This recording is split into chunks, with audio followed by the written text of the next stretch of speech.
Now these are the holy grails of creepypastas, said no one ever. Actually, I'm saying it, because I always thought gaming creepypastas, despite for the most part them being pretty, well, not great, that they were always the funnest stories to listen to. Even when they were admittedly ridiculous, even if the author was borderline trolling with the insane stuff they came up with and tried to convince us happened in their favorite childhood games. I always came back to these stories. They are the ultimate comfort food. Perfect background noise for playing games on the second monitor or even for bedtime. So much like we did with the Lost episode creepypastas, today I made a list of 50 of the most popular and interesting gaming creepypastas that I remembered and found on other gaming creepypasta iceberg lists. So without further ado, let's dive into the gaming creepypasta collection.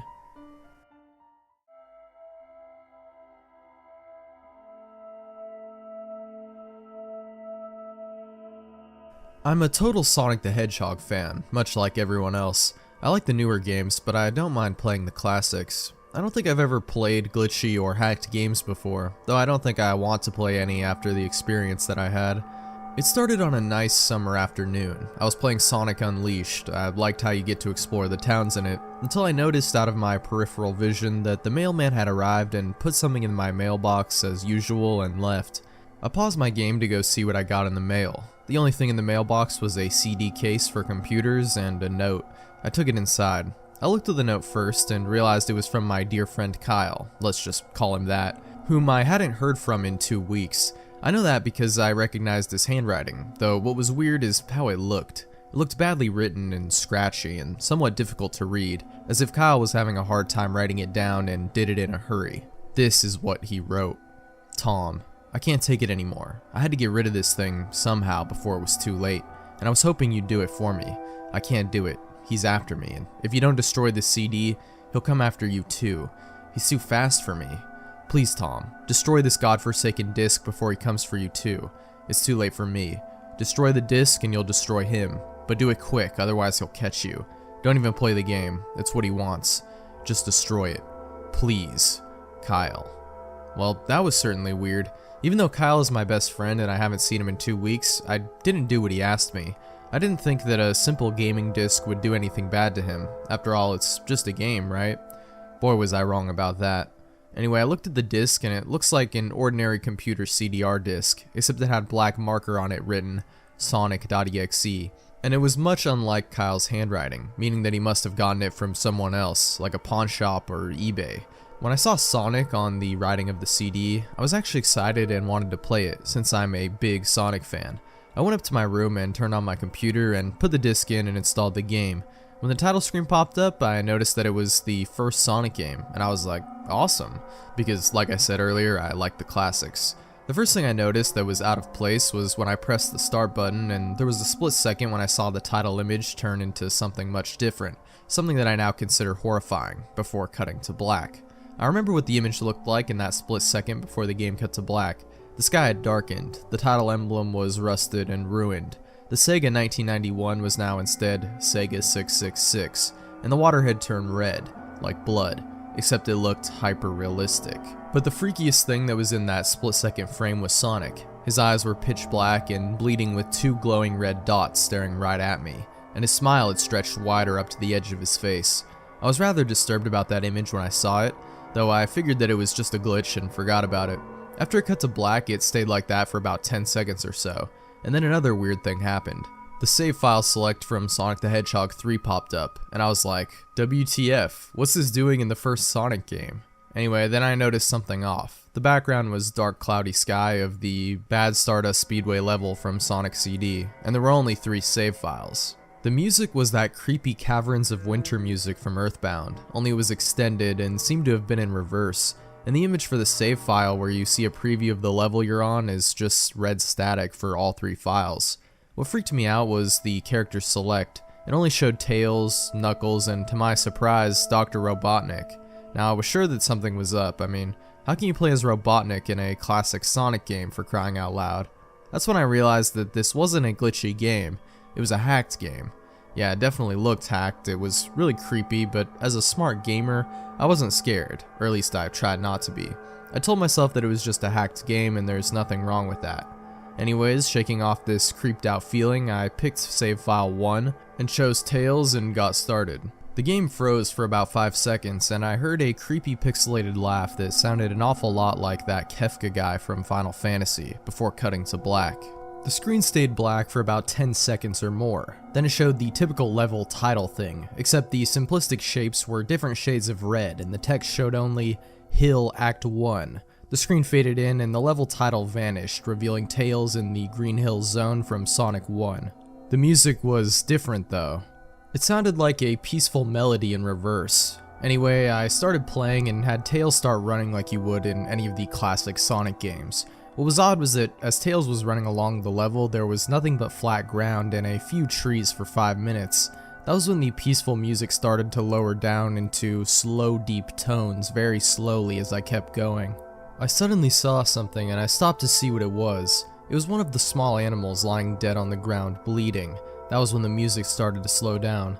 Tails had a shocked and saddened look on his face that I never saw him have before, so I had him move along, and he kept that worried look on his face. As he kept moving, I saw more dead animals as Tails moved past them, looking more and more worried as the music lowers, and he moves past more dead animals. I was shocked to see how they all died. They looked like somebody killed them in a rather gruesome way. A squirrel was hanged on a tree with what appeared to be his entrails hanging out. A bunny had all 4 of his limbs torn off, and a duck had his eyes gouged out and his throat slit. I felt sick to my stomach when I saw this massacre, and apparently so did Tails. After a few more seconds, there were no more animals, and the music seemed to stop. I still kept Tails to continue. After a minute passed after the music stopped, Tails was running up a hill and then he stopped. It wasn't until I saw why. Sonic was there on the other side of the screen with his back against Tails with his eyes closed. Tails looked happy to see Sonic, but then his smile faltered, obviously noticing that Sonic wasn't responding to him, if not acting as if he was totally oblivious of Tails' presence. Tails walked slowly towards Sonic, and I noticed that I wasn't even moving my keyboard to make him move, so this had to have been a cutscene. Suddenly I began to have a growing feeling of dread as Tails walked closer to Sonic to get his attention. I felt that Tails was in danger and something bad was going to happen. I heard faint static growing louder as Tails was but inches away from Sonic, and stopped and stuck his hand out to touch him. That foreboding feeling in my gut was growing stronger, and I felt the urge to tell Tails to get away from Sonic as the static grew louder. Suddenly in a split second I saw Sonic's eyes open, and they were black with those red glowing dots, just like that title image, though there wasn't a smile. When that happened, the screen turned black and the static sound was off. It stayed black for about 7 seconds and then white text appeared forming a message, saying, "Hello, do you want to play with me?" At this point I was creeped out. I didn't want to continue the game, but my curiosity got the better of me when I was taken to a different level with the level title now saying, Hide and Seek. This time I was in the Angel Island level from Sonic 3, and it looked like everything was on fire. Tails looked as though he was scared out of his wits this time. He actually looked at me and made frantic gestures to me as if he wanted to get him out of the area as fast as possible. I was starting to get freaked out by this. I mean, Tails was actually breaking the 4th wall, trying to tell me to get him out of there. So I pressed down on the arrow key as hard as I could and made him run as fast as he could.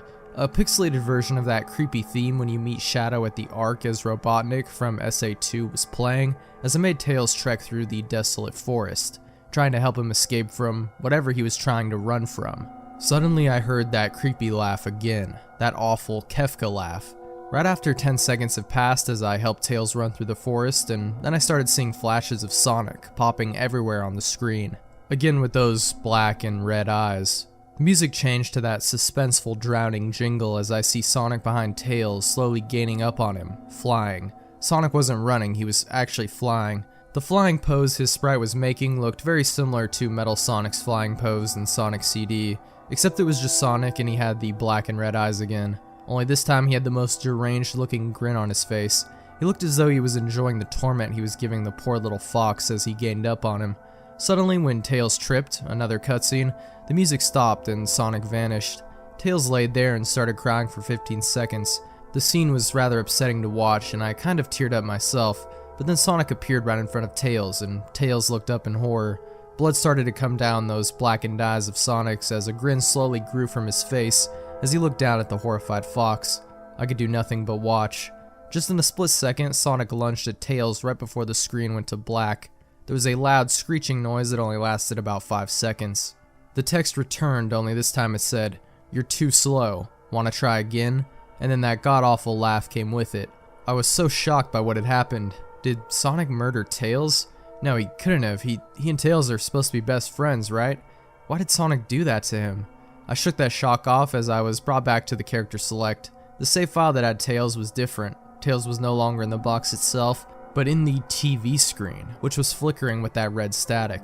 Tails' expression scared me. His eyes were black and bleeding. His orange fur had gone black and he had an expression of anguish on his face. Trying to ignore it, I picked Knuckles next. The laugh came again and the screen cut to black again and stayed there for another 10 seconds. This time the level said, "You can't run." I was really freaked out by now. I couldn't really tell if this was a glitch or a hack or some kind of sick, twisted joke or anything really. But despite my fear of what happened next, I kept playing. The next level looked much different. It had the ground of the scrap brain zone, but the sky background looked like the main menu. It had the dark reddish cloudy sky, but it was the music that creeped me out the most. It sounded like Gygus' theme right after you beat Pokey in Earthbound. I also noticed that Knuckles looked afraid just like Tails did, though not as much. More rather, he looked a little more unnerved. He broke the fourth wall just like Tails and looked as if he wasn't sure what was going on, but I made him move anyway. He ran down the straight pathway in this dark level, and as he did, the screen started to flicker red static a couple times, and then that maddening laugh came again. Then after a few seconds of running, I noticed several bloodstains on the metallic ground. I felt a growing sense of fear again, thinking something horrible is going to happen to Knuckles. He looked nauseated walking down this blood-stained road, but I still kept him going. Suddenly, as Knuckles ran, Sonic appeared right in front of him with those black and red eyes, and then red static appeared again. When the static vanished, showing nothing but black screen with text saying, "Found you." I was now scared. Sonic found Knuckles already? What was going on? Anyway, red static came again, and then I was back to the level. Knuckles looked like he was panicking, and Sonic was nowhere to be found. And this time, that high-pitched squealing from the Silent Hill 1's final boss was playing. Was this some kind of boss battle with Sonic? I hope to God it wasn't, honestly. Suddenly, Sonic appeared right behind Knuckles in what appeared to be pixelated black smoke. I made Knuckles turn and then punch Sonic, but Sonic vanished in black pixelated smoke before I could even land a hit. That terrible laugh went off again. Then Sonic appeared behind Knuckles again, and I made him punch him, and Sonic vanished again laughing. Knuckles was panicking even more. I even felt like I was going crazy. Sonic was practically playing with us. He was playing a sick, twisted little mind game with me and Knuckles. Another cutscene played as Knuckles fell to his knees and clutched his head, sobbing. I felt his agony. Sonic was actually driving us both crazy. And then in a split second, Sonic lunged at Knuckles and the screen went black, with another distorted screeching noise that lasted for at least 3 seconds. Another text message appeared. "So many souls to play with, so little time. Would you agree?" What the hell, just what is going on? I started to think Sonic was actually trying to talk to me through the game, but I was too scared to think that. I was brought back to the main menu, and this time the second file box had Knuckles in the TV screen. His red fur had darkened to a reddish gray.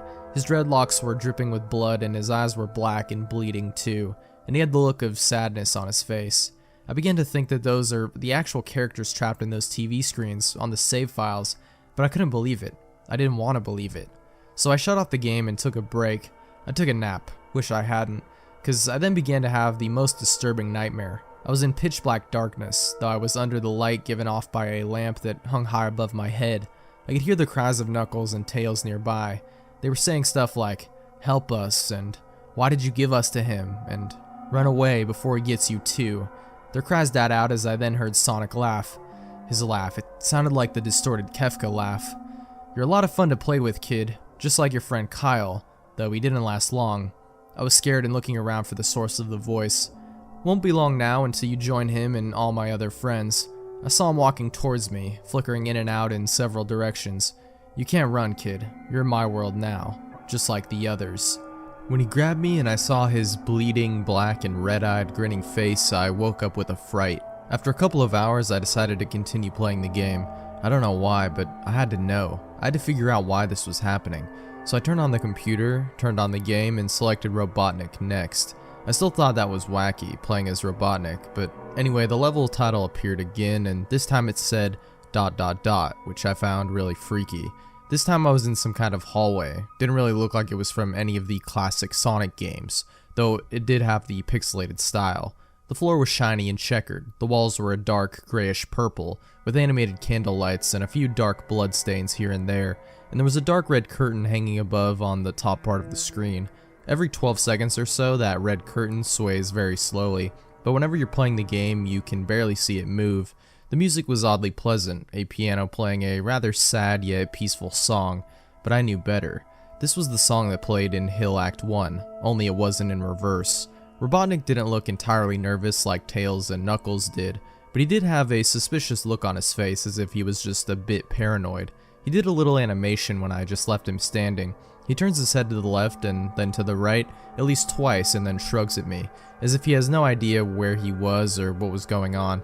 Even though I was scared out of my mind about what was going to happen, I had Robotnik continue onward. He did his usual running animation, you know when you've beaten him at the end of a classic Sonic game and you chase him, as we continued going through the hallway. Then I stopped at a long flight of stairs leading downward. Now I was nervous. Even Robotnik seemed unsure of himself, though I pressed onward. As I led Robotnik down the stairs, I noticed that the walls have gotten darker and more reddish. The red torches are now an eerie blue. Then we landed onto another hallway. This one was longer than the last one, or at least it felt like it. And then we headed down another flight of stairs. This one was much longer, took at least 1 full minute. And then I heard that horrid Kefka laugh again, and then the music slowly faded until it was quiet. As it did, the walls turned more dark red and the torches were a black flame now. When Robotnik landed onto the third hallway, I noticed he now looked really creeped out, though he tried to hide it. I couldn't blame him, I was scared too. Suddenly Sonic popped up right in front of Robotnik, the same way he did with Knuckles, and then red static. The red static lasted for about 15 seconds, and then it showed me a most unpleasant image. The image showed a hyper-realistic Sonic standing in the darkness, where you can only see his face while his head and torso faded into black. And when I say hyper-realistic, I mean he looked so real you could actually see the lines in his blue fur, as if you could actually feel the fur if you touched the screen. His face, oh god, he had the most horrifying smile I had ever seen. And that's saying something considering I saw that image at the start of the game. His eyes are wide and black and once again crying blood, which also looked hyper-realistic. And there were 2 small glowing red dots in those black eyes, staring right at me, as if staring into my mind. His grin was wide and demonic. It literally stretched to the sides of his face like a Cheshire cat, except Sonic had fangs, very sharp fangs, much like the werehog's teeth, except more vicious-like, somewhat yellowish, and from the look of it, he had stains of blood and small bits of flesh on his lips and fangs, as if he just ate some animal. I stared at that gruesome image for a good 30 seconds, never taking my eyes off of it. I felt as if he was actually looking at me, smiling at me. That face, it just took 10 seconds for it to etch itself into my brain for good. Then the screen flickered with red static again 3 times, and on the 3rd time I heard the Kefka laugh, except this time it sounded distorted, demonic even. It went back to the image again, except this time there was text again, though it was messed up, but it was pretty much one of the most horrifying things I looked at since I had this game. I am God. It was when I read that message while looking at Sonic when it hit me. I realized right then and there, the Sonic was a monster, a pure evil, sadistic, all-powerful, nightmarish, demented monster, and all of his victims, including Tails, Knuckles, Robotnik, and possibly Kyle, are just his little toys, and the game is the very gateway into his chaotic nightmare world, and the very hell his victims are trapped in. Suddenly, in an actual split second, I screamed as Sonic lunged to the screen, screeching loudly with his mouth wide open to an unnatural length, revealing nothing but a literally spiraling abyss of pure darkness before the red static came again. This time much louder and distorted, so loud that it hurt my ears. I yelled and grabbed my ears as the red static screeched for a good 7 seconds. Then it stopped and showed nothing but a black screen. As I sat there staring at the black screen, one last text came up. Ready for round 2, Tom? The Kefka laugh, now sounding more clear as if Sonic was right behind me, played again 3 times as I looked at the text in shock and confusion. Then I got booted back to the main menu, and this time the 3rd save file had a TV image of Robotnik in the same tormented state as Tails and Knuckles. Robotnik's skin turned a dull gray, his mustache drooped and had blackened, his glasses broke and blood is coming from them, and he had a mere dead-like expression on his face. I looked at Tails, Knuckles, and Robotnik, and I cried a bit. I pitied them for the agony they were going through.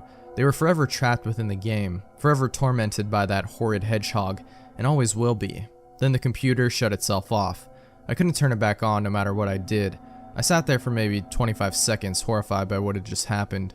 Sonic is the very embodiment of evil. He tortures people who play his game in more ways than one, and then when he gets bored, he drags you into the game, literally drags you to hell, where he can play with you always, as his toy. I can't get the game out of my computer. I think it's stuck in there, but at least I managed to turn it back on now. After I sat there for 25 seconds, I heard a voice right behind me, like a whisper. "Try to keep this interesting for me, Tom." I turned around to see where the voice came from, and what I saw made me scream. Sitting on my bed, staring right at me, was a Sonic plushie, smiling with bloodstains under its eyes. Herobrine. I had recently spawned a new world in single-player Minecraft. Everything was normal at first as I began chopping down trees and crafting a workbench. I noticed something move amongst the dense fog. I have a very slow computer, so I have to play with a tiny render distance. I thought it was a cow, so I pursued it, hoping to grab some hides for armor. It wasn't a cow though. Looking back at me was another character with the default skin, but his eyes were empty. I saw a no-name pop up and I double-checked to make sure I wasn't in multiplayer mode. He didn't stay long. He looked at me and quickly ran back into the fog. I pursued out of curiosity, but he was gone. I continued on with the game, not sure what to think. As I expanded the world, I saw things that seemed out of place for the random map generator to make.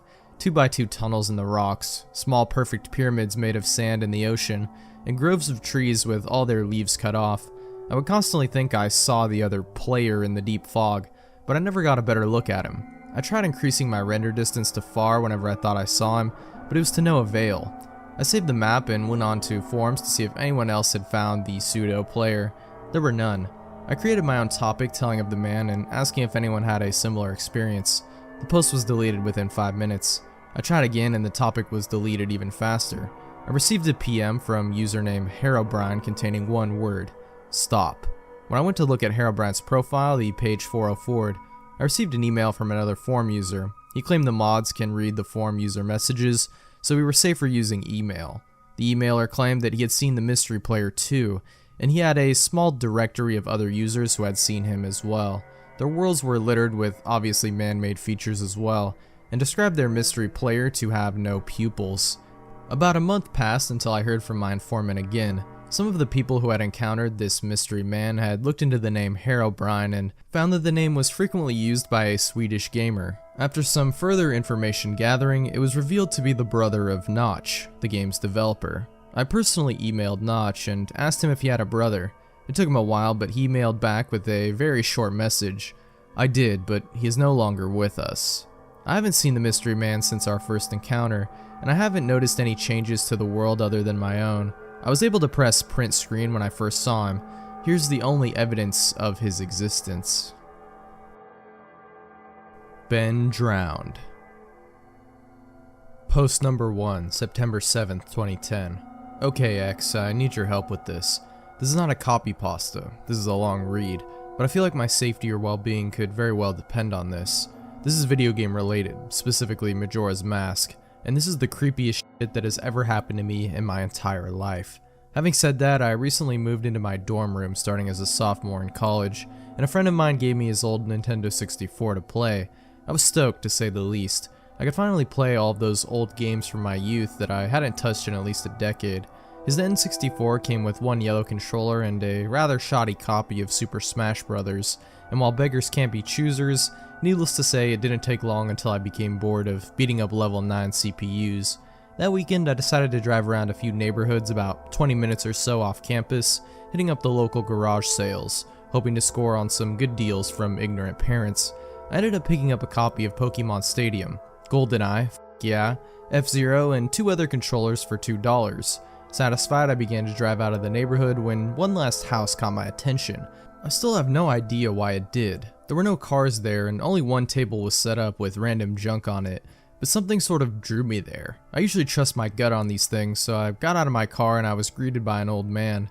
His outward appearance was, for lack of a better word, displeasing. It was odd. If you asked me to tell you why I thought he was displeasing, I couldn't really pinpoint anything. There was just something about him that put me on edge. I can't explain it. All I can tell you is that if it wasn't in the middle of the afternoon and there were other people within shouting distance, I would not have even thought of approaching this man. He flashed a crooked smile at me and asked what I was looking for, and immediately I noticed that he must have been blind in one of his eyes. His right eye had that glazed over look about it. I forced myself to look into his left eye instead, trying not to offend, and asked him if he had any old video games. I was already wondering how I could politely excuse myself from the situation when he told me he had no idea what a video game was, but to my surprise he said he had a few ones in an old box. He assured me he'd be back in a jiffy and turned to head back into the garage. As I watched him hobble away, I couldn't help but notice what he was selling on his table. Littered across his table were rather peculiar paintings, various artworks that looked like ink blots that a psychiatrist might show you. Curious, I looked through them. It was obvious why no one was visiting this guy's garage sale. These weren't exactly aesthetically pleasing. As I came to the last one, for some reason it looked almost like Majora's Mask, the same heart-shaped body with little spikes protruding outward. Initially, I just thought that since I was secretly hoping to find that game at these garage sales, some Freudian bullshit was projecting itself into the ink blots, but given the events that happened afterwards, I'm not so sure now. I should have asked the man about it. I wish I would have asked the man about it. After staring at the Majora-shaped blot, I looked up and the old man was suddenly there again, arm's length in front of me, smiling at me. I'll admit I jumped out of reflex and I laughed nervously as he handed me a Nintendo 64 cartridge. It was the standard gray color, except that someone had written Majora on it in black permanent marker. I got butterflies in my stomach as I realized what a coincidence this was, and asked how much he wanted for it. The old man smiled at me and told me that I could have it for free, that it used to belong to a kid who was about my age that didn't live here anymore. There was something weird about how the old man phrased that, but I didn't really pay attention to it then. I was too caught up in not only finding this game, but getting it for free. I reminded myself to be a bit skeptical since this looked like a pretty shady cartridge and there's no guarantee it would work, but then the optimist inside me interjected that maybe it was some kind of beta version or privated version of the game and that was all I needed to be back on Cloud 9. I thanked the man and the man smiled at me and wished me well, saying, "Goodbye then." At least that's what it sounded like to me. All the way in the car ride home, I had a nagging doubt that the man had said something else. My fears were confirmed when I booted up the game. To my surprise, it worked just fine, and there was one save file named simply Ben. "Goodbye, Ben," he was saying. "Goodbye, Ben." I felt bad for the man, obviously a grandparent and obviously going senile, and I, for some reason or another, reminded him of his grandson, Ben. Out of curiosity, I looked at the save file, eyeballing it.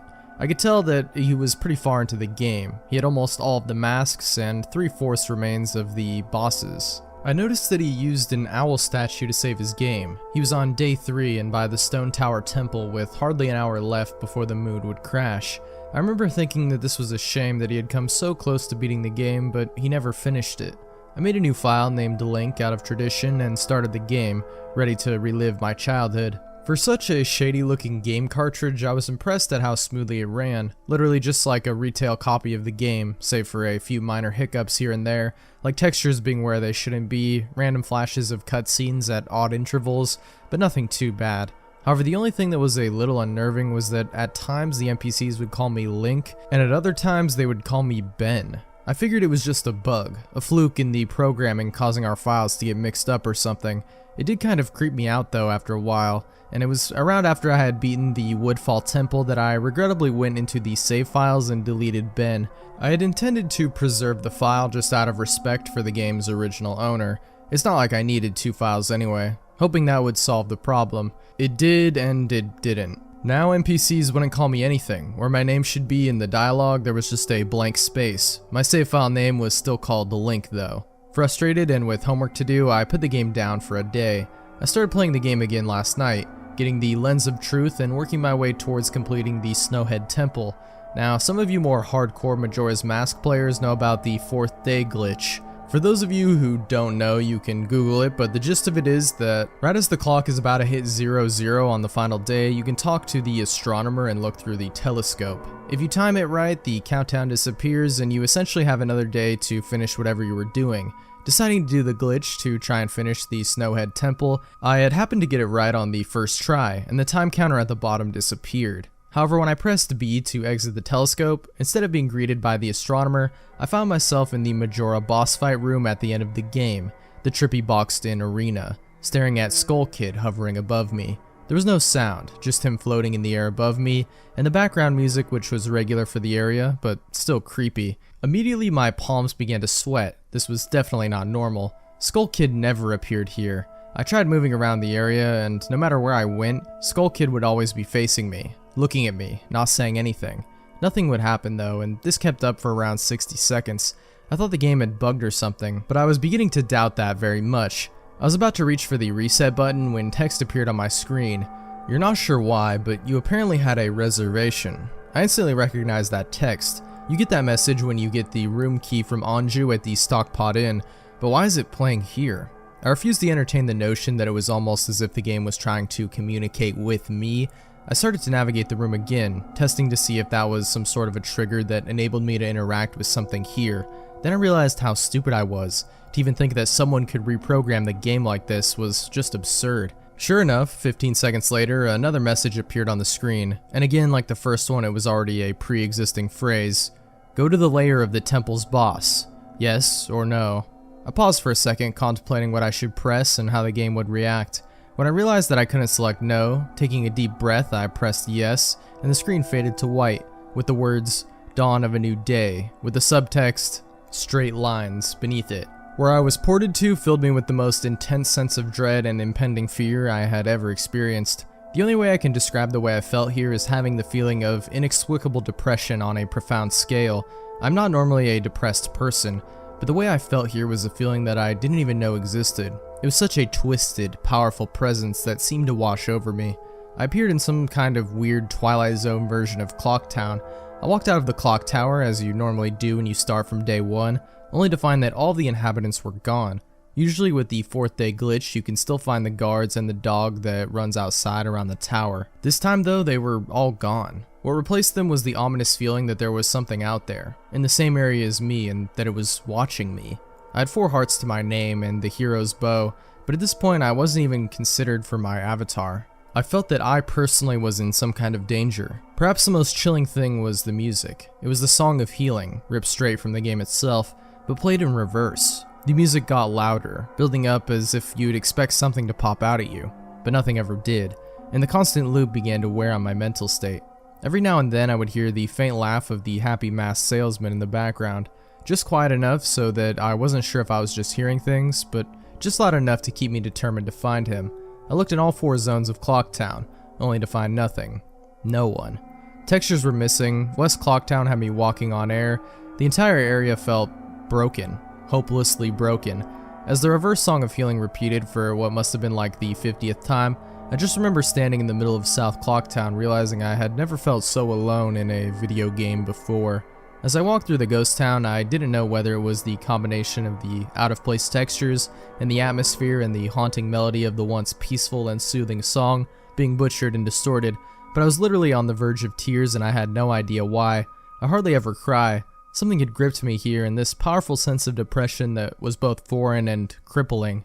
I tried leaving Clocktown, but every time I attempted to zone out, the screen would fade to black and I would just zone into another part of Clocktown. I tried playing my ocarina. I wanted to escape, and I did not want to be here. But every time I played the Song of Time or Song of Soaring, it would only say, your notes echo far, but nothing happens. By this point it was obvious the game didn't want me to leave, but I had no idea why it was keeping me here. I didn't want to go inside the buildings. I felt that I would be too vulnerable there to whatever I was terrified of. I don't know why, but I came up with the idea that maybe if I drowned myself at the laundry pool, I could spawn somewhere else and leave this place. As I zoned in and ran towards the pool, that's when it happened. Link grabbed his head and the screen flashed for a brief moment of the happy masked salesman smiling at me. Not Link, me, with Skull Kid's scream playing in the background, and when the screen returned I was staring at the Link statue from playing the song Elegy of Emptiness. I screamed as the thing just stared back at me with that haunting facial expression. I turned around and ran out and back into South Clocktown, and to my horror, the fucking statue followed me, and the only way I can compare this is like the weeping angels from Doctor Who. Every so often, at random intervals, the animation would play of the statue appearing behind me. It was like the thing was chasing me, or I don't even want to fucking say it, haunting me. By this point I was on the verge of hysterics, but not even once did the thought of turning off the console occur to me. I don't know why. I was wrapped up in it. The terror felt also real. I tried to shake the statue, but it would literally appear right behind me every single time. Link started to begin to make weird animations I had never seen him do before. He would flail his arms around or spasm randomly, and the screen would cut to the happy mask salesman smiling again for a brief moment before I was face to face with that fucking statue again. I ended up running into the Swordmaster's dojo and ran to the back. I don't know why, but in my panic I just wanted some kind of assurance that I'm not alone.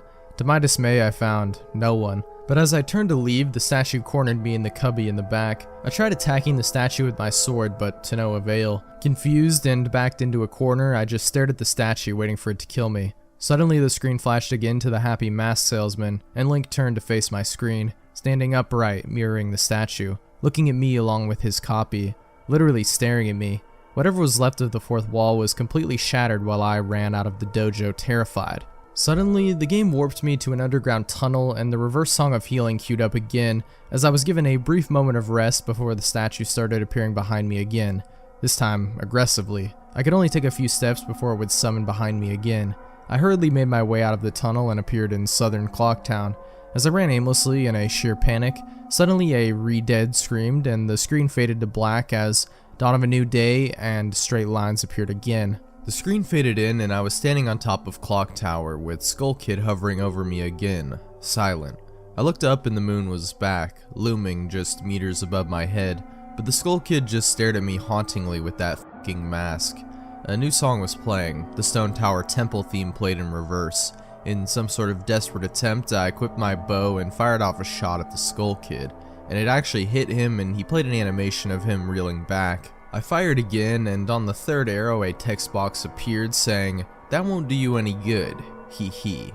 And I was picked up off the ground, levitated upwards on my back, and then Link screamed as he burst into flames, instantly killing him. I jumped when this happened. I had never seen this move used by anyone in the game, and Skull Kid himself didn't have any moves. As the death screen played, my lifeless body still burning, the Skull Kid laughed and the screen faded to black, only to have me reappear in the same place. I decided to charge him, but the same thing happened. Link's body was lifted off the ground by some unknown force, and he immediately burst into flames again, killing him. This time during the death screen, the faint sounds of the reverse song of healing could be heard. On my third and final try, I noticed that there was no music playing this time, that all there was eerie silence. I remembered that in the original encounter with the Skull Kid, you were supposed to use the ocarina to either travel back in time or summon the giants. I attempted to play the Song of Time, but before I could hit the last note, Link's body once again horrifically exploded into flames and he died. As the death screen neared its end, it began to chug as if the cartridge was trying to process a lot of something. When the screen came to, it was the same scene as the first 3 times, except this time Link was laying on the ground dead in a position I had never seen in the game before, his head tilted towards the camera, with Skull Kid floating above him. I couldn't move, I couldn't press any buttons, all I could do is just stare at Link's dead body. After around 30 seconds of this, the game simply fades out with the message, "You've met with a terrible fate, haven't you?" before kicking you out to the title screen. Upon getting back to the title screen and starting again, I noticed my save file was no longer there. Instead of Link, it was replaced with "Your Turn." Your Turn had 3 hearts, 0 masks, and no items. I selected Your Turn, and immediately when I did, I was returned to the Clock Tower rooftop scene of my Link dead and the Skull Kid hovering over, with the Skull Kids laughing, looping again and again. I quickly hit the reset button, and when the game booted up again, there was one more save file added below Your Turn entitled Ben. Ben's save file is right back where it was before I deleted it, at the Stone Tower Temple with the moon almost crashing. I turned the game off at that point. I'm not superstitious, but this is way too fucked up, even for me. I haven't played it at all today. Hell, I didn't even get any sleep last night. I kept hearing the reverse song of healing music in my head and just remembering the sense of dread I felt exploring Clocktown. I drove back to the old man's house today to ask some questions with a buddy of mine. No way I was going there alone. Only to find that there's a for sale sign in the front yard, and when I rang the doorbell, no one was home. So now I'm back here writing down the rest of my thoughts and recording what happened. Sorry if some of this has grammatical errors and whatnot, I'm running on no sleep here. I'm terrified of this game, even more so now that I relived it a second time writing this all down, but I feel like there's still more to it than meets the eye, and that there's something calling to me to investigate this further. I think Ben is something in this equation, but I don't know what. And if I could get a hold of the old man, then I would be able to find some answers. I need another day or so to recuperate before tackling this game again. It's already taken a toll on my sanity, I feel like. But next time I do this, I'm going to be recording my footage all the way through. The idea to record only came to me towards the end, so you see the last few minutes of what I saw, including Skull Kid and the LG statue, but it's on YouTube here. I'm going to stay in this thread for a little while longer before I fall asleep to answer any questions you guys might have, or hopefully listen to your ideas or theories to help me shed some light into this, or maybe things I should try to do. I think I'm going to play Ben's file tomorrow to see what happens. Maybe I was supposed to do that all along. I don't believe in paranormal shit, but this is a little fucked up. But maybe this Ben guy is just a really good hacker slash programmer. I don't want to think about the alternatives if he isn't. That's the end of the copy paste. I'm hoping this maybe is some kind of running gag the developers had and that other people have gotten gag or hacked copies of the game like this. This just really scares me. Part 2. Ben. I'm going to post what happened and link the video footage, but last night everything got too real for me. I think I'm done messing around with this. I passed out pretty much immediately after making that thread, but last night, that Elegy of Emptiness statue, I had a dream about it. A dream that it was following me in my dream, that I would be minding my own business when I'd feel my neck hairs stand up on end. I would turn around and that thing, that horrible lifeless statue would be staring with those empty eyes right at me, merely inches away. In my dream I remember calling it Ben, and never before had I had a dream that I could remember so vividly. But the important thing is I did get some sleep, I suppose. Today, putting off playing that game as long as I could, I drove back up to the neighborhood to see if the old man came back. As I expected, the car was still gone and there was no one home. As I was walking back to my car, the man next door mowing the grass killed the power to his lawnmower and asked me if I was looking for someone. I told him that I was looking to talk to the old man that lived here, to which he told me what I already knew. He was moving. Trying a different avenue, I asked if the old man had any family or relatives I could talk to. I discovered that this old man had never been married, nor did he have any children or grandchildren through adoption. Starting to become worried, I asked one final question, one that I should have asked from the beginning. Who was Ben? The man's expression turned grim, and I learned that 4 doors down, around 8 years ago on April 23, the man informed me that it was the same day as his anniversary. That's how he knew the specific date. There was an accident with a young boy named Ben in the neighborhood. Shortly after his parents moved, and despite any further attempts to talk to the man to get more information, he wouldn't divulge anything else. I went back and started playing again. I loaded up the game and immediately I jumped at the title screen where the mask flies by. The sound that played was not the normal whoosh sound, it was something much more higher pitched. I pressed start, bracing for the worst, but just like 2 nights ago, the files Your Turn and Ben were displayed. Truth be told, I looked at the Ben file earlier. It seems to fluctuate between displaying the owl save and not. I brought up the Ben file, hesitated for a moment, noticing that the stats were not the same as they originally were about 2 days ago. It seemed like he had already completed the Stone Tower Temple this time. Summoning my courage, I selected it. Immediately I was thrust into complete chaos. Sure enough, I was outside Stone Tower Temple, but that's about all that was expected. The zone itself wasn't called Stone Tower Temple, but rather STONE, and immediately a dialogue box of complete gibberish that I couldn't make out greeted me.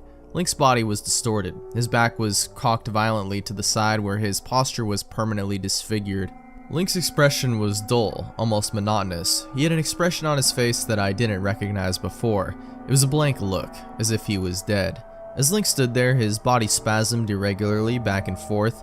I examined what had become of my avatar, and I noticed that I had a C button item I had never seen before, some kind of note, but pressing it did nothing. Sounds played back and forth that I didn't recognize from the game, almost demonic in nature, and there was some kind of high-pitched yip or some kind of laugh or something playing in the background.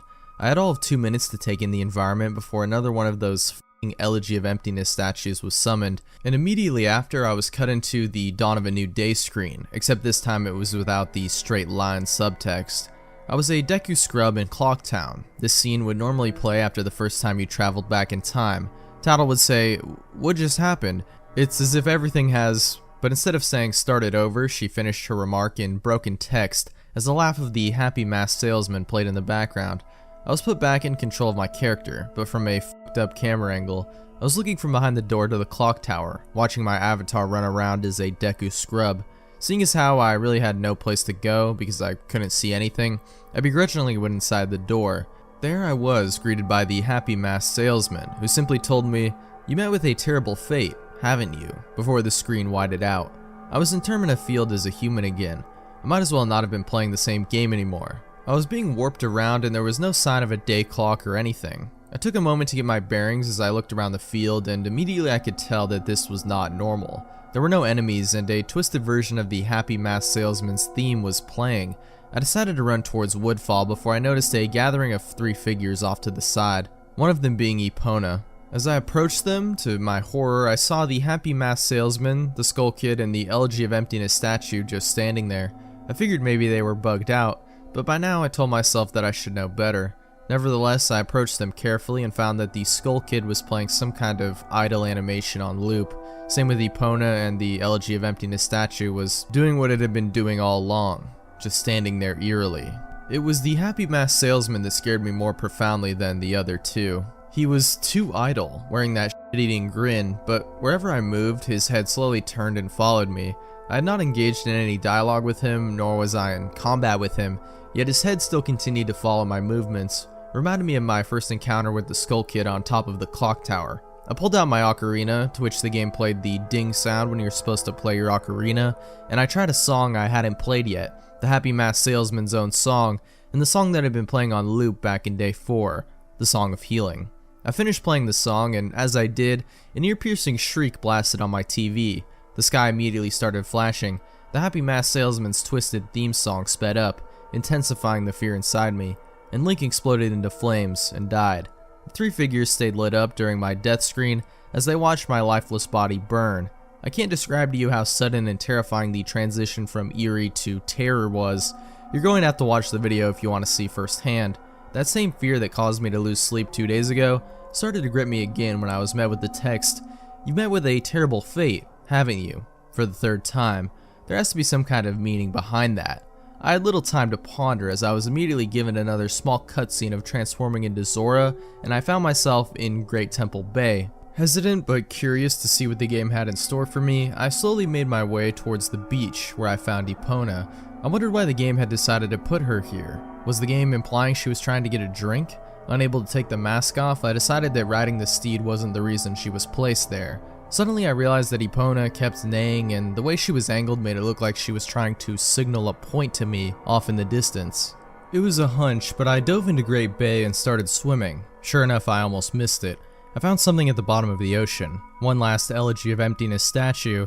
I went down to examine it, and suddenly my Zora started doing a choking animation that I'd never seen a Zora do before, which didn't even make sense because Zoras can breathe underwater. Regardless, my character choked to death and died. And again, the statue was the only thing that was highlighted in my death. I didn't respawn this time. I was booted back to the main menu as if I restarted the console. The press start screen was before me. I knew the only reason why it would put me here is because the save files had changed again. Taking a deep breath, I pressed start, and I was right. The new save files told me about Ben. Now it made sense why the statue appeared when I tried to go to the laundry pool. The game must have anticipated how I would have tried to escape the day 4 clock town. The 2 save files told me his fate. As I suspected, Ben was dead. He had drowned. The game obviously isn't through with me. It taunts me with the new save files. It wants me to keep playing. It wants me to go further, but I'm done with this shit. I'm not touching any more of the files. This is already way too horrifying for me, and I don't even believe in the paranormal, but I'm running out of explanations. Why would someone send me this message? I don't understand it. I just get too depressed thinking about this. The footage is up here for those who want to see it and try and analyze it. Maybe there's some kind of coded message in the gibberish or something symbolic in what I went through. I'm too emotionally and mentally drained to fuck with it anymore. Part 3. Drowned. I know it's early in the morning. I've stayed up all night. I can't sleep. I don't care if people see this. That's not the point.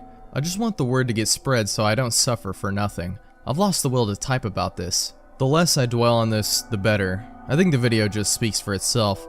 I did what you guys told me to do. I played the Elegy of Emptiness song at the first prompt by the game I was given, but I think that's what the game, or Ben, Jesus Christ, I can't believe I'm even humoring the absurd idea that he exists in the game, wanted me to do.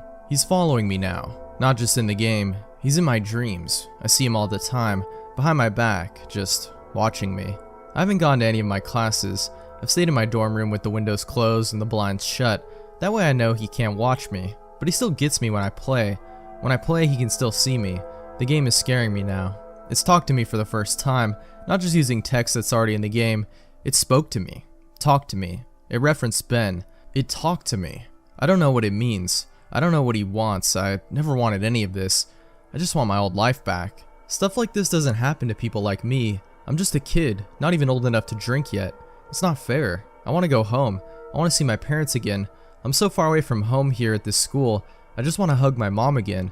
I just want to forget that statue's horrible blank face. My original game file is back, just the way I left it before it was gone. I don't want to play anymore. I feel like something bad will happen if I don't, but that's impossible. It's a video game. Haunted or not, it can't hurt me, right? Like, seriously though, it can't, right? That's what I keep telling myself, but every time I think about it, I'm not so sure. Part 4, Jadu Sable. Let me just clear things up. I know you guys are worried, but Jadu Sable is okay. He finished moving out today and he said he's going back home. He's just taking the semester off. I'm not really sure what's happened. I have a vague idea, but you guys probably know more than I do. I'm Jadu Sable's roommate, and obviously I knew something was wrong with him for a few days now. He stayed in his room all the time, fell out of contact with literally all of his friends, and I'm pretty sure he hadn't hardly been eating anything. After the second day, I couldn't stay in there anymore, so I've been crashing at a buddy's place, only coming into my room to get stuff that I need. I tried talking to him several times, but he would cut me off or keep the conversation brief when I asked him about his strange behavior. It's like he was convinced something was hunting him. Yesterday I came to grab my philosophy book and he approached me, looking awful, like horrible bags under his eyes. He handed me a flash drive and gave me specific instructions. He told me that he needs me to do one last favor for him. He finally explained to me what has been going on, gave me the account info to his YouTube account, and told me that he's getting away from here. That it lured him to play it again instead of trying to change things, and that he shouldn't have done that, and to upload the footage and inform people what happened. I told him that he could do it himself, and he got this wild look in his eye and told me that he is never looking at that game again, and that's the last thing he said to me. He never even said bye when his parents came to pick him up. I'd never even got to meet his parents. I honestly can't tell you what happened. When he spoke, it was kind of hard to understand him, and his f***ed up appearance really distracted me. On the flash drive there was footage of the game last night, a text document with his name and password for YouTube, and a third document called thetruth.txt, containing what he told me were his notes that he'd taken. He told me that this meant everything to him and that I follow his instructions exactly. Normally I wouldn't be so to the letter for this request over a f***ing video game, but the way he spoke and the way he looked made me know that this was really serious, and I'm going to honor that. I've had this video since yesterday, but had to have someone help me use Pinnacle. That's not really my forte. After watching it, I had to go back through and look at his other videos on his YouTube account to realize what was really going on, and even then I'm still really confused. The video I'm releasing tonight, thetruth.exe, will be released on September 15th, just like he requested. I haven't dared peek at it yet, so the first time I will see it is the first time you will see it out of respect to my friend. To answer your questions, no, I haven't tried calling him yet. I think I'll give him a call tomorrow to see if he's okay or not. He should have gotten back home by now. About the video. In this video I cut straight to when he loaded the Ben file in the game. Looking back, I realized that Jadu Sable left the save select screen in because it said different names sometimes, so my bad for that, but all it said this time was the same at the end of the last video, Lincoln Ben, nothing different. I wasn't there when he played it, but it looks to me like the beginning when he first spawns in and he's testing out his equipment or seeing what items he has or something, because apparently they've changed randomly before. Then after that, I just think the game got too personal for him. Part 5, The Truth. Hey guys, Jadu Sable here. This will be the last time you'll be hearing from me, and this is my final gift to you. These are the notes that I have taken and the realizations I've made. Before I delve into this, I want to thank you for following me, and thank you for listening. It feels like the weight of a powerful burden is about to be lifted. By the time you read this, I won't be around anymore. But after spending 4 days with this maddening game, I've begun to understand what's really at play here, and hopefully after reading this, we can ensure that this never happens again. There are things that I could not share with you while this was going on due to the circumstances, to which I will explain. With Ben blocking any attempt I made to try and relay the truth to you, I tried, ever so subtly, to warn you guys in various ways. Amidst the chaos in my delirium, I devised a barely noticeable pattern in my videos. In all 5 videos I recorded over the 4 days, I've either had the Mask of Truth interacted with a Gossip Stone, or the Lens of Truth equipped at some point. For you Zelda enthusiasts, these are all symbols of honesty and trustworthiness, and I would hope that one of you may have picked up on the reference. As I played the file, which I would name Ben, being mindful of how Ben was watching over my every move in the game, I made a point to avoid doing anything too obvious, but I sent out a hidden message to you guys. I never equipped the lens, nor the mask, nor visited a stone. It worked, and the video was uploaded. I prayed that someone would notice the pattern didn't apply to Ben. The tags followed suit too. I hope you guys paid attention to those as well. They were my little messages to you. Nothing big enough that would catch Ben's attention or make him suspect anything. With Ben manipulating and changing my files, I honestly hope that what you guys saw was close to what actually happened, but there's no way for me to know. This may be a long read, I don't have time to proofread or make all of my research pretty, but here it is. September 6, 2010, 11 PM. Can't believe what happened. Not sure if this is some kind of elaborate hoax. Despite the fear, I can't help but be exceptionally curious about this. Who or what is the statue? A lot of questions here. I'm starting this document as a quote-unquote diary so I can keep track of everything. I'm typing up a summary of what happened so I can come back to it later. September 7th, 2010, 2:10 AM. Summary was posted here. You can go back and look at my first post for day4.wmv for that. 4:23 AM. I can't sleep. I've been trying so hard, but the harder I try, I just get more restless. I just feel like the statue is appearing whenever I close my eyes. 8:20 AM. Didn't sleep at all, just going to start my day. I don't think I have the energy to go to class today. I'm going to drive back down to talk to that old man, taking my buddy Tyler with me just in case. 1:18 PM. Back home now. No sign of the old man. Really weird that he appears to be moving the next day, but maybe the for sale sign was up there yesterday and I just didn't notice it. Tyler wants to know what's gotten me all worked up. I didn't tell him anything. Going to eat. Feel like death. 3:46 PM. Could have sworn driving back from Subway that I saw the elegy statue buried in some shrubbery staring at me go by. Now I definitely need some sleep. 5 PM. Don't think a lot of people would believe me if I told them about what's happening. Think I'm going to try posting this on the internet. Think I'll just use the summary. These notes are pretty sporadic. 6 PM. Connected my capture card to my computer to upload the footage. Thought my computer froze for a second, made this strange popping sound when I hooked everything up, but now it seems to be working fine again. My computer can't die on me now. 7 PM. Footage is finished uploading. The quality is a lot better than I thought it would be. Gee, guess this is a really special cartridge. I've never had it come through this clear before. 8:45 PM. Thought I saw an icon pop up on my desktop that looked like the statue's face for a split second. Gave me quite a scare. Getting really unnerved and delirious. I'm going to crash after this. 9 PM. Began uploading my YouTube video on an alternate account. 9:03 PM. I don't remember having uploaded a Vampire the Masquerade Bloodlines video last year. This is probably the account that I shared with a friend of mine last summer. I hope he doesn't mind me using this to upload this. 9:55 PM. Posting my summary of day 4 with a link to the YouTube video. Going to try to stay awake, but I'm so tired right now. September 8th, 2010, 10:48 AM. I had a dream about the statue. I dreamed that it was following me in my dream, that I would be minding my own business when I'd feel my neck hair stand up on end. I would turn around, that horrible lifeless statue would be staring at me with those empty eyes right at me, merely inches away. In my dream I remember calling it Ben, power of suggestion most likely, and never before had I had a dream that I could remember so vividly. 11:21 AM. I really don't want to play this game again. I think I'm going back to see if that old man's there instead. 1:35 PM. No old man, but I had an interesting conversation with his neighbor. I'll post the full thing with my summary of tonight's attempt at playing the game. Going to wait for a bit though and see if I can't dig up any information on this Ben guy. 2:45 PM. I've been getting random, inexplicable headaches due to the lack of sleep and keep hearing that song in my head. Also it's flu season, so I need to be careful not to get sick. My immune system is going to be shit right now because of that all-nighter. 3 PM. Blank. 3:02 PM. My computer just on its own opened up a text document and wrote the words hi and www.cleverbot.com by itself.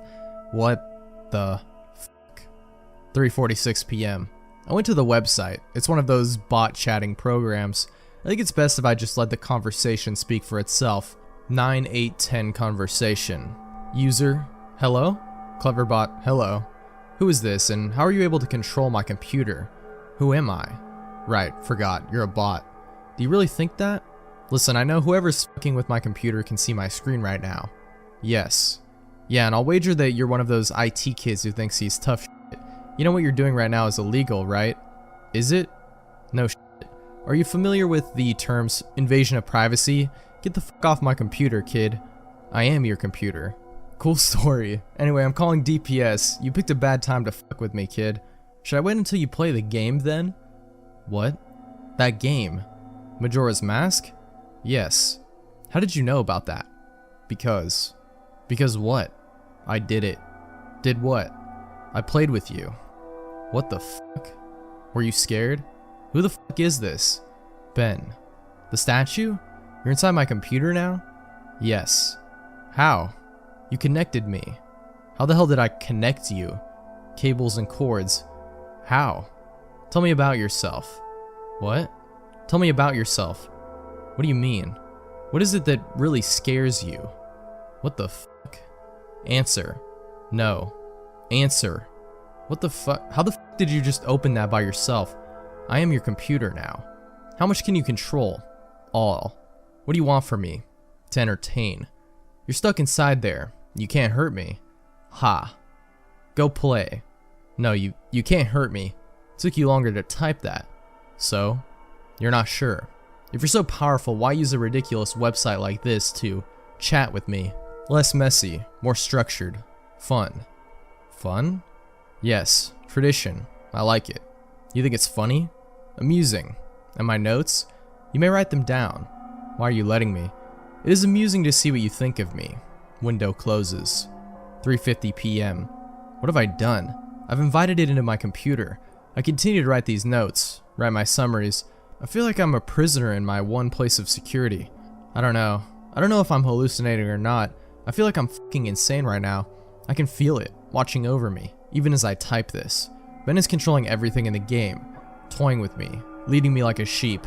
But for what? What's the purpose? I know Ben drowned, but why these hauntings? What the fuck am I even doing? It can probably even see this right now. 4:35 p.m. Summary of the Ben.wmv playthrough. 7:18 p.m. Ben called me to Cleverbot again. He tells me that he's sorry and wants to be free, and then I could free him. That's just like how he got on my computer from the capture card. He can spread, but he needs my help. He says I am special because I can help him. This is the first nice thing he has said. He promises to leave me alone if I do it. He swears he will. I don't know what to think right now. How can I even trust this thing? 7:20 p.m. I'm terrified of it, but now it's saying that it was just having fun. It's twisted and fucked up version of fun. He's saying that the game is over. I do want it to be over. He says that he just wants to be free, that he's trapped in the cartridge in my computer, and he wants to be free. I don't want to have to deal with this shit. I don't know how long I can deal with the watching. It's watching my every move, every keystroke. I have nothing private anymore. It knows everything that's been on my computer. It tells me that if it wanted to, it could do horrible things to me. But it hasn't, so I should just trust it. 8:01 p.m. Something tells me that I'm being played, again, just like in the game. 9:29 p.m. Ben called me to Cleverbot again. I ignored it and I went to take a shower. When I came to my laptop, I was welcomed with an image of the elegy statue staring at me with those dead eyes. I don't want to talk to him. 9:44 p.m. Fuck you, Ben, I'm not talking to you. 9:56 p.m. Fuck you, Ben, I'm not talking. 10:06 p.m. Fuck you, Ben, I'm not talking to you. 10:12 p.m. Fuck you, Ben, I'm not talking to you. 10:45 p.m. It's been more than a half an hour since the messages have stopped. Ben has stopped. I'm beginning to think that Ben isn't confined to just my computer/cartridge. I'm beginning to feel something. It's hard to explain it. I've never been spiritual, but there's something different about the air in my dorm room now. 11:42 p.m. I'm beginning to see the elegy statue randomly as I search the internet in places I shouldn't, places where he shouldn't be. I'd be scrolling down and suddenly I'd be staring at a picture of the elegy statue. Always the elegy statue. I don't know how much more of this I can take. September 9th, 2010, 12:35 a.m. My worst fears confirmed. Ben has tampered with my summary of Ben.wmv. I looked at the summary that I posted on various forums for the Ben.wmv file, and parts have been omitted. There is no mention of Ben existing outside the game. There's no mention of the Moon Children. How could he have been that quick to delete the post without me noticing? I'm wondering if maybe it appeared to me that I was posting everything, but in reality Ben was posting his own censored version. I'm going to ask Ben why he did it. 12:50 a.m. He isn't responding to me on Cleverbot. It's just giving the generic responses it usually does. I'm just talking to a bot this time. 1:24 a.m. I think Ben is mad at me. 10:43 a.m. The Moon Children appeared in my dreams last night. They lifted up their masks to reveal their hideously disfigured faces, maggots crawling out of their orifices, sunken black holes where their eyes used to be, a yellow smile that slowly grew bigger and bigger as they came closer to me. They told me that they wanted to play. I tried to run from them, but the 4 children pinned me down to the ground with surprising strength. Over them stood the happy masked salesman, announcing that he had a new mask that he wanted me to try. In his spastic sudden movements matching his in-game appearance, he took out a mask modeled off of someone's face that I couldn't recognize, a younger looking face, and handed it to the Moon Children. Giggling, they latched it onto my face, their horrible broken bodies bouncing up and down. 2 of them held me down while the other 2 began to sew the mask onto my face. My shrieks and screams caused the happy mask salesman's face to turn into the most horrific smile I had ever seen. He sporadically moved around, examining this procedure like a curious doctor. In that impossible movement, I flailed around, but it was no use. My eyes rolled in the back of my head because of the pain. It felt so real, but I couldn't wake up. I couldn't wake up no matter how hard I tried. After the mask was melded onto my flesh, they began sewing my legs together, then my arms. The horrific feeling of a needle puncturing your legs and pulling them in, rupturing your Achilles tendons and tying them together resonated throughout my entire body. I tried to scream, but the mask was pressed so tightly against my face that it was my new face, and my new face had no mouth. I didn't make a sound. I tried telling myself in my head that I was dreaming, tried telling myself again and again, and suddenly the Moon Children stopped and looked at me.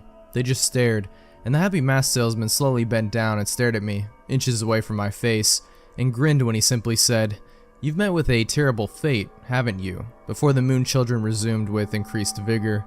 I couldn't wake up. I couldn't wake up. It wouldn't let me wake up until they had crafted me into another elegy statue. I woke up sweating, crying, and shaking uncontrollably. I immediately ran to my computer and went for Ben. 9910 Conversation 1. User, ask me, Ben. Cleverbot, welcome back. What is the point of doing this? Why? Amusing to see. How? Fun to play. Fun to toy with you. Make you feel safe. I wonder how you would have reacted. To what? If I hadn't revealed myself and stayed hidden, only doing little things to play with you, close out your windows, turn off your computer, move your mouse by itself, little things, make you wonder if I'm there, but you never really know, give you little hints that I am. I wanted to do something different with you. You did this before? Yes, and I will do it again. To who, Ben? Did you know Ben? Won't tell you that information. How did Ben die? You know. No, but how did he drown? Won't tell that to you. Why? It is reserved for another. Who? Another who asks. When? Later. The window is then closed. I'm beginning to think that this thing maybe isn't Ben at all. In its sadistic nature, I wouldn't be surprised if it took the boy's name after it killed him. 12:04 p.m. My room is beginning to feel different again. There's something out there. I feel really threatened, like there is something that is trying to reach out to me and strangle me, but it can't quite get there. 12:46 p.m. I think Ben doesn't want to play with me anymore. I'll play again. I'll play the game again, Ben. Can't you see this? I'll play the game again, please. Just stop this, please. 1:41 p.m. I'm going insane trying to decide what is real and what isn't. Is Ben just playing a trick on me, or is this for real? Is Ben generating these replies, or are people actually posting them? Did I just see that screen flicker, or was it my imagination? Imagine depending on the internet and trusting your eyes for your entire life and then being blinded. You can't rely on it anymore. You second guess everything. For the brief moments I am looking at my responses to the videos, people were pointing out things that looked fake or photoshopped or whatever, and there is literally no way for me to know if Ben changed something on purpose to try and shut me up, or if maybe these replies were just constructed by Ben to try and discourage me from even reaching out. See, I get fucking caught in an infinite mindfuck loop like this, and this is what has been wearing on my sanity and pushing me to the edge. As I'm writing this, there's no way of even telling if anyone even cares as much as I think they do. Just another fucking trick. Does this whole document even exist? Am I writing nothing? 9910 Conversation 2. User. What is it? What's the point of playing? I die whenever I do anything. Cleverbot. You die because you can't figure out the secret. What? Thematic. What the fuck are you talking about? There's beauty in your suffering. The window is closed. 4:09 p.m. Ben is making me play the game again. It tells me that there is something very important to show me. 6:23 p.m. Summary of the Drown.wmv playthrough. 9:09 p.m. Summary of Children.wmv playthrough. September 10th, 2010. 11:52 a.m. The Drown.wmv playthrough was up when I woke up today. I remember typing it up, but I don't even remember posting it. He censored it again. There's no mentioning of the old man. I have no voice anymore. I'm only posting what he wants me to. I'm the mask he uses to disguise himself as he lies. 11:55 a.m. There's an entire video summary of a video that I don't remember doing. Reading through the summary, this sounds morbid, resembling my dream from 2 nights ago, except on a far more sadistic scale. These moon children, there's something more to them, almost as if they're another entity from Ben. Something happened last night that I can't remember. I'm posting the 4th summary to the forums now. Shadow of my chair moved. 12 p.m. Ben won't let me visit YouTube. I can browse the rest of the sites, but he keeps on exiting the window when I go to YouTube. Why? 2:02 p.m. I'm feeling the air start to constrict. I don't think I'm alone here. Whatever aura has been here is getting more violent. 2:44 p.m. I'm trying to contact Ben on Cleverbot. He's not responding, I just get the AI. 3:51 p.m. My ears aren't fooling me. I'm hearing the reverse song of healing. I keep hearing it. 4:23 p.m. Now I'm positive of it. Earlier I thought it was a weird coincidence, but just now I went to open my window, and 3 floors down at ground level I saw the old man.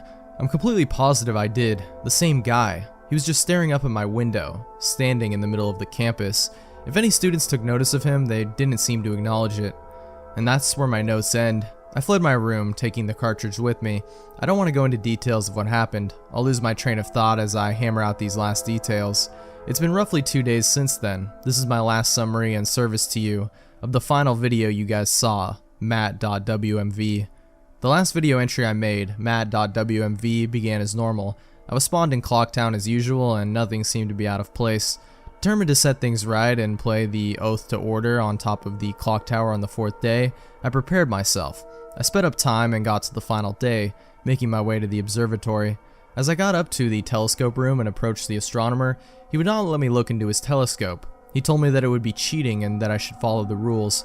Despite my repeated efforts, the game would not let me do the 4th day glitch, no matter how hard or what I tried. I tried working around the game and doing the glitch, but it was adamant this time.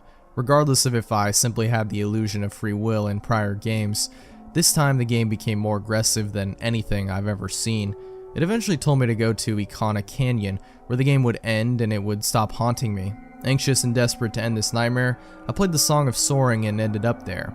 I was told to check my inventory, that I would find the answers there to end the game. I arrived at Icona Canyon and saved my progress at the owl statue. As I searched through my inventory, I finally noticed that I was missing a reoccurring song, the Elegy of Emptiness. Obviously, once I traveled there and learned the song, I suppose that was the last thing it needed before Ben decided it had enough fun playing with me. Ben is a manipulator. He tries to fool his victims into security and makes you drop your guard like a Venus flytrap. He ensnares them. I'm nothing but a puppet to him. He enjoys seeing what kind of human emotions he can tap into by doing different things. There are still some things about this whole experience that still don't make sense, but then again, I was never good at figuring out these things, and I'm not exactly in the right state of mind too. I'm giving you all the pieces of the puzzle for you to analyze and piece together the missing links. I'm typing these closing thoughts on the library computer on campus, and I've emailed myself the notes I've stored on my infected computer from the last 4 days. I'm then going to combine those copy-pasted notes with the closing/openings that I've typed here on the safe, public computer into one text document. I'm not taking any chances spreading Ben. I would not wish this horrible torment on anyone, and I've made sure to have my bases covered here. I didn't run into any problems with Ben when I was back on my computer trying to email myself the notes. Went right under his fucking nose. He has no idea what he just let me do. Had no problems opening the TXT file from my infected computer in my email either. I can't describe to you how it feels to finally be able to get the word out in this post. The nightmare ends here. That said, do not download any of my videos or anything about my videos through a YouTube video/audio ripper, a screen grab, whatever. I don't know how he can spread, but I know that just by watching them on YouTube/reading my text won't be able to allow him to spread, otherwise he wouldn't have needed my help in the first place. But I strongly recommend you do not take anything you see streaming online onto your own personal computer. This will be my last posting that I'm putting up on this forum here for the world. If you see any further posts from me after today's current date, September 12th, and after the current time, 12:08 AM, discredit them. It already is proven to me that Ben can access my account/password and manipulate my computer, and like I said, I have no idea to what extent it can do this, but know that it will do anything to break free. He is desperate. To ensure your safety, just forget about me, please. And obviously this goes without saying, but from here on out, do not download any images I may have put up, any files, anything. This 5th day will be my last day. I'm going to burn this cartridge and then come back to destroy my laptop. Again, even though I don't even know you, this sort of is bittersweet for me. This semester I really didn't have any friends, or rather I stopped paying attention to them, but I suppose that's partially to blame because I am the genius who picked to live in a single. I suppose if someone were able to get a hold of me and save me before I got too immersed into this game, it would have really saved my life. However, it proved too much for me. I'm just glad it happened to me and I could get the warning out so that Ben dies here. Lastly, thank you for taking the time to open this and open yourselves up to me by hearing my story, despite maybe not believing me. You didn't have to do that, really. You shouldn't have. Your support this entire time has kept me going, and now I am finally free of this. Thanks again, Jadu Sable. Mario. So it all happened tonight of all nights. I was bored, obviously contemplating what I thought I could do to waste time as I chatted with the people in #SMWC. We had good times and shared a few laughs together. Out of boredom, I decided to patrol the hacks waiting to be moderated section. Seems that we had quite a bit, 33 if I recall correctly. The first few hacks I saw when I sorted them by date were a couple of really horrible ones with bad screenshots to boot. I actually showed these hacks to the Centralites currently on SMWC. We were laughing at how bad some of these were, but then I got a hack called Mario. Just that, nothing more, nothing less. The description seemed quite odd, as if some Japanese hacker was trying to translate the original plot of Super Mario World and failed horribly. I showed this to Kieran and he started laughing at it. It read as follows: as you play the role of Super Mario Plumber, verify that you are beautiful. Purin Sesu Tozu Taro again. Bowser kidnapped the evil king. It is your job to save her. This hack includes 6 levels of very long. I simply dismissed this as someone trying to act Japanese and release a crappy hack with some edits. That's what I thought it was, at first. Curiosity got the best of me. I decided to download the hack. I didn't know what I was in for, since the single screenshot of it was just the title screen with nothing but the letters Mario from the Super Mario World's title screen. I thought it was a little odd how there were no dates or anything either, as hackers usually place their names and dates in the titles to mark when the project was started. So when I opened the hack, I was greeted by 2 files, one called 3007014, a simple TXT file that was 27 kilobytes in size, and the IPS file simply named Mario.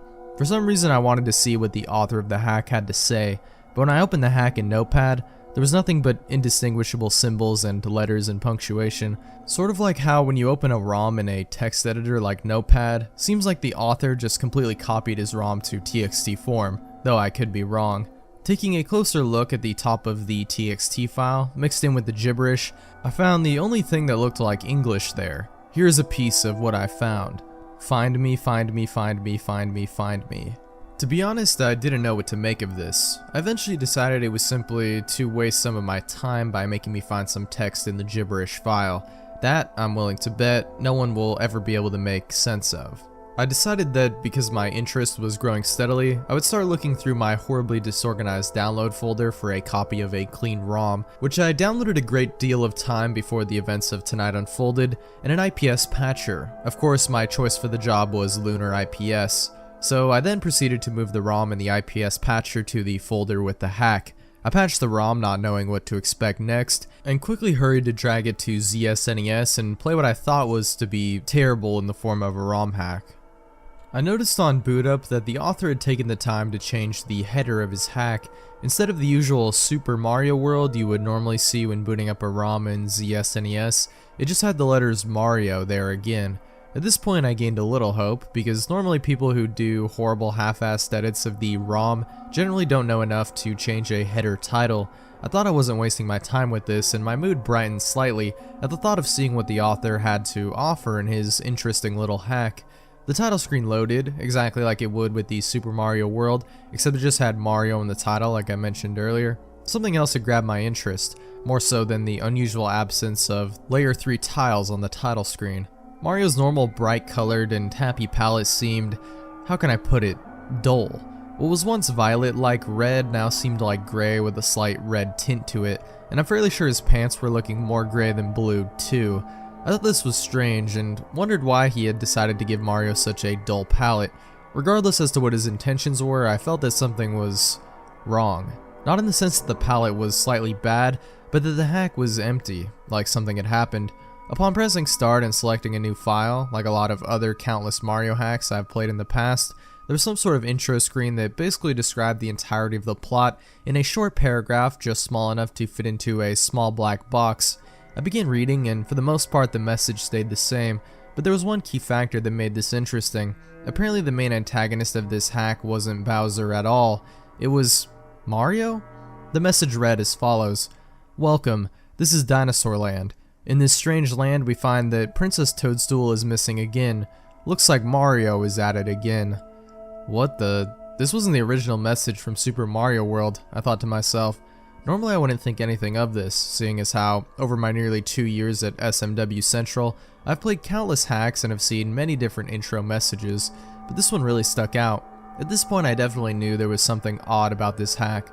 Upon letting the intro level music play, I pressed the start button on my controller to finally get to the overworld and begin my journey into this unknown hack. Upon entering the overworld, everything seemed normal. Same old level paths, same old music, but the level names were different. Instead of Yoshi's house like it always has been every time I've played Super Mario World, it was now just simply Yoshi's. The house part was missing. I thought this was strange, and I began to lose hope in the hack, because it seemed like barely anything had changed at all from the original. I was hoping to see something new. Well, unluckily for me, I got my wish, as you'll soon see when you read on. I decided to enter the level out of curiosity. When I entered, the whole house that's normally there was gone. No smoke, no more fire, no more little birdies, no more treehouse. All that was left was the message box. I decided to hit it. Upon opening, the message I expected to be there was replaced with what seemed like binary. Apparently it says Notepad. At this point I was on IRC telling everyone about how the hack was starting to weird me out, which yielded some sarcastic responses, but hey, I expected it. Anyways, after this, my interest level in the hack skyrocketed, and along with it my paranoia. Oh boy was I in for a fun surprise. So I decided to head left. Upon reaching what was before known as Yoshi's Island 1, the level was labeled Never Come Back. Now I thought things were going to be all Kaizo Death Trap, because generally that is what people name their levels in Kaizo hacks to make sure that the player doesn't go there. To my surprise, it wasn't quite that way, though I wish that it had been. Upon entering level 105, I was greeted by the insanely loud clown car sound that Bowser's flying vehicle makes right before Peach falls out. Of course, with my headphones being moderately high, the sound scared the living shit out of me, which wouldn't have happened if I hadn't been so nervous beforehand.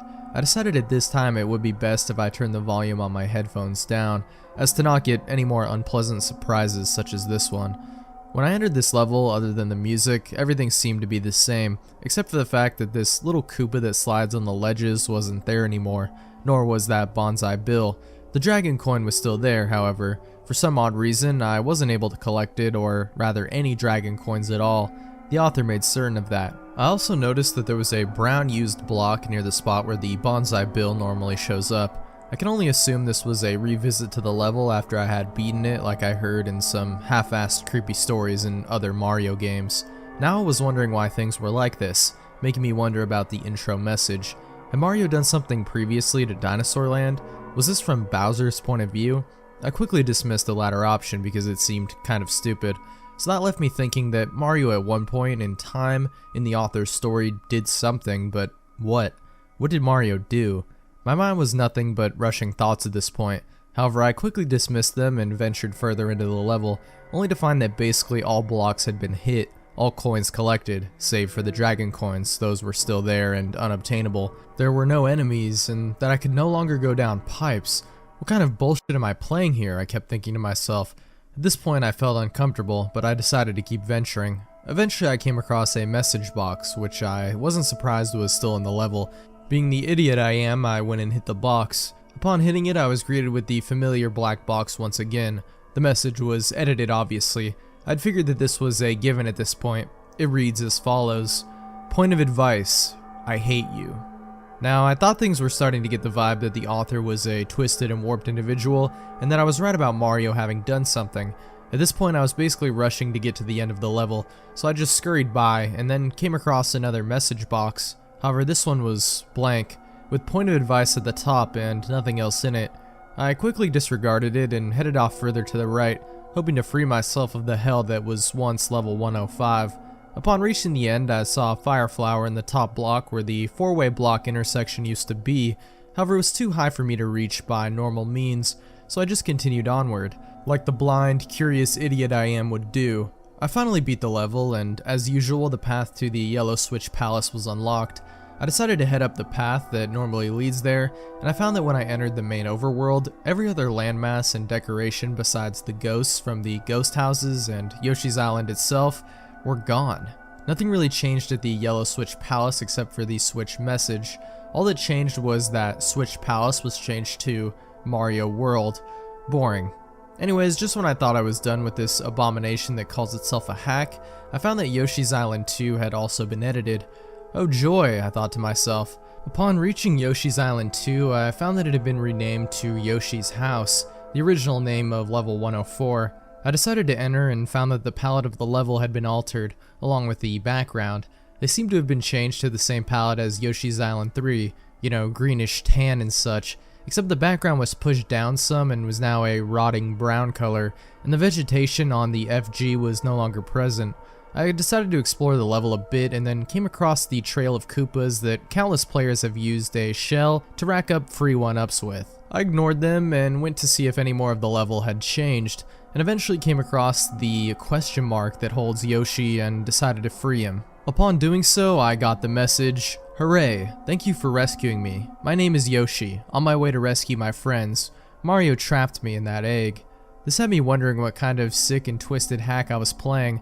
I had thoughts of all possible scenarios of Mario attacking Dinosaur Land horribly and causing irreversible damage. The author had me hooked with his sick little game, and like any other idiot, I took the bait and kept coming back for more. Somewhere not far off from the Yoshi question mark block, I found a message box, in the same place I remember that it had always been, though if I had learned anything at all from playing this, it was that whatever was in that message box was not going to be even remotely normal in the slightest. This made me hesitant to hit it, but I ended up doing so anyways. I wanted to find out more. The message I was greeted with was as follows: "But is there anything I can do to change your mind?" What the fuck, I thought to myself. What the hell did this even mean? Change my mind. What would I change my mind about anyways? Was this about Mario and whatever he did, and about how people were trying to convince him to stop? Was Yoshi talking to me through message boxes? Or was it about me playing the hack, asking me, as if the hack was trying to talk to me through message boxes? Either way, whether it was for more backstory on what Mario had done, or if it was questioning my decision to keep going, I decided to keep progressing, despite the obvious signs that I should have quit playing the hack a while ago. As I progressed further, I found that I was right. All vegetation was gone and nothing was left at all, save for a few enemies like Chucks and moles and such. Even the pipes were gone. I came across another message box. Like all other times before, I decided to hit it. I was greeted with yet another cryptic message. "Point of advice, this is the selfish way out." The selfish way out? What the hell? Was he calling me selfish for continuing to play the hack despite the warnings? Had Mario made some kind of selfish decision that only benefited him? Was Yoshi still trying to talk to me? What the hell was this guy trying to tell me? At this point I was creeped out to the point that I was shaking slightly, a mix of anticipation, fear, and the fact that my room was terribly cold last night. I closed the message box and once again proceeded further. The area with the moles seemed the same, except for the fact that the block next to the vine block was gone, along with the happy clouds and dragon coin the vine allowed access to. This made me feel gloomy, to say the least, not so much frightened as I was depressed. It's a feeling I couldn't really explain well. From this point on, it was just basically a big empty stretch of land to the end of the level. I proceeded quickly. I wanted to get the fuck out of there, as I felt that I had spent enough time looking around. So me and Yoshi, I still had him at the time, opened up the next path on the overworld. It too had changed. What was once Yoshi's Island 3 now read as Yoshi's Island 7. Memories of Super Bobito World flooded my mind, how the levels would take giant leaps in number order, which made it seem ridiculous. Though at this time I didn't quite find it as humorous, due to common sense and obvious reasons explained earlier. I entered the level. As I entered, I was welcomed by a solid black background and a blue and gray colored floor. The place seemed frozen, lifeless, and barren. There was nothing in the level at all, save for the goal point, just a clear stretch of land with nothing else. I quickly lost interest and finished the level. It seemed like the most empty and creepy level in the game, though as you'll read on, it gets far worse. With the level beaten, a new path opened up. Yoshi's Island 4 was now just leave now. I hesitated as to whether I would stop playing, but my interest kept me going further. At this point, SMWC was nothing but me posting findings and messages from the hack so that others could experience what I was experiencing. The channel sadly was unusually inactive. It seemed like no one really cared or wasn't around. I felt alone. I proceeded into the level. For the most part, everything seemed the same, save for the fact that there was now no water at all to keep me from falling in the pits without using Yoshi as a sacrifice. The level was also void of all enemies as well. Whenever I got to an area that seemed too far for me to jump, I found that I could just walk right across on the air, thus getting rid of the need to use Yoshi as a sacrifice. It's apparent that the hack wanted me to keep him. I could tell that much. I was able to get to the pipe that usually leads to the exit level. I went in and found that the room was exactly the same, everything in the right place and nothing edited, or so I thought. The message box once again broke the mood of that brief moment of relief that I had experienced upon entering the pipe. You get if you cut the at the end, if you collect you can. At this point I was questioning whether I should keep going or see how it ended or quit now while I still had a bit of common sense left. The message box was sort of indistinguishable and I couldn't really make sense of it. For a moment I tried to figure out what it meant, but eventually I just gave up and beat the level. I figured the box wasn't worth the time anyways.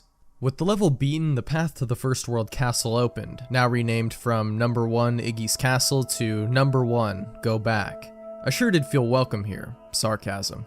I decided to completely ignore the level name, as I just wanted to get this over with and be done with it forever. What seemed like a normal castle intro was made especially creepy given the fact that I had to dismount Yoshi. I felt for the first time that I was actually abandoning him, and I wished I had taken him with me. The inside room of the castle looked strange. There was this darkish, bluish, greenish, black lava on the ceiling, and goal points that looked like pillars. Aside from that, next to each pillar there was an increasing amount of message boxes the further I got. The room was basically just a big hallway with no enemies or anything of the sort. Every message box I pressed gave me either a blank box with Yoshi's signature at the bottom, or the message that read as follows: "Don't you think you've caused enough trouble?" Another cryptic message. At this point I wasn't surprised, not in the slightest. Again, the thoughts in my head started circling, wondering what exactly Mario had done, why he was here, and why everything seemed to hate everything about him and wanted him gone forever. I was feeling more depressed than scared at this point, to be honest, and I had no idea what to expect next. I proceeded down the long hallway, checking message boxes filled with nothing but the same two messages over and over. It's like they were telling me to stop playing or something. Obviously, I ignored them and kept going. I eventually reached the end of the hallway. There was a door, which I entered. I was welcomed by nothing but a small section of land. The level was also auto-scrolling, so I figured that this must be the end, that the author wanted me to jump in the pit and commit suicide or something, thus ending my journey. I was wrong. The auto-scroll pushed me over the ledge, and I was still walking, unfortunately. The whole level was nothing but a long stretch of invisible land to another small piece of land, just big enough for a boss door to fit. The auto-scroll came to a stop, and I prepared for the worst. I gathered my composure, swallowed some of the spit in my mouth, and took a deep breath. I entered. Nothing but a normal Iggy boss. I felt cheated in a way, but I was happy to think it was finally over. I defeated Iggy with 2 jumps effortlessly, which was actually the quickest I'd ever beaten him before. After he fell in the lava, the course clear message popped up as usual. It ended and I was brought up to the rescue egg scene, though instead of the usual message, I was shown something disturbing and vastly different, like a profile for the scene of a crime. It was as follows. Victim number 1. Eyeballs were unable to be found. The victim was found lying on her carpet. Causes of death unknown. Hand marks with unidentifiable fingerprints were found all over the corpse. What the fuck is wrong with this guy? I said as I read the disturbing message. I mean, it was a hack, but still. Who the hell was this victim? Why were her eyeballs gouged out? And just what could have made those unidentifiable fingerprints that were found on her body? Was this Mario's doing? Is this what the author was trying to tell me? And furthermore, was the girl Princess Toadstool? It took me a while to see if I read the message correctly, then I proceeded outwards, wondering what would happen next, since the main map was completely gone and there was no trace of it anywhere. To my surprise, it still showed the path marked for Donut Plains. The event tiles were still there, marking the path to the lone level on the giant map that was once the main world. It was still called Donut Plains 1. I thought we were finally done once more, but when I entered the level, I could see that, like the previous times, I was once again wrong. Upon entering, I saw 2 message boxes. They said as follows: "There's no way out of here," and "Fly away." I found it quite strange that both message boxes were contradicting each other. One was telling me that there was no way out of this accursed hell, and the other was telling me that if I could fly away, I could be free, though I saw no feather or enemies to grab one with. Was this telling me that I could either rise up and go to heaven or stay in hell forever, wallowing in despair? Did I need a cape to proceed? And what happens after this? Is the whole game like this? I began to create more thoughts in my head, trying to figure the message boxes out, but to no avail. I proceeded to walk to the right. I made a jump, but found that I was stuck in the area. There was an invisible wall, and I thought I'd hit a dead end. When I landed, I tried moving right again to see if there was any way to go on. All of a sudden, I heard the pipe sound and watched the pipe animation, except there was no pipe present, so it looked quite odd. I was then taken to a level with a black background. There were stone blocks for ground and a small door. I was immediately given a mushroom to prevent me from entering it, so I proceeded further to see if there was anything else in the level. I found that the room was nothing but a long stretch of concrete blocks and doors that were too small for me to enter because of the mushroom I'd had. It's obvious that the author didn't want me to go through any of them, or I wouldn't have gotten the mushroom in the first place. As I proceeded, I found myself at a dead end. Since there was nothing left for me to look at, I tried to go right again. It worked. I went through the brick wall. It acted like a pipe, and Mario went through a pipe animation that looked like he was going into the darkness. I was then taken to a small room with what seemed like a pit and a wall. I jumped down the pit, seeing as how there was no other option, though I found that the bottom of it was solid. I tried pressing down in a bunch of areas until I came across a pipe. Mario slowly did the pipe transition downward off the screen. Expecting another level, I waited, but there was no more. Just a black screen. I was unable to continue, unable to pause or exit the level or move. There was nothing. Nothing at all. This was the video game representation of death. A crash. Mario had died. After playing, I think I finally understand what was happening. I believe Mario was atoning for his actions, eventually being plummeted into a hell that looked exactly like Yoshi's Island, where he was lost to the grip of death forever. I was finally done playing and quite relieved at that. The nightmare was over and activity on the IRC seemed to be back up again. I quickly shared my tales with the rest of SMWC and typed this documentation of it. If you feel daring enough, you too can witness my tale firsthand. Remember guys, it's only a hack. It can't hurt you. Or can it? Misfortune.gb. Misfortune is an obscure game for the original Game Boy. Since no known hard copies or ROMs exist, all known information on the game is derived from personal accounts and a scant assemblage of screenshots. The game does not contain any credits. Whoever created it has yet to be discovered to this day. The few people who have experienced it consider it to be one of the scariest video games ever made. Given its age and cult following among rare horror game enthusiasts, it's entirely possible that the authors of widely known creepypastas such as Sonic.exe and Lavender Town Syndrome drew inspiration from Misfortune. The player controls what appears to be a young boy in a strange gothic building. After briefly exploring their environment, they are confronted by a malevolent being. Despite the character never identifying itself, some people, citing notable similarities, claim that it may be a representation of Baphomet, Beelzebub, or even the devil. Upon meeting the mysterious creature, a dialogue box will appear with the text, quote, "I exist within the very fabric of reality. Do you want to challenge me?" This is followed by a yes or no choice. Should the player choose yes, the being replies, "Then let's begin." The player is then transported to a series of maze-like rooms, each filled with pit drops, locked doors, keys, and traps. The objective is to progress through each room by either reaching the stairs to the next level or by solving a puzzle. This can include answering riddles or choosing correct doors or pathways. The most known example consists of a level where 4 small cabins are shown on screen. A dialogue box will appear that reads, "Choose wrong and misfortune will befall your loved ones. Are you ready to play?" Should the player make a mistake at any point throughout the game, the screen will cut to black before showing a more detailed image of the demon, along with a dialogue box reading, "I am God here," in what appears to be blood-styled writing. Rumors pertaining to the game's alleged harmful effects began to surface on the internet around the late 1990s.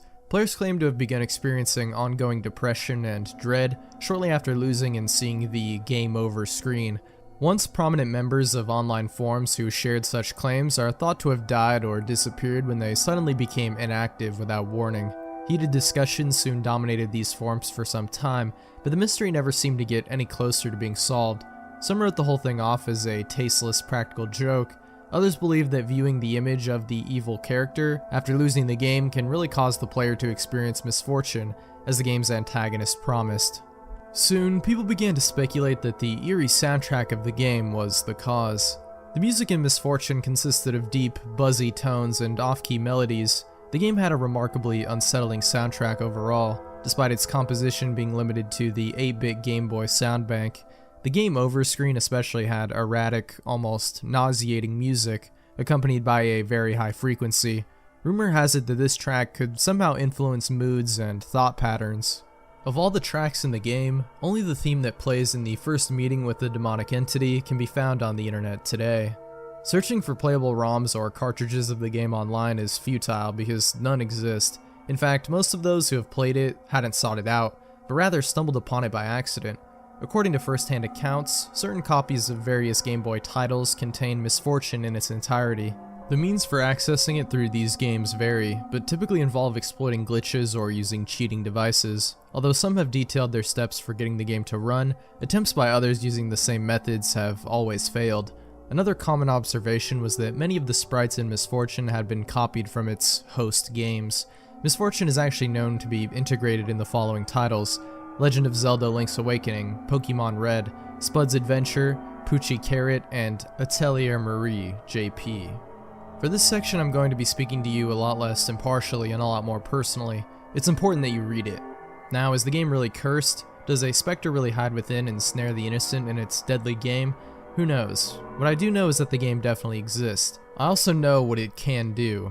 I've never played it myself, you see, but I knew someone who did. A good friend of mine, actually. We were closer than brothers, and we told each other everything. He was the most enthusiastic, outgoing guy I ever met, and like me, he was really into video games. Sure enough, one day he told me that he found a spooky new side game hidden in Pokemon. He showed it to me, and even back then it gave me an odd feeling, though to be fair, I was always easily scared. Soon after, he started talking less and less. Later, he'd either ignore my calls or tell me he was sick or busy when I invited him out. He became something of a recluse. I did still sometimes get to see him at high school, but he rarely spoke and snapped at me when I pried too much over why he was acting in such a way. About a month later, before he got off the train after school, he said goodbye for the first time in weeks. I'll never forget the look he gave me that day. He was the macho, nothing gets to me type of guy, and he always masked his emotions really well. But in that moment, he had a face filled with grief, like he was about to cry. He made me promise him one thing before he left, that I never play that game. That was the last time we spoke. The next morning, they found his scratched and bloodied corpse hanging from his disassembled weight machine. The police concluded that he managed to lift 220 pounds of weights over his head with the cord still attached, looped it around his neck, and released it over the other side of the machine, causing his strangulation as the weight on the other side yanked him upwards. The most horrible detail was that he was found with his hands clutching the inside of the makeshift noose, as if he were trying to tug it loose. That was it. The case was closed. Personally, I don't believe that's what really happened. If you're a collector or have just heard the legend and want to experience the game for yourself, you should reconsider. Even if you deny the existence of demons and curses, the misfortune that will befall you is very real. You have been warned. Lavender Town Syndrome. The Lavender Town Syndrome, also known as Lavender Town Tone or the Lavender Town SIDS, was a peak in SIDS and illnesses of children between the ages of 7 to 12 in Japan back in February 27, 1996. The phenomenon occurred shortly after the release of the first Pokemon games, Pokemon Red and Green. Rumors say that these SIDS and illnesses only occurred after children playing the game reached Lavender Town. The location's theme music had extremely high frequencies that studies have shown only children and young teens could hear because their ears are more sensitive. Due to this effect, at least 200 children supposedly committed suicide, and many more developed conditions and afflictions. The children who killed themselves usually did so by hanging or jumping from heights. Those who did not often acted irrationally and complained of severe headaches after listening to the theme. This mass hysteria was caused by the first released version of the game. After the incidents, the programmers fixed the location's music to be at a lower frequency. Lavender Town now sounds differently depending on which Pokemon you're playing, but since that change, children are no longer affected by the song. One video appeared in 2010 using special software to analyze the audio waves of Lavender Town's music. When played, the software created images of the unknown near the end of the audio. This created controversy since the unknown don't appear in the series until the Generation 2 games, Silver, Gold, and Crystal. The arrangement of the unknown appears to translate to, "Leave now."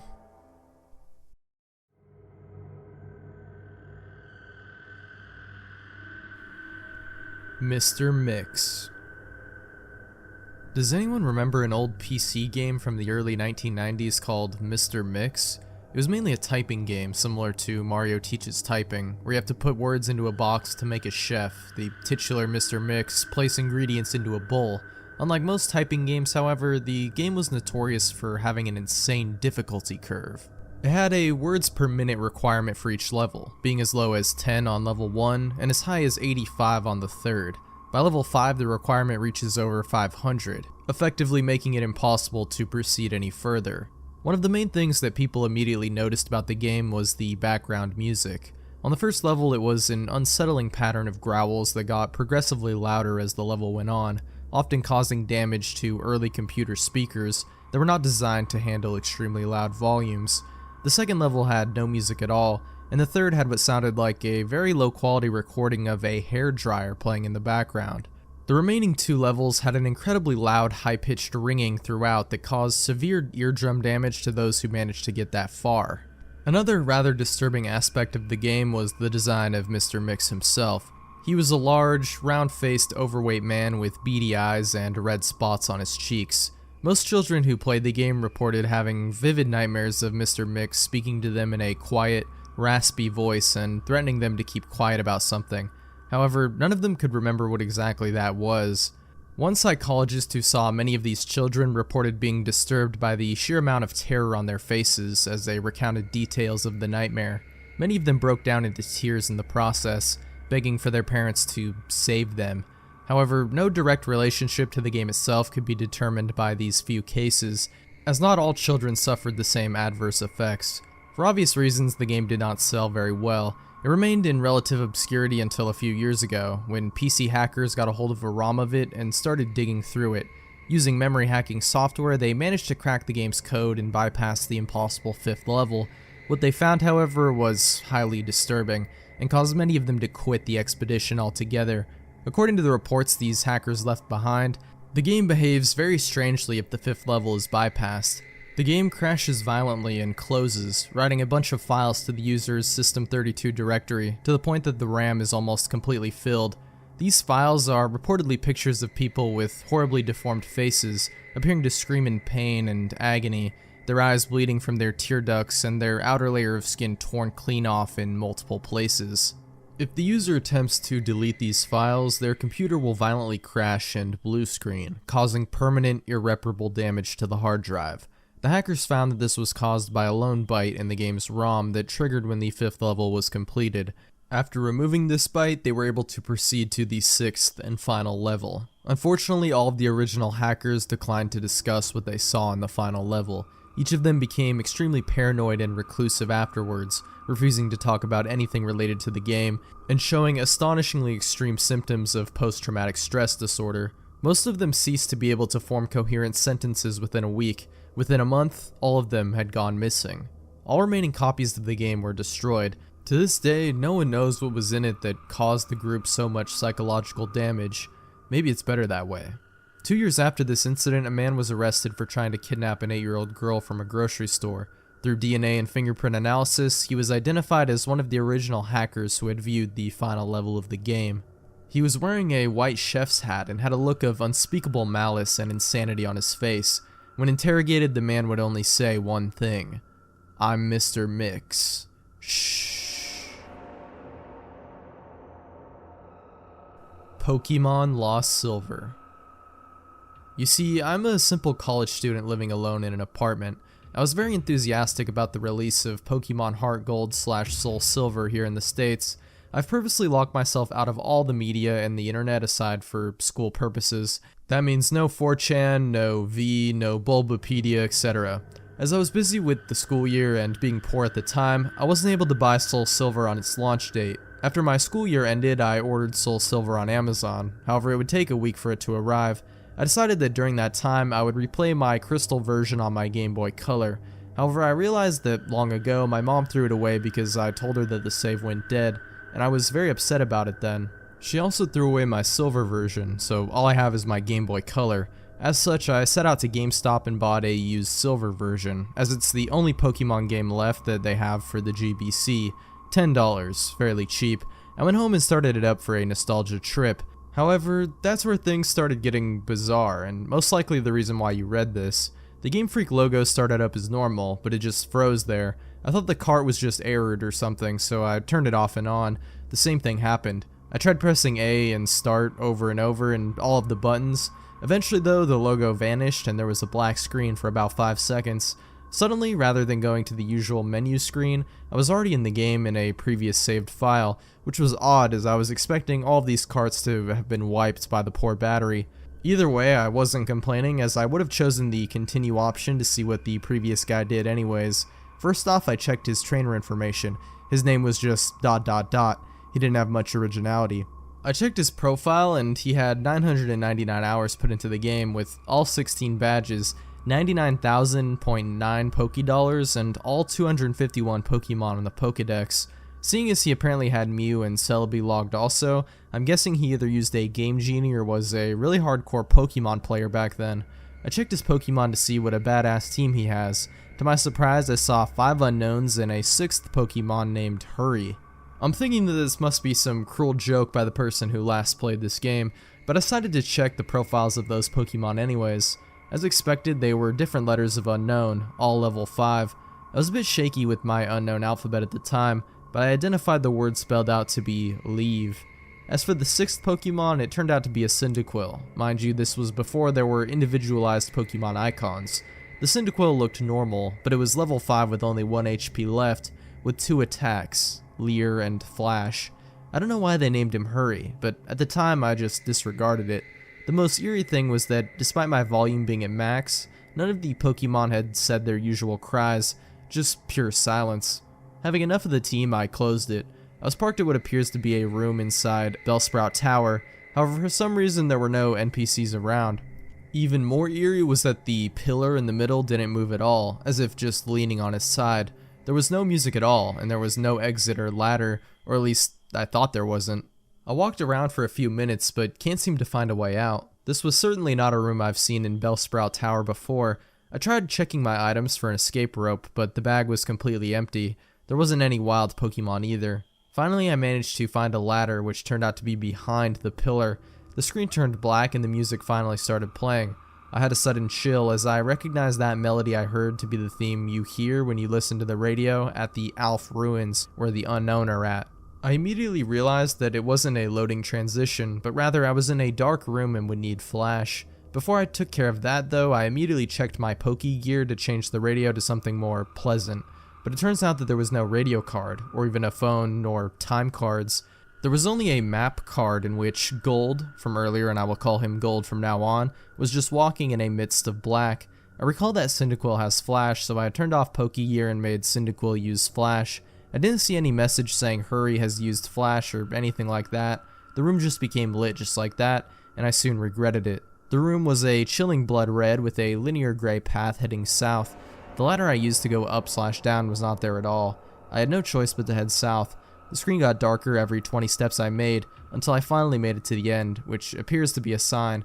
I read the sign which said, "Turn back now." Suddenly I was asked to answer yes or no, but there's no question asked. I chose yes as I did not know what it was asking, and the screen went black again, making a ladder climbed sound. The unknown radio music stopped and in a few seconds was replaced with the not as creepy Poke Flute radio music. I was in another dark room, but I held my breath and used flash again. Suddenly it said that Hurry has fainted. which was odd since I recalled that there was no status conditions like poison on him, and I clearly wasn't in a battle. I checked my Pokemon quickly and suddenly he's no longer in my party.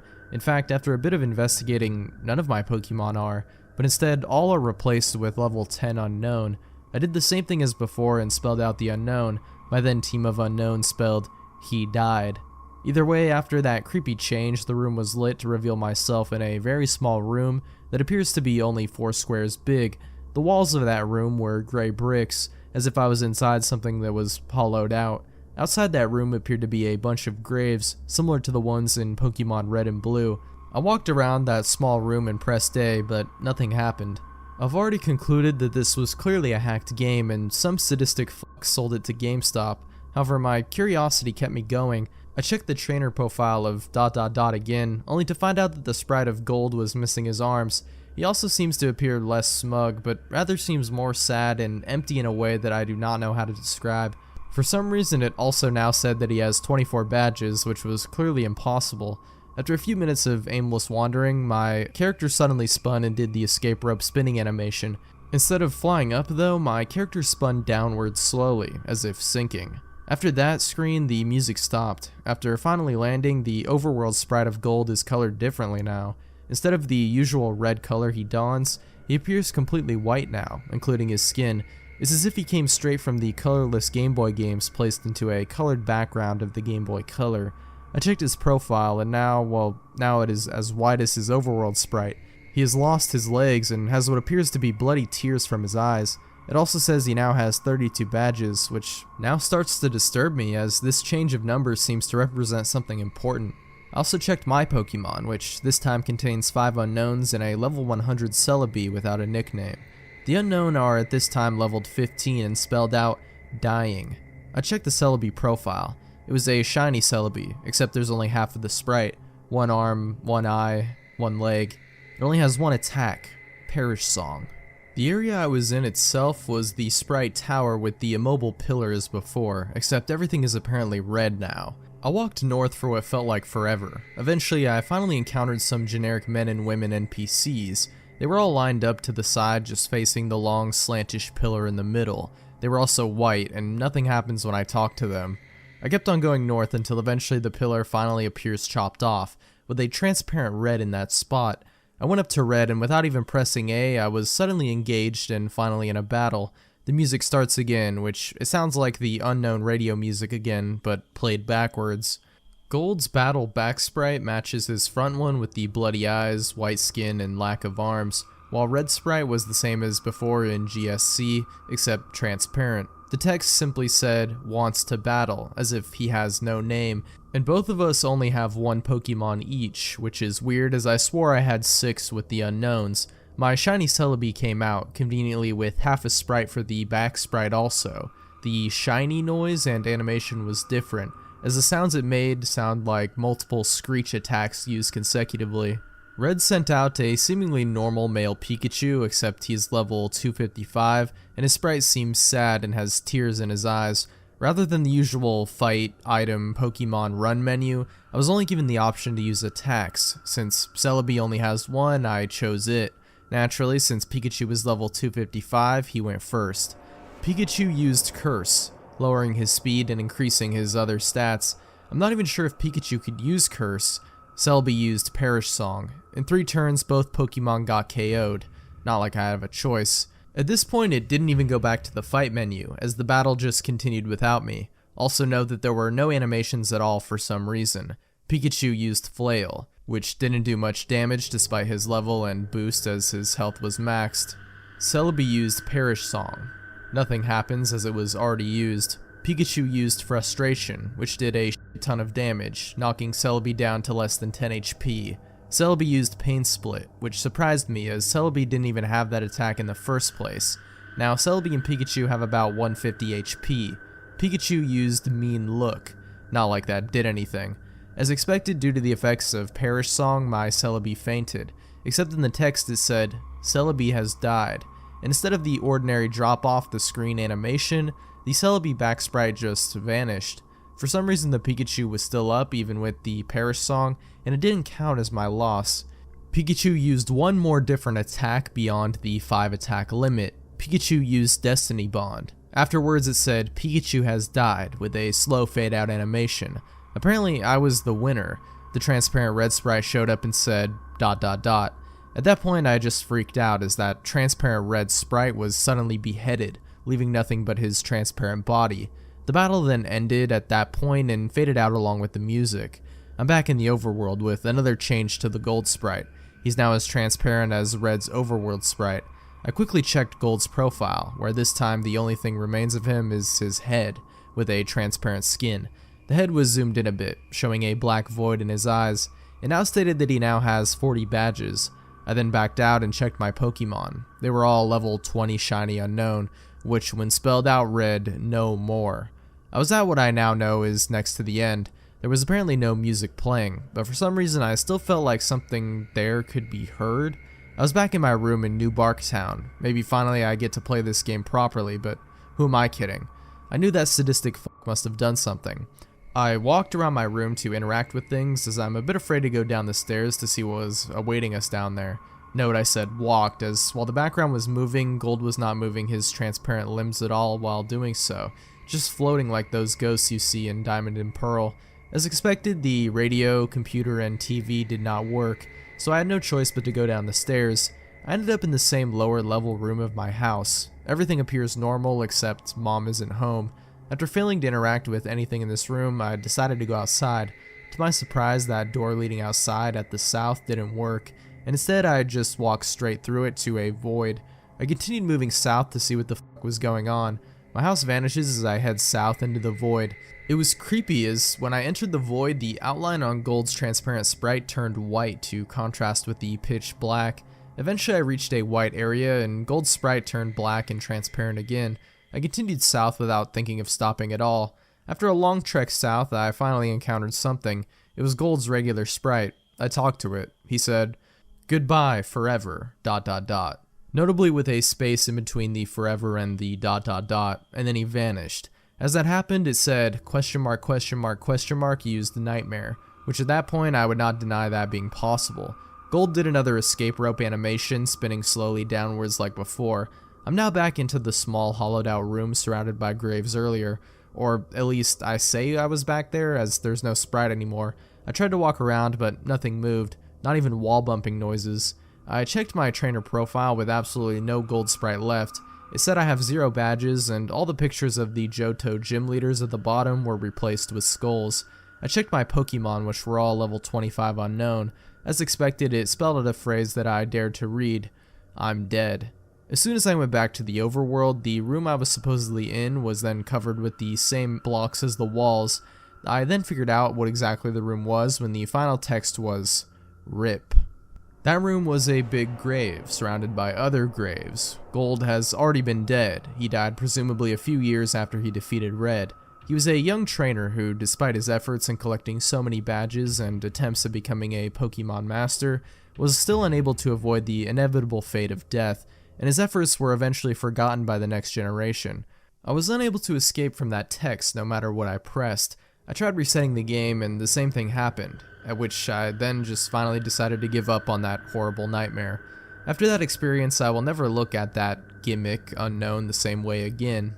They say that only the first generation have folk tales and legends, but the second generation have shown me how unpleasant the truth can actually be. I eventually enjoyed Soul Silver immensely, but I still can't unthink what that rigged game has told me. The Theater. Have you ever heard of an old game called The Theater? Yeah, didn't think so. Probably because many say it doesn't even exist. You see, The Theater was released around the same time as Doom. Today, if you ever find it, it's only available on crappy bootleg CD-ROMs, which, more often than not, don't even actually contain the game. The actual legitimate copies that were apparently released back in the day feature a blank cover, with nothing but the sprite of what has been since named the Ticket Taker. He is a poorly drawn, pixelated, bald Caucasian man with large red lips, wearing a red vest over a white shirt and black pants. He is completely expressionless, though some say if you smash the disc, his face will be angry the next time you look at the cover. This is only an urban legend, of course. What is peculiar about the theater, however, is that there is no developer named on the jewel case, nor any game description on the back. It's just the ticket taker on a white background on both sides. The game was initially known for its inability to install correctly. The installation process would immediately lock up the computer when the user reached the licensing agreement. Also strange about the licensing agreement was that whenever the name of the development studio was supposed to show up, the text would simply be a blank line. Anyways, most people who have claimed to own one of the original CDs say that they figured out how to install the game by rebooting their computer on the licensing agreement page with the disc still inside. Following that, they are prompted to press I agree on startup before continuing with the installation. Supposedly, if a player manages to find what they believe to be a working copy, the installer window will freeze and stop responding before they can click their first next. Some also say that their PCs do not lock up and it is only the installer that freezes. It is unknown if these effects come from actual copies or fakes, but it is widely thought that so-called working copies are illegitimate and made to draw internet attention, with no proof of the installation effects. Upon proper installation, the game will start up without any introduction, other than a main menu that is merely the sprite of a movie theater's exterior on an empty city street. The title fades in prior to the three menu buttons: New Game, Load, Options. Selecting Options immediately crashes the game to desktop.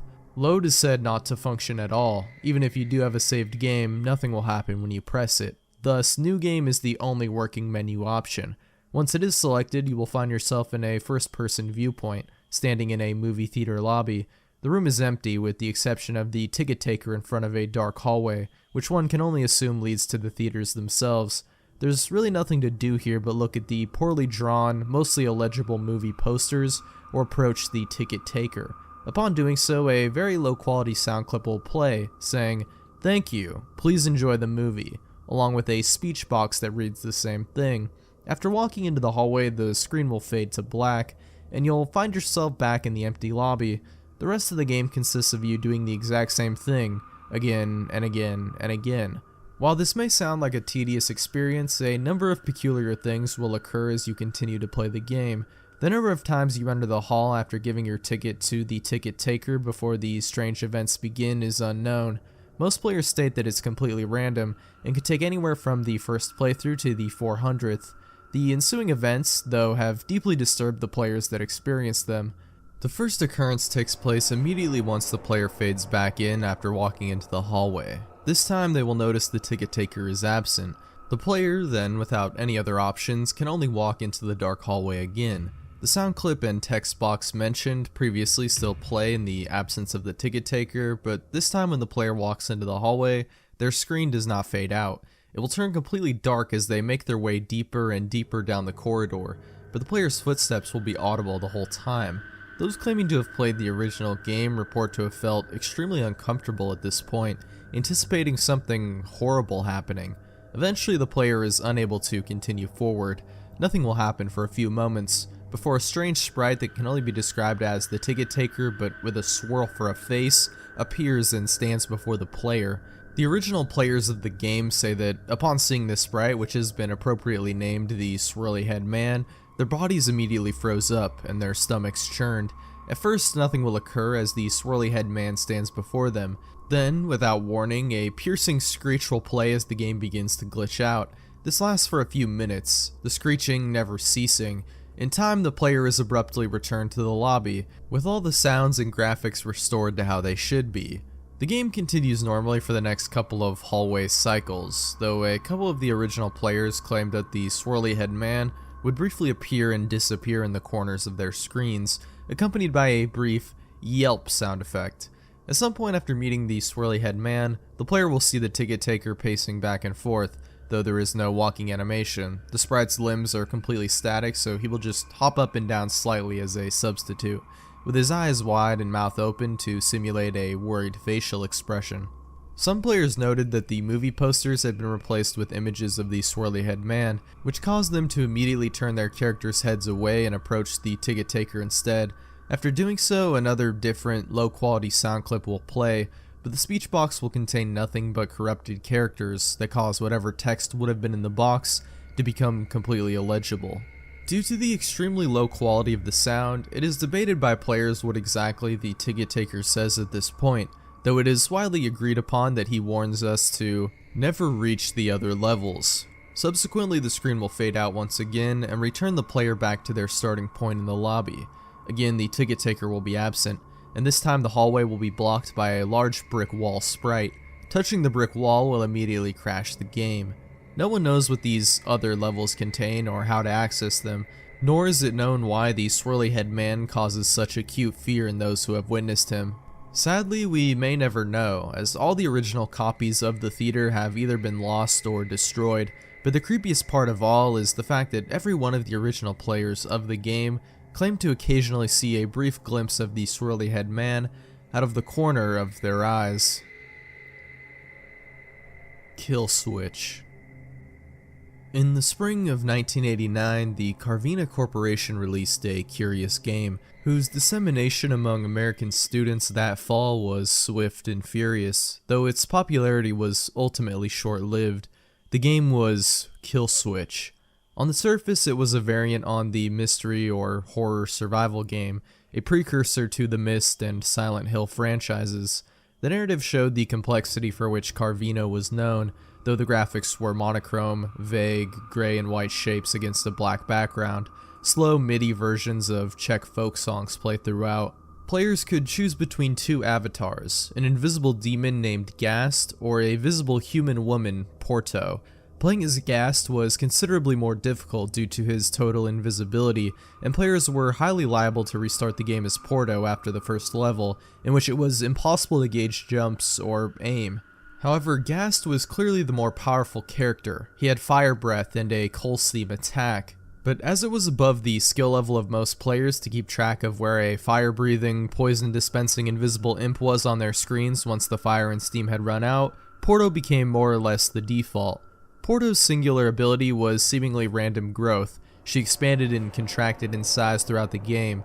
A Kansas engineering grad claimed to have figured out the pattern involved, but for reasons which will become obvious, his work was lost.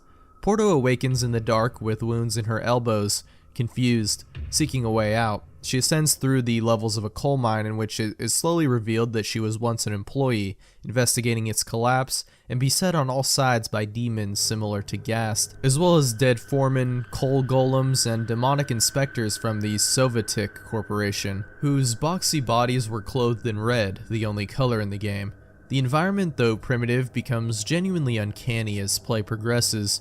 There are no bosses in any real sense. Porto must simply move physically through tunnels to reach subsequent levels, while her size varies wildly through inter-level spaces.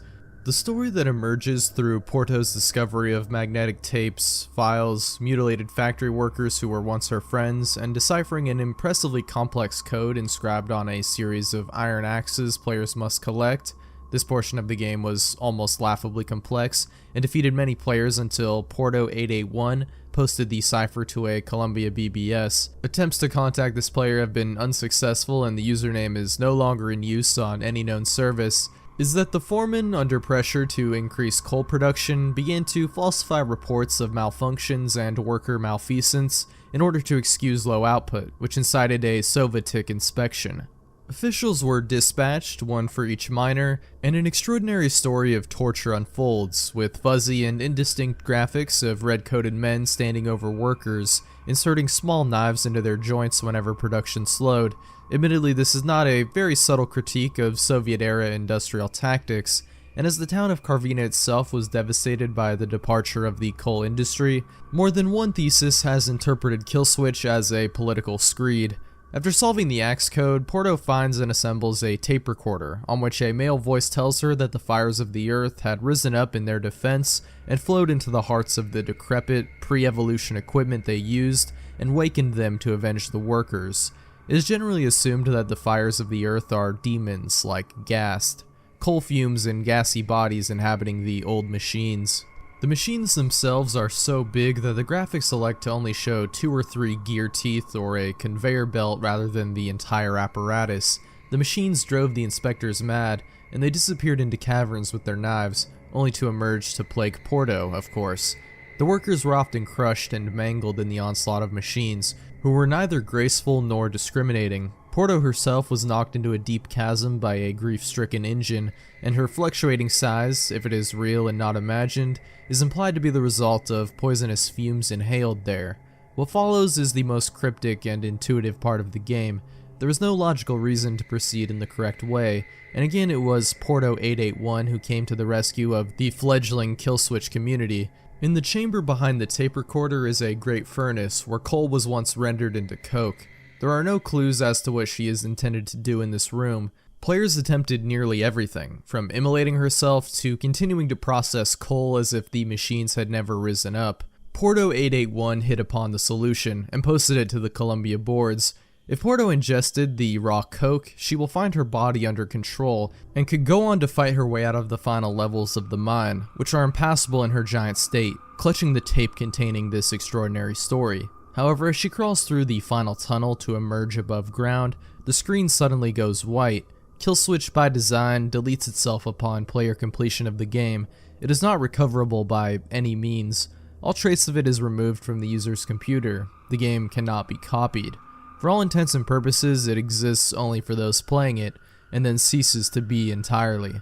One cannot replay it, unlocking further secrets or narrative pathways. One cannot allow another to play it, and perhaps most importantly, it is impossible to experience the game all the way to the end as both Porto and Gast. Predictably, player outcry was enormous. Several routes to solve the problem were pursued, with no real efficacy. The first and most common was to simply buy more copies of the game, but Carvina Corp released only 5,000 copies and refused to press further editions. The following is an excerpt from their May 1990 press release. Quote, "Killswitch was designed to be a unique playing experience. Like reality, it is unrepeatable, unretrievable, and illogical. One might even say ineffable. Death is final. Death is complete. The fates of Porto and her beloved Gast are as unknowable as our own. It is the desire of Carvina Corporation that this be so, and we ask our customers to respect that desire. Rest assured, Carvina will continue to provide the highest quality of games to the West, and that Killswitch is merely one among our many wonders." This did not have the intended effect. The word beloved piqued the interest of committed, even obsessive players, as Gast is not present in any portion of Porto's narrative. A rush to find the remaining copies of the game ensued, with the intent of playing as Gast and discovering the meaning of Carvina's cryptic word. The most popular theory was that Gast would at some point become the fumes inhaled by Porto, changing her size and beginning her adventure. Some thought this was wishful thinking, that if only Gast's early levels were passable, one would somehow be able to play as both simultaneously. However, by this time, no further copies appeared to be available in retail outlets. Players who had not yet completed the game attempted Gast's levels frequently, but the difficulty of actually playing this enigmatic avatar persisted, and no player has ever claimed to have finished the game as Gast. One by one, the lure of Porto's lost, unearthly world drew them back to her, and one by one, they were compelled towards the finality of the vast white screen. To find any copy usable today is an almost unfathomably rare occurrence. A still shrink-wrapped copy was sold at auction in 2005 for $733,000 to Yamamoto Ryuichi of Tokyo. It is entirely possible that Yamamoto has the last remaining copy of the game. Knowing this, Yamamoto had intended to open his play to all enthusiasts, filming and uploading his progress. However, to date, the only film which has surfaced is a 1 minute and 45-second clip of a haggard Yamamoto at his computer. The avatar selection screen is visible over his right shoulder. Yamamoto is crying. Evil Otto. Have you ever played Berserk? I've always been too much of a to ever play it.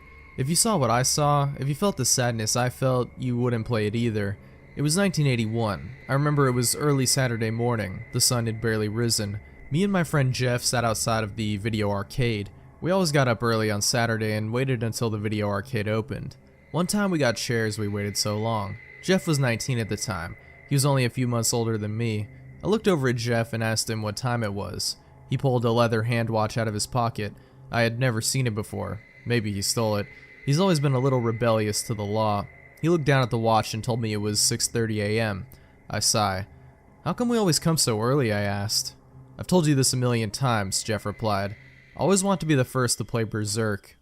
"Berserk?" He always plays Berserk. He shakes slightly in excitement as he looks at the arcade machine through the window. We wait another hour. After each hour, more and more people begin to show up. They had more common sense than we did. We usually waited 2 to 3 hours for the place to open. At 8 o'clock, a man with a short beard walked up from inside the arcade and unlocked the door. Jeff and I, with the small crowd of people by our side, rushed through the doors of the arcade. Jeff was the first to get to the coin booth. He gave his $5 to the young man on the other side of the counter. He handed Jeff 20 silver 25-cent coins. He clenched the quarters in his fists and jammed it into his back pocket. He ran over to the Berserk machine and slammed the quarter into the slot. He pressed the start button and is greeted to a robotic voice, to my knowledge, that says, "Attack it." A large smile washed upon Jeff's face. He ran through each level, blasting each robot and avoiding the evil smile, or evil Otto as he's called. I refer to him as the Death Smile. Invincible, unstoppable, evil. After getting my $10 worth in quarters, I pulled out a chair and watched Jeff play Berserk. I always watched because he was always playing it and it creeped me out too much to play it. He rubbed his face on the screen. I could hear him whisper, "Come on, come on." Each time he said it, his voice became louder and more violent. It became so loud that I couldn't hear the ambience of people in the arcade. He shot the last robot on the screen and ran into Otto. The screen flashed. Jeff got the high score. He fell to the ground. At first I thought he was joking and I giggled. His body started to flail on the floor. "Jeff, are you alright?" I ask. "Jeff!" I scream. Everyone in the arcade stared at the flailing body on the floor. I dropped to my knees and put my hands on his chest. "Call 911, I holler. When I said that, I noticed something evil happen. The screen of Berserk flashed again, and you could see the demonic smile laughing. "It was you," I whisper. I always knew that game was sketchy, but not like this. I started to sob. Jeff's body stopped moving. "Oh my god," I whisper. I put my head on his chest. I holler, "Where's the fucking ambulance?" I lay on his chest for a good 10 minutes. I heard a siren coming from outside. In a matter of moments, twin men pulled me up and grabbed Jeff. They were paramedics. One paramedic tried to revive him. "Clear," he hollered. I saw him shake his head and say, "No good." The other paramedic ran to the ambulance and grabbed a body bag. I leaned on the wall next to the arcade machine and sobbed. They grabbed Jeff and put him into the bag. They zipped up the bag. The men picked up the bag with Jeff's lifeless body inside and hauled it off to the ambulance.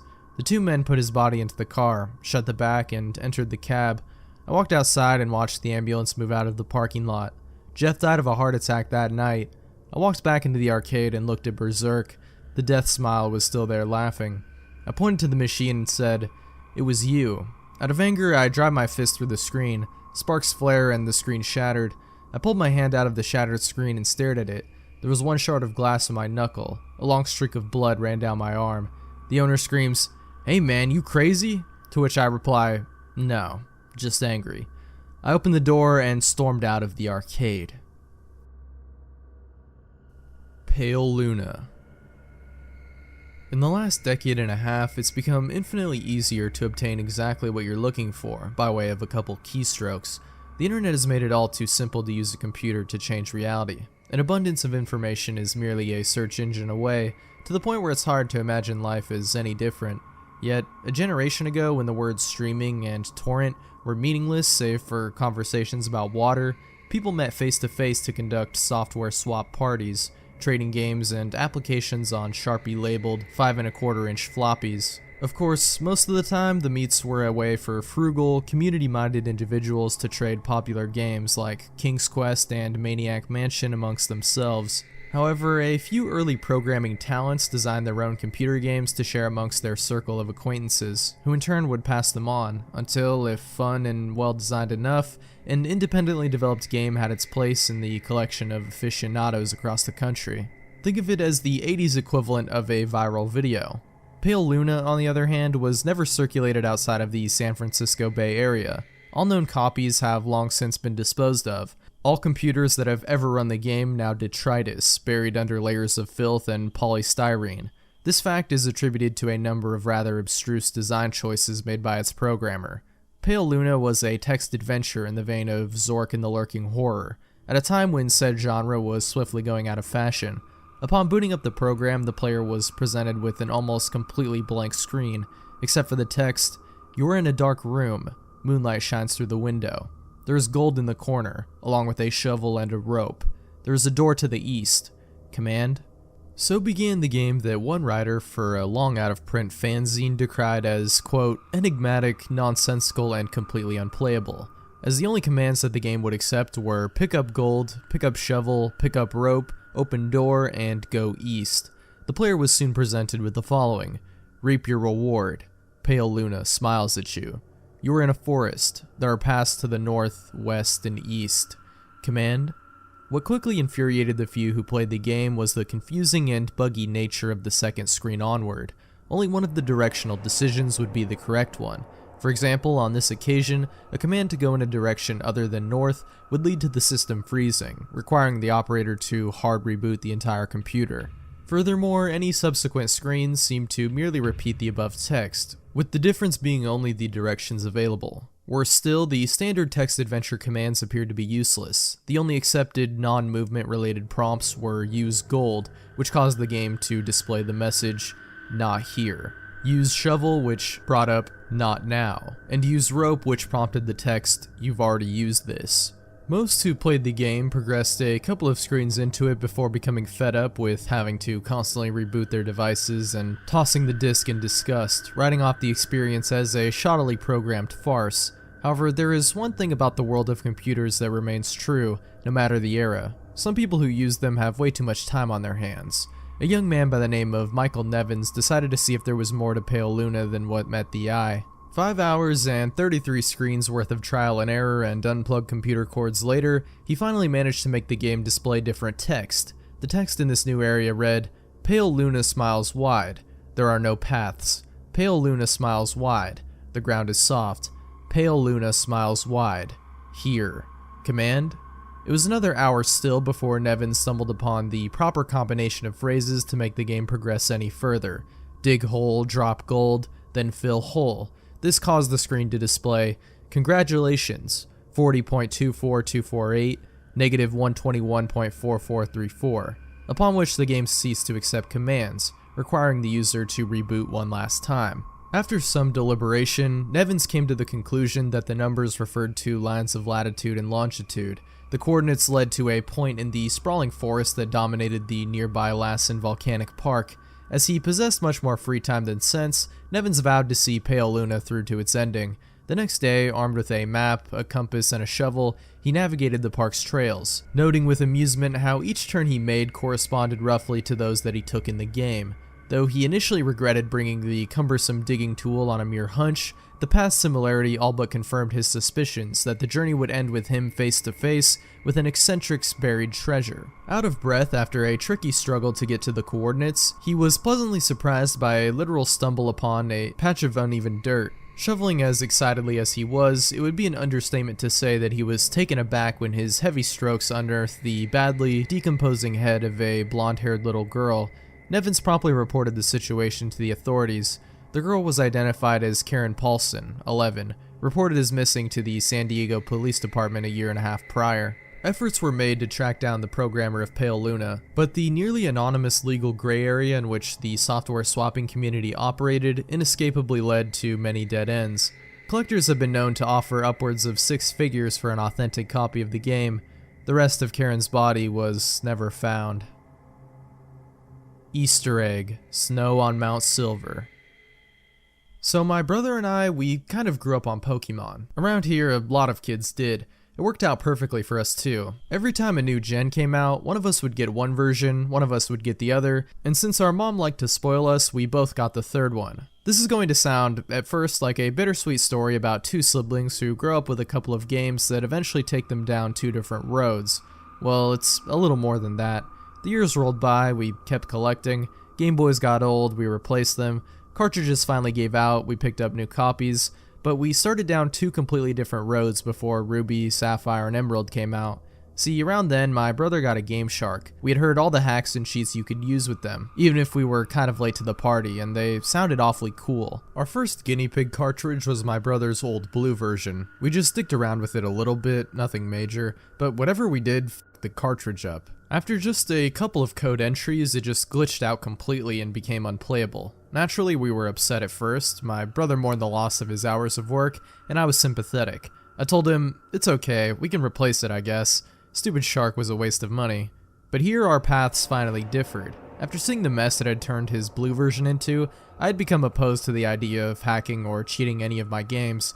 What can I say? I'm a chick. I had feelings for the little pixel critters, at least with that Game Shark. But my brother had taken his game's destruction as a personal challenge or something. I don't think he ever played a game after that which wasn't hacked somehow. Yeah, we played a ton of Pokemon, man. But for us, there wasn't really much else to do. We live way out in the country without many other kids, and the farmers didn't want us on their property, so we played Pokemon out on our lawn just about all day, every day.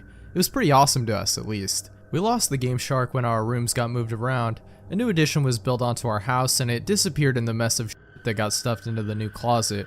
Ruby, Sapphire, and Emerald arrived, and after playing through them once, we were both in agreement that they were definitely lacking in comparison to the last gen. We both tried another honest playthrough, and though we managed to finish it, it left us both yearning for some good old-fashioned nostalgia. Where were our old gold, silver, and crystal cartridges though? It took us probably a month to dig through the boxes we'd been too lazy to open up before, but we finally found one full of a shitload of our old electronics. My old purple Game Boy Color still worked. His red one could no longer hold batteries in place. Both of our GBAs were fine though, along with our snake lights and link cables. That one with the nifty little connector in the middle that I always wrapped up oh so carefully to avoid fraying the wires and condemning it to the trash like our last cable. We both grabbed up everything we could. It was so nice to have yellow, which had been my first and most cherished game of the series, not just Pokemon, and red and gold back. We went through the motions of checking our old files, taking in the old memories, and eventually we figured the Gen 1 stuff was too nostalgic to let go of. I restarted gold, he restarted silver. Immediately he snatched the Game Shark out of the box and slipped it into the back of his GBA. I just shook my head at him. I remember what I said to him. That thing will kill your game, you know. He never had liked me preaching to him about abusing pixels. I shut my mouth after that, but it had put him off from playing with me. I guess it was just one time too many or something. I ought to know to keep my thoughts to myself, really. It was a couple of days later that it happened. I was out on the porch, Game Boy in hand, just about to go into the Elite Four when I realized I needed a little help. My team was ill-balanced thanks to my playing through for leisure, and at the time I was no great trainer that could pull off some gimmick run. I knew that my brother had been 2 badges ahead of me when we last checked with one another, so I was hoping maybe he'd let me borrow a Pokemon or two just for this run-through. Now the thing is, I had spent the last 24 hours at a friend's place. I had literally come home, dumped my bag into my room, and crept out into the sun with my GBA to play. I had no idea what he'd been up to. For all I knew, he was done with the game and on to a new one, which I figured was all the better for me since he wouldn't need those Pokemon, and I'd stand a better chance of nicking a few. So I got up and went into the house, and when I was crossing the living room, I noticed all of his Pokemon games lying on the floor. Some of the cartridges had been mangled, like they'd been hacked at with something sharp. Even his old blue version, long ago dead and too sentimental to throw away, was lying with the plastic cut ragged, split almost halfway up one side, completely unusable anymore, even if it would have worked. I was a little scared. This had to have happened this morning, otherwise our mom would have seen it and they wouldn't be lying on the carpet. Tucking my GBA into my pocket, I crept over to his room and found the door unlocked. Somehow that was even more concerning. I walked in and found my brother sitting on the edge of his bed. His GBA was in pieces on the floor at his feet, smashed to bits. Next to him on the bed were a hammer and our mother's gardening scissors. His face was paler than I'd ever seen it, even whiter than the time that we'd gone corning and the old guy up the street, legally blind and a raving nutcase, had come and chased us into the trees with a shotgun. It was now I also noticed the Game Shark on the ground, and a silver cartridge corner poking from under his bed. Somehow they'd been spared the wrath of the hammer. "Are you okay?" I asked. I remember the chills that ran through me. He was my little brother. Seeing him like this was horrifying. It was awful, I remember him rasping, and the way his voice rattled made my knees weak. Oh God, white everywhere and then black. I remember running over and hugging him, and I remember his limp arm fell and brushed the Game Boy in my pocket, and his sudden scream right in my ear, making me jump and bite my tongue by accident. He ripped the handheld from my pocket and hurled it at the far wall. I cried out at the dent the plastic system made there, running over to collect it. The screen had gone dark, and though I feared the worst when I flicked the switch, it powered up normally. I waited there in the corner, trying to pretend the GBA mattered enough not to go and run for our mom. The volume was on. The Pokemon theme started up and he screamed again, picking up the hammer. This time I screamed too, and ran from the room with my GBA clutched to my chest like a shield. He ended up in the psych ward of the hospital for 2 days. When we went to visit him, I left my GBA at home. No one could figure out what had set off his strange, manic behavior. There was some talk that I didn't understand at the time about some kind of disorder he may or may not have had, but even though Mom and I had collected and brought in all the cut up cartridges to be looked at, Mom's idea not mine, no one had even thought to tie it back to the game. Maybe that was my fault. I hadn't said a word about what had happened when he accidentally touched my Game Boy, or the blind white terror he had been thrown into when the music had started. On my last night to the hospital before school on the second day, I was left alone in the room with him while Mom had some private talk with the doctor about precautions to take should this happen again. I sat in a chair next to the bed where he was staring at the ceiling, but then suddenly he sat up, making me flinch. "Hey," he told me, "Angie, go in my room when you get home." I didn't understand what he meant, and then I remembered the things we hadn't packed up and brought in, the game and the hacking tool under his bed. "Get rid of them. I don't want to ever play with them ever again." His voice was so weary and desperate. He sounded like an old man on his deathbed. My poor, damaged little brother. How could I refuse? "Promise you'll get rid of them." "Okay, I promise." I was carted off to school late, and through the whole day I only had my promise to him in my head. I didn't know it at the time, but this would be the last time that I could ever play the big sister role and help him out. I just had to get home and get rid of that game. But as the day went on, a sick curiosity started to go through my own head. What could possibly have happened to that game that scared him so badly? I was scared myself, but I just had to know. I had to. I got home and went right into his room, bent on uncovering whatever horror was waiting for me. Mom had since vacuumed the room, and the cartridge and Game Shark were no longer visible. I got down and crawled halfway under the bed, feeling timid but holding on to the promise I made as my badge of courage. Under the bed there was enough dust to make me cough, enough old Legos and various other toys that I couldn't set my elbow down without landing on something. But I finally saw both objects. They'd been shoved into the corner, on top of a notebook that looked too new to have been down here long. Unthinking, I grabbed the corner of the paper and dragged everything out with me, still wheezing from the dust, allergies and all. They looked so innocent, simple toys and a simple spiral-bound bunch of papers. When I set Silver Version and the Game Shark on the floor, I took a closer look at the notebook. On it were scrawled at least 20 different cheat codes, but one had been scratched out with a Sharpie over where it had been initially drawn in pen. This was confusing. He had really tried to erase it out. The marker had been pressed to the paper so hard that the ink soaked through most of the pages behind it, almost 2/3 of the way through the cardstock back cover. But pen has a way of sticking around. I picked up the notebook and tilted it backward in the light, and the reflective surface of the Sharpie revealed the indents that had been left where he had written it. The code was an unintelligible mess of letters and numbers, but the words next to it confused me. Easter egg, snow on Mount Silver. I remembered what he had said when I'd found him. He had been raving about white and then black. Could he mean snow? Even though it was only August and the temperature was still climbing to 90 degrees every day, a chill ran down my spine. Did I dare?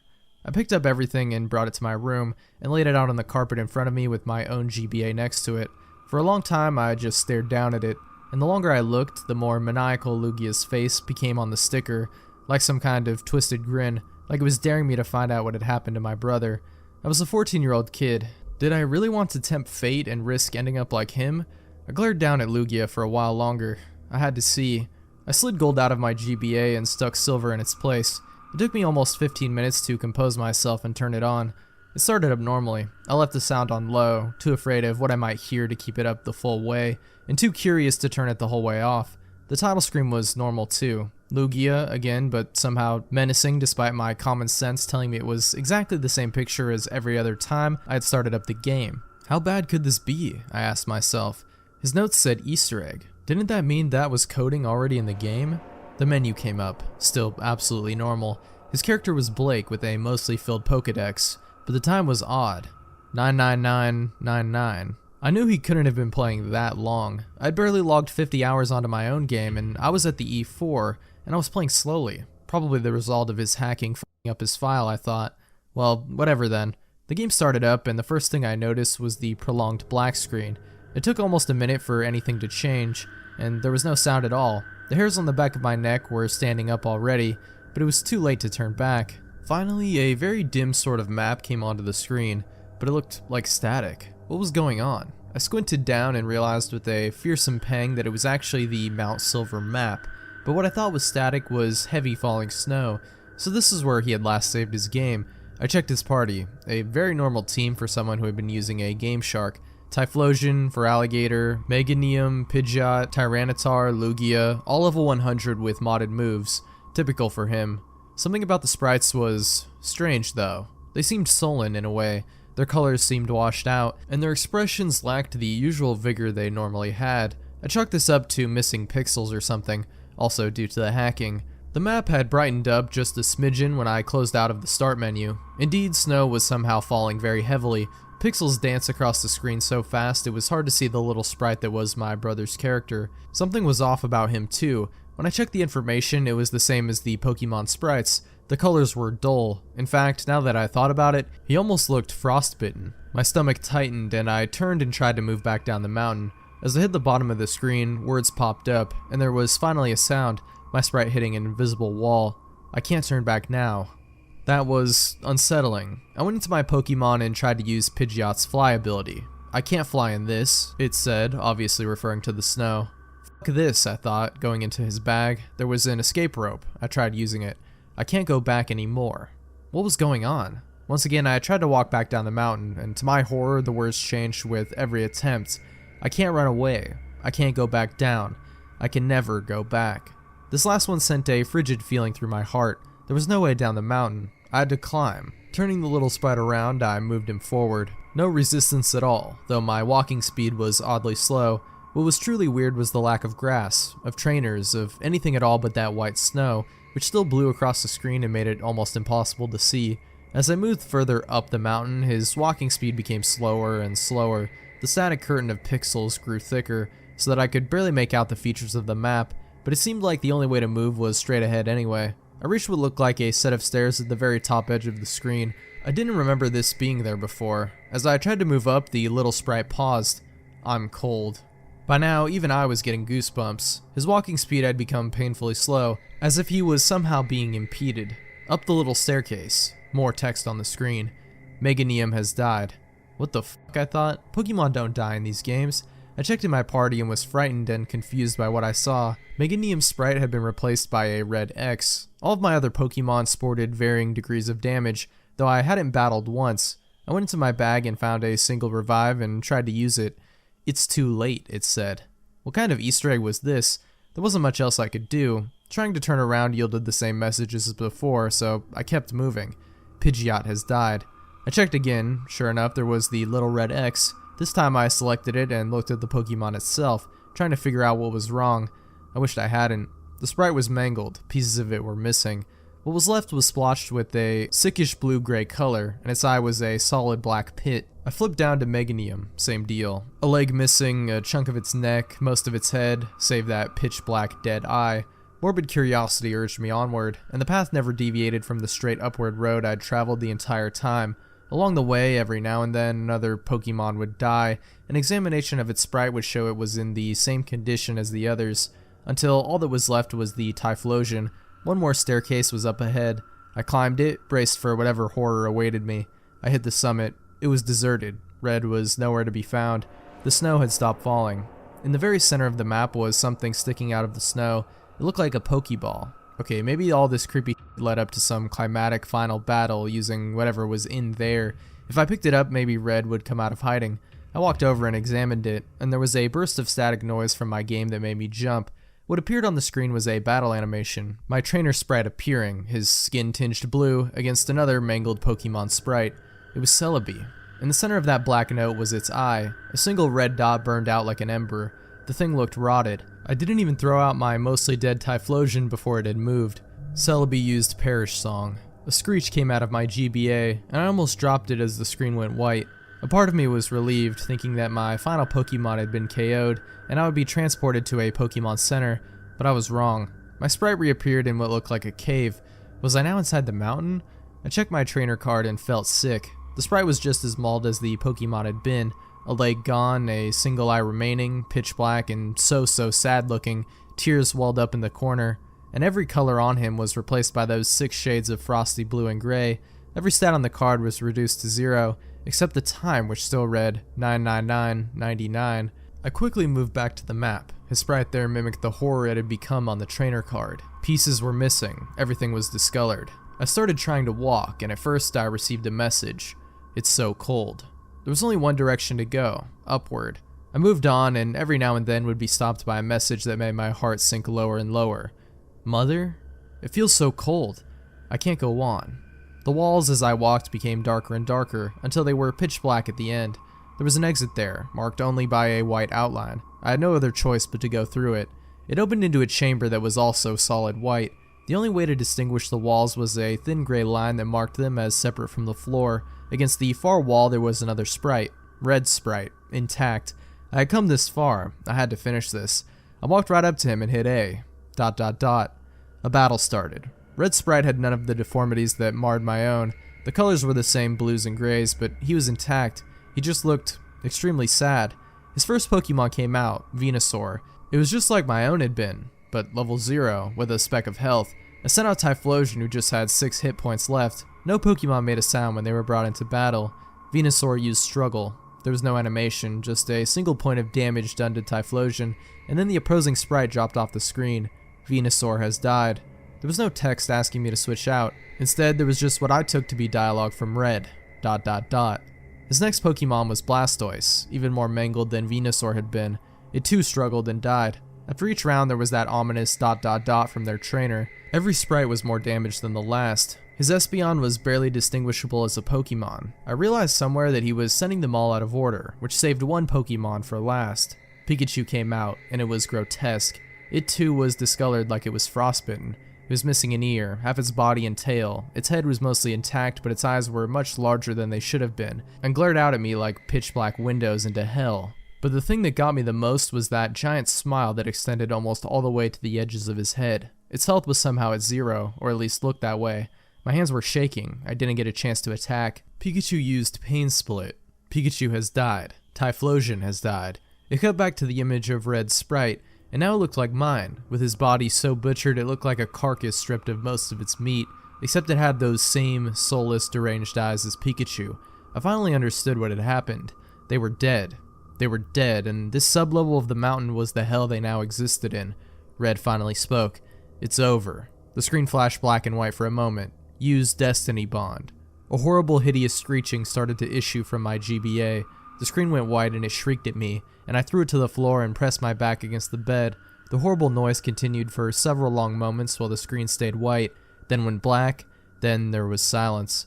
It took me a few long months, but I eventually stood up. I took the Game Shark, I took the notebook, I took that fucking possessed game, I picked them all up and carried them to the garbage can we had already set out for the morning pickup at the end of our long winding driveway, and I threw them in. When I got back to the house, I don't know what made me do it, but I picked up the yellow version and inserted it into my Game Boy. I think it was part of me determined to make sure I hadn't somehow been tainted as well. The music started up, the game played. I turned to my Pikachu and hit A. Its smiling face greeted me with an ear twitch and a big, pixelated smile. A pleasant, normal smile. I turned my game off and spent the next hour crying on the floor. My brother and I never did play Pokemon together again. He gave it up for good. I stuck to replaying my comforting, unhacked games. That winter, the snow fell thick.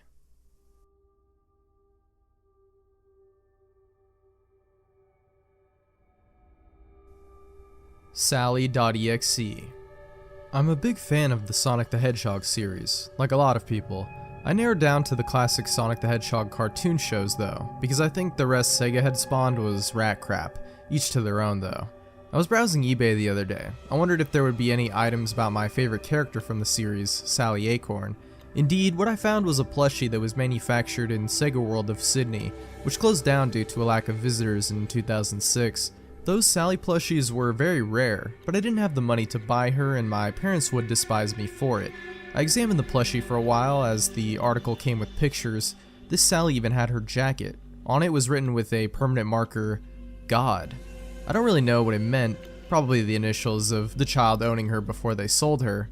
I clicked the back button to return to the Sonic Sally search, knowing I wouldn't win the auction anyway, only to find another article had appeared. Sonic Satan cartoon, all episodes, with the price of $1 on instant buy. SATAM DVDs were never released where I come from, bummer. So as happy as I was, I wanted to rewatch the show and checked out the article. It had no description and no address where it came from, Germany, Canada, etc. It was missing, and the shipping price was stated to be free. I looked up at the photo of the article. It was a blank CD. I decided to buy it anyway, not just for the nostalgia, but the writing was great and I loved Robotnik in this series. Well, it all started when the mail arrived. It arrived the next morning. Oddly, it was a Sunday. I was happy to receive the episodes and immediately put the blank CD into my laptop, starting the DVD. Sadly, the DVD didn't start, but it offered me to show the files, so I opened the folder and saw a Sally.exe application. I was confused at it being an exe, but I started it anyway, and indeed it was playing a Sad AM episode. The episode Hooked on Sonics began. The episode started out all normal, along with the intro, no blood or anything. But the sad thing was that my computer blue screened when the kissing scene of Sonic and Sally started, when Sally walks over to Sonic and kisses his cheek. He calls her kiss not so good and grants her a better one, and it was so cute too. The computer rebooted and I took out the CD as I thought it malfunctioned and threw it away. I could have asked the person to give me my money back, but he can keep the $1 I gave him. I mean, it's just $1. I continued to normally browse the internet, speak to my friends on Skype and all. Nothing was wrong until when I was watching a random YouTube video, my cursor, the white arrow in case you don't know, started to completely spaz out. I disconnected my mouse, but the cursor continued to thrash around the screen. I even deactivated my touchpad and it continued. Suddenly it came to a stop and I carried on, ignoring what had happened. Soon I found myself downloading a ROM for Sonic the Hedgehog. Fun game. As soon as it had downloaded, I started up my emulator and begun the game in windowed mode, but oddly the complete screen went black. I shrugged it off and waited for the game to start.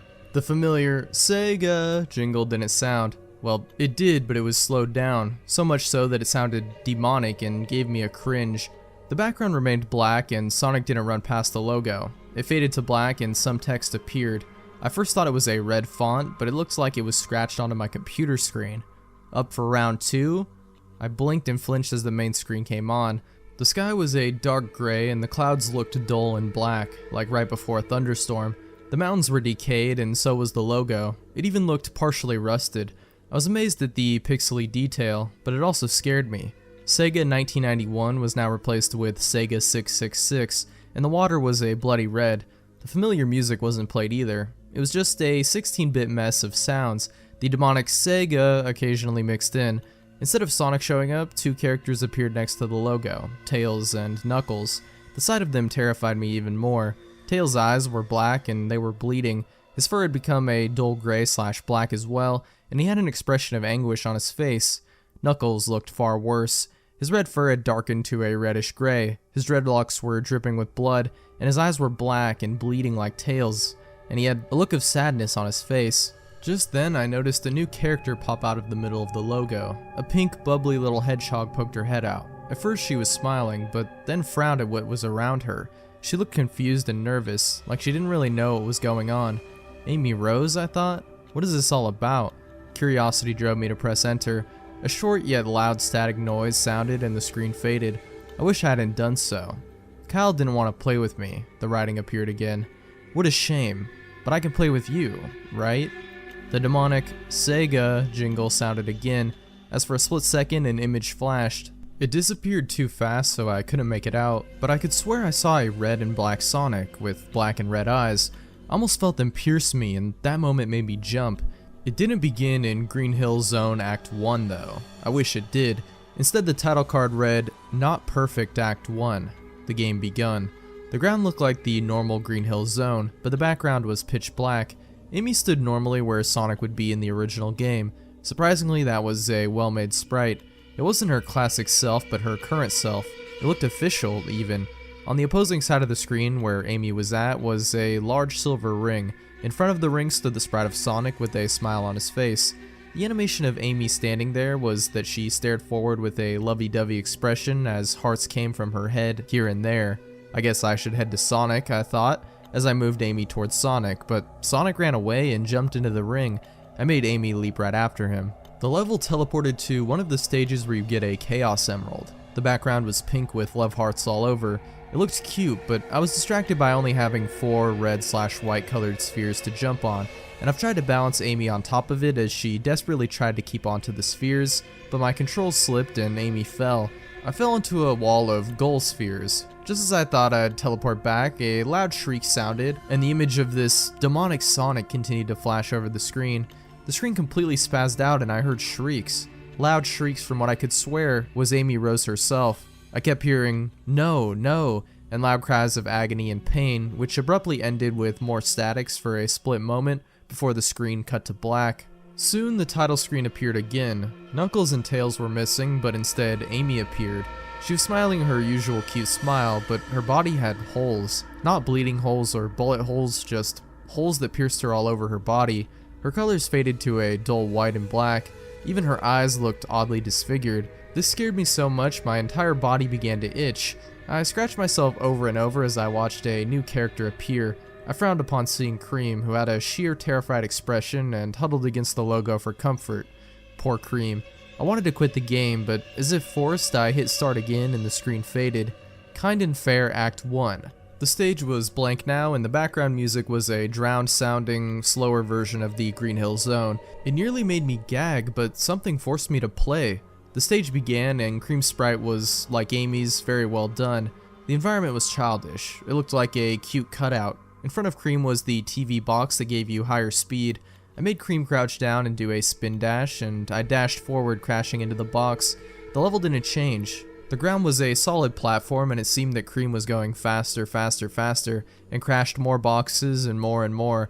I noticed the music got completely out of sync, which scared me. Suddenly Cream crashed into a wall of spikes. A loud splat sounded, which didn't even sound like it would belong in a 16-bit game. Poor Cream was torn to shreds. Blood dripped from the spikes and the bloodied rabbit as the background slowly began to melt in front of my eyes. The image flashed again, and soon the title screen appeared. As expected, I was back on the title screen, and Cream appeared with Amy. She did look scared, but her other eye was, how do I put it, droopy and dead and bled a black goo. Her eyes were over her face now instead of the back of her head. Her color scheme changed from a brown and orange to a very dark purple and red. Her dress was a dull gray. Time for the third character. And God, did I want to cry and weep when I saw Sally Acorn pop out of that goddamn logo, putting on her innocent smile as she waved towards me. Like she didn't know what torture would happen to her. The game was so terrifying and yet so fascinating, but I wanted to stop real bad, but my hand wouldn't budge. I even started shaking. I wanted to reach for the power button, turn the darn thing off, but my hand just wouldn't move, and before I knew it, I already hit start and the screen faded. Blank Act 9, it said. A sad, dull melody played in the background as the silhouette of the ground and a sprite silhouette that resembled Sally appeared in front of a background that consisted of the whole group. Amy, Cream, Knuckles, Tails, and Robotnik appeared, all in their tortured forms with a saddened expression. It also had Sonic, but in a nearly unrecognizable way. He had a wide grin on his face with razor-sharp teeth. He had black eyes with red dots for pupils, which were bleeding. It looked like he would reach out to the silhouette in front of him. I tried to move Sally, get her out of there, but each wall wouldn't budge, and Sally would do a pushing animation. I stopped in the middle as, to my horror, the stage began to shrink, and the black started to close in on Sally. I tried moving her again, but the walls wouldn't budge or move. I walked Sally back to the middle as the walls closed in on her. She crouched down before she completely disappeared in the black. Splat. The red writing appeared on the screen again, only it was dripping like blood and it was crooked. Sonic, my love. Suddenly a familiar scene faded in. I recognized it immediately. Sonic Sat AM was playing from where the CD cut off. It had a reddish shade, and Sonic had these black, bleeding, demonic eyes. Sally looked even worse, at least to me. Her eyes were missing. It was like they were taken out and Sally's skull was sewed closed again. Blood was running from her wound. It didn't look photoshopped. It was actually animated. Sonic pulled Sally over, like in the show, only tentacle-like. Things bursted out of their mouths and locked, making disgusting slurping noises. I could even see them bulge in Sally's like, what the fuck? Worst thing was that they even looked like they were enjoying it, and for a moment, I think I was too. I could see the corrupted Tails and Knuckles in the background too. Sonic pulled away. So? Not bad, Sally simply replied. I gagged and looked away from the screen. Out of the corner I noticed something on my bed. On my bed was the Sally doll I saw on eBay, with its eyes missing. NES Godzilla. When I was a little kid, the two things I loved most in life were Godzilla and NES games. So naturally, when Godzilla Monster of Monsters came out, it was like a dream come true. Well, almost. To sum it up, most of the game revolved around getting through very repetitive outer space levels while smashing up tanks and jets, and then fighting against Godzilla's monster enemies. Overall, it was pretty mediocre, but back then I didn't care. When I got the game as a present for my 10th birthday, I played it night and day as much as I could. Unfortunately, I had traded the game for Amagon a year later, much to my regret when I found out what the game was like. Recently, I had bought a new NES system, and through a lot of hunting and asking around, my friend Billy finally managed to find a copy of Godzilla Monster of Monsters. I was pumped to play my favorite childhood game. It never even occurred to me to ask Billy where he found it. He also gave me some other games like Legend of Zelda, Bomberman, and some stupid thing called Action 52, but Godzilla had to come first. So I started the game, and the nostalgia came flooding back like a tidal wave. Godzilla's 8-bit theme song flooded proudly through the speakers, and I was soon grinning like an idiot. Some people laugh at me for playing such outdated games, but I've never had as much enjoyment for any games other than those on the NES. Those 8-bit games take me back to when things were much simpler, more safe. But after what's happened with this game, I don't have those feelings anymore. I had forgotten how quick the fun of smashing things as Godzilla wore off in these scrolling levels. The game bombards you with bullets and things crashing into you from every direction, and you're too big to avoid most of them. Although my excitement had worn down some, it wasn't long at all before I got to my first boss battle. My first opponent was Ghidorah, an obscure squid kaiju who had never been in a Godzilla movie. The most annoying thing about fighting Ghidorah is that he always backs you into a corner and starts smacking you with his tentacle, and you're unable to move until he gets off you. This move doesn't do any damage, but it can stall you until the timer runs out and you have to start the fight over, and he regains some health. It's as annoying as it sounds, and of course he did it when I fought him, only for some reason this caused the game to glitch up, because once he started smacking me, he never stopped. The timer is supposed to end the fight in about 40 seconds, but this lasted for nearly 5 minutes. After a while, the graphics started to mess up, with little red blocks all over the place. Which was weird, but I just took the game out, blew on it, and then started again. I wasn't about to let a little glitch stand in my way, so I started again and this time defeated Ghidorah and the level's other boss monster, Moguera, without any problems. So then it was on to the next planet, Mars. I browsed around the board and found something unexpected. Where Veron's piece should have been, there was instead a piece representing Titanosaurus. There were only 10 kaiju in the game, and Titanosaurus wasn't one of them, or so I thought. Perhaps Titanosaurus was originally intended to be in the game, but was swapped out with Veron for some reason. So I began to feel very excited. Not only was I playing my favorite game, but I was playing a prototype of some sort with a new monster. Needless to say, I ran through the levels as fast as I could to see Titanosaurus in action. Fought Ghidorah again and beat him before he could do his tentacle smack, but this time the glitch started happening when he died. Ghidorah's sprite didn't sink to the bottom, but instead seemed to be devoured by the glitch, and his eyes started randomly spawning all over the screen. I know now that these glitches with Ghidorah were my first warning sign that something was very wrong with this game, but I foolishly ignored it, and proceeded on to fight Moguera, who this time had a glitch of his own. Moguera was twice the size he should have been, which startled me. He was also considerably harder to beat than usual, which is to say, not at all, but soon I had defeated him also, and when he died yet another glitch had happened. This happened extremely fast, so I was lucky to get a screen cap of it at all, but what happened was that the giant Moguera sprite started to shatter and melt. Also, if you look at the garbled text at the right corner of the screen, you'll notice what appears to be a bird in a cage. I still have no idea what that meant. At this point I was about to fight Titanosaurus, and I was worried as to what kinds of glitches would happen this time, but to my surprise Titanosaurus looked fine. Although all of the game's bipedal monsters were the same height, Titanosaurus was a bit taller. But since Titanosaurus was actually taller than Godzilla in his film debut, I thought this was kinda cool. After a very fun fight with the monster that wasn't supposed to be in the game, I took over the enemy base and proceeded not to Jupiter like normal, but instead to Pathos.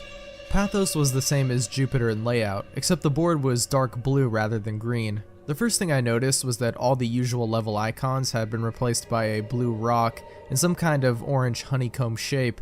There was one icon that had part of the jungle icon shape, but I didn't pay much thought to it. I checked the other side of the board to see the new monster. Instead of Hedorah, it was Biollante, but that couldn't have been right. Godzilla vs. Biollante didn't come out until 1989, and this game was made in 1988. Perhaps Toho put Biollante in the game to build excitement for the movie next year, but changed their minds?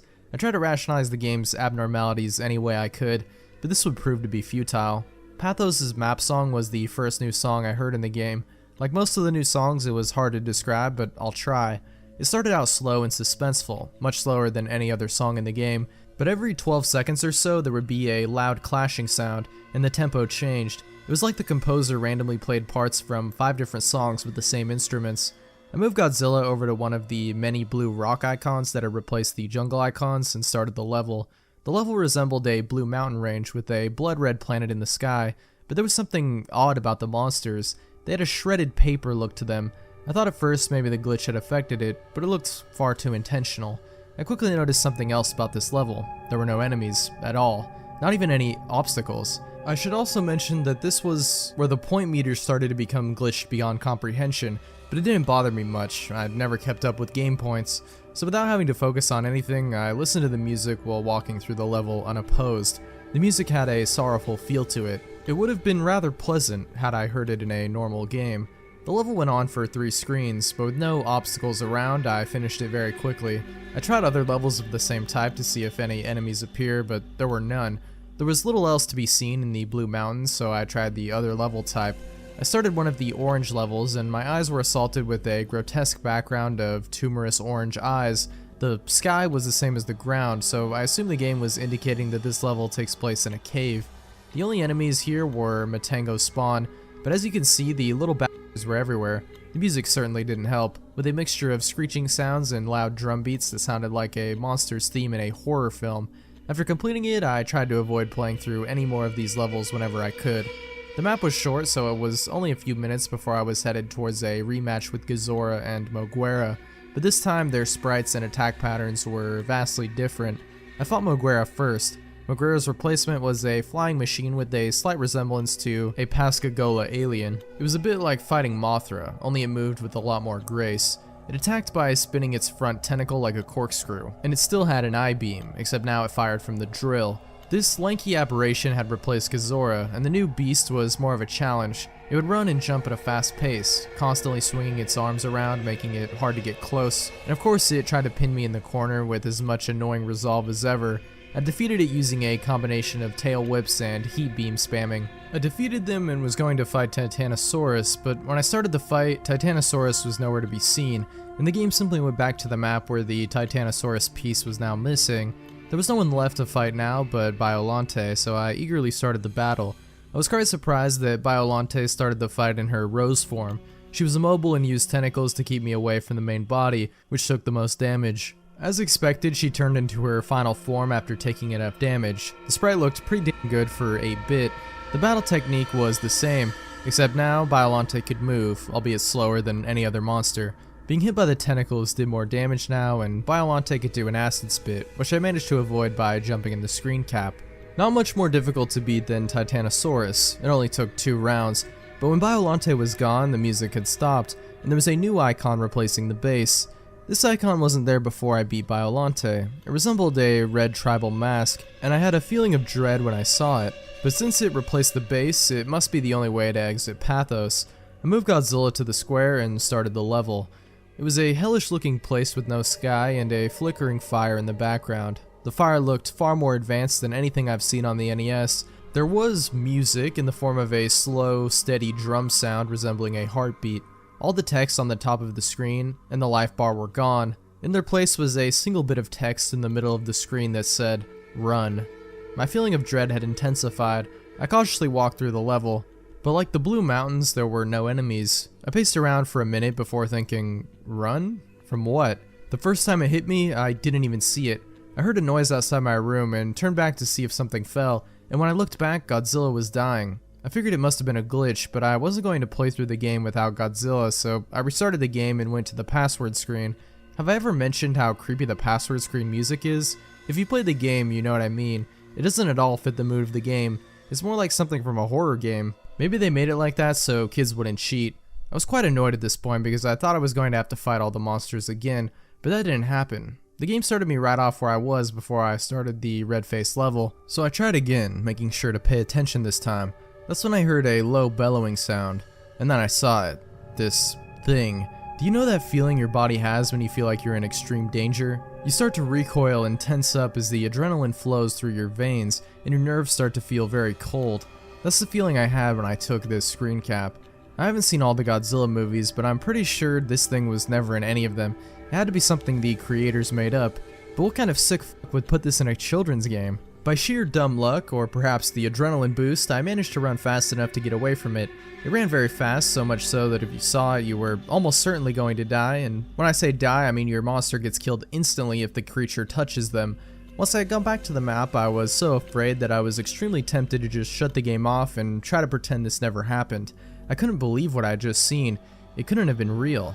And even if I wanted to continue, I still had to get Mothra through this chase level. But as I stayed inactive on the map screen for a few minutes, my fear was replaced by burning curiosity. What the hell had just happened? What was the rest of the game like? I only had to beat this level with Mothra and then it was on to the next world. When I moved Mothra to the red face, the game registered it as me beating the level. I was quite relieved. I tried to prepare myself for the next world. Trance. I was still pretty shook up from the last level when I started Trance. Trance's map music did nothing to ease the tension. As for how to describe it, have you ever heard the theme from Videodrome? That's the closest thing I can think of to compare it to. I checked to see who the new monster was, and it was Orga, a monster who didn't make his film debut until 2000, appearing in a game made in 1988. So much for my theories about Titanosaurus and Biollante. There's no way this game was made in 1988. Those guys at Toho may be smart, but I'm sure they couldn't see that far into the future.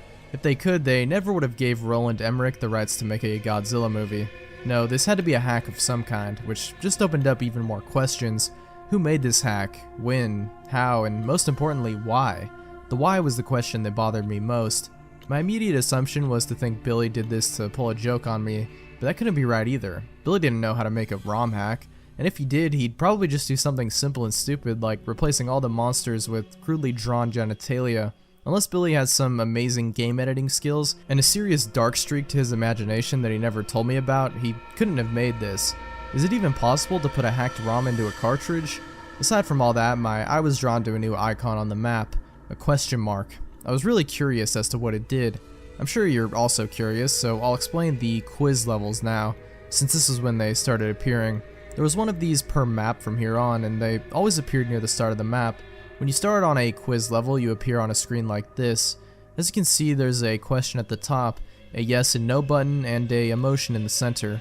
I refer to the emoticon as face. Real creative, I know. And for convenience, I'll refer to face as the one asking the questions. The music for the quiz levels was a track actually in the game. It's the one that plays when you try to use the Ghidorah cheat and get sent to an unplayable level. Face asks you 12 yes or no questions, and you move your monster to the buttons for your answer. When you answer, the question disappears and the face changes expressions for about 8 seconds. Then he goes back to neutral and a new question comes up. There was no time limit, nor any right or wrong answers. Face has no respect for the player's personal boundaries, and will sometimes ask deeply disturbing and personal questions. For example, do you like hurting other people? Have you ever killed/raped anyone? Have you been molested by a family member? Other times he would ask questions that were either mind-numbingly stupid, is the sun hot, is water wet, or just flat out ridiculous, does your dog like the president? And maybe once per quiz, Face would ask you a question about the game. With one exception, Face's expressions seemed to have no effect on the game, except for indicating what the game creator thought of your answer. His reactions rarely made any sense, and at first I thought they were randomly generated. The questions never followed a pattern. Face never stayed on the same subject for more than 2 questions. Early on there were questions that made me think Face was building up to something, only to then ask some stupid garbage. Here are the expressions of Face that I saw while playing. I'll separate them into 2 categories. The expressions I understood and the expressions I didn't. First are the expressions I understood. 1. Neutral, his default expression. 2. Angry. If you try to attack Face, his expression changes to this, but nothing else happens. 3. Sad. 4. Happy. 5. Sick. 6. Maniacal. Face made this expression when he was being an asshole. You'll see what I mean later. 7. Surprised. 8. Love. 9. Annoyed. 10. Confused. 11. Guilty/hurt. And here are the others. 2 of these only appeared once, numbers 1 and number 12, and I suspected they might have been in-jokes from the creator. Their respective questions were, do you like ice cream, and are you a tough guy? As for the questions in the first quiz, luckily I had a notepad and paper handy. I have problems remembering things, so I often carry one around to jot things down, and sometimes I doodle on it when I'm bored. So when the first question started, I thought I'd record what happened. I'm glad I did. Here are the first series of questions, my answers, and Face's reaction. Quiz 1. Do you like the game? Answer, yes. Reaction, happy. Are you afraid? Answer, yes. Reaction, surprised. Are you over 18? Yes. Reaction, weird face number 5. Do birds have teeth? Answer, no. Reaction, love. Is peanut butter good? Answer, no. Reaction, sick. Does the moon rotate? Answer, yes. Reaction, weird face number 11. Have you ever had a job? Answer, yes. Reaction, confused. Do you like hurting people? Answer, no. Reaction, annoyed. Is the sun hot? Answer, yes. Reaction, sad. Do you like dogs? Answer, yes. Reaction, happy. Is the president good? Answer, yes. Reaction, weird face number 3. Does your dog like the president? Answer, no. Reaction, angry. Now that I've explained all of that, time for the gameplay. After the quiz level, I tried the new green temple icon first. Wow, maybe this is why the game was so weird. One of the designers was clearly drugged out of his mind. Jokes aside, I was quite impressed by the graphics of this level, as disorienting as they were, but I hate those creepy blank staring statue faces. The music had a hypnotic Indian techno vibe to it. There were 2 new enemies in this level, a flying ghost type with a trunk, and a bat with a horse skull for a face. They appear at random, but I was lucky to get a screen cap of them both. Then I proceeded to a Blue Mountain level, expecting another nice calm stroll. I took my time walking through, and I was completely taken by surprise when this happened. Not Mogwera came speeding towards me and took off quite a bit of health with his tentacle screws. It only took me 2 minutes to kill him without having to worry about a time limit, but the boss monsters never showed up in the scrolling levels in the normal game. I was worried as to what other rules the game would break. After another Blue Mountain stage, it was time to fight Not Varan, whose replacement was one of the most bizarre things in the game. This strange creature attacks you by kicking and also opening up his chest and firing heat-seeking missiles. I still don't get it. The missiles were sometimes a pain to deal with, but I found out that you could tail whip them out of the way. Not Varan was probably the easiest of the monster replacements. The same could not be said for Not Hedorah. Apparently the source of the horse bats, Not Hedorah, was the most aggravatingly difficult monster to fight yet, mostly because of his special ability. He could shriek and summon a small swarm of those horse bat things. I know there's only 2 in the screen cap, but every time he did this, about 10 would arrive. The AI took advantage of the distraction and attacked twice as fast while the horse bats were flying around. Once that annoyance was over with, I went through a green temple level to kill some enemies to restore my health. Interestingly, none of the horse bats showed up after Not Hedorah was killed, and that was when I got an idea. If killing all the monsters made the red face show up, what would happen if I avoid fighting Orga and go straight to the base? So I gave it a try. The game told me that there was no monster there when I tried to start the base level, and immediately afterward the game took control of my Godzilla piece and moved it in front of Orga. My little trick didn't work, so I tried to prepare myself for another chase, but first I had to beat Orga. The fight with Orga confirmed another thing. Whoever created this game hack was clearly a Godzilla fan, not only because he picked a monster like Orga, but because they actually implemented something that happened in Godzilla 2000 in a really neat way. Orga's primary attacks were a punch and a heat beam from his shoulder cavity, but once you had got him down to half his health, he did something new. He would expand his jaws and try to swallow Godzilla, in the process stealing your health and energy. But in doing so, he gave himself a new weakness. Firing a heat beam into his mouth would take a devastating 4 bars off his life meter. With that weakness revealed, I soon beat Orga, and despite how much I had hoped otherwise, the red face appeared on the map where the base was, and the music stopped. I readied myself as best I could. I started the level, and seeing that it was basically the same as the first, I didn't waste a single millisecond before I started hauling out. I soon encountered obstacles in the form of the ground tile, suspended in the air. Most of them you could jump over or destroy, others you had to crouch under. About 40 seconds into it, I heard the horrible bellowing roar and saw the spider beast following close behind me. Stacks of obstacles barely slowed it down. It would back up and then charge its way through them, smashing them into bits, and when the smaller obstacles got in the way, it would expand his jaws and swallow them whole. I was afraid, but with fast thinking and faster button pressing, I escaped him yet again. I felt really excited, and so I laughed and said, "Not this time, a**hole." I decided to take a screen cap to celebrate, but when I said that sentence just before the level ended, the monster did something that made my blood run cold. It looked at me. That wave of mortal terror overtook me again, and I sure as hell wasn't laughing anymore. I took another screen cap of the next level title, right before I rushed to the bathroom to splash some water on my face, and to take a piss that I nearly failed to contain when that fucking thing looked at me. When I got back to the game, I was getting very upset and confused. I thought about the way the monster looked at me. The game couldn't have heard what I said. That's impossible. It had to be a random occurrence, but why did it happen precisely at the moment I insulted the monster? Nothing about this game made any sense. The new Godzilla monsters, the weird replacement monsters, out-of-place imagery like the green temples, quiz levels, and the red monster chases, it didn't seem to add up in any kind of meaningful way. If it was a prank, it wasn't funny in any way I could understand, and they clearly put far too much effort into it. If they were trying to make a genuine sequel with new Godzilla monsters, then why did they add everything else? Maybe it was some kind of art experiment, some group project made by a bunch of really talented and crazy people, and they lost the cartridge somehow. Or maybe they intended to have some random person find it. It was all just fruitless guessing. As far as I could tell, there was only one way to figure out what the deal with this game was, to play through it to the end.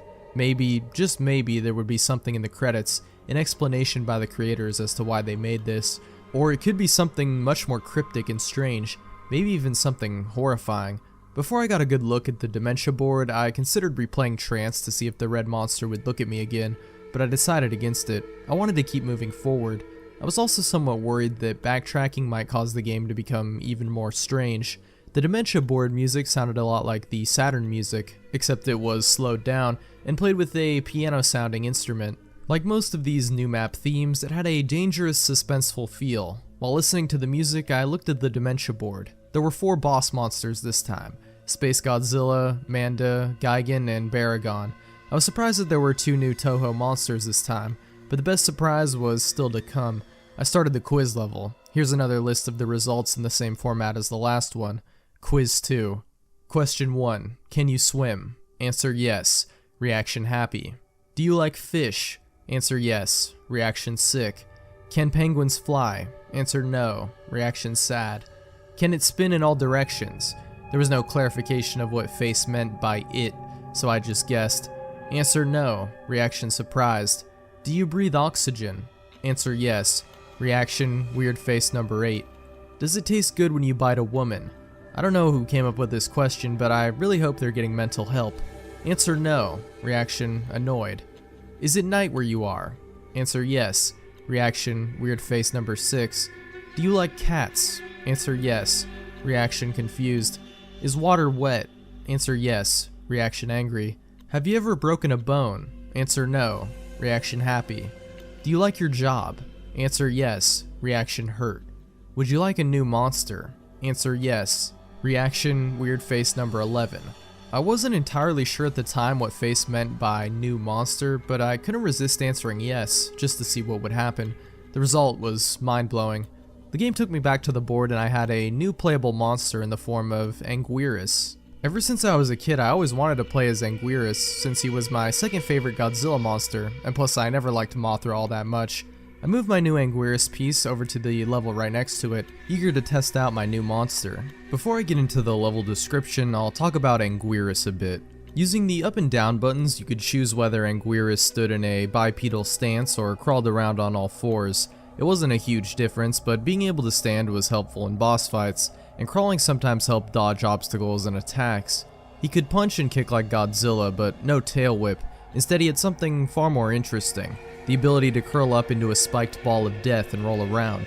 You could still take damage, but it was lessened. It was a good way of clearing out stage enemies, but unfortunately doing this also drained the power bar. But the spiked ball wasn't his only special ability. When he pressed start, he would fire a beam of energy from his mouth. It resembled Titanosaurus's sonar attack, and if this were a hack, it may have been inspired by the roar attack from Atari's Godzilla fighting games. Also of note is that when you're playing as Anguirus, the level meter gets glitched up. Judging by the life and power bar, I'd say he's on level 10. Now, onto the level. As you might have guessed from the level icon, these levels are green palette swaps of the ground and background tiles for the blue mountains. But what immediately caught my attention was the water, which has a transparency effect. Was that even possible for an NES game? I know the Super Nintendo could do it, but I had never seen a transparency effect in an NES game before.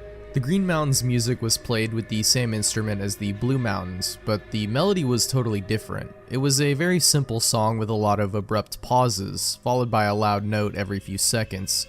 Anyway, I went through the usual strolling through the level, and again there were no monsters or anything, but pretty soon I had reached a cliff above the water. There was nowhere to go but into the water, so down I went.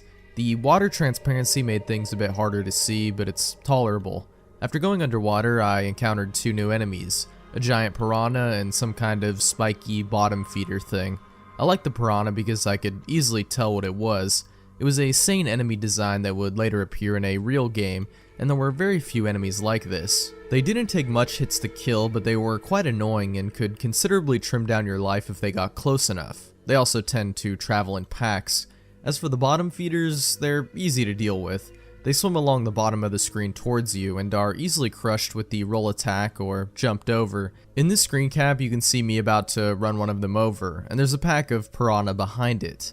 After I beat that level, I moved Godzilla onto the blue castle icon. I started the level and I got a title screen with the text, "Unforgiving Cold." The level itself looked like a castle dungeon made of blue bricks, with rows of identical white statue faces on the walls. These statue faces had a permanent look of horror on their faces. There was also some flickering gray static, which didn't really obscure my vision, but it adds to the very unsettling mood of these levels. The music was a 12-second loop of low-pitched choir vocalizing that sounded very familiar to me. Whenever I played through one of these levels, I got this sudden, horrible feeling of anxiety. I had the feeling that the farther I progressed through the level, the closer I was getting to something unspeakably evil.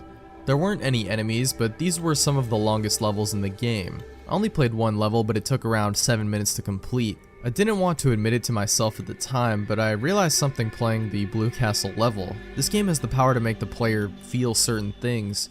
I don't mean in the sense that you get irritated playing a crappy game, or get unnerved by something scary in a game. What I mean is that certain events in this game can instantly make you start feeling something. I know that sounds completely insane. I don't blame you for not believing me. I wouldn't believe any of this either if I didn't play the game myself, but there is something very, very wrong with this game, and I still don't know how to explain it. So, then it was time to fight Baragon's replacement. Although Baragon was originally the smallest monster in the game, his replacement was the largest. It was so tall in fact that the ground was noticeably lowered, and not Baragon's head still barely avoided collision with the bar at the top of the screen, and he was just as frighteningly bizarre as he was huge. You may be wondering how he attacks without arms. Well, he has the most powerful kick in the game, but his other fighting technique is much stranger. First he blasts a cloudy breath of pixels down at you, which causes you to freeze. Then he walks back to the right corner of the screen and extends a huge Gatling gun from his abdomen. That might seem amusing to you, but it certainly wasn't to me when I was playing the game. This attack is almost as annoying as Gigan's Saw, and not Baragon could have been unbeatable if he consistently used it. Thankfully, he only did it twice while fighting him. Once you unfreeze, you can run up and start damaging the gun, which does extra damage to him. This helped me destroy him, and then it was time to play the third level type. I decided that I was going to use Anguirus to fight Manda and Gigan, and then fight Space Godzilla as Godzilla. It was only fitting. But before getting into the battles, I'll describe the third level type, the Arctic. The Arctic is exactly what you'd guess from the name, an icy tundra with a few watery segments. The music reminded me a bit of Northern Hemispheres from Donkey Kong Country in 8-bit form. A very dangerous sounding song. It made me think about being trapped in a tundra and freezing to death. There were two new enemies in this stage. The first was a creature frozen in a block of ice. They block your way and you have to use that heat beam to thaw them out of the ice. They look a bit like a smaller version of Not Gizora, only without the eye. When freed, they do a strange crawling movement and push you backwards. It doesn't cause any damage, but it is a bit annoying. After dealing with the Icemen, I kept walking for a minute or two and came upon a water segment. I jumped in, and this time I managed to get a screen cap showing how the water splashes when you jump in. Don't know how they programmed that, but it's pretty impressive. Another interesting thing is how the screen changes focus when you go underwater. Here you can see the other new enemy, a little thing I call Spike Walker. They walk towards you and explode randomly, or instantly if you attack them, sending spikes in every direction. The spikes don't do much damage, but they did get me dangerously close to falling into a pit a few times. Oh, speaking of the pits down into the water, the game has a platformer element, bottomless pits. There weren't any of these in the original game, since it was strictly an action game, but the pits were a neat addition. After getting back on land, I encountered a very unexpected mini-boss, Maguma, the walrus kaiju. I know this game had some obscure monsters to begin with, but wow. Not that I'm complaining, it's a pretty cool cameo for an underappreciated kaiju. Maguma's fighting tactics were pretty simple. He had a freeze beam, and he could charge into you. Not very challenging, but certainly more entertaining than the Matongo mini-boss in the original game. One really interesting thing about Maguma is that he doesn't die when you defeat him. He turns tail and retreats. This was the first time I had ever seen an enemy monster change direction, let alone retreat. I tried to chase after him, but he disappeared after I got into the water. Poor bastard. And that does it for the Arctic. I'll talk about the Monda fight next. I forgot to mention before, but the music that played during the new monster fights is reused from themes actually in the games. So far the themes have been Titanosaurus, Gizora's music, Biolante, Hidora's music, Orga, Baragon/Moguera's music, Manda, Varen's music, Space Godzilla, Mechagodzilla's music. As for the fight, Manda was a fairly crafty opponent. When it realized one tactic was ineffective, it would immediately change to a different one. Manda used quite a few tricks like spitting fire, biting, and the most irritating of all, constricting. It doesn't mercilessly drain your life down like Gigan's Cutter, but it was by far Manda's strongest attack. One last thing to note that I found pretty cool was that Atragon showed up during the fight to help me out. Manda crushed it with ease, but it was still cool. After I slayed Manda, I played through an Arctic level for health power-ups, and then it was on to Gigan's replacement. When the fight started, I was very confused because there was nothing there. I thought this was going to be like the Titanosaurus fight in Pathos, but just about the time it would have been going back to the map, a piranha appeared on screen. But it wasn't there for long. As soon as it appeared, the speakers emitted an ear-splitting screech, and not Gigan flew in and ripped the poor fish into pieces. Well, that's one way to get the player on their toes. That abrupt entrance scared the hell out of me and got my adrenaline rushing, which in retrospect was a good thing, because Not Gigan was one of the fastest, most unrelenting opponents in the game. Not Gigan was tough, but my new skills with Aguirus helped me to even the score. This was still an incredibly intense fight. Not Gigan's attacks consisted of some kind of a blood laser he spews from his mouth and a downward slash.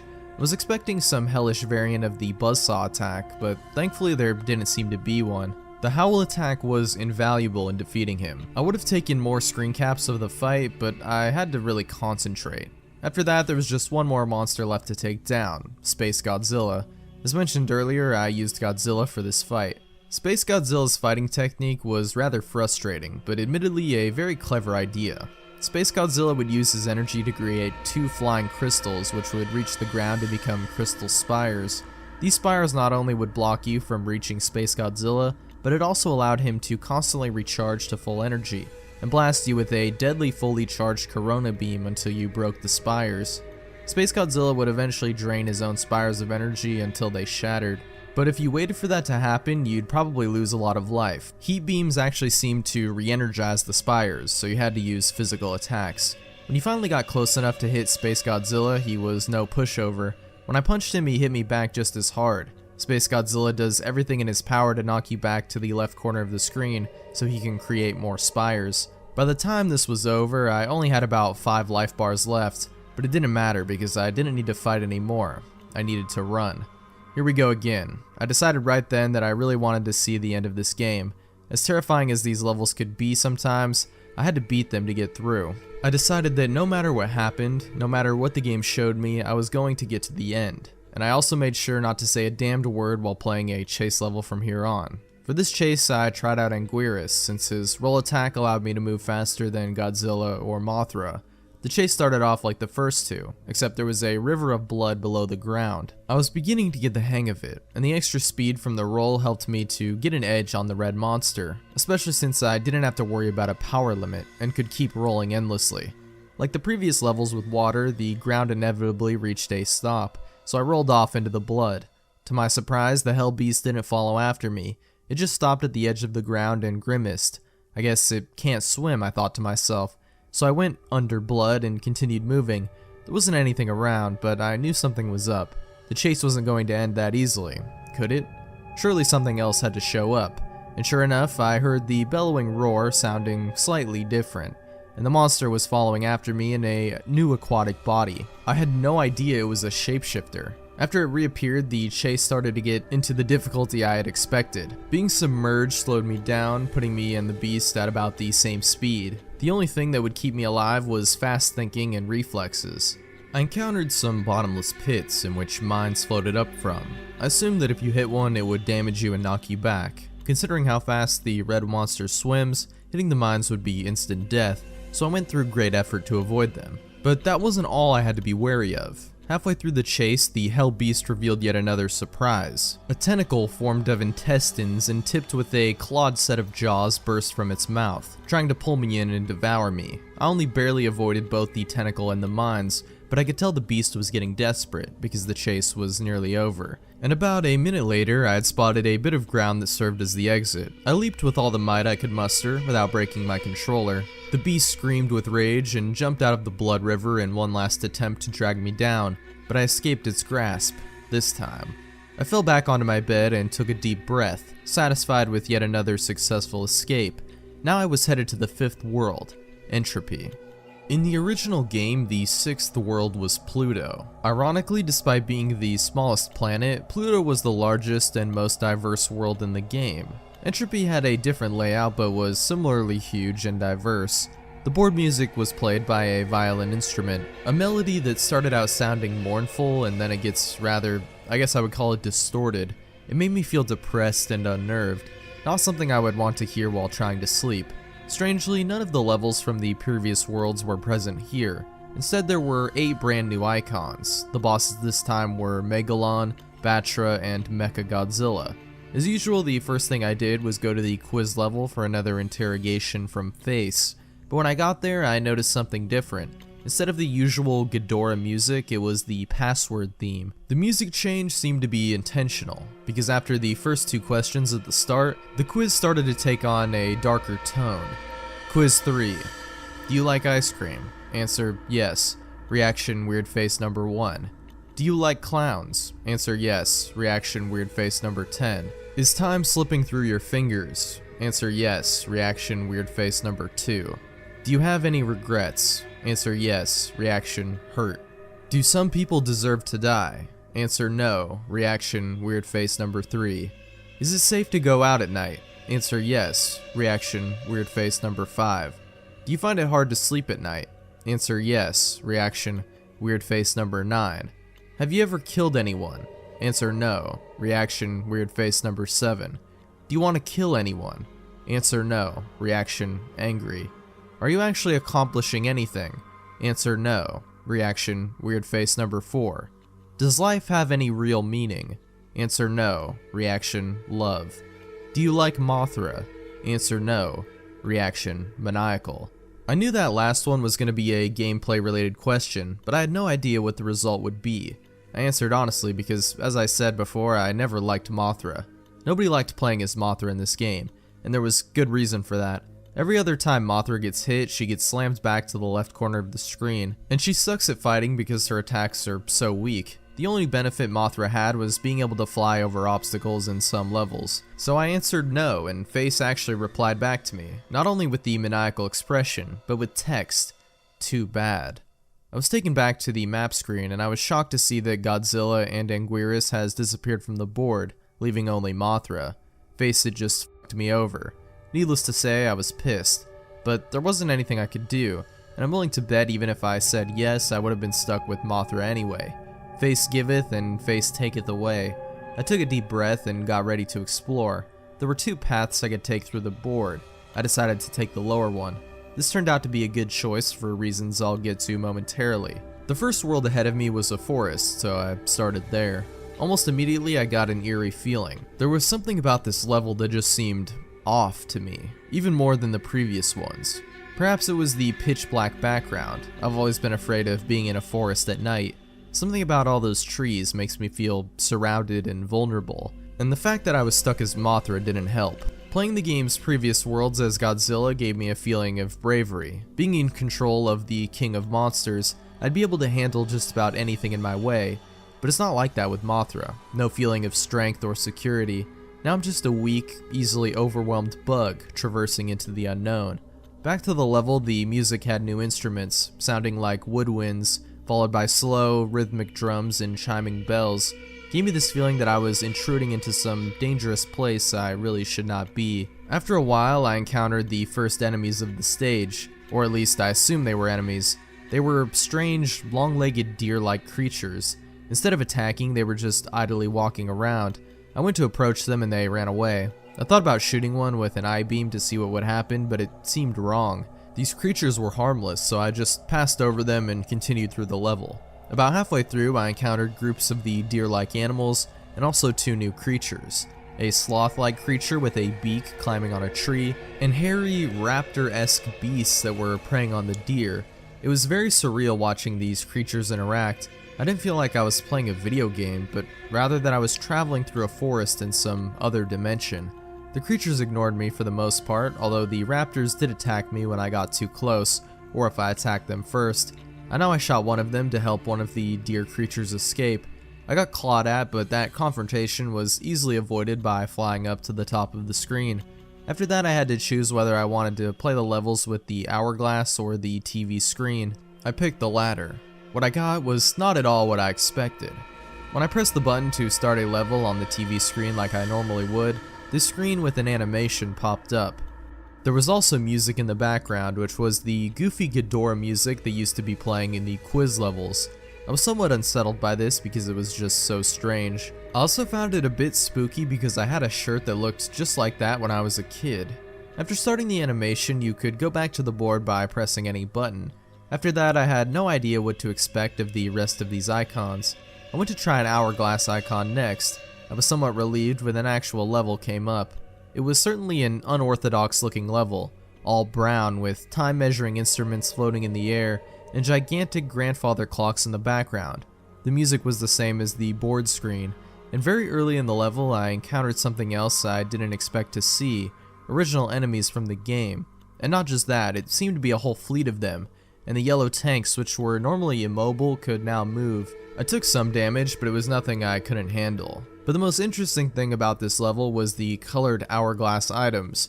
There were 3 of them. A blue hourglass that made time slow down and filled the level with enemies from the past. A red hourglass that made time speed up and filled the level with enemies from the future. A green hourglass that set time to the normal speed and filled the level with the original game enemies. I encountered the blue hourglass first. As stated, the game started to slow down, and I saw the enemies from the past, which were 5 different types of prehistoric animals. I don't know much about prehistory, but I believe all of these enemies represent real animals. The level went into another segment, and I encountered the green hourglass, and then I fought the original enemies again. It was the same 5 types, so I didn't take any screenshots, but in the last segment I encountered the red hourglass, and the enemies that must have been from the future. Now, whether or not the game was showing me 8-bit renditions of creatures that will actually exist thousands of years into Earth's future, I have no idea. But with that thought in mind, I found this particular segment to be very eerie, and it was made more tense because everything moved faster. One of the future enemies bore a striking resemblance to something I saw in a book once called Truden Man. Another looked like some kind of organic spaceship. There was only one of the 5th type of future creature, and when it appeared, all of the others ran for their lives, leaving me to battle it. It could fly, but its sprite didn't actually move, and its single attack was firing a lightning bolt from its face. Even so, it was surprisingly powerful, and I suppose it could be considered a mini-boss. After defeating it, it left a health power-up that restored the health and energy I had lost fighting it, which was convenient. It seemed I would need all the help I could get to beat this world with Mothra alone. After that previous stage I call Time Warp, the next stage appeared to be a toxic waste dump. As you can see, the place looked grungy and inhospitable. The music was a short looping of an ambient synthesizer song. Listening to it made me feel like I had sniffed some toxic fumes myself, and it was messing with my head the whole time. I even felt like I was choking while playing this level. The enemies all seem to be mutated to some degree. In the above screenshot you can see green mummies with bird skulls that jump out of the waste to spit projectiles. There's also a brownish cow skeleton monster with spider legs. Halfway through the level I even saw one of the deer from the forest. It was alone, and when I saw it, it was drinking toxic waste out of a barrel with an anteater-like tongue. I was moving over to try to make it stop, but then this flock of skull birds came out of nowhere and started attacking. The deer was scared by this and ended up running off the ground into the toxic waste. I feel bad for it. One of the birds bit me, but I regained health quick from killing all of them. They were rather weak. I pressed onward. Of all the levels in Entropy, this was probably the most quote-unquote normal, in that there was little deviance from the move forward, smash things formula from the original game. I encountered more creatures through the level, like tentacled blobs and some kind of deformed thing with human-like teeth. I didn't feel like provoking them into a fight, so I kept on flying near the top of the screen. I still had to deal with the occasional flock of birds now and then. At the end of the level was a large bluish-green lake, and there I encountered another mini-boss, some kind of monster with a long neck and a whale's skull. It attacks with a mouth projectile, and by charging into you. It also could go underneath the water and rapidly emerge from a different place. It was harder to beat than the boss from the Time Warp, and it had a lot of health because it must have taken me 3 minutes to defeat it. It let out a really loud noise when it died, and then sank back into the water as I left the screen. Back on the board, I went to the nearest level icon I hadn't seen yet, which was a white tree. As I guessed, the level was a winter-themed recolor of the forest stage, but unlike the regular forest, I didn't feel unnerved starting this one. I think the music had a lot to do with it. It was a gentle, calm song. It almost sounded romantic. It was quite stress-relieving, and the forest itself looked much less ominous covered in snow. I traveled through the first segment enjoying the atmosphere for 4 minutes, when suddenly I realized something. I haven't seen a single creature since I started the level. Where are all the animals? Soon after I left the screen and the next segment started. In the second segment I was still in the winter forest, but now the music was gone. I was starting to feel suspicious, but then I reminded myself that there were other empty levels in the game, and this was likely another one of those. But then I heard something familiar. It was the 12-second looping music from the unforgiving cold starting up. I could feel my heart sink as I came across this horrible sight. It was a whole group of dead deer creatures covered in snow. Judging from the blackish blue tone of their skin, they must have all frozen to death. On closer inspection, some were missing body parts. Now I was frightened, but I still had to keep going. Before exiting the level, I was really hoping to see something resembling the previous forest animals in a living state, and sure enough, I did. It was a creature much like the beaked sloth, except this thing had white fur and was more of a beaked gorilla. It was walking very slowly when I saw it, but I was happy to at least see something alive. However, it didn't stay that way for long. A pack of raptors who must have sensed that something else was still alive came rushing in from the right side of the screen. The beaked gorilla didn't stand a chance, as one of the raptors immediately lunged at it and ripped open its back legs. These winter raptors acted far different from their temperate relatives. While the other raptors only attacked while hunting prey or when provoked, the winter raptors seemed to have all gone insane. They attacked everything in sight. One was running back and forth clawing at nothing. Even the noises they made sounded different, more high-pitched and enraged. As I left the second segment, I even saw 2 raptors fighting to the death. They were both covered in injuries, and one of the raptors was even blinded in one eye. I took a screenshot, but I didn't stay to see who won the fight. I only had to get through one more segment before I could go back to the board screen. But in this segment, I was no longer in the winter forest, but instead a very empty grassy plain, with a bright gray moon in the sky. The pleasant music of Winter Forest Part 1 had returned, and immediately I started to feel dread. This is going to sound crazy, but it's the absolute truth. The game made this level from one of my memories. After a long stretch of nothing, I reached a lake, and then the moon moved down from the sky and began to hatch like an egg. When it did, a curled up humanoid figure fell into the lake, as the moon halves quickly disintegrated. I heard a splash when it hit the water, then a moment of silence. Then the screen began to shake, and a new creature emerged from the water, and thus I was introduced to a monster I called the Moon Beast. This was the only screenshot I took, as I was focusing all my concentration on winning the fight, and it was the most difficult fight yet, stronger than any of the previous bosses. This creature would have been hard to take down with Godzilla, and with Mothra it seemed nearly impossible. I suppose I would consider myself fortunate that the beast lacked any attacks like Gigan's Saw, because if it had, I would never have won this. I barely had 3 bars of health when I finally killed this abomination, but what happened afterward is hardly what I call a reward. I've been trying to keep my promise and suppress this memory for years, but it seems as if I have to get it off my chest. This is a very painful memory for me, but the game already knows about it and I think you should too. I'll just tell you the important parts because I don't like bringing this experience back into my head unless I have to. Back when I was in middle school, I had a girlfriend named Melissa. She suffered from some kind of mental disorder that caused her to go into these episodes. When she was in an episode, she would stand or sit perfectly straight and still, and her face would instantly lose any expressions she had before. She would speak very clearly without any hints of emotion. When it was over, she would start trembling and sometimes bury her face in her hands and remain silent for several minutes. I can't really convey the feeling it gave me in words, and I won't try. You had to see this in person to understand. But despite this, she was a very kind person, and I cared about her dearly. We liked to hang out in a field at night and look at the stars, but one night she didn't say anything to me at all. She just stared directly at the moon, trembling. I tried to talk to her, but she suddenly sprung up and ran right into traffic. I tried to stop her, but I was too late. She got hit by a truck and was killed that night. I looked her right in the eyes when the wheel went over her neck. That sight has always haunted me. I know that the game knows about this because after I defeated the Moon Beast, this happened. After that, the game went back to the board screen. It was all I could do to not burst out screaming, and my hands were shaking so bad I could barely hold the controller. I knew the game was going to test me if I kept playing, but I had no idea it would go so far, or that it was even capable of doing what it just did. I could feel my brain going haywire as I asked myself, did the game just read my mind? That didn't seem possible, but what other explanation was there? It was then that I could no longer deny what now seemed obvious. This game is alive, and not only that, it can also establish some kind of mental connection with the player, and yet I couldn't convince myself to stop playing. I don't know if it was this game messing with my mind or just my stubborn curiosity, but even with the previous revelation, I really wanted to see this through to the end, even more than I did before I beat Dementia. Terrifying as it might be, even dangerous, I knew that if I quit playing, I would never be able to stop thinking about it. If I tried to restart the game, it might go back to being normal again. How many people ever get to witness something like this firsthand, let alone be able to take screenshots of the whole thing? Fucked up as it was, this was the experience of a lifetime. But even so, I couldn't take any chances with my health. I had the TV remote right next to me, ready to turn the TV off in case I felt I was in actual danger.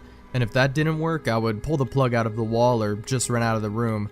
Surely that would be enough. Whatever powers the game has, it seems to be confined to what it can show on the TV, and whatever its mental connection could do. The latter was what worried me. I still didn't know what I was dealing with, so I wasn't about to underestimate it.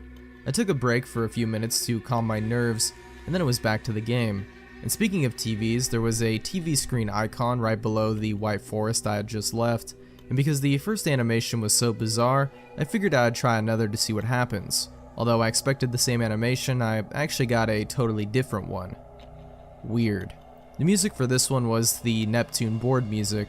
Fitting, I suppose, since it's a fishman and all. I can't help but wonder what the point of these things are. There was one more TV screen icon, so I figured it must have a unique animation of its own. I was going to make sure to see what it was before I left Entropy, but then it was time for another level. The gold brick icon was the closest thing, so I went to that, and I started up in a gold labyrinth level.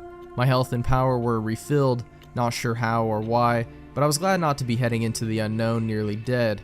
I also noticed that my Mothra sprite had shrunk to half its original size. The music was a slow, ominous drum beat with female vocals kicking in about a minute into it, quite haunting. The gold labyrinth itself was an anomaly. I'm not sure how this level would have played out if I was using Godzilla or Anguirus, because flying seemed necessary just to get around this place. Another thing that caught my attention was that when you go left, your monster actually turns and faces the left. That sounds stupidly obvious, but in the original game you were only supposed to move to the right, so when you tried to move to the left, your monster ended up walking/flying backwards. This level was apparently gigantic in size because every time I thought I had reached an end to it, or thought I was going to end up back where I started, I encountered something totally new. Things like lava blockades, new enemies, and statue faces. And I found one statue face at a dead end with a wide, open-eyed stare. The night Melissa died, she had an expression on her face that looked exactly like this the whole time. Even when she got hit by the truck, she still had that same expression. I can't help but feel like something really is staring at me from behind the screen when I look at this. I really didn't want to be reminded of that night anymore, so I left the statue almost as soon as I found it. I needed to find the exit anyway, which proved to be no simple task. It felt like this level stretched on forever in all directions. I must have wandered around the level for at least 15 minutes before I finally saw something. It was a creature that wasn't gold, seemingly the only one of its kind in the level, lacking any kind of hoverability like the other creatures. It just walked back and forth on the platform. But it wasn't long after I found it that a flying machine swooped down and grabbed it, and then flew off with it. The machine apparently had not seen me, so I decided to follow it to see where it was taking the creature. The machine stopped at a room with a large cauldron-like object in the center. The machine hovered over the cauldron and dropped the creature into it. The creature then emerged from a hole in the cauldron's side, now adorned in the same gold color as everything else. The machine flew off. I'm not really sure what to make of this, but I'm glad I came upon it because I found the exit soon after. When I got back to the board, I realized that the bosses hadn't moved at all. A bit odd, but it didn't bother me. It made planning my route through Entropy easier. There were still 2 new icons to explore, the Indigo Cliffs and a black version of the Labyrinth. Since there were only 3 black Labyrinth icons, which were surrounded by bosses, I played the Indigo Cliffs first. It was a lot like the blue/green mountains. The level graphics had the same shredded look to it. There's also a recolor of the clouds and moon from the toxic waste dump. The music, if you can call it that, was merely a deep rumbling. One of the first things I encountered were these multicolored creatures with big heads emerging from a small cave in the ground. They all made a synchronized shaking sound, and they walked to the right in a group after emerging from the cave, ignoring me. Having no other way to go, I followed them on their route. More and more emerged from the cave until the group had about 100 creatures. Eventually the pathway ended in a cliff. I was shocked to see that upon reaching the cliff, all the characters began jumping off into the abyss. I've seen enemies walk off cliffs before, but I've never seen NPCs commit mass like this. Very unsettling way to start off a level. I continued on, flying over various strange animals like the ones shown here. Another group of multicolored bobbleheads was jumping up and down, only to be snatched by large birds, which I'm fairly certain are sprite versions of the giant condor from Godzilla vs. the Sea Monster.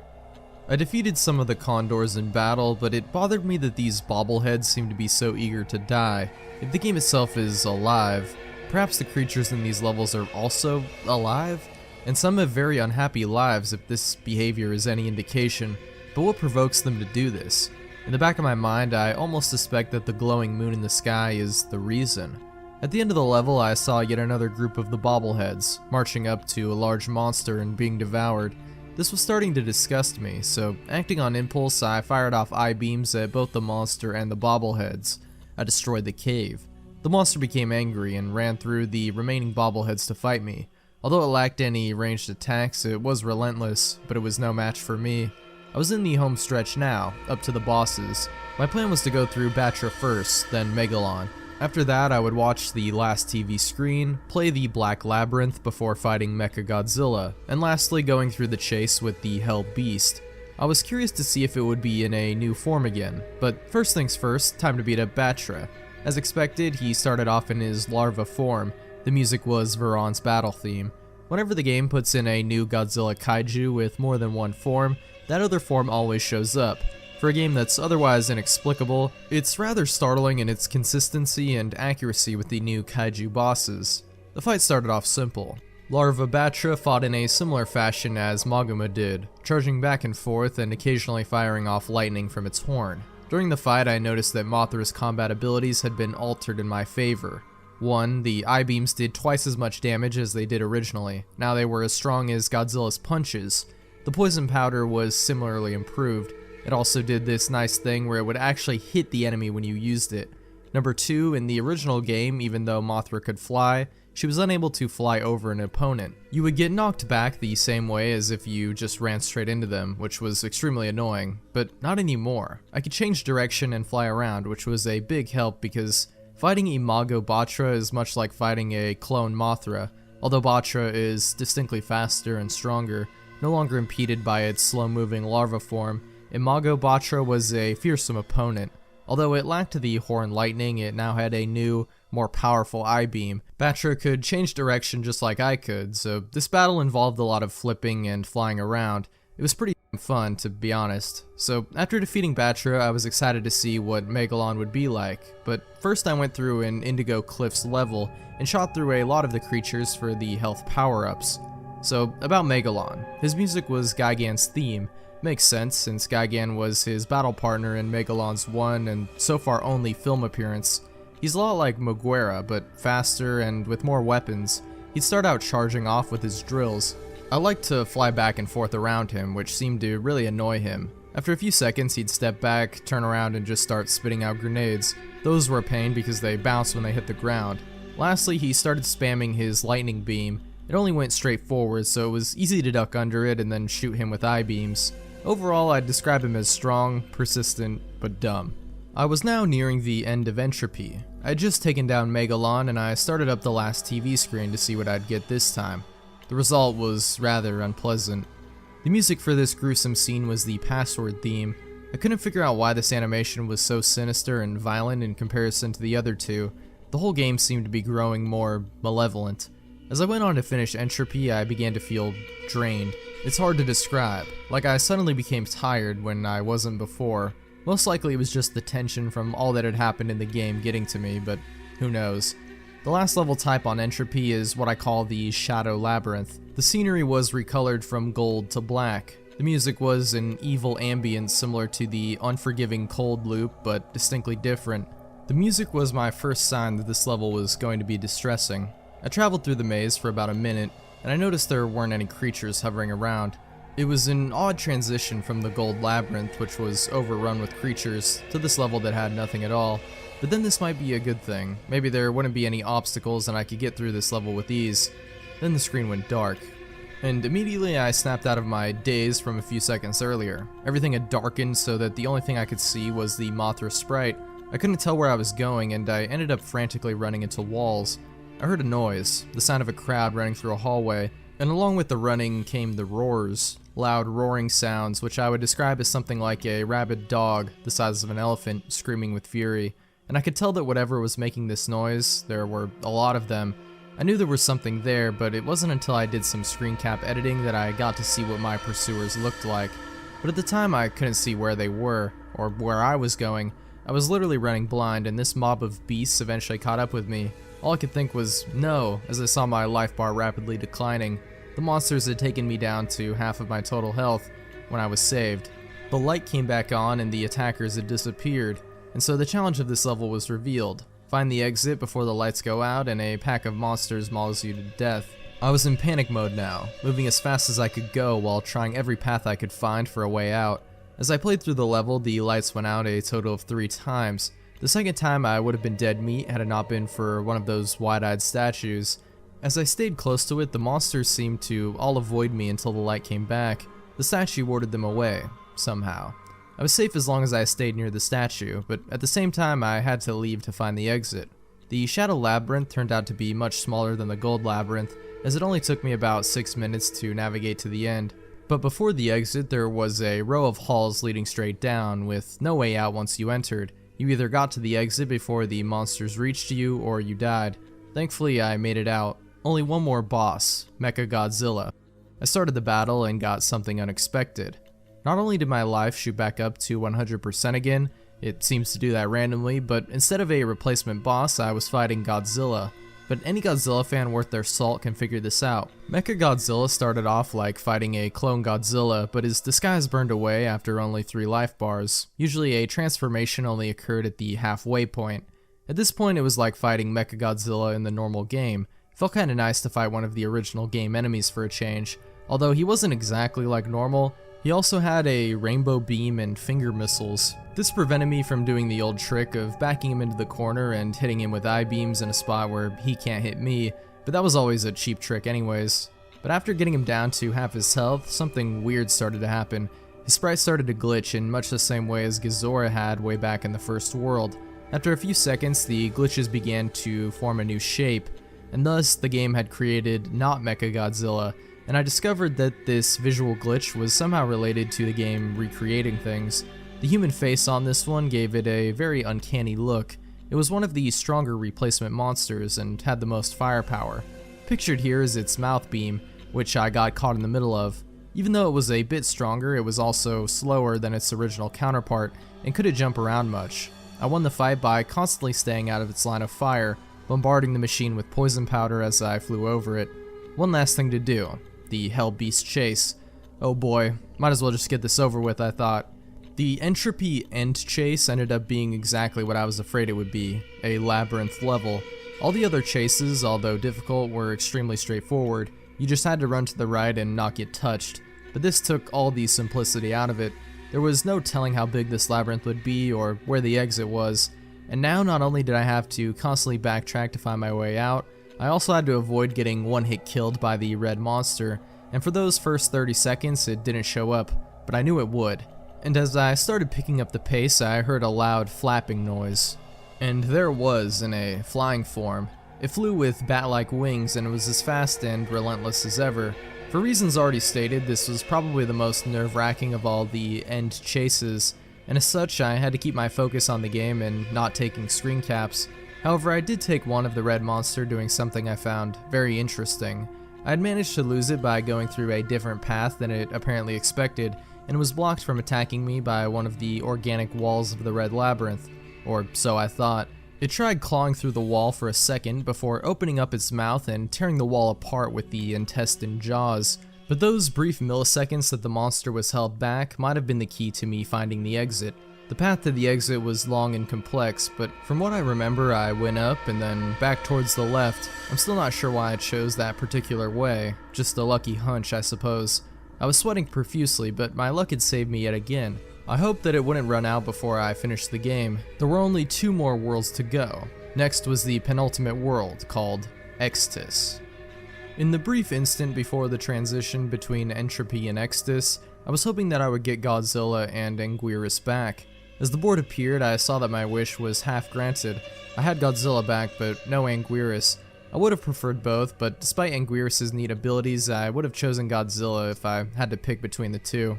Extus had 2 different colored temples, white and pink, a pyramid, what looked like some modern buildings, and 2 other icons I couldn't figure out at the time. The new bosses were Kumanga, Gorosaurus, and Nagidora, whom I was dreading to see, let alone fight. With Godzilla back, I was excited again and eager to explore, yet still cautious. I went to the quiz level first, just as before. This time, Face's questions were more random than ever. Quiz 4. Do elephants breathe? Answer yes. Reaction, weird face number 2. Have you ever been molested by a family member? Answer no. Reaction, weird face number 6. Have you ever raped anyone? Answer no. Reaction, weird face number 8. Is green your favorite color? Answer no. Reaction, weird face number 10. Is the computer the pinnacle of modern technology? Answer yes. Reaction, weird face number 4. Are you a tough guy? Answer yes. Reaction, weird face number 12. Can you fly? Answer no. Reaction, weird face number 9. Can you stand on your head? Answer yes. Reaction, weird face number 7. Do you hate raccoons? Answer no. Reaction, confused. Do you feel blame? Answer no. Reaction, weird face number 11. Would you like a new monster? Answer yes. Reaction, surprised. Will you miss me? Answer yes. Reaction, sad. I was happy that I was getting a new monster, but that last question bothered me. Will you miss me? Is Face referring to when I finished the game, I thought?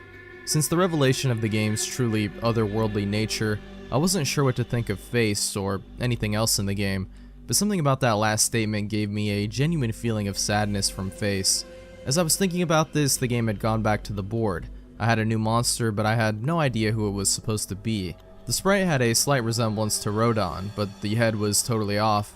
I moved this mysterious newcomer to a white temple icon and started the level. When I started the level, this screen appeared with the text, "Find the gem," presumably instructions for beating the level. After that, I got my first look at my new playable monster, a hairy, dark blue creature with bat wings and a skull-like face named Solomon. And I also found that my path was blocked by a beam of light and a small pillar with a plate on it. I figured that this beam of light was blocking the exit, so I'd have to find the gem and drop it on the plate to deactivate the beam. How exactly I was going to do that, I didn't know. There wasn't anything in the original game requiring you to find an item to beat a level. I'd have to find out when I obtained the gem. The only direction I had to go was left, so I proceeded on. Solomon was an interesting monster, to say the least. He was capable of both flight and a heat beam, both of which proved to be very useful. He could also kick and slash with his wings, but he couldn't duck. The White Temple's music was a vocalizing choir, or a video game approximation of such. It's hard to describe, but it had a very holy sound to it. It wasn't long before I started running into waves of strange new enemies. They did little to stop me. I ran past them while slashing and didn't take any damage. There was a pause between each wave of enemies. After you had killed about 10, there wouldn't be any for about a minute. then the next wave would appear. After 5 minutes, I noticed holes in the floor and ceiling. Guillotine-mouthed creatures were rapidly flying up and down these crevices, so I had to time my jumps carefully because I didn't know if I'd get another shot at this. Luckily, I managed to get through without a scratch. I'm just lucky, I guess. After that, I found myself at the end of the hallway, facing some kind of mini-boss monster. It moved fast and had some kind of projectile that it shot in 4 directions. But I killed it quite easily using Solomon's heat beam. When the battle was over, I had my gem, which was inside the creature's head. I found that I could pick up and hold the gem by walking over it and holding down B. I made this long trek back to the start, deposited the gem on the plate, which deactivated the beam. I left the stage and was shown what was probably the strangest quirk relating to the Solomon monster. Every time you complete a stage or defeat a boss with Solomon, this screen appears. I have no idea what "still the best 1973" means. Neither the date nor the phrase has any meaning or significance to me that I can think of, and I've spent a lot of time thinking about it.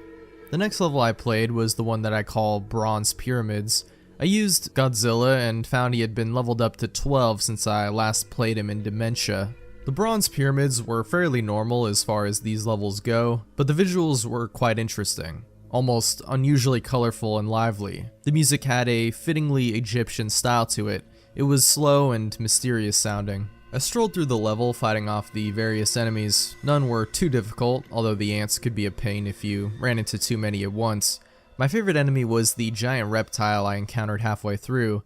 At the end of the level, I came to a giant pyramid and I engaged in yet another mini boss fight, although this one was a bit different because I had to fight 2 of these monsters at the same time. Individually, I could have dealt with them easily, but fighting both of them at once was challenging. But I sped things up by tricking one of the twin beasts into barbecuing his brother by jumping when he uses his flame breath. After defeating the twin monsters, I noticed something strange after returning to the board. I was now able to move my monster piece anywhere on the board, without limits. Normally Godzilla could only move 3 spaces each turn, and Mothra could move 5. I wanted to try out Solomon some more, so I moved his piece over to one of the brown pillar-looking icons with colored dots and started the level. When I got to the level, I then realized what the level icon represented: totem poles. I was greeted by 2 of them right at the beginning. The music had a Native American sound to it. It seemed to be using the same instruments as the Entropy Forest. It was noticeably different, but just as foreboding. I walked around for 3 minutes with nothing else in sight besides the totem poles. I didn't realize it until then, but I wasn't expecting another level with nothing alive in it, after all the activity and entropy. Walking by all those multicolored faces, this unnerving level left me feeling like I was being watched. Only about 10 minutes after I started Exodus, I was already halfway through. After getting back from the totem pole level, I tried out one of the TV screens to see how strange they were this time. Even more strange than before, apparently. The music for this was the Uranus theme. I switched back to Godzilla to play another level, and this level was quite a surprise. It was a normal city level. The colors were gloomy, but even still this was quite a shock. This was the kind of level I would expect to see in a Godzilla game, and I was kind of mad that I didn't get to play it earlier. The music was the Earth theme. I found it strange that a level fitting a Godzilla game would show up this late, but there's no point crying over spilt milk, I guess. I moved Solomon over to a grayish-green icon, which turned out to be a giant high-tech laboratory of some sort. Lots of mechanical drones in this level, but Solomon cleared through them just like the White Temple enemies. The music was a gritty, industrial beat. There was also a strange flying cyborg enemy, which was annoying because it would fly away when you jumped to attack it. Also of interest were these large stasis tanks, holding some kind of monster inside. As you would guess, sometimes the monsters awaken and shatter through the glass. I tried to get past the stasis tanks as fast as possible, because the monsters inside proved to be vicious little bastards upon release. At the end of the level was an elevator, which I used to go down to the bottom of the level where the exit was. Along the way, I was shot at by security drones. I couldn't leave the elevator, so my only defense was the heat beam.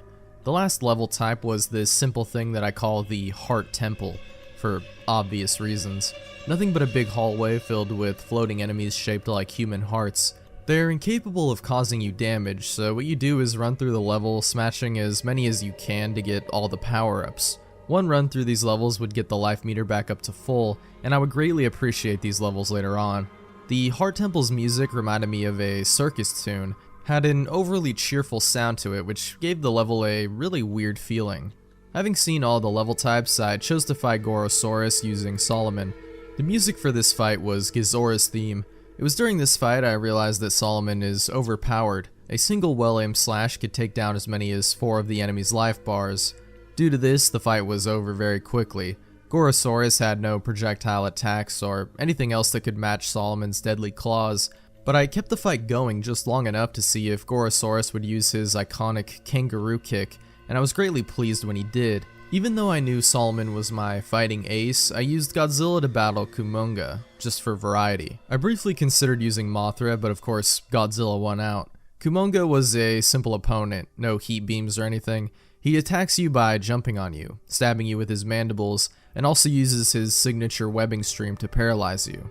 Once you get webbed, Kumonga will sometimes take the opportunity to attack, but it's mostly a way to buy some time, like Gazora backing you into the corner until the time runs out. His music was Hidora's theme. With Gorosaurus and Kumonga defeated, I was at the end of Extis. Before I fought Not Ghidorah, there was something I had to do. I wasn't expecting much from it, but for documentation's sake, I took a look at the other TV screen. This is what it was. I don't think there ever was much reason behind these TV screens. If I were to guess, I'd say it's some random, uncontrolled manifestation of the cartridge's abilities, or maybe all this makes perfect sense to the game, who knows. Anyway, Mr. Fawcett's theme was the Saturn music. It was time for the opponent I had been dreading, Not Ghidorah. Although I had gained courage with Solomon's combat advantages, I was still nervous, and when I started the fight I was immediately confused. My opponent was Not Ghidorah.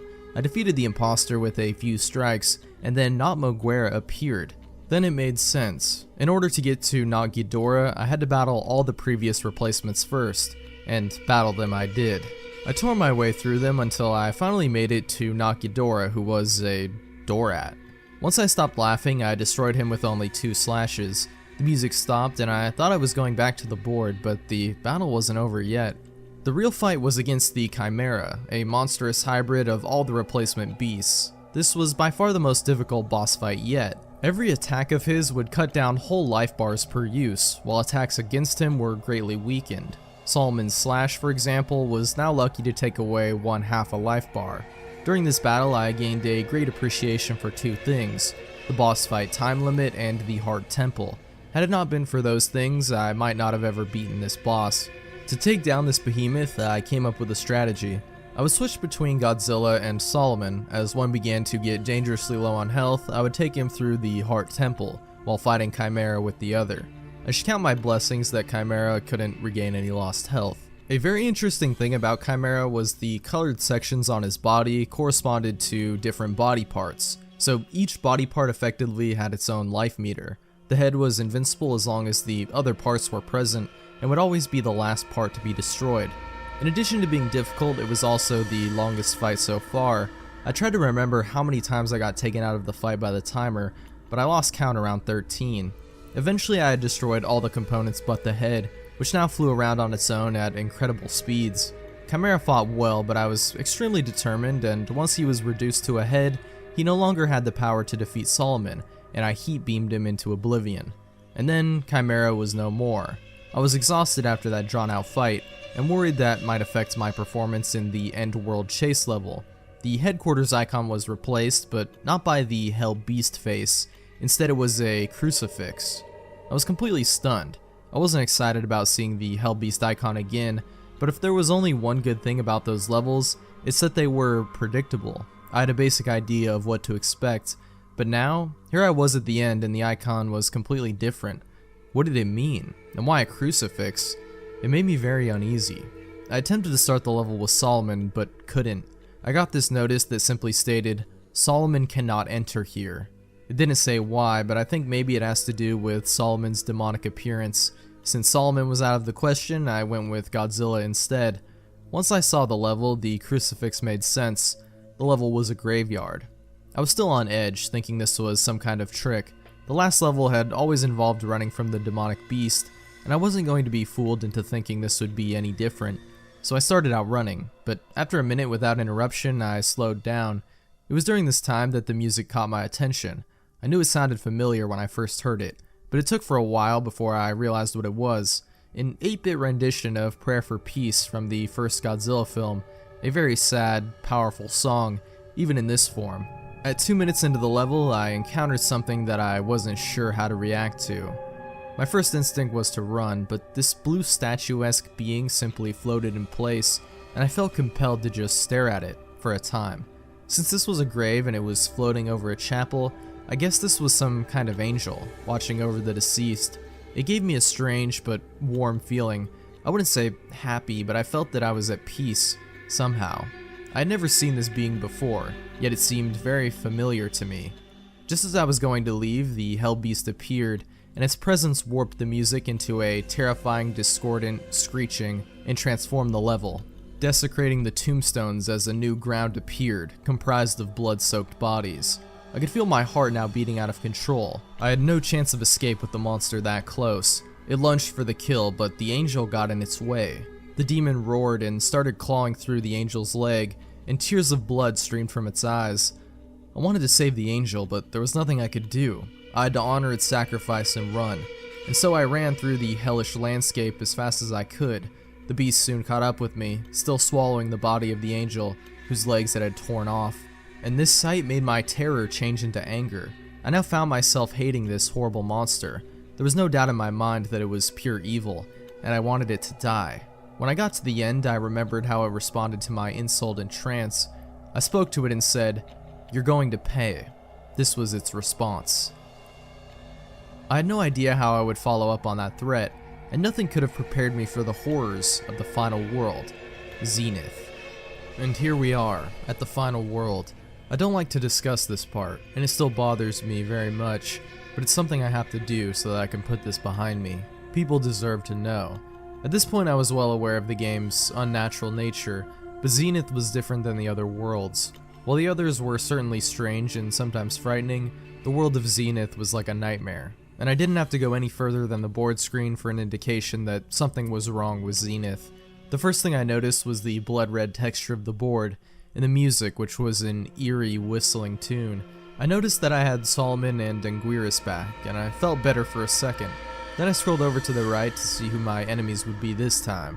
This time it was Destroya and Ghidorah, but judging from the icon it was a different Ghidorah than the original, standing on the ground instead of flying. The grotesquely detailed pinkish red icon also caught my eye. I couldn't tell what it was supposed to be, and I was afraid to find out. Going back to my side of the board, I decided there wasn't much choice but to do my usual routine in going to the quiz level before doing anything else. I was not ready for what happened. I jumped back when this appeared, accompanied by a terribly distorted version of the password theme. It looked as if Face had fallen victim to some terrible glitch. Is this what he meant by "Will you miss me"? Did he know this would happen? My thoughts were stopped short as I noticed the screen was glitching and seemingly falling apart while I was inactive, so I quickly rushed out. And when I got back to the board, I somehow gained a new monster. I hadn't even been asked if I wanted one. I tried to select it and this happened. What the hell is going on? The game's behavior was scaring me, and I hadn't even started the levels yet. I couldn't understand why I was randomly given a new character and then denied use of it, but for the time there was little that could be done, and I viewed the last TV screen. No animation, no music. Dead. Every instinct I had was telling me to stop playing, to just turn the game off, and something in the game itself might have been trying to warn me as to just how horrible this last world was. But then, every stretch of the way I was compelled to give up. I couldn't do that now, on the last world. Besides, after taunting me with the memories of Melissa, I felt the game owed me some answers. I noticed the first level was a red temple, so at least I would be familiar with the level graphics if nothing else. And I went in with Godzilla, the monster I was most familiar with. Godzilla had been shrunk and the level and score meters had vanished, and the blue temple statue faces were back. The music was similar to the blue temple also. Strange, haunting vocalizations. I tried to get my spirits up by thinking, well, if this level is like the Blue Temple, then that might mean that there are no enemies to deal with. How wrong I was. After a short walk, all the statue eyes started glowing, and a pack of beasts from Shadow Labyrinth came charging into me. Since they were coming from the right side of the screen, I had to find my way through them. The battle greatly tested my reflexes, but thanks to my speed I plowed through the beasts. They gave off health power-ups after dying, which helped recover the damage they had given me. However, as I continued through the hallway, the statue eyes glowed again, summoning another wave. It seemed to be the same number of them, but I was less prepared this time and took more damage. I had gone through 4 of these waves until I reached the end of the hall, where I heat beamed the last of the monsters over the edge into an abyss. At first it seemed I had reached a dead end, but after the statue eyes stopped glowing, a brick path slowly appeared before me. I followed the path, which kept me moving towards the right until it stopped at a wall, where I was to go vertically by jumping up ledges. Along the way I encountered new creatures and some sort of strange shrine, which had a statue of the Hell Beast and some other creature I don't recognize. As I went through, the path took a downward direction. I had to carefully aim my jumps to avoid the enemies, which were plentiful in this part of the stage. They didn't have any attacks, but they could easily shove you over the edge off the platform. At the end of this tunnel, there were a few small platforms floating above nothingness. I landed on one towards the left of the screen, and then something came down from above. It looked like the blue angel from the graveyard, except now it was red and had a skull face. Any of the pleasant feelings I had from the blue angel were not present with this red one, and as it hovered around, its eye sockets started glowing just like the statues, summoning monsters to attack me. Surely this was not the same benevolent being I encountered before. This was some kind of imposter. The battle was nerve-wracking, as I started off with nearly half my health and had to deal with multiple opponents, as well as the threat of gravity. To make things even worse, as the Red Angel took damage, some of the panels fell, until only 3 remained. But my luck had not run out yet. Just when I thought it was over, I struck the Red Angel one more time, and it turned out that one last hit was all it could take. Just as the Red Angel completely disintegrated, the game instantly went back to the Zenith board. I moved Mothra over to the nearest stage from the Red Temple, which seemed to be a gargled mess of letters spelling kill, and began playing.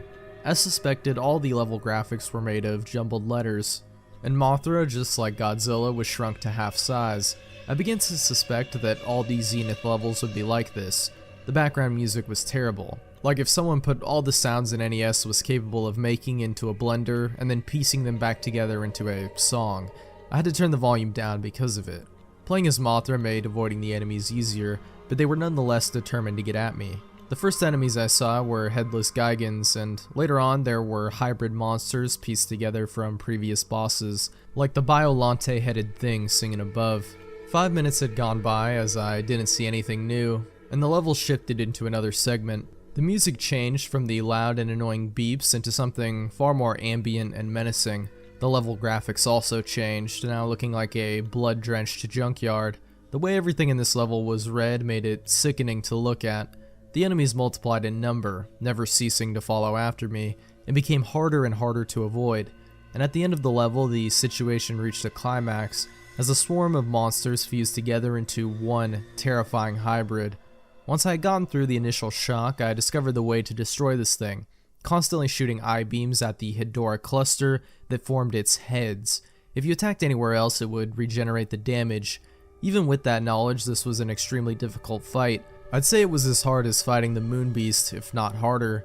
Its most common attack was lunging forward with its arms, covered with Gigan saws and blades. If they touched, it would instantly drain health. When it was over, the remaining monsters collapsed into a heap. Then they, and the ground below them, started to disintegrate and sink towards the bottom of the screen. When I came back to the board, I thought to myself, so far, the game has been putting the easiest levels first. If that's the case, how bad will the rest of Zenith be? With 2 levels down and 3 to go, my monsters and I had taken our foothold in the world of nightmares that was Zenith. Deciding what action to take next was more tense and difficult than before, but ultimately I had no way of knowing what the next levels would be like, or how well my monsters would be prepared for them, so my only option was to guess. I tried to interpret what the icons of the next levels ahead of me were. The last level before the boss battles was obviously representing some type of volcanic area with lava and open flames. The middle icon I still didn't get, except that it looked fleshy and vaguely like an organ of some kind, oddly oversized as well. The one I was nearest to and about to enter next looked like thorny vines covering a puddle of blood. I guess this would be a level with blood rivers, like the chase level of Dementia. As such, I went with Anguirus because, due to his rolling move, he would have the fastest speed while submerged.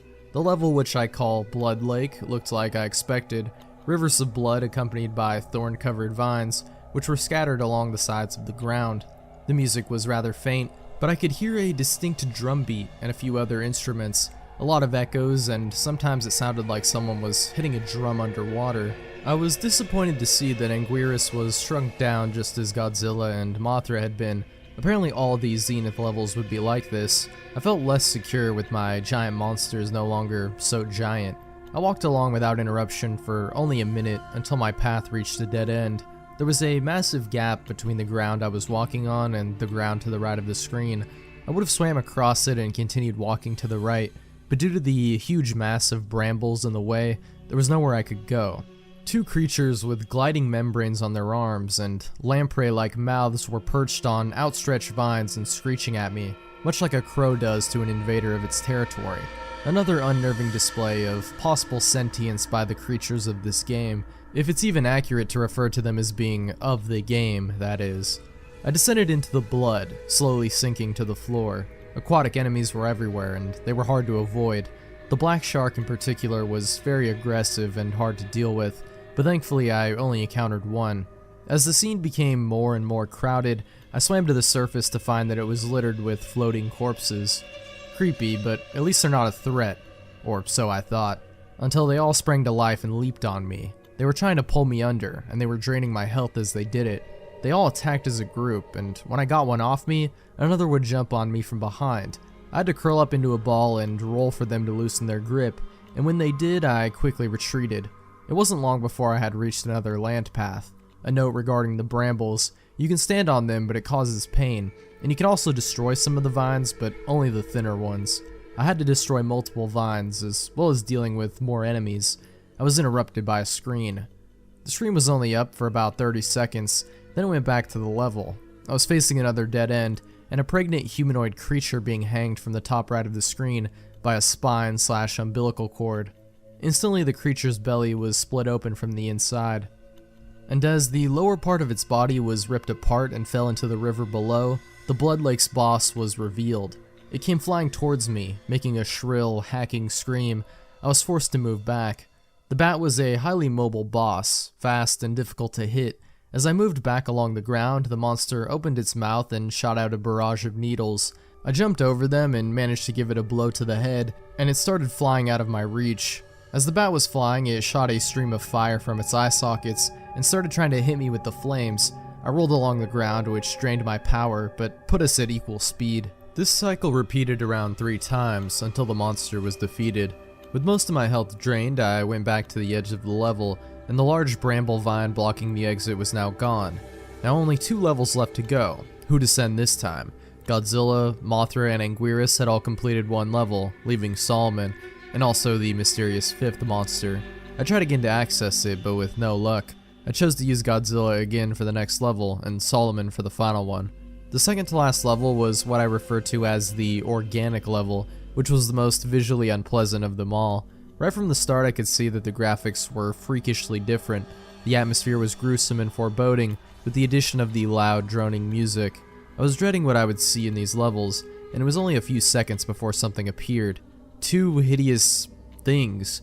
It's hard to describe most of this level. Everything had this disturbing, semi-real look to it. Most of the enemies look halfway between real animals and misshapen lumps of gore with teeth.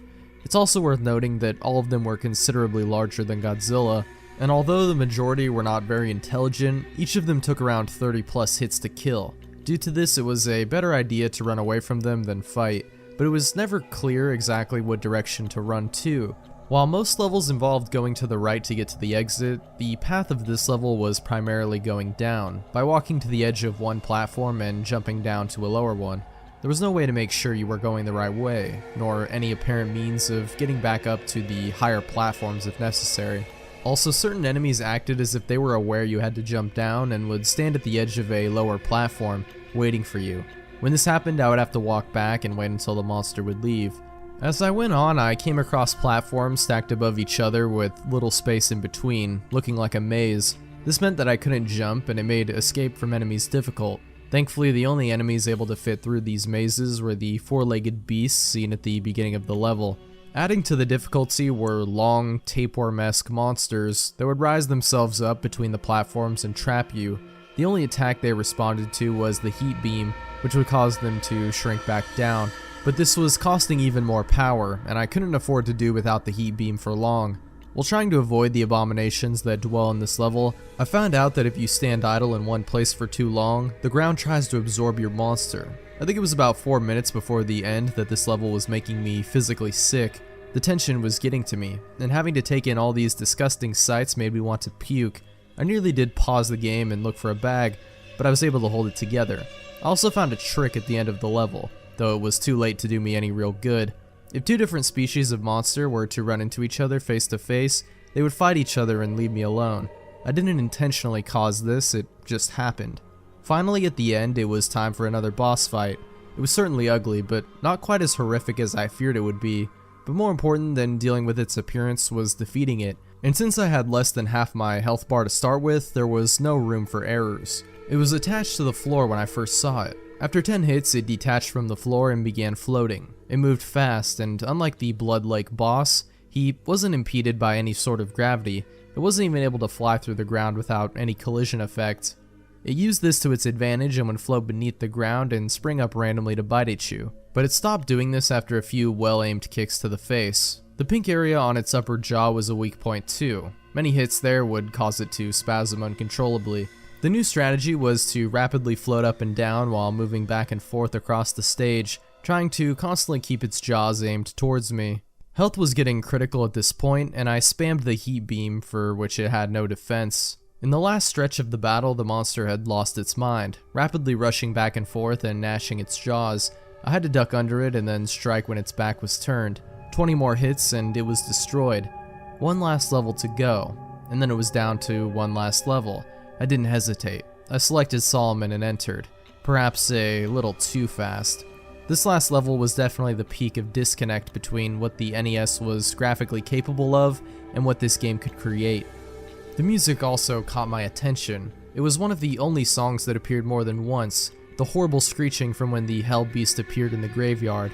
As soon as I started, there was already an enemy prepared to attack, a centaur wielding a whip, and it wasn't alone. When I started fighting, several more centaurs appeared, coming from both sides of the screen at the same time. It was too much to handle. Solomon's flight saved me from taking too much damage at the start of the level. The centaurs followed after, but seemed to be unable to jump. After escaping the centaurs, I noticed gaps in the ground. While trying to avoid the jumping sword-mouthed enemies in mid-flight, I got close to the surface of the lava, and a creature emerged and tried to grab me. It didn't succeed, but I was startled. Careful maneuvering would be needed to avoid instant death here. As new enemies appeared, the level soon became very difficult. A lot of the trouble came from stocky red demons that stood on top of tall, narrow mountains and spewed fire. I got by them by waiting till their back was turned and hitting them with a flying kick, which made them fall into the lava. It was at this time I noticed that I wasn't gaining any health from killing enemies. Not all the ground was stable. At one point the ground was reduced to small chunks that slowly drifted towards the right. Some of them would sink into the lava upon landing on them, and there was no way to tell which ones would sink and which would not. Being so close to the lava added the threat of the lava creatures, and this was also very frustrating. I was also feeling very hot, which made concentrating hard. If you've ever had a heat rash, it felt similar to that. I had to periodically stop for water because of it. This was almost certainly due to the game and not my imagination, but I kept pushing the thought out of my head. I didn't want to think about it. At the end of the stage, I encountered the boss rising from the lava, its arrival noted with an ungodly howling roar. When it walked onto the land, I saw how gigantic it was, several times the size of Solomon. I was about to fly up and attack it when it opened its mouth and let out a huge blast of fire. I had to fly to dodge the flames and then get close enough to the boss to fire a heat beam at its face, causing it to stumble backwards. If it didn't stumble backwards, it would have kept moving left until it forced Solomon into the lava, as there was no more ground within reach. The beast had to wait between uses of its fire breath, as it seemed to cost a great deal of energy. I used this time to attack it, but fire wasn't its only weapon. I had to be wary of the monster swatting at me with its clawed hands. As its health decreased, it moved faster, and the battle felt like a tug of war between two monsters over this bridge of land. After about 40 hits, it was defeated, tumbling backwards into the lava from whence it came, and then the final stage had been completed. At last it was down to 2 bosses, and a final encounter with the Hell Beast. For some reason I thought Ghidorah would be easier to beat, so I confronted him first. The classic Ghidorah battle music from the original started up as I was faced against the new King Ghidorah. King Ghidorah was as powerful and unrelenting as ever. He instantly lashed out with gravity beams, which were more damaging than Godzilla's heat beam. It became a struggle of constantly beating Ghidorah at every opportunity to keep him from using that attack. But Ghidorah soon saw through my tactic and started using physical attacks as well. He would strike with each of his necks, knocking me backward and making it impossible to get close enough to punch him. But I had an idea, to wait for him to lunge with one of his heads and immediately blast it with the heat beam. It worked, and to my surprise, the heat beam had actually obliterated Ghidorah's middle head. It was only a few seconds before I realized what this would lead to, and sure enough, King Ghidorah was using the power of the glitch to transform into Mecha King Ghidorah, but what really shocked me was the sudden change of music. I had heard it before, but it wasn't from the original NES game. It was from the game Super Godzilla during the Mecha King Ghidorah fight. Mecha King Ghidorah's first attack was its most deadly, the Machine Hand. Very similar to Gigan's Saw, it immobilizes the monster and rapidly drains the health bar. Fortunately, before Ghidorah could do a lot of damage, the timer ran out. I would need to defeat Mecha King Ghidorah quickly to prevent him from using the Machine Hand, so I sent Solomon to fight him. The two monsters were evenly matched in strength, but Solomon was faster, and by slashing and heat beaming without pause, the cyborg monster soon met its end. With Ghidorah defeated, I was returned to the board. I now outnumbered the enemy by 4 monsters to 1, and victory seemed to be soon at hand. The base icon had changed to a blood red color. I could feel hatred emanating from it. I started the fight against Destroya with Anguirus, and the music was the same as Ghidorah's. When the fight began, Destroya was in microscopic form. After one hit, it changed into the Juvenile, which had few attacks and was also dealt with easily. The fight became serious once Destroya entered the aggregate form, gaining the use of large arms and the micro-oxygen beam. Anguirus' roll attack, which had been very useful up until now, was rendered useless by Destroya constantly attacking me with his large arms when I tried to use it. For this part of the fight, I had to rely on brute strength. Just before the time ran out, Destroya had changed into his flying form, which Anguirus was ill-suited to fight against. Going back in, I fought against the flying form with Mothra, which seemed fitting. Mothra was weaker than Anguirus, but was much better equipped to dodge and counter flying Destroya's attacks, so the fight was in my favor. However, the Mecha Ghidorah fight music started playing, and Destroya changed into his final form sooner than expected, which drastically turned the tables. Mothra's attacks were doing very little to Destroya, and I had to move furiously to avoid damage while waiting for the timer to run out. Even though it would be near impossible to beat Destroya with Mothra, I still had 3 other monsters. Final form Destroya was very resistant to taking damage, and the heavily armored foe would not be defeated without a long fight. In the last part of the fight, I wasn't using much strategy, just attacking as brutally and as fast as I could. On its last bar of health, Destroya tried one last counterattack, a beam of energy from its chest. I don't know how powerful it would have been, because just before it could fire, I punched Destroya in the chest cavity, destroying him. And then, that was it. The last kaiju boss was gone. In the midst of all the excitement, I had briefly forgotten that there was still one last thing to do before the game would be over. Seeing the icon again hit me like a ton of bricks, and I froze for a few minutes. I'd come so far to get to this point, but I was terrified. I really didn't want to know what this last encounter was going to be like. Before I could let myself think about it any longer, I moved Godzilla over and began the stage. You're here now. This is the end. Just one last thing and then it's all over. And when the screen changed, there was nothing. Just Godzilla and a black screen. I walked back and forth, fired a heat beam. Nothing happened, until I heard something. The faint sound of a familiar drum beat. Oh dear God. That was my first thought on realizing I would have to fight Red, the creature that had tormented me throughout nearly the whole game. How would I be able to fight something that can kill me with one touch? It seemed totally impossible. Thankfully, Red was no longer able to deliver one-hit kills, but despite that, this was still the most difficult battle I had ever faced, in this game or otherwise. If I had any real comprehension of what I was getting into before I started the fight, I never would have done it. I very soon learned what a horrible mistake I had made. Red reached out and clawed at Godzilla, and when those claws cut through him, I felt it. I know it's common for people to cringe up when their video game character gets hit or loses a life, but this was not that. This was genuine physical pain. When the pain struck me, I paused the game. I hadn't suffered any actual injuries, but it felt just like my shoulder had been clawed through. I had seen and experienced many unpleasant things at this point, but the game causing me real pain was where I draw the line. Yes, I would be disappointed that I wouldn't get to see the ending, but the risk was no longer worth it. I was about to get up to take one last screenshot and turn off the NES when I realized something. I couldn't get up. I was paralyzed to my seat. The only muscles I could move were my fingers and thumbs. As the terror set in, a new message appeared on the screen. I started to scream, but only a weak, choking sound was coming out. I desperately tried to get my body to move, but it did nothing. I was looking every direction, and then I looked over at the computer. Somehow the computer was taking screenshots of the game on its own when I began the fight. I still don't know how or why. Something in the game must have been causing it. Since Red could hear what I was saying, I tried begging for him to let me go. From here, things start to get hazy as I was under extreme stress at the time, but from what I can remember, I said, I'm sorry I insulted you. I didn't mean it. I didn't know things would get this serious. Please just let me go. If you let me go, I promise I will never tell anyone or turn the game on ever again. Please. And Red replied, You pathetic worm. It's too late now. Only one will survive. The statement could not be any more clear. If I couldn't kill Red, then he would kill me. Like an idiot, I had played around with something I didn't understand, and now it might cost me my life. I stopped struggling to move and accepted the reality of the situation. There was only one way to get out of this alive. I had to kill Red. It all went by so fast. If it weren't for the screenshots, I might not have remembered any of this. Just like in the chase levels, Red moved at a horrifyingly fast speed. There was barely enough time to process a thought, and thus there was no time to form a strategy. I had to rely solely on my wits and reflexes. To make things worse, there was no way to predict what kind of attacks Red might use, so I constantly had to be on the offensive and defensive. I felt every hit that Godzilla took. They all hurt. I tried so hard to avoid the damage, but every attack that I dodged left me vulnerable to another, and the pain would only get worse.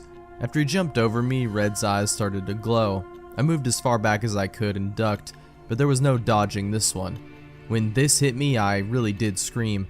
I screamed so loud that someone else in the apartment should have heard me, but they didn't.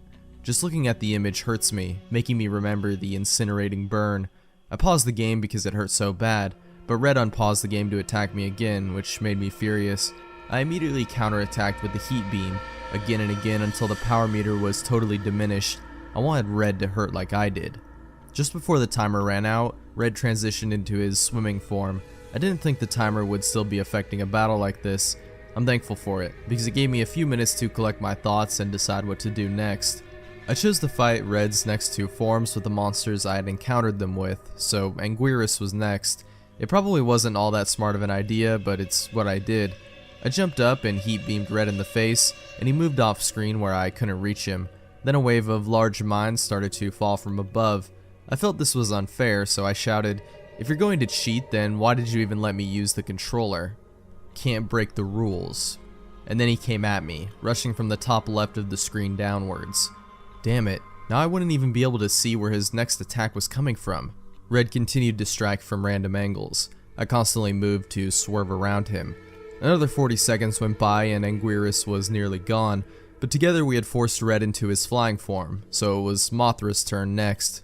Deciding to fight Red with Mothra was a terrible idea. Mothra was instantly overwhelmed by Red, and the life meter was devastated in a mere 15 seconds. And once Mothra's life was down to 2 bars, Red did something I didn't see coming. He reached out, grabbed Mothra, and ate her. After Mothra was devoured, I felt an agonizing pain, like being crushed to death. Mothra had been killed for my stupidity, and I would share the pain. It was a short transition from the battle to the board, but it felt like an hour. The pain, combined with being unable to move, was driving me insane. I wanted so badly for this to end. I never wanted anything so much, but I still had hope. There was only one monster left that could be brought to full health by engaging Red in battle, Solomon. If any of them had a chance to save my life now, it would be him. Solomon apparently had some history with Red, as when the fight started, this dialogue happened. Traitor, I always hated you. You can die like the rest. I'd rather die than serve you. Red took me by surprise again by immediately burning me with his demonic fire a second time. As much as it hurt, it actually worked to my advantage, Since Solomon started at full life, he still had some to spare, but now Red had used up all his energy and could not use his ultimate weapon any longer. Now he would die. As he drew close to the end of his life bar, Red turned his whole body to face the screen and flew upwards, then slamming back down in an attempt to crush Solomon. When that failed to work, he tried to devour Solomon like he had Mothra, but he wouldn't be eating my monster this time. I thought I had won, but something was wrong. Red wasn't sinking to the bottom, and I still couldn't move. Red was still alive. After his seeming defeat by Solomon, Red had reconstructed his body into his gigantic final form, transporting us to a blazing inferno in the process. It was reminiscent of our first encounter, except now the scenery, much like the true power of Red, had become very real. The music had erupted into a loud blaring sound, a furious drum of death. Faced against Red's insane amount of health, my own demise was imminent. Solomon was my strongest monster, but not even he stood a chance. It was like trying to fight a mountain. Within seconds, Solomon was overpowered and dropped to the floor. Would Red crushed him to death underneath his foot. The sadistic demon took his time as he snapped Solomon's vertebrae and ribs like dry, brittle twigs. I could tell he was enjoying our pain. You are weak. Your monsters are weak. You will all die. This is hopeless. I'm a dead man. I had no choice but to send another monster to his death. We were all going to die. I only hoped they would forgive me. After decreasing Red's health by a minuscule amount, Anguirus was also obliterated. Red unleashed a hail of blazing hot needles into his face until he collapsed. Another moment of unspeakable agony, then nothingness as my ally faded away. You can't win, Zachary. I asked Red how he knew my name, and then he said it. I've known you for a long time. I'll tell you a secret. I killed Melissa. For years she was being tortured by something nobody understood. Now I knew what it was. Now I understand why I was mocked about Melissa's death and how the game knew about it. Because he knew about it. Because he was the one responsible, and this time he was going to kill me. Send your last monster. I will end this futile struggle. I was taken back to the board to send Godzilla to his final stand. Barely anything was left on the board, just Godzilla and Red's icons, and the fifth monster. In the midst of everything that was happening, I had completely forgotten about it. I tried yet again to select it. I cursed, I begged, I screamed at it to do something, anything to help me, to no avail. There was only one thing to do. I knew Godzilla didn't stand any more of a chance than the rest did, but maybe now that all the other monsters were gone, the fifth monster might finally awaken. I managed to get the creature's icon selected, and I pressed the A button as fast as I could. The icon started to shake, as if it were trying desperately to move.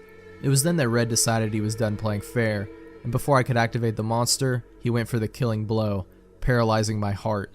My hands started to become numb and unfeeling, but even as my vision was fading away, I still tried to press the A button. Game over. Red surely was breaking one of his rules, but he must have thought that if he could kill me quickly, then it would be too late for any consequences to matter. He would have won. He was wrong. Red's power was being challenged by another force. It prevented him from killing me, and when I regained my vision, I saw a familiar sight. Zach, we don't have much time. Who are you? You already know me. I am Melissa. What? How is that possible? Red told me that he killed you. It's true. Even after death, he tortures me. If you can't stop him, he'll do the same to you. But how will I be able to stop him now? I can't fight Red, but there's one who can. I will release him from Red's grasp. Don't give up. I love you. Her words stirred something inside of me. I wasn't going to die like this, and I had more to fight for than just my own life. I had to fight to save Melissa and the world she inhabits. With her help, the fifth monster was finally unleashed. It was time to end this, once and for all. Together we would take this damned hellspawn out of existence. Acacius was by far the strongest playable monster in the game. He had to be if we were to have any chance of surviving. His punch involved turning his hands into blades, which caused tremendous damage, but Red had more than enough life to spare. In the end, this would come down to just pure skill. With one final strike, Red was destroyed. His body disintegrated and sank below, accompanied by a soar of triumphant music. Slowly, the paralysis wore off, and I was able to stand up again. We had done it. Melissa's death had been avenged, and I felt overwhelming happiness, until I remembered all the death and pain that led up to this point, all the other monsters who had fought and died. I was about to mourn them, but the game had yet to conclude. Tears of joy streamed down my face, and I broke out crying. I cried harder than I have in several years, maybe in my whole life. all I had been through, all I had discovered, and how the game was coming to an end. But before she and the others left, Melissa had something to tell me. "You have saved us. We are forever grateful. We'll be together again, someday." I am Zachary, and at the time I write this, it has been 3 weeks since that fateful night when I played the NES Godzilla game. Going back to that night, to immediately after I turned off the NES, once I was able to start walking around again, the first thing I did was unplug the NES, take out the cartridge, and put them in separate sock drawers. I looked over at the computer. All the screenshots you've seen in the story were saved. I backed up all the images on a flash drive before I turned the computer off, just in case. After that, I hit the bed and instantly passed out. It was not a restful sleep, but one out of complete exhaustion. It felt like no time has passed before I awoke again, and what a day that was. The first thought I recall coming to mind was, what the hell happened last night? I thought about it for a short while, until it occurred to me to contact the person I got the game from to begin with, Billy. So I called him up and told him to just come over to my apartment, which he did. I showed him the screenshots and gave him a very basic summary of what had happened. At first he thought I was pulling a joke on him, but he soon realized that that was not the case. Once it hit him that this was real, he was speechless. He made it clear that he absolutely had not tampered with the game and had no idea about any of this. So then the obvious question was asked to Billy, where did you get it from? I got the simple answer of another friend of mine that I trade games with. He assured me that this was a trustworthy person, and he never had any issues with games he got from him before. So then Billy called him, but when he told this guy the story, he was as shocked and surprised as anyone, except he abruptly hung up on us. This clearly was going nowhere. Before Billy left that day, he asked me if I wanted to take the cartridge and dispose of it. I sharply declined. He asked how I could possibly still want to keep the thing. I told him I needed time to think it over, and that was that. Billy and I haven't talked much since. Even though I've told him that this isn't the case, I get the impression that Billy thinks what happened with the game is his fault. After he left that day, I did a lot of thinking. It was very hard for me to do anything else, really. I just couldn't stop thinking about the game. There were so many questions left unanswered. What was Red? Was Melissa really in the game? How did she get there? Why did all this happen with this game? But the one question that kept me up for many nights was, Red said he had known me for a long time. How? Ever since then, I can't shake this feeling of being watched. The game made me ask myself questions about death and reality in ways that I never wanted to think about. I'm not too sure of anything anymore. Constantly thinking about it soon began to have a negative effect on my life. I just didn't care about anything else at this point. By comparison, all the other day-to-day activities seemed utterly pointless. I eventually decided that I had to choose between one of two things: try to play the game again, or destroy it. I tried several times to convince myself to try the former, but I never got farther than plugging the NES back up. Just touching the cartridge made me remember all the pain I felt during the fight with Red. I wondered if perhaps playing the game again myself might cause something terrible to happen. I didn't know anything about how this game worked, and it was just too risky.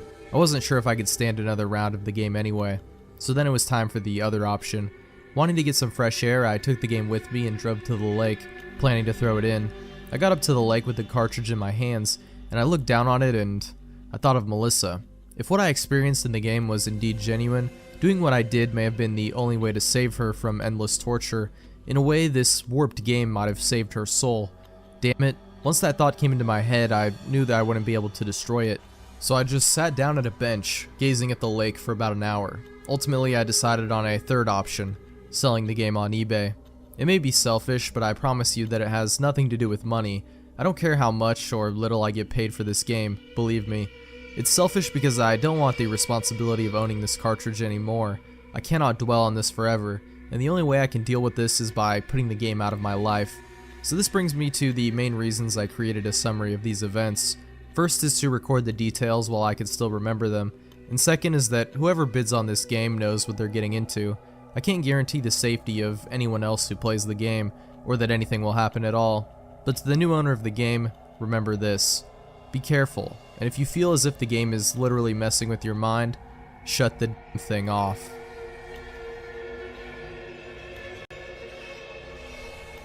Ratman. Liberty City really comes to life at night. During the day it's crowded, yeah, but not quite the same as the night. Nothing beats sitting on top of a skyscraper and staring down at the array of lights blinking and flashing in every direction. Occasionally you can see a helicopter or plane pass by in the distance. It's all so full of life. Who would have thought that just under everyone's feet is the ongoing network of tunnels and subway tracks? The trains run all through the night from the lighted loading stations into the depths of those damned tunnels. Down in the heart of the trams lies a vast intersection of tracks. This area is also where a couple hundred homeless people flock to escape the cold and the police. Most people like to call it Hobo Land. While I've not been down there myself, I have heard stories from people that have. A couple incidents happened which caused the train to shut down right on the tracks.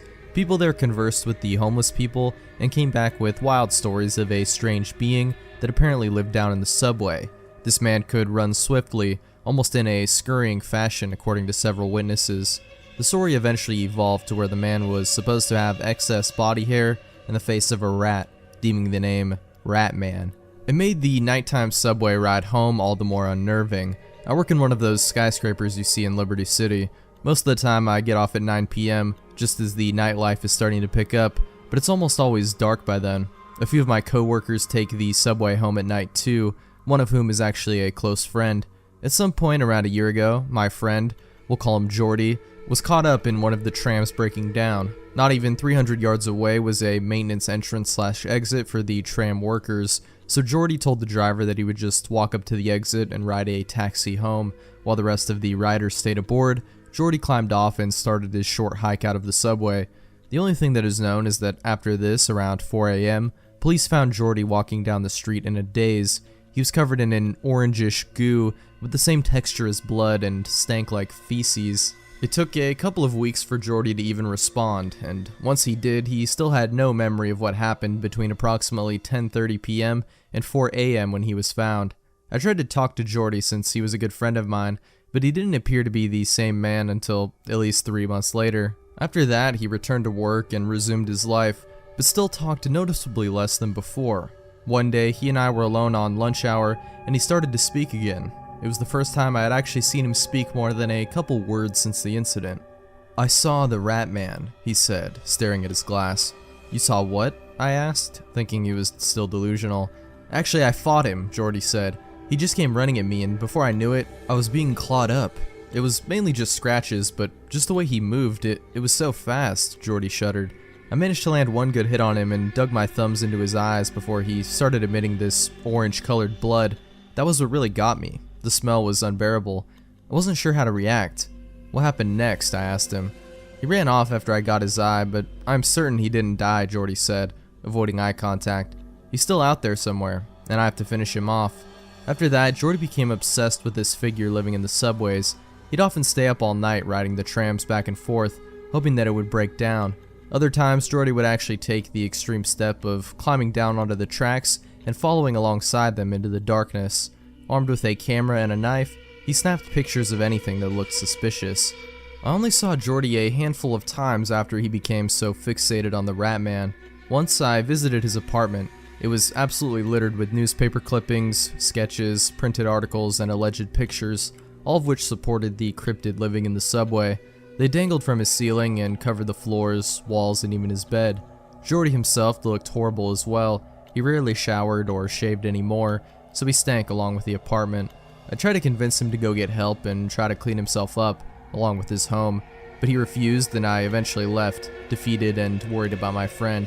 A few weeks later, Jordy quit showing up to work. It was just like that.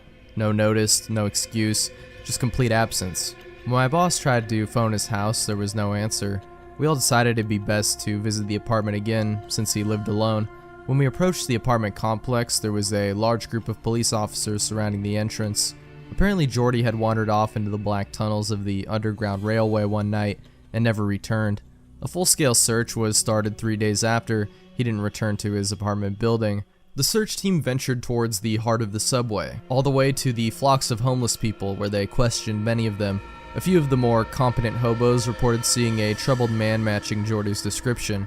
According to them, the man thought to be Jordy was distraught and nearly sprinting towards one of the tunnels. He was holding a flashlight and had it aimed in the direction he was running. After that, nobody saw or heard anything else. After 3 more weeks, the search was closed and Jordy was given up for lost. There was never a body recovered, nor any evidence to suggest any fate for my friend. Since then, I've avoided using the subway. I just can't seem to bring myself to see those tunnels again. However, some of my coworkers still take the trams home at night. The trains still break down at times, and stories still come trailing back from the depths. The homeless people still see a furry figure traversing the dark passageways of the tunnels. However, now there's a new series of sightings. Every so often, it is reported that beams of light sometimes flash past distant tunnels. The description matches almost perfectly with that of a flashlight. Part of me feels that Jordy died that night he ventured off the train and fought whatever that was down in the tunnel, but the other part of me thinks he's still down there, and whatever it is he needs to finish, well, I hope he succeeds.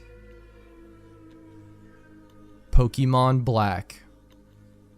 I'm what you would call a collector of bootleg Pokemon games. Pokemon Diamond and Jade, Chaos Black, etc. It's amazing the frequency with which you can find them at pawn shops, Goodwill, flea markets and such.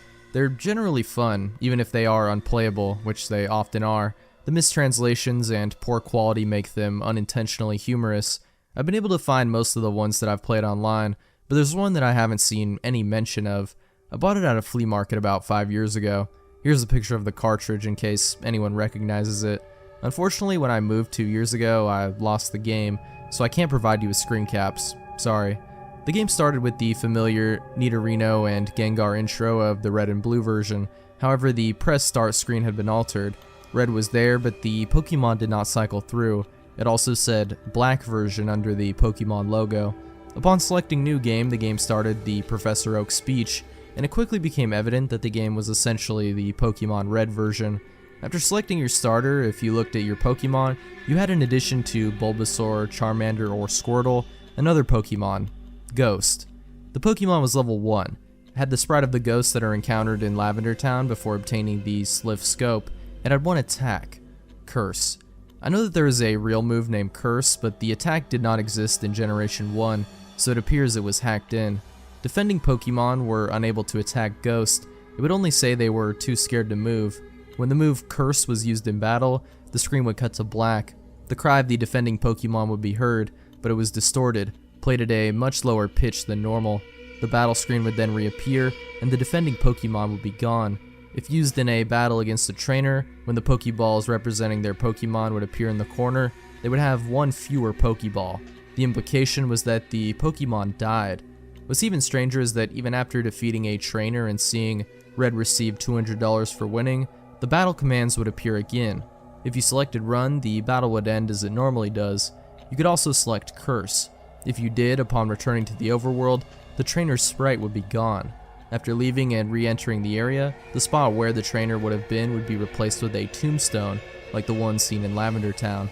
The move Curse was not usable in all instances. It would fail against ghost Pokemon. It would also fail if it was used against trainers that you would have to face again, such as your rival or Giovanni. It was usable in your final battle against them, however. I figured this was the gimmick of the game, allowing you to use the previously uncapturable ghosts. And because Curse made the game so easy, I essentially used it throughout the whole adventure. The game changed quite a bit after defeating the Elite Four. After viewing the Hall of Fame, which consisted of Ghost and a couple of Pokemon I used for HMs, the screen cut to black. A box appeared with the words, "Many years later." It then cut to Lavender Tower. An old man was standing, looking at tombstones. You then realized this man was your character. The man moved at only half of your normal walking speed. You no longer had any Pokemon with you, not even Ghost, who up to this point had been impossible to remove from your party through depositing in the PC. The overworld was entirely empty. There were no people at all. There were still the tombstones of the trainers that you used Curse on, however. You could pretty much go anywhere in the overworld at this point, though your movement was limited by the fact that you had no Pokemon to use HMs, and regardless of where you went, the music of Lavender Town continued on an infinite loop. After wandering for a while, I found that if you go through Diglett's Cave, one of the cuttable bushes that normally blocks the path on the other side is no longer there, allowing you to advance and return to Pallet Town. Upon entering your house and going to the exact tile where you start the game, the screen would cut to black. Then a sprite of a Caterpie appeared. It was then replaced by a Weedle, and then a Pidgey. I soon realized as the Pokemon progressed from Rattata to Blastoise, that these were all of the Pokemon that I had used Curse on. After the end of my rival's team, a youngster appeared, and then a bug catcher. These were the trainers I'd cursed. Throughout the sequence, the Lavender Town music was playing, but it was slowly decreasing in pitch. By the time your rival appeared on screen, it was little more than a demonic rumble. Another cut to black. A few moments later, the battle screen suddenly appeared. Your trainer sprite was now that of an old man, the same one as the one who teaches you how to catch Pokemon in Viridian City. Ghost appeared on the other side, along with the words, "Ghost wants to fight." You couldn't use items and you had no Pokemon. If you tried to run, you couldn't escape. The only option was fight. Using fight would immediately cause you to use struggle, which didn't affect Ghost, but did chip off a bit of your own HP. When it was Ghost's turn to attack, it would simply say ... Eventually, when your HP reached a critical point, Ghost would finally use Curse. The screen cut to black a final time. Regardless of the buttons you pressed, you were permanently stuck in this black screen. At this point, the only thing you could do was turn the Game Boy off. When you played again, New Game was the only option. The game had erased the file. I played through this hack game many times, and every time the game ended with this sequence. Several times I didn't use Ghost at all, though he was impossible to remove from the party. In these cases, it did not show any Pokemon or trainers, and simply cut to the climactic battle with Ghost. I'm not sure what the motives were behind the creator of this hack. It wasn't widely distributed, so it was presumably not for monetary gain. It was very well done for a bootleg. It seems he was trying to convey a message, though I am the sole receiver of this message. I'm not entirely sure what it was. The inevitability of death? The pointlessness of it? Perhaps he was simply trying to morbidly inject death and darkness into a children's game. Regardless, this children's game has made me think, and it has made me cry. Fallout 3 Number Station. Fallout 3 contains several in-game radio stations. The most diverse and important is Galaxy News Radio. Many players of the evil persuasion know that you can kill Three Dog, the station's host, and he will be replaced by the technician Margaret. She's not a charismatic person and has very little to say, seeming to not enjoy her new announcing duties. She also never appears in person, and therefore cannot be killed. Once Three Dog is dead, you're stuck with Margaret. What most players do not know is that under certain circumstances, GNR will become a numbers station. A numbers station is one that broadcasts an unusual coded message. Many of these exist in real life. Some hypothesize that they are a nuclear retaliation control network. You can check Wikipedia for more information about these old broadcasts as they relate to the real world. No one is really sure which actions are needed to hear the numbers station in Fallout 3. It appears that you must kill Three Dog, because no one has reported hearing the numbers station with him still alive. It also appears that you have to skip over the quest, Galaxy News Radio, where you help boost the station's signal so that it can be broadcast further than just the immediate DC area. This is easy enough to do with either a speech check or by using the Fallout Wiki to look up where to go next and advance the main plot. Finally, you definitely have to destroy Raven Rock. This is the actual trigger to turn GNR into a numbers station, and will remain such for the rest of the game. However, the vast majority of players who perform these three actions still continue to hear the standard GNR broadcasts, so there must be several more requirements the community is yet to isolate. If you're lucky enough to have hit upon the right set of circumstances, just after destroying Raven Rock, you will get the message, radio signal lost, and a few seconds later, radio signal found. You cannot, however, actually listen to GNR just yet, because you didn't boost the signal and are out of range of the broadcast at the exit of Raven Rock. Luckily, Raven Rock is situated in the mountains, near one of the few places outside DC that you can get high enough to catch the signal. So far, the confirmed locations to hear the GNR number signals are 1 within the immediate DC area, obviously. This is true for the regular GNR throughout the game. 2 at the top of the Ferris wheel at Point Lookout. 3 on the tops of some of the SATCOM arrays you can climb in the northwestern part of the map. 4 on the roof of Tenpenny Tower, though this may be within normal broadcast range anyway. Feel free to playtest and get back to me on this. 5 on the highest point of the broken bridge around Erifu, again may be within normal broadcast range anyway. 6 on some of the highest points of the mountaintops in the area near Raven Rock. This is obviously your easiest chance to first listen to the numbers station. When you tune in, you will hear an old, familiar voice, Three Dog, despite the fact that you killed him earlier. However, you will quickly notice that he does not seem to be in character, so I guess it's not technically Three Dog, but the voice actor, Eric Dellums. He reads a series of numbers in a monotone, depressed-sounding voice. He always recites a list of single digits between 9 and 12 characters long. For example, 937, 917, 2734. He never uses a multi-digit number like 11 or 40. These numbers are followed by widely varying lengths of Morse code.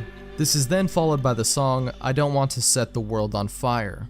All other music tracks seem to be inactive at the numbers station.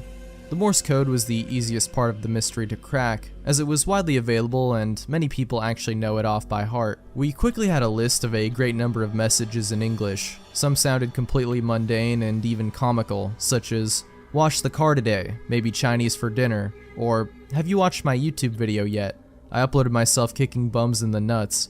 You may be saying, but wait, YouTube doesn't exist in the Fallout universe, and you're right. As far as we could tell, all of these messages sounded like they were based in our reality, somewhere near present day. Some of the messages are quite sinister. For example, "The Queen has died today.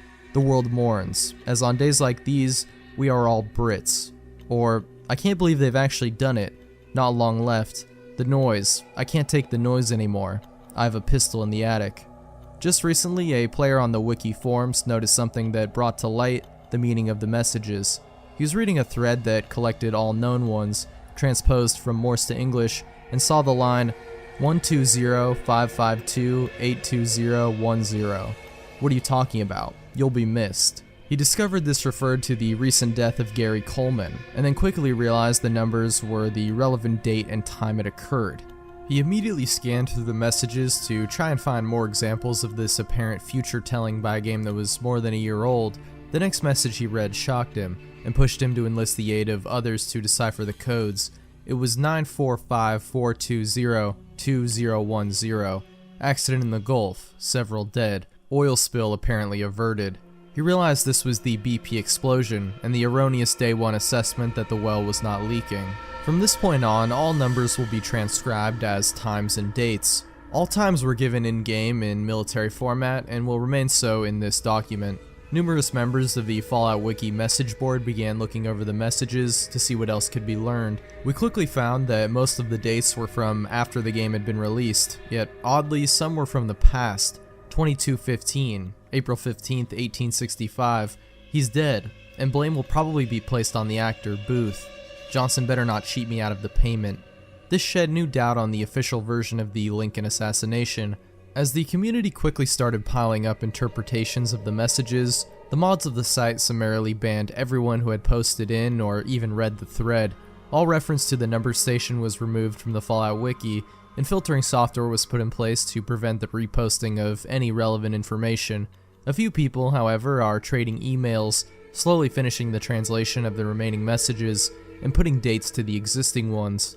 "The Queen has died today. The world mourns. As on days like these, we are all Brits. 1421, March 19th, 2014. Have you seen my YouTube video yet? I uploaded myself kicking bums in the nuts. 2416, December 24th, 2012. I can't believe Britney's actually won an Oscar. 2133, February 27th, 2023. I can't believe they've actually done it. Not long left. They were warned, but they just had to keep pushing the boundaries of science. The noise. I can't take the noise anymore. And the light. Dear God. The universe is slowly unraveling around us. I'm not going to wait for death. I have a pistol in the attic." This is actually the only message not preceded by a string of numbers. It may be worth noting that the latest date on any of the messages is 0127, July 6th, 2027. Super Mario 64. I always liked Super Mario 64 when I was a kid. I remember playing it at my aunt's house all the time. Well, one day a pop-up appeared out of nowhere as I was watching gameplay footage on YouTube. I was a little startled and was about to close the window, until I realized that it was a website showing a mint condition copy of Super Mario 64 for sale. There was a picture and everything. I usually don't trust these things, but the feeling of nostalgia overpowered me, and I wanted to buy it. The whole business was peculiar, seeing as how the owner of the game wanted the buyer to send an envelope containing $10 to an address on the site, instead of using something like PayPal.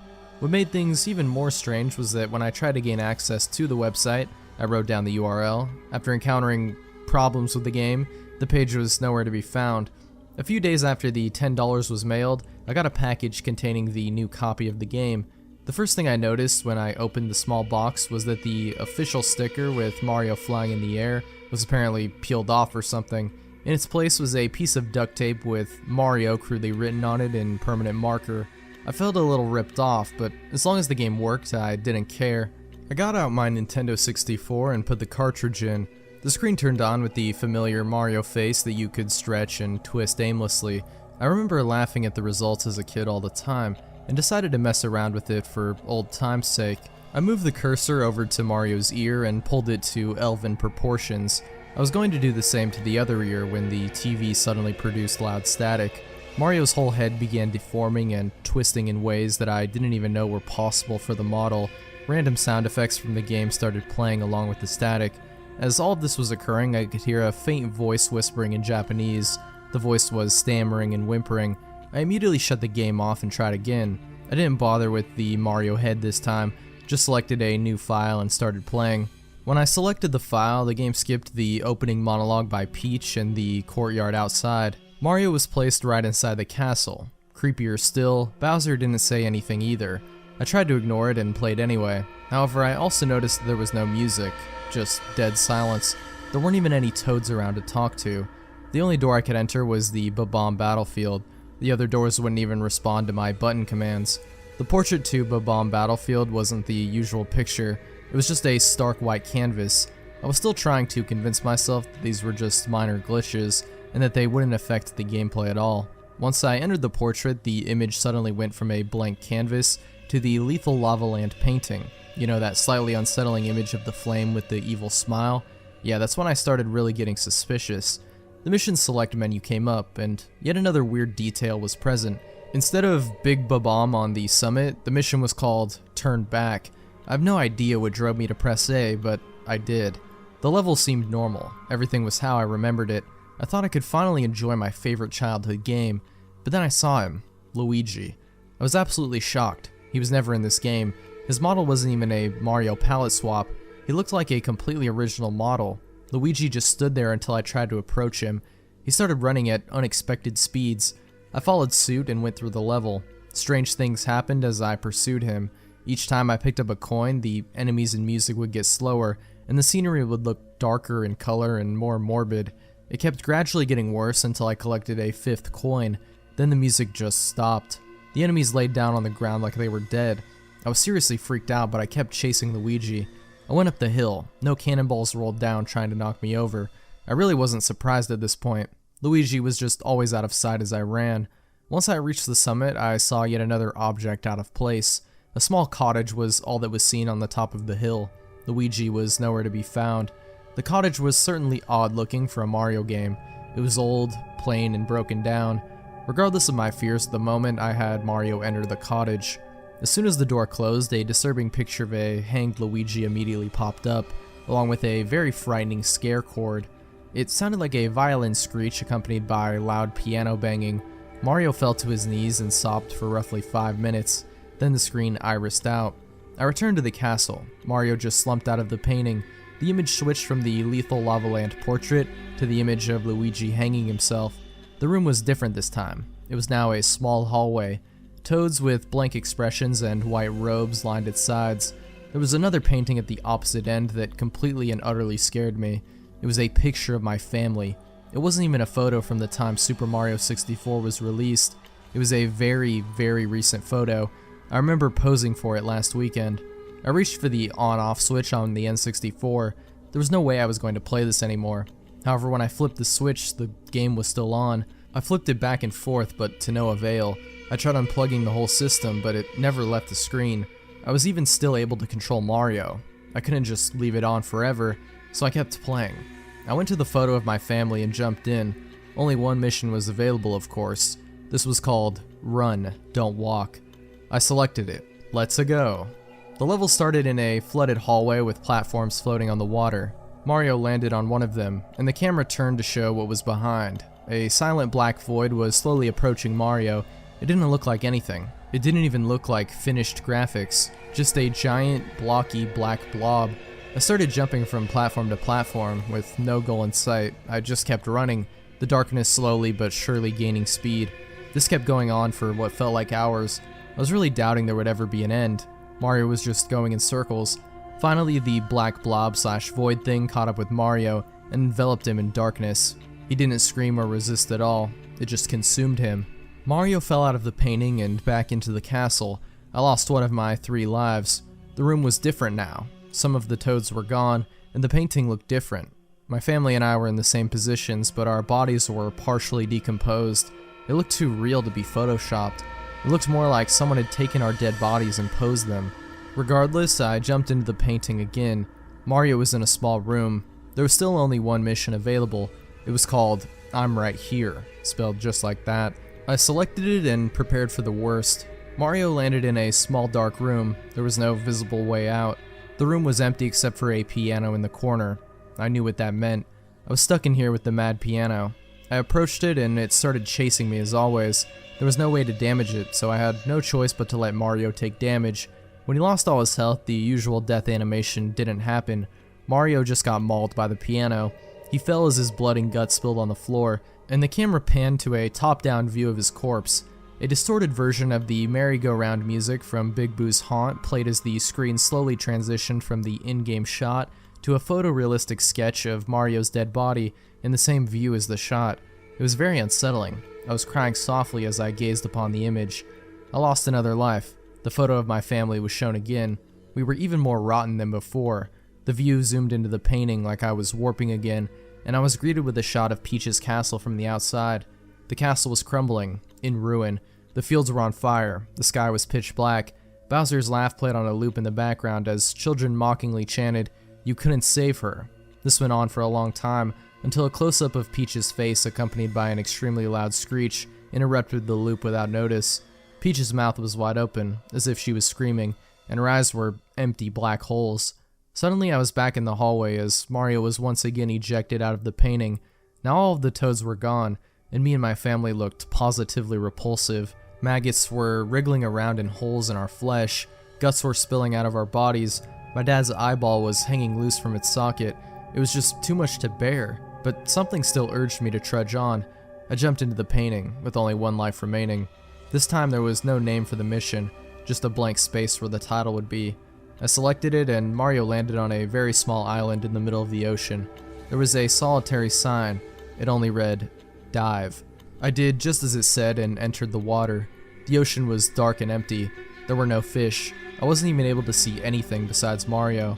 I swam downwards. I kept going for quite some time, yet Mario never ran out of breath. I counted roughly 10 minutes of swimming until I decided to go back up. Just as I turned Mario around, it came. A huge, and I mean huge, unagi, the eel, came out of nowhere and swallowed Mario whole. I was dumbfounded. It went by so fast that I wasn't even sure what I'd seen. The game over screen didn't show up. All that happened was a fade out. The photo of my family and I was shown again. We were plain skeletons now. Once again it looked very real. I couldn't move the camera at all. It just stayed focused on the picture. I shut off the game and turned it on again. I chose my file, but it just went to the skeleton photo of my family. I tried this about 3 more times before giving up.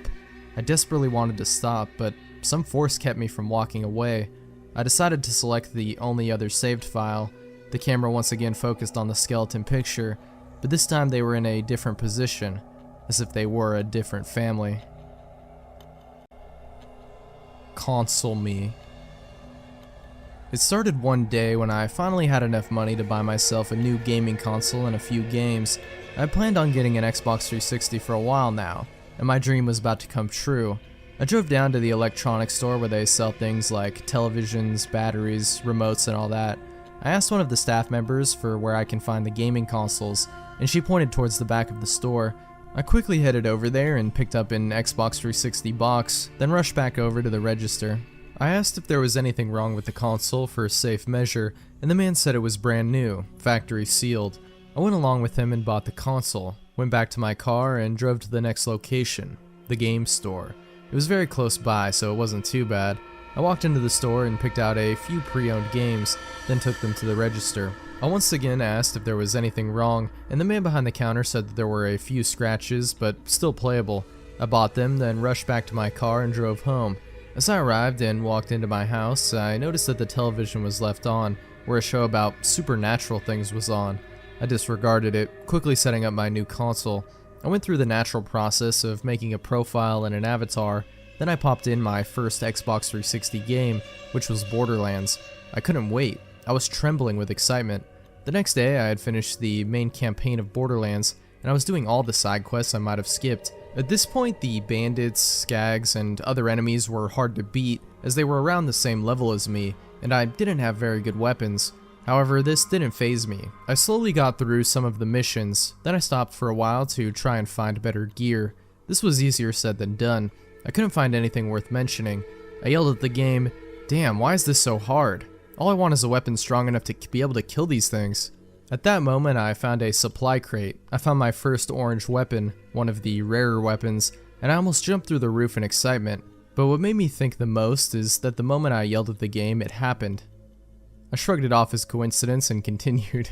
I went to go fight an army of spider ants and killed their queen, the one in the Tash Coast. However, there were many badass spider ants and slayers that kept shooting at me. I yelled at the game once more, saying, "Fuck me, why is this so hard?" And once again, something strange happened. The orange weapon I had, which was a sniper, managed to kill them all with one hit, not even a critical.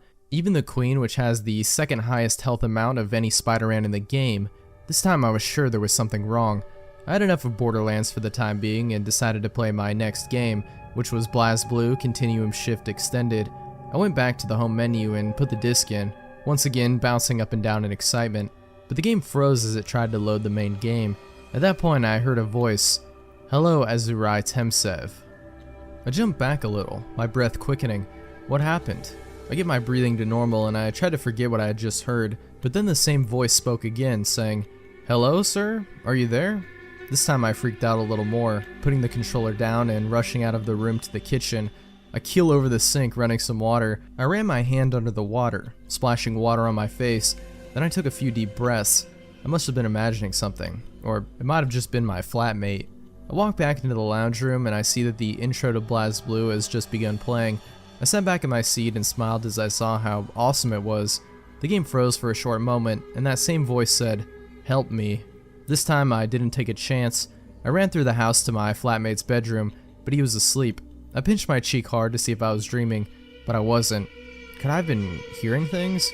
I slowly walked back to the lounge room, where the title was showing. I pressed start and set up a storage device to save my data to. There were a few graphical glitches on the main menu, where there were some off-colored pieces. I mean, I hadn't seen this, but comparing it to the majority of the background, it was off. The game ran smoothly though. Some of the commands might not register, but it was fine as it wasn't too common. Every time I beat an opponent though, the game would freeze, audio and video, and I could hear a background sound, as if it was someone gasping for air. I disregarded this fact as my flatmate had slight asthma, and his inhaler was close by, so there was no immediate danger. The game decided to play again, but it froze again. That voice from before kept coming back. "Find the microphone, and the headset, in the box," it gasped. I was curious, if a little bit freaked out. Then I looked inside the box and there was indeed a microphone and a headset, which is a little strange as I had not purchased one. It wasn't in the box when I first opened it, and the box didn't say it came with one. Reluctantly, I plugged it into the controller and strapped it to my head. "Hello?" I said cautiously, waiting for a response. The voice had sighed, then made a sound as if the person was getting up from a nasty fall. "Oh good, you're still there." I hadn't paid attention until now, but the voice sounded feminine. "Who are you?" I asked again. "My name is Cass. What about you?" she said, suddenly much more relaxed. I hesitated for a bit, then shook my head. I'm not too comfortable with telling. I heard a faint giggle and then a sigh. It must have come from this person. That's understandable. "Oh, I forgot. Would you like to continue playing your game?" My eyes widened a little bit, and I responded with a yes, and the game started back up again at the character select screen. "Did I give you a fright?" I shook my head, picking another character. At first, yes, I managed to stammer out, and I heard another giggle from Cass. "Sorry, I didn't mean to." She was very polite with a soothing voice. I picked the comms character and began a new match. Surprisingly, there was no apparent glitching. All the commands I entered happened. The menus didn't have that off-coloring, and it ran like a brand new game. Was this because I talked to Cass? I didn't know. "What are you doing in my console?" I asked, trying to be as polite as she was. "I was bound to you quite some time ago, sort of like a string attached to two persons' fingers. I didn't show up sooner because I had no means of contacting you. What about one of the other consoles I have?" They weren't compatible. None had a microphone attachment. I looked away for a moment, then I looked back at the screen. still fighting matches with the computer. But my Nintendo DS had a microphone. She giggled, then tried to muffle it. Don't you remember? Your flatmate didn't check to see if everything was working. That microphone never worked. I growled under my breath, then I shrugged it off, continuing to play my game, losing on this match. This Cass, she got bound to me. Since when? Wouldn't I have noticed a change? I shrugged off the thought, then I turned off the console, then took a short nap on the couch. I woke up about an hour later, which is longer than my usual naps. I turned on my Xbox again, and noticed that the opening scene had froze on the last frame. I heard what appears to be a droning, then the menu eventually showed a few seconds later. Why didn't you say goodbye? I heard Cass's voice say. I was a little shocked, then I strapped the headset on and responded, sorry, I didn't think of it. She huffed it off and went silent. While the fact that there is a real person on the other side of my television that can actually interact with me in my game, I felt genuinely sorry. I eventually started up BlazBlue again and played through the story mode. Hours passed, Cass remained silent throughout it, even when I spoke to her. She still messed with the games whenever they got me frustrated, but did it almost hesitantly. Every time she did, I apologized, and I heard her sigh every time, as if trying to say, yeah, whatever. Well, I'm going to go. It's getting late, I say as I begin to get off. Alright, Cass finally says after 4 hours of solid silence. I'll see you soon, right? Yeah, as soon as possible. I heard a sigh of relief from her. Then I turned off the console and went to my room, tucking myself into bed. During my sleep, I had a dream that seemed to have been a recollection of what had happened on that day, with a few details left out. I woke up repeatedly during the night, but by the time morning came, I had gotten enough sleep to not be exhausted. I rolled over and hit snooze on my alarm clock. Then I looked behind it and saw another headset, similar to the one for my Xbox, except it was white and connected to my DS. I sat up and stared at it for a while, then I reached over and grabbed it, starting up my DS and strapping the headset to my head. Hello again, I hear Cass say in a very cheery voice.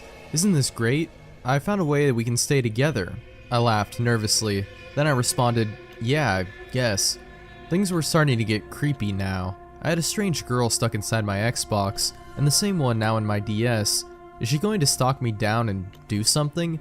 Am I in danger? I decided to ask. Excuse me, but why are you wanting to remain in contact with me so often? I heard a very faint gasp, then silence for about 5 seconds. Then I heard her stammer.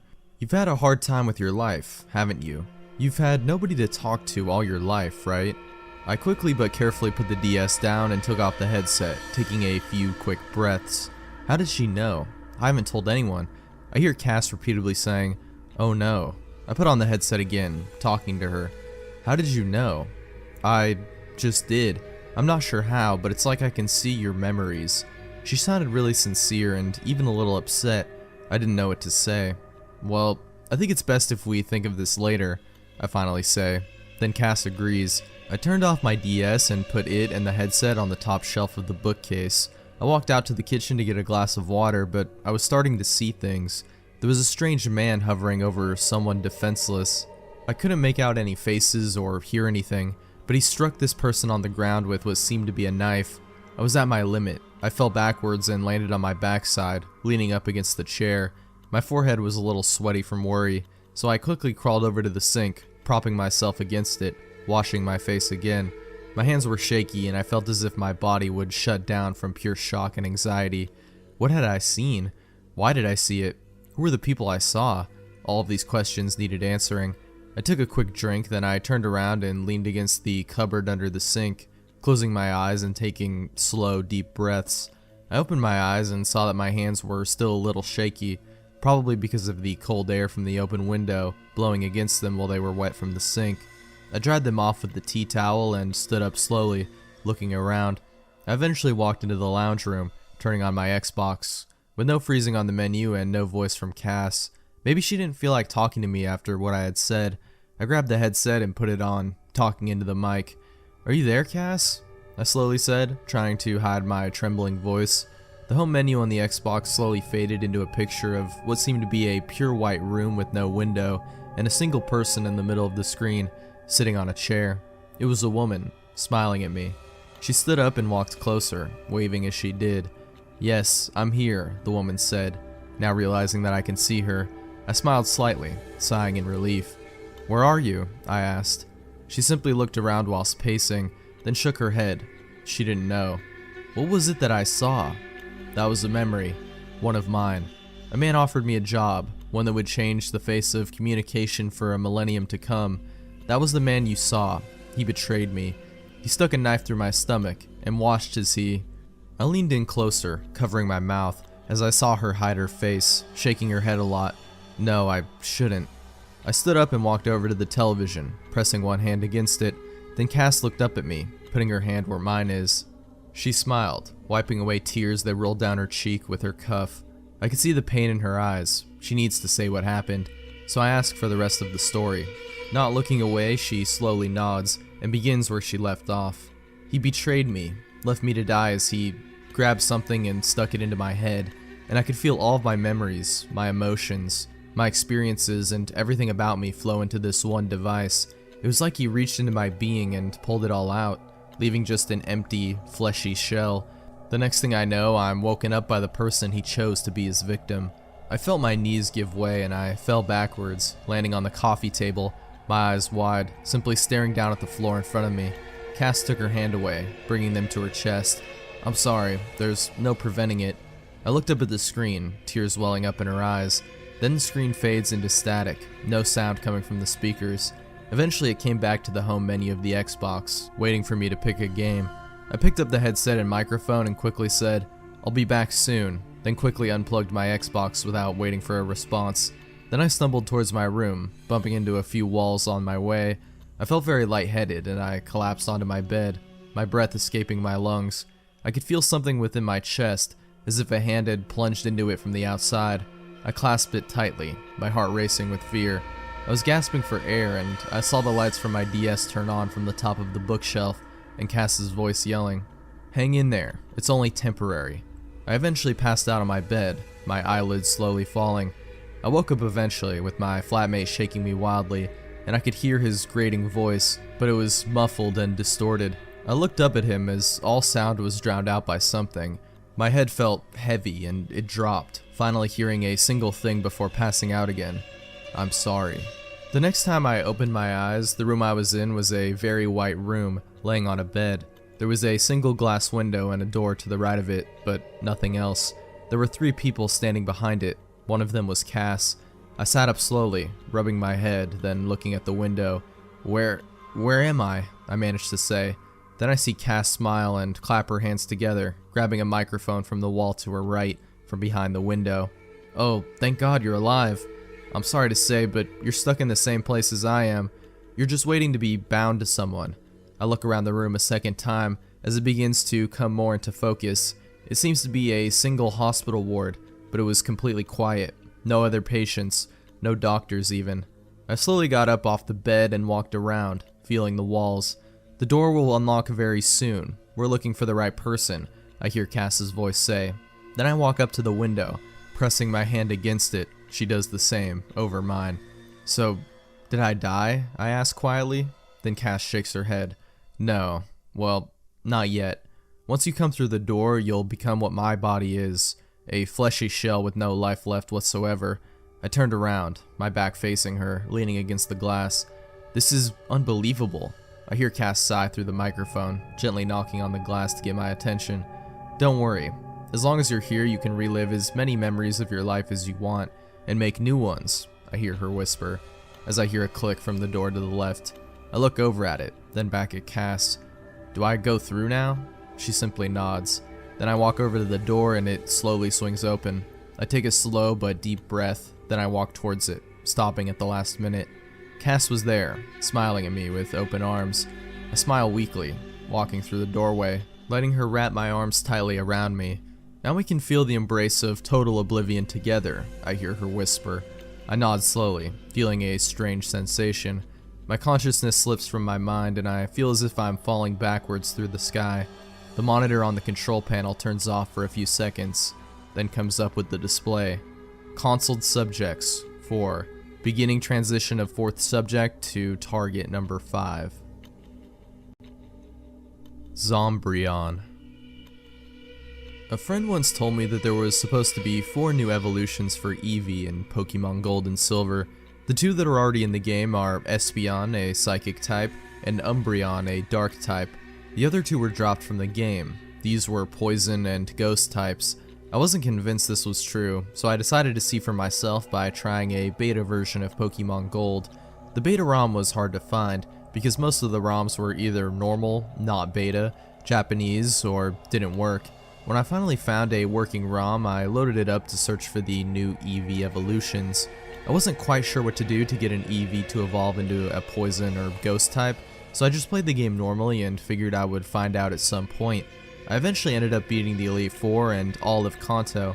The game was pretty much the same, other than a few different locations, dialogue, etc. Oh, and Dunsparce didn't seem to appear, but I won't complain too much about that. I don't really like Dunsparce. But by the time I beat the game, I still hadn't figured out how to evolve my Eevee. I tried leveling up at night, day, in caves, etc. After hours of trying, I finally decided to find the evolutions the easy way, by cheating. I tried to use GameShark codes, but most of them did nothing, so I decided to ask for help online, and someone on Newgrounds said he could work on a code that should give me all the items. After a few days, he sent me back a code that I put into the GameShark. I loaded the beta ROM, and sure enough, the code gave me every item in the game. I looked through the items, and everything was the same, except for an item called Toxic Stone. I knew this was the item I was looking for. I used it on my Eevee, and nothing happened. The game simply told me it has no effect. I tried over and over, but nothing. I was pissed. Was this all I got after I went through the whole damn game? There had to be something that I did wrong, so I thought maybe NPCs could help me out. I got the typical text from the NPCs. Man, that Team Rocket sure is persistent. I love my Jigglypuff. Have you visited the radio tower in the Kanto region? But one NPC told me something that stood out. Did you know there's a stone that can evolve a Pokemon after it has fainted? This is where I went wrong. I had to use the Toxic Stone on my Eevee after it had fainted. At least, I hoped so. My Eevee didn't take any time to be defeated, especially since it was around level 40, and I was in a level 60 area. After it was defeated, I went into my bag and used the stone on my fainted Eevee. What's this? Eevee is evolving. Yes, finally. Eevee has evolved into Zombreon. This was not what I was thinking. Zombreon looked like a normal Eevee, but was green colored and parts of it were missing. Also, its cry was just a lower version of Eevee's. Oh, and once it evolved, it learned an attack called Zombite. But this was all I worked for? A recolored Eevee? Come on. I calmed down a bit and decided to test it out in the tall grass near New Bark Town. A wild Sentrat appeared, and I threw out Zombreon. I figured it would be pointless to use a move I've used a million times like Tackle or Flash, so I used Zombite instead. The attack animation was odd. It looked like a bite, but with two poison symbols flashing near its teeth. The attack was a one-hit KO, according to the text box, but what was strange now was that the game asked me if I would like to nickname Sentrat, and it told me the Sentrat was sent to the PC. I didn't use a Pokeball, so why did the game say I caught the Sentrat? I rushed over to the PC and checked for the Sentrat. It was not a normal Sentret anymore, it was now green, a poison type, and it had the move Zombite. Wait, I know what's going on. Every time I use the attack Zombite, which I figure means Zombie Bite, the enemy Pokemon will get infected, joining my team. This was pretty obvious considering Zombreon was basically Zombie plus Eon. I wondered, what would happen if I infected a trainer's Pokemon? I used Fly to go to one of the routes in Kanto that I skipped most of, and I ran into a trainer. The battle started. The opposing trainer threw out Kadabra, and I immediately chose Zombite. It was a one-hit KO, but rather than throwing out the next Pokemon, the opposing trainer just came out and said, "What did you do to my Pokemon?" The battle was won, and I received the XP and money. After the battle, the trainer was simply gone. Just gone. In fact, none of the other trainers were around either. This began to creep me out a little bit. I walked around the area to look for another trainer, but found nothing. When I walked into the grass, a wild Kadabra appeared. Although this wasn't a normal Kadabra, it was green and zombie-like, like the Sentret was. And I didn't even have to fight it. It just lost all of its health and the game told me I caught it. I began to get a little creeped out, so I started to head back to town when another wild Pokemon appeared. It was a normal-looking Raticate. I didn't want to fight it, so I pressed on, but it didn't work. Zombreon is staring at the foe hungrily, the game told me. Then the Raticate attacked Zombreon with Bite, but after the attack animation played, the game said, Zombreon countered the attack with Zombite, and the Zombite animation played. causing the Raticate to lose all its HP and join my team. I wanted to get out of this area immediately, so I went into my team to use Fly. I wasn't expecting what I saw. All of my Pokemon were green and zombified, and all of them now knew Zombite. I made my Lugia use Fly and take me to Saffron City. When I got there, all the NPCs were there, which helped me relax a bit. I decided to go into the Pokemon Center to check the PC, and when I did, the game let out an ear-splitting beep that made me jump a little. In front of the center's counter was the trainer with the Kadabra that I defeated earlier. A text box came up. "That's the man that hurt my Kadabra." Then the trainer ran to the corner of the Pokemon Center. A man sitting on one of the seats walked up to me and said, "Don't worry, I'll stop him." Then I was forced to battle him. He sent out an Arcanine and I sent out Zombreon. I tried to use Tackle and it worked, but after the animation finished, the game said, "Zombreon used Tackle, followed by Zombite." The battle ended, and when the game went back to the Pokemon Center, a greenish sprite of the Arcanine stood next to the man. "What happened to my Arcanine? What are you?" the man said before running out of the Pokemon Center. The Arcanine walked up to me. The game told me that Arcanine was sent to the PC box, and then the Arcanine disappeared. This was starting to get kind of creepy. I tried talking to the trainer in the corner, but all he would say was, "Please, no more." I tried talking to the nurse, but all she would say was, "Get out of my Pokemon Center." I checked the PC, and sure enough, I had zombie versions of all the Pokemon from earlier. When I backed out of the PC, I noticed a new option on the PC screen called Release All. I tried pressing it, but it told me, "Not enough Zom Pokemon." Darn. I walked out of the center, and the speakers of my computer were filled with a loud barrage of high and low-pitched beeps, and all the NPCs outside of the center ran towards the exits of the city. I tried to talk to one of them, but they were moving too fast to do anything. When I walked out of the town, there were no trainers around. I figured if I went to a different town, everything would be normal, so I made my Lugia fly to Goldenrod City. When I landed there, there were no NPCs here either, and the music wasn't playing. I tried walking into a building, but the game told me, "The door is locked." I tried a few other buildings, but those were locked too, so I went to the Pokemon Center. The door opened as usual, and I went inside. Nobody was inside of it though, but I noticed something new. There was what appeared to be a radio on the counter. When I interacted with it, a text box came up. "Beware of strange Pokemon. Trainers from the Kanto region have been reporting strange green Pokemon attacking and infecting other Pokemon and trainers. Remain indoors and avoid all contact with strange Pokemon and people." Followed by, "I'm so lonely." I figured there was nothing to do down here, so I walked to the second floor. On the second floor, there was a bunch of NPCs standing still facing the stairs. Once I got to the top of the stairs, a loud beep played and a text box said, "Get out of here. You aren't normal."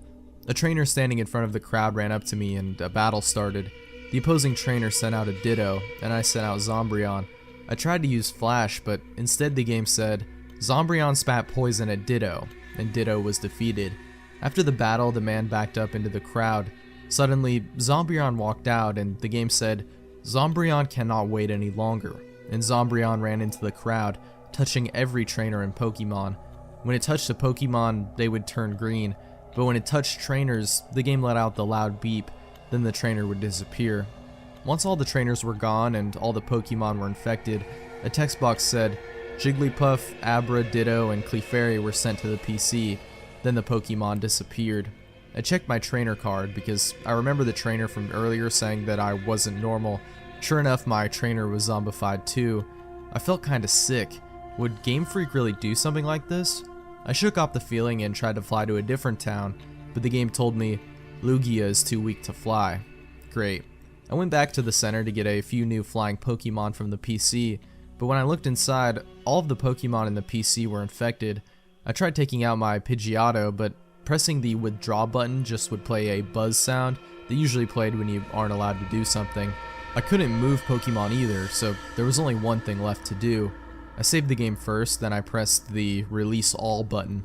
The game asked, "Would you like to release all Zomb Pokemon?" Yes. All Zomb Pokemon have been released. I checked the box, and now all my Pokemon in the PC were gone. I was confused. What is the purpose of an option like this? I walked outside and I got quite the surprise. Parts of buildings were on fire, windows were boarded up, and NPCs were running from green Pokemon. I couldn't interact with Pokemon or trainers, so I decided to walk out of town. The area outside of town was similar in a way. A few trees were on fire, and there were gray particles moving in front of the screen, which made it look like the screen was all smoky. Walking into tall grass didn't cause wild Pokemon to appear, but I could talk to the small amounts of NPCs that were standing around. They would say things like, "I had to hit my poor Pikachu with a stick. He just wouldn't stop trying to bite me. Who started this? And I want this all to end. I want to go home to my family."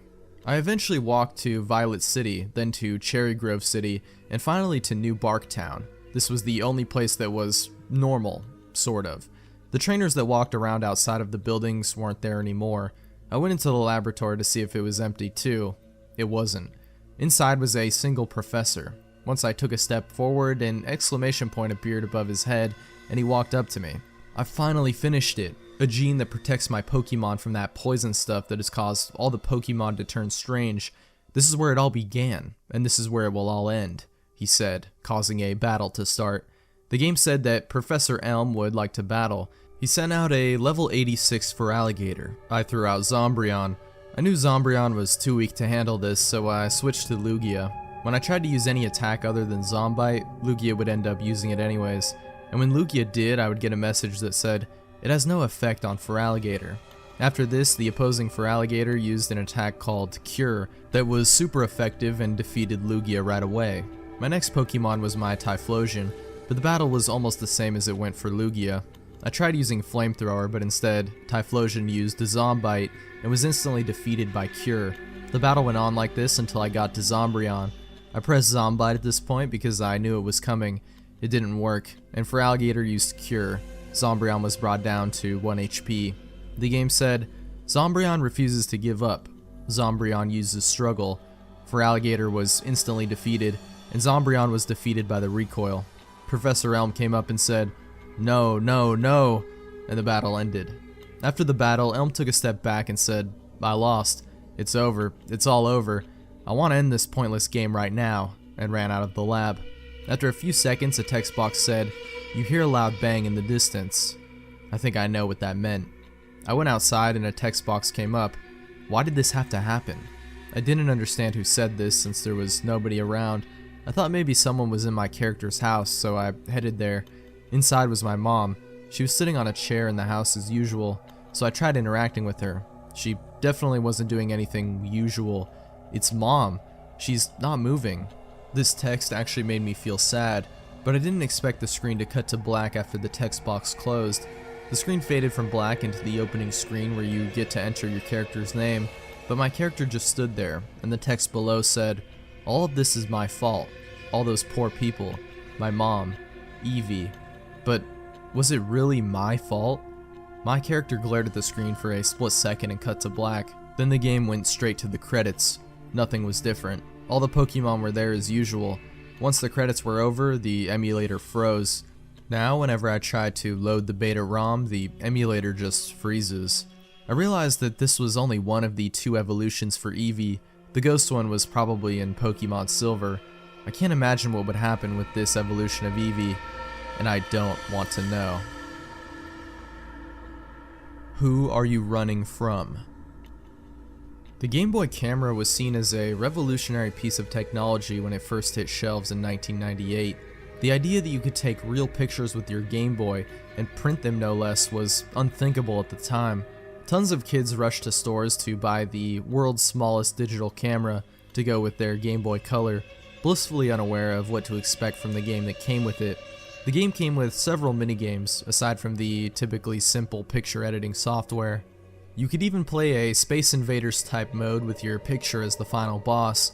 The main menu interface included the options Shoot, View, and Play. If the player chose to shoot, he or she would be greeted by a screen that resembled some sort of strange JRPG. More options would appear on this screen, such as Shoot, Items, Magic, Check, and Run. If the Run option was selected, a strangely distorted face would appear on the screen. The face appears to have been doodled on, with fake hair, lips, eyebrows, and eyes crudely drawn over a male's face. A black star is seen to be imprinted on the face's forehead. The man in the photo seems to be posing with one finger over his mouth, as if telling someone to shush.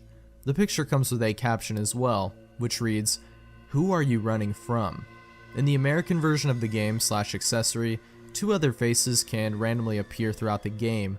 One seems to be of a man whose face has also been drawn on.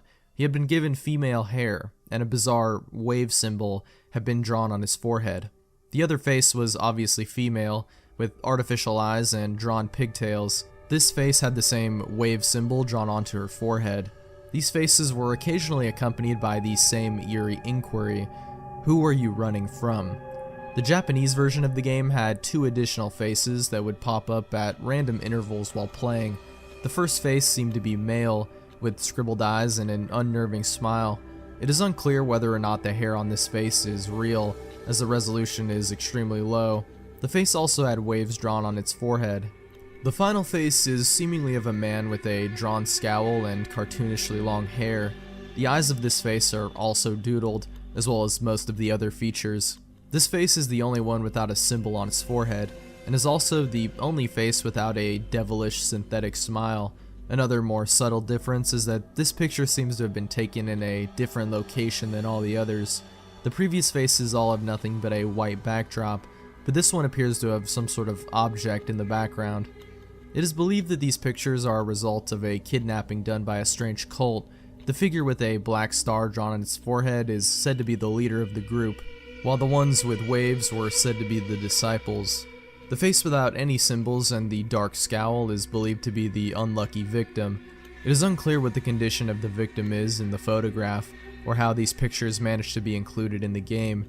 The motive of the cult is also unclear, as no body that resembled the victim was ever recovered. Happiness for sale.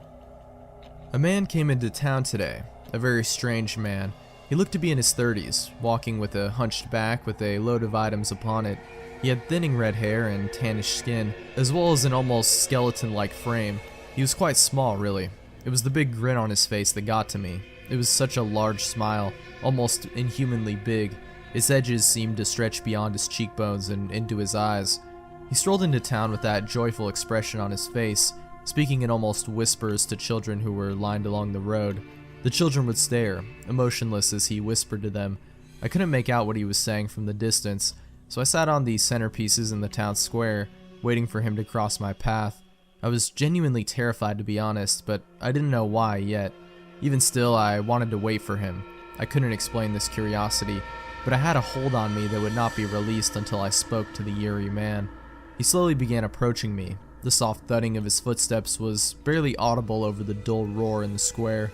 Yet, all the same, I could hear it plainly as anything else when I waited in a slight panic for him to reach me. He stepped in front of me, still not facing me. I looked up to catch his face. He stared forward, and then slowly turned towards me. He never opened his eyes, and the smile never disappeared from his face. Turning his head to me, he opened one eye and stared directly at me with it. I slumped down. An incredible fear that I had never felt hit me like a wave. He didn't say a word. He only stared into my eyes with the hawk eye he had opened. I completely lost track of reality. The sounds of the town square around me faded away, and I became immersed in an eerie silence that seemed deafening. I wanted to run, but I couldn't. Nothing would move. My body seemed frozen to the bricks I was sitting on. The smile felt like it was looking at me, almost like there was the true man behind it, not the eyes. I can't explain it, but to put it the best I can, the smile seemed ageless, eternal. It echoed in my mind into infinity. My body began leaning away from him. Slowly his head turned back to face the road, and he began to go on his way again. I was shaking violently. I felt like I could throw up. As he walked off, I realized that there were masks on his back. He must have been a mask collector of sorts. That night I couldn't sleep. All I could think about was the meeting with him in the square. He didn't say anything, but I felt as if he completely disemboweled me with his glance, his piercing eye. I didn't know what it was. But that man was not human. No, he was something else. Something very sinister. That ageless feeling wouldn't go away either, as if he was some sort of ancient demon, wandering the earth from city to city, town to town. Why though? I wanted to know more. I was becoming obsessed with the very thing that terrified me more than anything else. Tomorrow I would search for him and see if he was in town. I had honestly hoped he had left, yet if he hadn't, I could learn more about him. The next day I ate breakfast and ran to the square. I saw a small group of people gathered around a small vacant building in the corner. I ran over to see him. the demon standing in front of everyone. He had his hands together and was speaking about how he was opening his Happy Masks shop here in the square. He preached and preached, "Come one, come all," to the crowd. They all seemed mesmerized by his words. Finally he finished and headed inside the tiny building, a small sign next to it read, "Happy Mask Shop. Happiness is just a mask away." I shuddered. What was so scary about this man? I had to know more, so I ran inside. There was already a few people in there, yet it was silent. No one was talking. What is going on? Were they negotiating something? I saw a man, a child next to him, and a woman behind him, yet none of them were saying anything. They were only staring at the happy masked man. He nodded his head, as if they had reached some silent agreement, and handed 2 masks to the man and child. They turned and walked out. As they passed, I saw a glazed look in their eyes, as if they were completely out of it. The woman was out just behind them, carrying another mask. Then it was me. I was all alone with him. He cocked his head, maintaining his silence. He wanted me to speak, so I did, asking him about his shop, as well as where he came from. Silence. He didn't say anything. He just kept grinning. I was beginning to become irritated, yet simultaneously more frightened too. I stepped back towards the door, asking him to answer me. Just then a child walked in. It was a boy, not over 5 years old. He walked up to the happy masked man. The man stood there and hunched over to the boy. The boy held out his hands, expecting a mask perhaps. The happy masked man opened his eyes, both of them, and stared the most evil glare I had ever seen at the child. I stepped back again, almost tripping as I reached for the doorknob. To my sheer terror, the man grabbed the boy by the neck and picked him up off the ground. I could hear horrific screeches of terror coming from the boy's throat. He was at least 8 feet off the ground. Just then, the salesman's mouth began opening, still smiling, of course. It grew wider and wider until it was at least a foot wide. I could hear his jaw snapping as it opened. Horrible and inhuman sounds began coming from him as he raised the child higher. Then, all of a sudden, the child was halfway down the salesman's throat. I screamed as I could see the boy's legs kicking in the salesman's mouth. Slowly but surely, they slid down and disappeared. The boy was gone. I began crying hysterically, yet I still couldn't move. He turned to me, his mouth still hanging wide open. He then put his hands to his face. A strange glow began to appear around his hands. Slowly he peeled his hands away from his face. A repulsive stretching sound could be heard as skin appeared to be getting pulled off. He arched his back farther and farther until his hands were separated from his face by a clump of flesh at least 2 feet long. This man, no, this thing was an absolute monster. The flesh tore off, leaving the same grinning face. He stood there with a mass of skin in his hands. Slowly the skin began molding and contorting. I backed into the corner. What the hell was going on? Before I knew it, the skin had turned into a small shape in his hands. He held his hand out, showing me his new prize. It was the child's face. He made a mask out of flesh. The horror hit me and I began vomiting into my lap.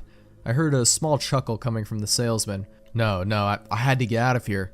I got up and ran for the door. Upon grabbing the doorknob, I heard one more thing. "Do you want a mask, my boy?" Tears were streaming down my cheeks as I was sobbing and running across the town square. I could hear people gasping and shrieking as I ran by. I'm sure I was a poor sight. A child covered in blood and vomit. I didn't care though. That thing in there was a demon. I ran to my house and ran straight to my room. Both of my parents were out. I sat there for what must have been hours, rocking back and forth and covered in filth.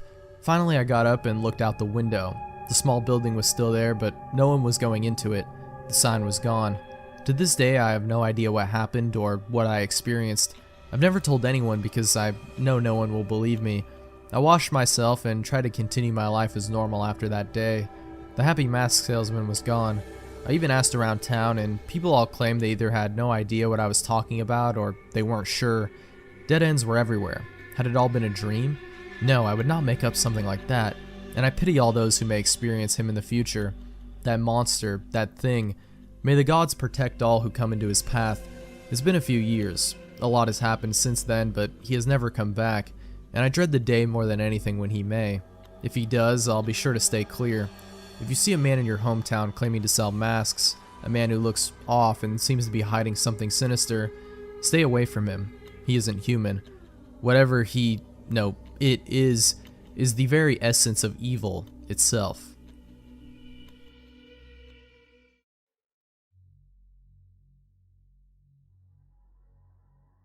JVK116Z.esp Some people might recall the momentary buzz caused in 2009 by a particularly odd Morrowind mod. The file name was jvk1166z.esp. It was never posted on any of the larger Elder Scrolls communities, only smaller boards and role-playing groups. I know in a few cases, rather than being posted, it was sent via PM or email to a chosen few. It was only up for a few days to the best of my knowledge. It caused a buzz because it was a virus, or seemed to be. If you tried to load the game with the mod active, it would hang at the initial load screen for a full hour and then crash to the desktop. If you let it get that far, your install of Morrowind, along with any save files you had, would become completely corrupted. Nobody could figure out what the mod was trying to do, since it couldn't be opened in the construction set. Eventually, warnings were distributed not to use it if you found it, and things died down. About a year later, in a mod board I used to frequent, someone popped up with the mod again. He said he was PM'd by a lurker who deleted his account immediately after sending. He also said that the person advised him to try playing the mod through DOSBox. For some reason, this worked. Sort of. The game was a bit laggy and you couldn't get into options, load game, the console, or really anything else other than the game itself. The quick save and quick load hot buttons worked, but that was it. And the quick save file seemed to be just part of the game file, so you couldn't get at it anymore. Some speculated that the changed game used an older graphics renderer, making DOSBox necessary, but it didn't look any different. This part I can speak about from personal experience. When you start a game in JVK, as the board came to call it, once you leave the starting bit in the census office and come into the game proper, the first thing you notice is that the Prophecy Has Been Severed box pops up. This is because every single NPC having to do with the main quest is dead, with the sole exception of Yagrum Bogarn, the last of the Dwemer. Their corpses never despawn, so you can go check on all of them. In effect, you begin in a world that is doomed to start with. The second thing you notice is that you're losing health. It's only a bit, but it keeps happening, a little bit at a time. The longer you stay in one place, the quicker it seems to occur. If you let this health loss kill you, you'll find the cause, a figure we came to call the Assassin, because he seems to wear a retextured version of the Dark Brotherhood armor from Tribunal, even though the expansions don't work in JVK. It's all black, completely untextured, like he's just a hole in space. The way he moves, he gave me quite a start the first time I saw him scuttling around my dead body. He crawls inhumanly on his hands and feet, his arms and legs splayed out like a spider.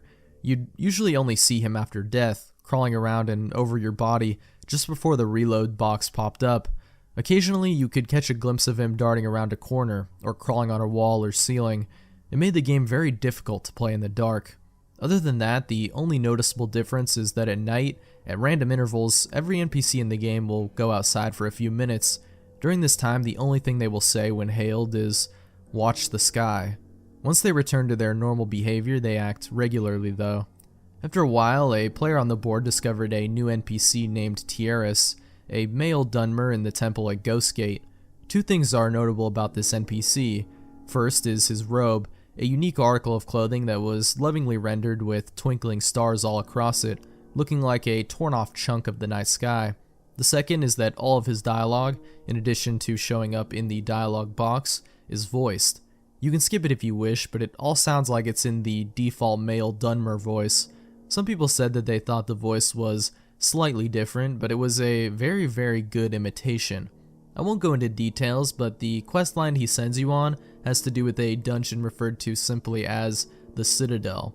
Up until this point, the quests were all of a fairly generic, discover the secrets of the ancient type. The entrance to this dungeon is on a small island far to the west of Morrowind proper. I eventually discovered that if you used a scroll of Acarian Flight at the westernmost point on the main landmass and jumped directly west, you'd end up almost exactly at the island. Even though the dungeon is called the Citadel, it goes straight down. It dwarfs any other dungeon, both in size and difficulty. From a natural cave area, you'll proceed down into an ancestral tomb-looking area, then a Daedric ruin area, and then a Dwemer ruin area. I made it down to the Dwemer ruins before I quit. The creatures here were so strong that a level 20 character would have to take care, and since you can't use the console in JVK, level 20 took a while to get to. Since quick save and quick load are your only options, it's all too easy to get yourself in an impossible situation too. I did, and I just didn't have the energy to start over. What I'm telling you now is based on the testimony of those few who went further. Past the Dwemer ruins, you apparently find yourself in a level like the Dwemer ruins, but darker. Rather than the usual bronze, all the surfaces, including those of the creatures, are black. The sounds of machinery are loud here, and grow louder still, randomly. There's also steam or fog everywhere, limiting your vision to about 10 in-game feet or so. If you can make it through all of this, you will reach a room at the end of a hall. Those who found it call it the portrait room. Like the fire and torches or other effects from early 3D games, this room has picture frames that always face directly at you, no matter how you look at them. The images in these frames are always randomly chosen images from your My Pictures folder. On the board, the ones who got to this point had some fun posting screenshots of the portrait room with various pictures in the frames, usually porn of course. At the end of the hall was another locked door. After admitting defeat and returning to Tierras, he could be found saying, "Watch the sky," in his gravelly voice. What's more, nobody else in the game would say anything. Talking to them would present a completely blank dialogue box with no options at all. They wouldn't even rattle off the usual canned audible greetings. The only exception was at night. Whenever they'd go out for a few minutes, they'd repeat it, "Watch the sky." At this point, one of the players, a friend of mine from the board, noticed, and the few others who got this far agreed, that the night sky was no longer the usual night sky of Tamriel. It had changed to a depiction of a real night sky, and it moved. From this point on, everything is based on what this one person reported. Eventually he got himself kicked from the board, but I kept in contact with him for as long as he responded. According to him, based on the constellations and planets, the sky started around February 2005. If you died, loaded, or went back into the Citadel, it would start over. When the usual day sky graphics took over, the movement would be suspended until the stars appeared again. In the space of a single night, everything would move about 2 months worth. Since the timescale of JVK was more or less that of the standard game, that meant that a bit less than an hour was equal to a 24-hour period. He became convinced that the door would open based on some kind of celestial event. Of course, waiting for that meant leaving the game running. Of course, that meant that the game couldn't be left unattended thanks to our old friend, the assassin. My friend decided he'd hang out for a whole day, just to see if anything happened. That would be around a year's worth of movement. Here's the post he made at the end of this experiment. Quote, "I loaded in Satanin, where it all starts.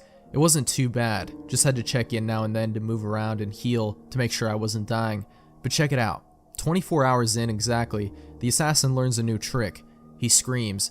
I was reading and all of a sudden this crazy loud shriek just about makes me crap myself. It was like something out of a horror movie. I look up and there he is, just crouched down right in front of me. Of course, the second I moved my character, he ran off. When I went back down to the portrait room, the door was still locked. Damn it, damn it, damn it. A bit later, he came to the decision that he needed to wait 3 days, 3 years. His reasoning was that the PM advising us to try DOSBox showed up in February of 2008. That was the point he needed to get to. After the first shriek, the assassin stops hitting you out of nowhere. Now, he'll shriek, and if you don't move for a few seconds after that, he hits you. I think whoever made this mod was trying to help. At night, I've got my headphones on, and I was just kind of dozing off. When he wakes me up with a shriek, I jiggle my mouse, and I'm good. That post was 2 days in from his laptop. Once it was over, fuck. So fucking done. So I waited the 3 days, right. And right after the fucking assassin made me jiggle the mouse, he shrieks again. So I look and everyone in town is outside. They're all saying, "Watch the sky." I don't see anything though. But then the game starts getting dark. Like, really dark. I turn the brightness all the way up on my monitor, and I can still barely see. There are other people in the game. Little figures running around in the distance, just going back and forth. If I try to get close, they run off. Now I was trying to sleep, so the lights were off, and this was kind of creepy. I didn't want to get up to turn my light on because I didn't want to miss anything, but nothing fucking happens. Eventually I go to the Citadel. It was still dark, and I had to swim, and the whole time I could see all these guys swimming all around me, just barely there. I make it to the Citadel and it's normal light inside, and I get worried. Sure enough, the portrait door is still fucking closed. I go outside and it's all starting over. So that's it. I'm fucking going to bed and I'm fucking done. The end. After that, 2 things happened. First, someone else who got to the portrait room claimed the assassin was showing up in his regular Morrowind game. Quick explanation, if you reinstalled Morrowind to a different folder, you could have a normal Morrowind install along with JVK. He himself chalked it up to an overactive imagination at first, but he reported a couple of really big scares with the black figure crawling right at him, or seeing it waiting just around a corner before scuttling off. Another one of those who reached the portrait room started a regular Morrowind game, but never saw him for sure. It was just a couple of maybes late at night, and always at a distance.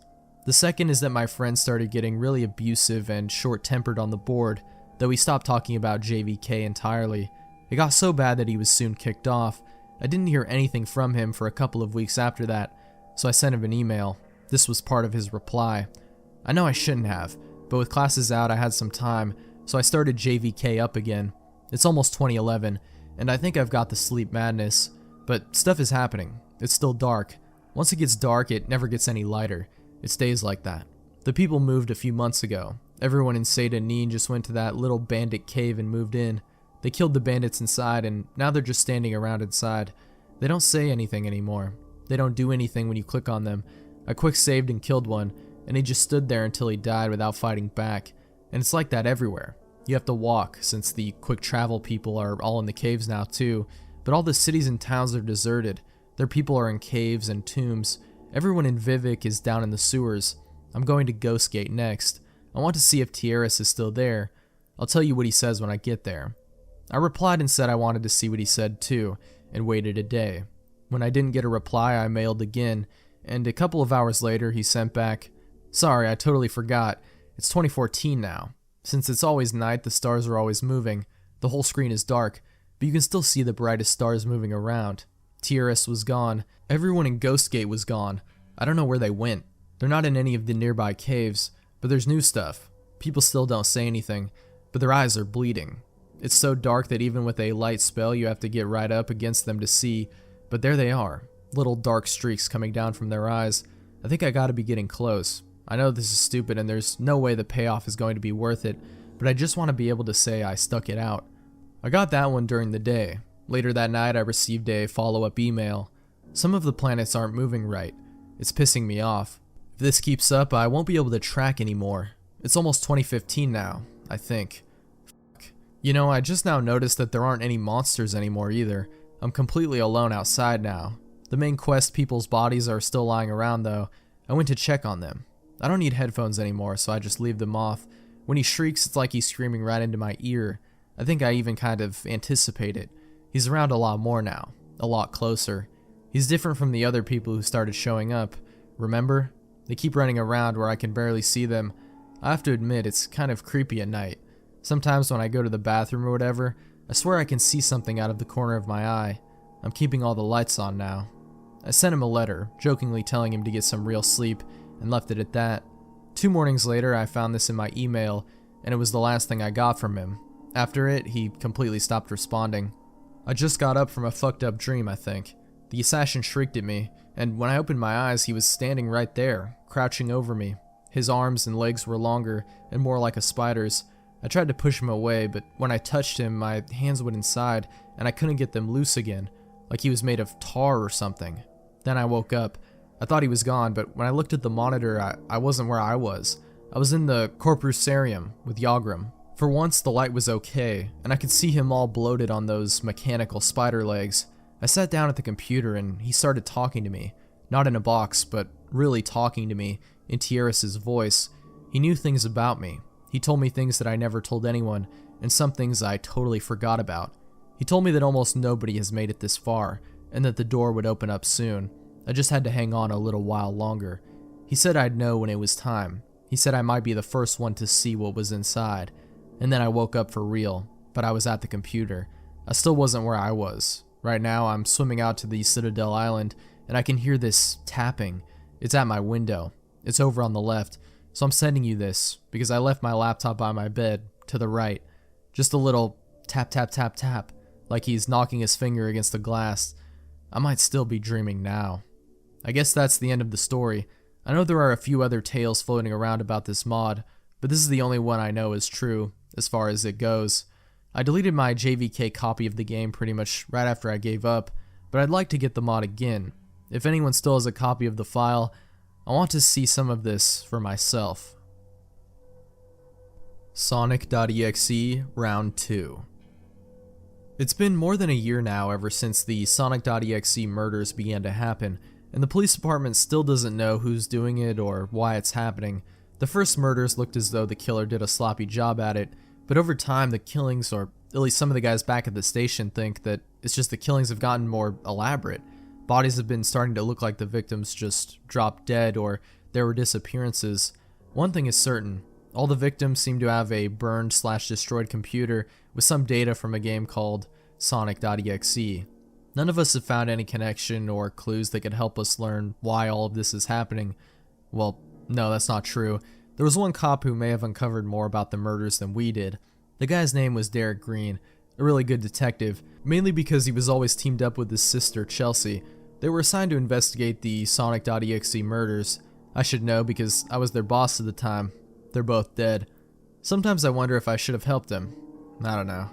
Anyways, the boys have found Derek's diary when we investigated his apartment. He hasn't been in his home for weeks. The diary recorded all of what Derek found in his investigation.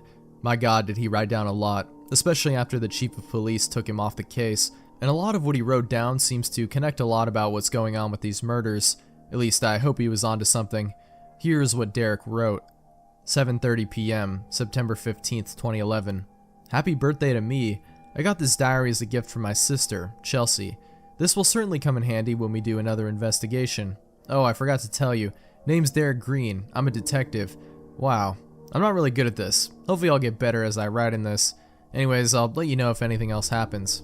11:22 a.m., October 24th, 2011. Wow, pretty interesting way to start off a case on Halloween. Our boss told us there's a stiff in one of the local suburbs, and he wants us to check it out. Wow, been a while since me and Chelsea tackled a murder case.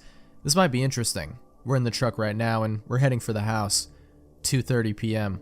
Jesus. Whatever happened in this house I was not expecting.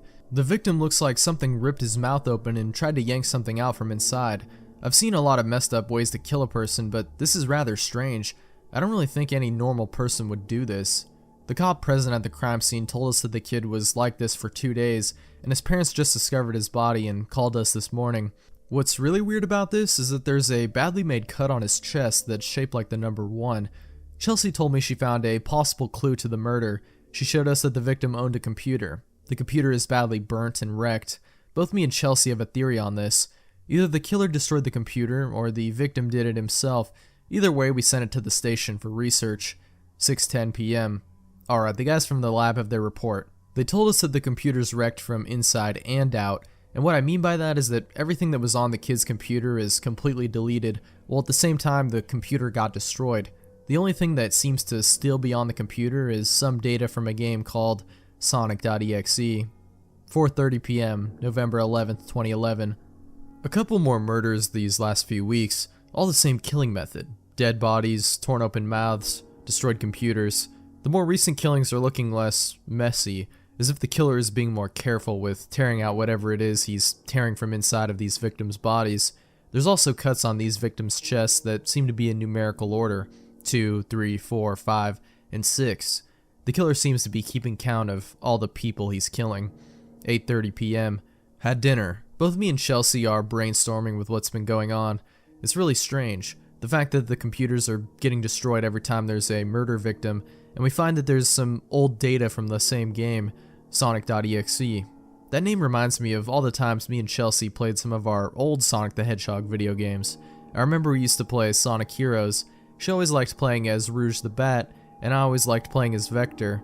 But it's weird. What does a Sonic game, a possibly fan-made one at that, got to do with all these killings? 2:45 p.m., December 2nd, 2011. Another murder. Big surprise there. But now, both me and Chelsea agree that all these murders are connected with that game.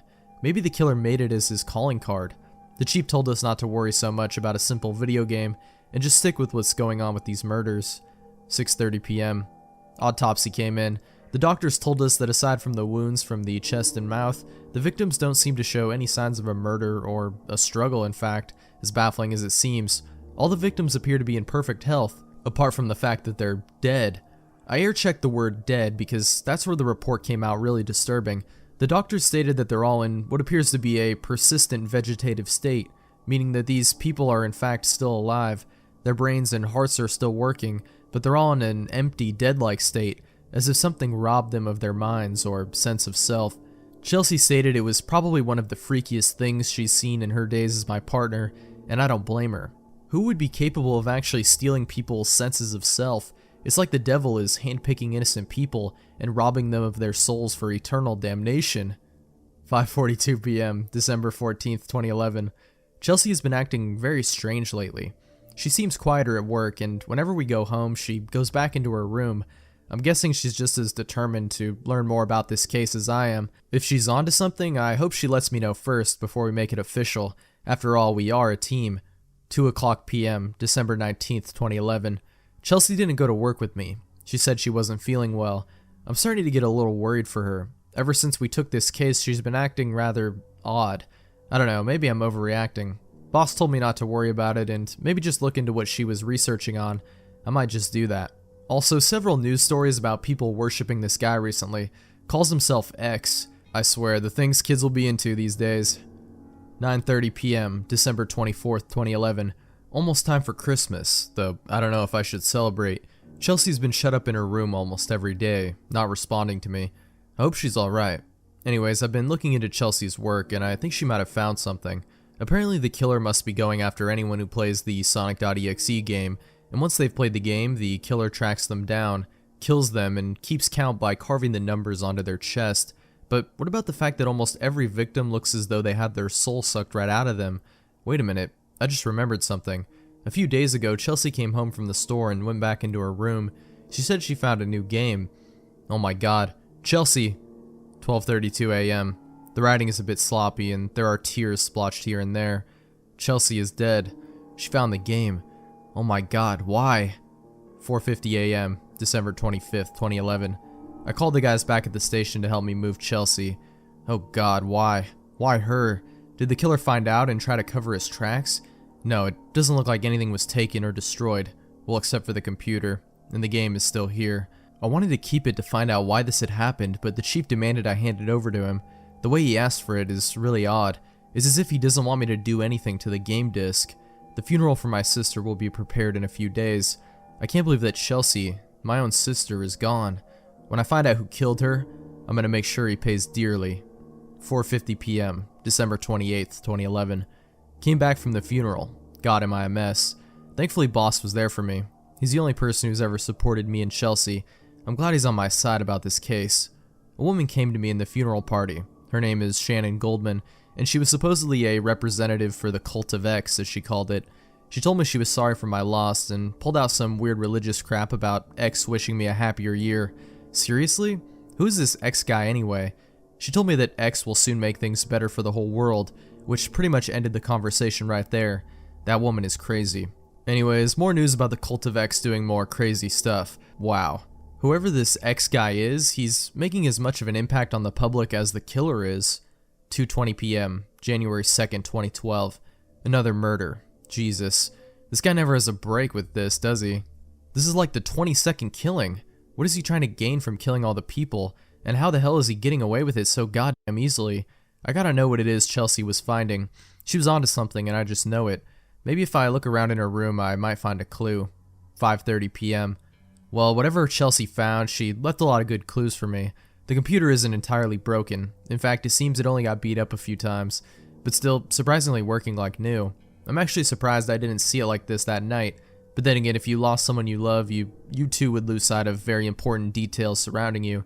Anyways, I checked the computer and there's an icon for the Sonic.exe game on her desktop. My god, how the hell did Chelsea even get this? I guess it really doesn't matter. What's really important is what I found in her notes. Apparently Chelsea was terrified of this game. Something from the game scared the crap out of her. In fact, according to what she wrote down, she made it seem like the game is cursed or something. But that can't be the case. There's no way a computer game would harm anyone. Right? 7:12 a.m., January 3rd, 2012. Okay, I changed my mind. Maybe there is something spooky about this game after all. Last night I had a dream. No, a nightmare more like. I remember it well. I was trapped in darkness. All was quiet except someone was laughing and talking to me. I kept having visions of Sonic the Hedgehog smiling and appearing all around me as he talked to me. He told me to play the game, over and over, each time sounding more impatient. When he got to my face and yelled, "Play it," that's when I woke up with a fright. Why would Sonic want me to play a game that possibly killed my sister? 3:30 p.m. Another murder, number 24, and the cult of X seems to be pestering the public more and more.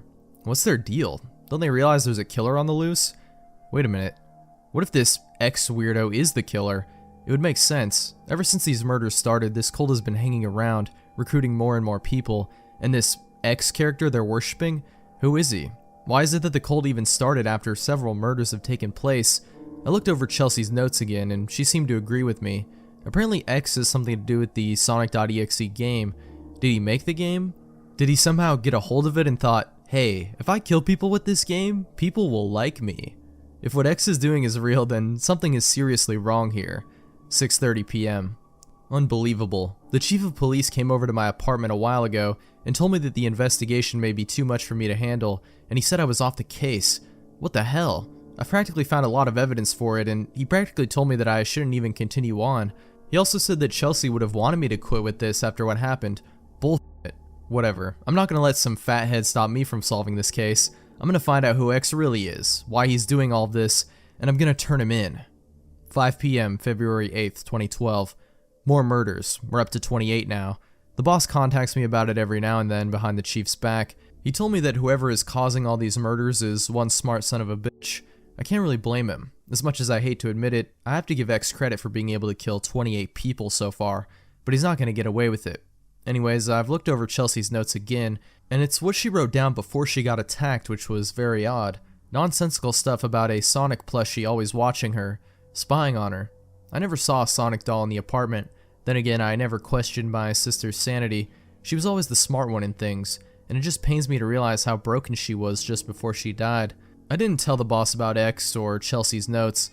I know he wouldn't believe me. Nobody will. I guess if you have to solve a case, you have to do it yourself. 8:30 p.m. Someone sent me a friend request on Skype. He calls himself Cole. He said he can help me with this case, but only if I can trust him. I really don't have a choice. I'm willing to do anything to put an end to this. Anyways, Cole told me that I first have to get files of all the victims in the Sonic.exe murders. That's what the news is starting to call them now that the police have confirmed the old game data in the computers as evidence. Later on tonight, I'm gonna pay the station a little visit. 11:45 p.m. Jesus, what a close call. I just made it back from the station. I managed to grab all the files and I had a run-in with the chief. He asked what I was doing back in the station. I lied and told him I had to pick up a few things from my office and decided to take some time off. Thankfully, he believed me, but it's strange. The way he talked to me sounded like he didn't believe me in the slightest. Anyways, I got the files just like Cole asked. I told Cole that all of the victims had the same occurrences. All of them were in a dead-like state, as if their souls were taken out, that they were all numbered, and that each computer the victims had were somehow destroyed and had Sonic.exe inside the hard drives. Cole said there's a reason why all the victims had Sonic.exe in their computers, and boy, did I not like the answer. The cult of X is involved. Their members, after someone gets killed, steals the game disc the victim had at the time and hides it away for a while until it shows up later on at a random place to easily obtain it. These random locations could be anything: a game store, a pawn shop, the black market, eBay, Craigslist, random yet seemingly harmless deliveries, anywhere that involves buying stuff. That way, when the next potential victim finds it, he or she becomes the new owner of the Sonic.exe game, until X comes to kill them, and then another member of the cult comes to steal away the game disc again, and thus the cycle begins anew. I asked Cole why the cult is even doing this, and he told me that X, the bastard, is clearly some sort of holy figure to the cult, and they will do whatever it takes to be on his good side. What do they see in X anyhow? Why is it they like him so much that they're willing to be accomplices to murder? Or better yet, what kind of power does X have to strike so much terror into people that they'll do whatever he says? 3:30 p.m. March 1st, 2012. I couldn't hold myself any longer. I had to know what Chelsea found in that game, so I played it. It started off pretty basic with the classic Sonic the Hedgehog title screen, until I started it. Sonic. His eyes had gone black and they were red glowing dots staring at me. Anyways, when I got on the character selection screen, yes, this game apparently has one, I was shown the character lineup. Shadow, Sally, and Rouge. Rouge was Chelsea's favorite character. I chose not to play as her out of respect for Chelsea, and chose Shadow. That laugh, it sounded just like the laugh Sonic made in that dream I had. The game started with a level title called Let's Play, and I was shown Shadow standing in what appears to be a hallway of mirrors, with a faint echoing sound of a piano playing a calm melody in the distance. I had Shadow walk down the hall, and every time he walked past a mirror, I was introduced to a more twisted, messed up version of himself in the mirror. His reflection's red markings were oozing red, as if he was bleeding, and his eyes were bloodshot to the point to where they were red, bleeding and pulsating, and he had probably the most psychotic grin on his face. It's like I was looking at a walking fountain of blood. I had Shadow walk past the last mirror and the music stopped. Shadow was now walking down an empty, quiet hallway. I had this growing sense of dread in my stomach, and then Shadow stopped at one more mirror. He stopped right at it, showing his weird, bleeding reflection, and then that laugh came again, and I saw that the real Shadow was slowly transforming into his reflection, bleeding and smiling. What the hell kind of game is this? And then Sonic appeared, with those black and red eyes, red tears coming down his face. He smiled as he looked at Shadow, and then the screen went black, and then came a message on the screen. It's not the outside that's important, it's who you are on the inside that really intrigues me. When it came back to the level, Shadow was sitting on the floor, cradling in a half-fetal position like a child, just grinning that freaky grin. Then Sonic smiled as he looked at me, and then he lunged at Shadow, the screen going black with a loud pixelated screeching noise. Gah, I still feel as if I can hear it ringing in my ears. That laugh came again, and another message. You're learning more about this better than anyone, aren't you, Derek? What the fuck? How the hell does this game know me? This doesn't make any sense. It brought me back to the main menu, and I saw that Shadow was now in one of the TV screens, looking as he did earlier, looking rather mindlessly happy. I had to turn the game off. My head hurts so much from all this. Was this what Chelsea found? A haunted computer game? And now some guy's using this as an excuse to kill people? Just to gain a cult? I just don't get it. Why is all of this happening? Who is X? Who's X? Who's X? Sonic? 4:30 p.m., March 2nd, 2012. I've come to a conclusion. It's obvious that X is no ordinary human being. In fact, I no longer even think he's human. Cole filled me in about him. X is really called Sonic.exe, named after the game that's been causing all this trouble. Cole Skyped me recently that Sonic.exe has been around long before the game did. I asked him what X was exactly, and his answer unnerved me. Sonic.exe is a monster.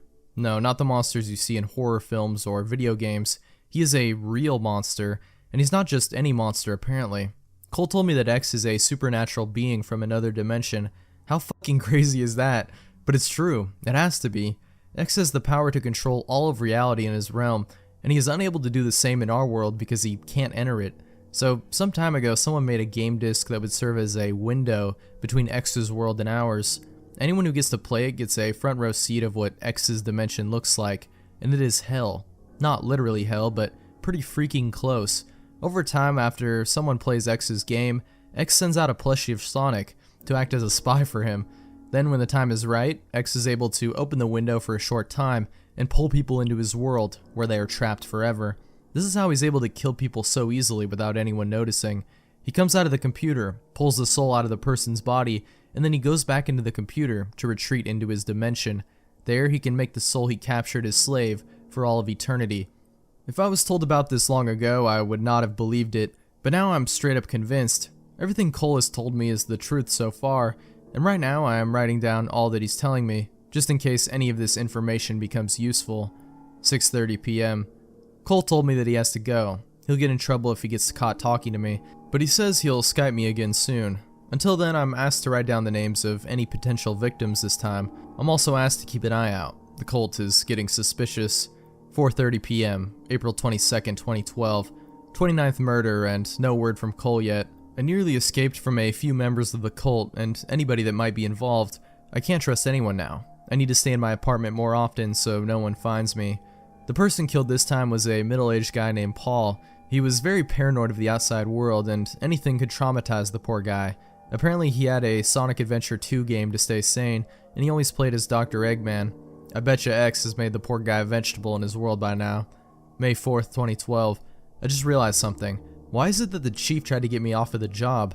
Why did he confiscate the damned game disc? Why has he been practically intercepting every one of mine and Chelsea's moves in this case? I'll tell you why. He's in on this. He's working for the cult of X. It's the only explanation. He took the game disc so that way the cult could use it to continue with the killings. But the boss, he can't be involved in this too. He's been mine and Chelsea's friend for years. No, I don't think he would ever go in on this. Matter of fact, I don't think he even knows about what's going on. Damn, Chief, why would you do this? When I uncover this conspiracy, I'm ratting you out. August 12th, 2012. Boss called. 2 more murders, 30 and 31. Some kid named Tom hanged himself weeks before he gained a package from his deceased friend Kyle. Not surprisingly, they both played the game. Kyle passed it first and passed it on to Tom before X got him. Kyle tried to put up a good fight against X, but he clearly was no match for the Fiend. So Kyle tried to warn Tom not to play the game, but Tom did anyway. X used this as an advantage to mess with poor Tom's head, making him believe that his curiosity and wanting to help others was what caused his best friend's suffering. Tom tried to commit suicide by hanging in order to save himself from X, but apparently it failed. X is not only dangerous and powerful, he is downright sadistic and insane. He thinks that all the horrific things he's doing is all part of some silly game. X, you monster, why are you doing this? What are you trying to gain? August 24th, 2012. Played more of the game. The level Sally was in was really odd. She was in what appeared to be an old, desolate city, the sky a dull, dark mixture of clouds, everything all dull, empty, and dead. No music. What was weird is how she was smiling. Maybe she found something good? No, that wasn't the case at all. After I had her run and jump past debris, she reached the end of the level. X was there. She smiled at him and he smiled back. Then another message. See, I'm not such a bad guy, Derek. Then another. I can be kind when I want to.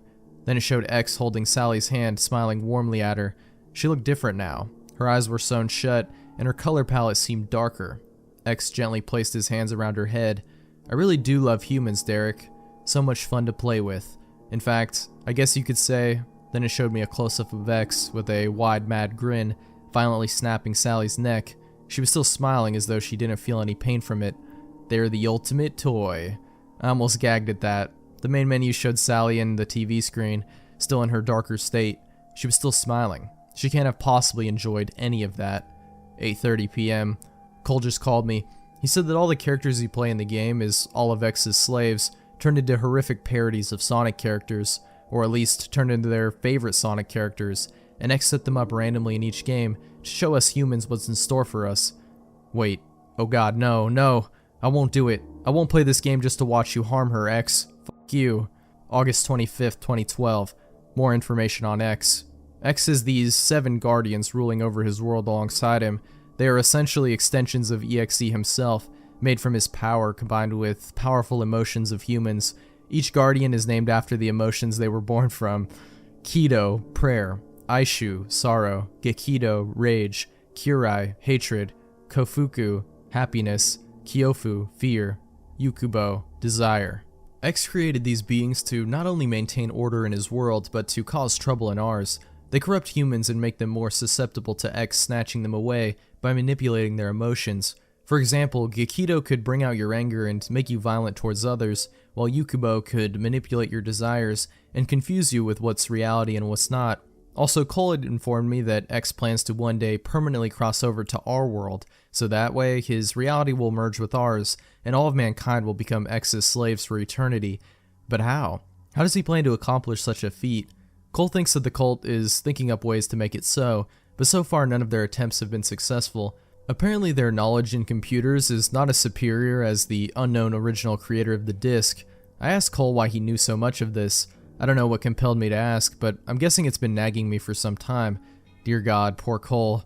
He revealed that he was a member of the Cult of X, but he didn't like what he was getting into and tried to stop the cult, at least until X got to him first. Now he's stuck in X's world. He said he's lucky to have even found me, since the window is still here. Anyway, he's telling me that he has information on how to put a stop to X and the cult's plans. The best way he knows how to stop X in his tracks is to destroy the disc. That way his only way in and out of worlds will be gone, and he won't be able to cause any more trouble in ours. The chief still has the disc. I need to prepare on getting it back. 8:42 p.m. X got Cole. I was in the middle of talking with Cole while preparing, and then we got disconnected. When it reconnected, Cole's username changed to X. X told me that Cole had been cheating and needs to be punished, and then he posted "ha" over and over and over and over. God damn you, Sonic.exe. My hand is still bleeding from shattering the screen, but I don't care. Not anymore. It's time to end this. I'm gonna go get that disc and destroy it. If I don't write back after this final entry, well, let's just say that whoever finds this, whoever reads this diary, Please find it as instructive as you can. Everything you've read in my diary is the truth. X is a monster from another world, and the cult of X is conspiring to help him take over our world. This cannot happen. I hope that whoever finds this and tries to put an end to this madness. This is a game on a bigger scale. We are all pawns in an elaborate, chaotic game where the rules are being devised by the mind of a monster. Please do whatever you can, friend. He must be stopped. Goodbye, and good luck. Derek Green. This was Derek's last journal entry. He wrote this 3 weeks ago. Today is his birthday, and now he's dead. I wondered why he acted the way he was during these horrible events.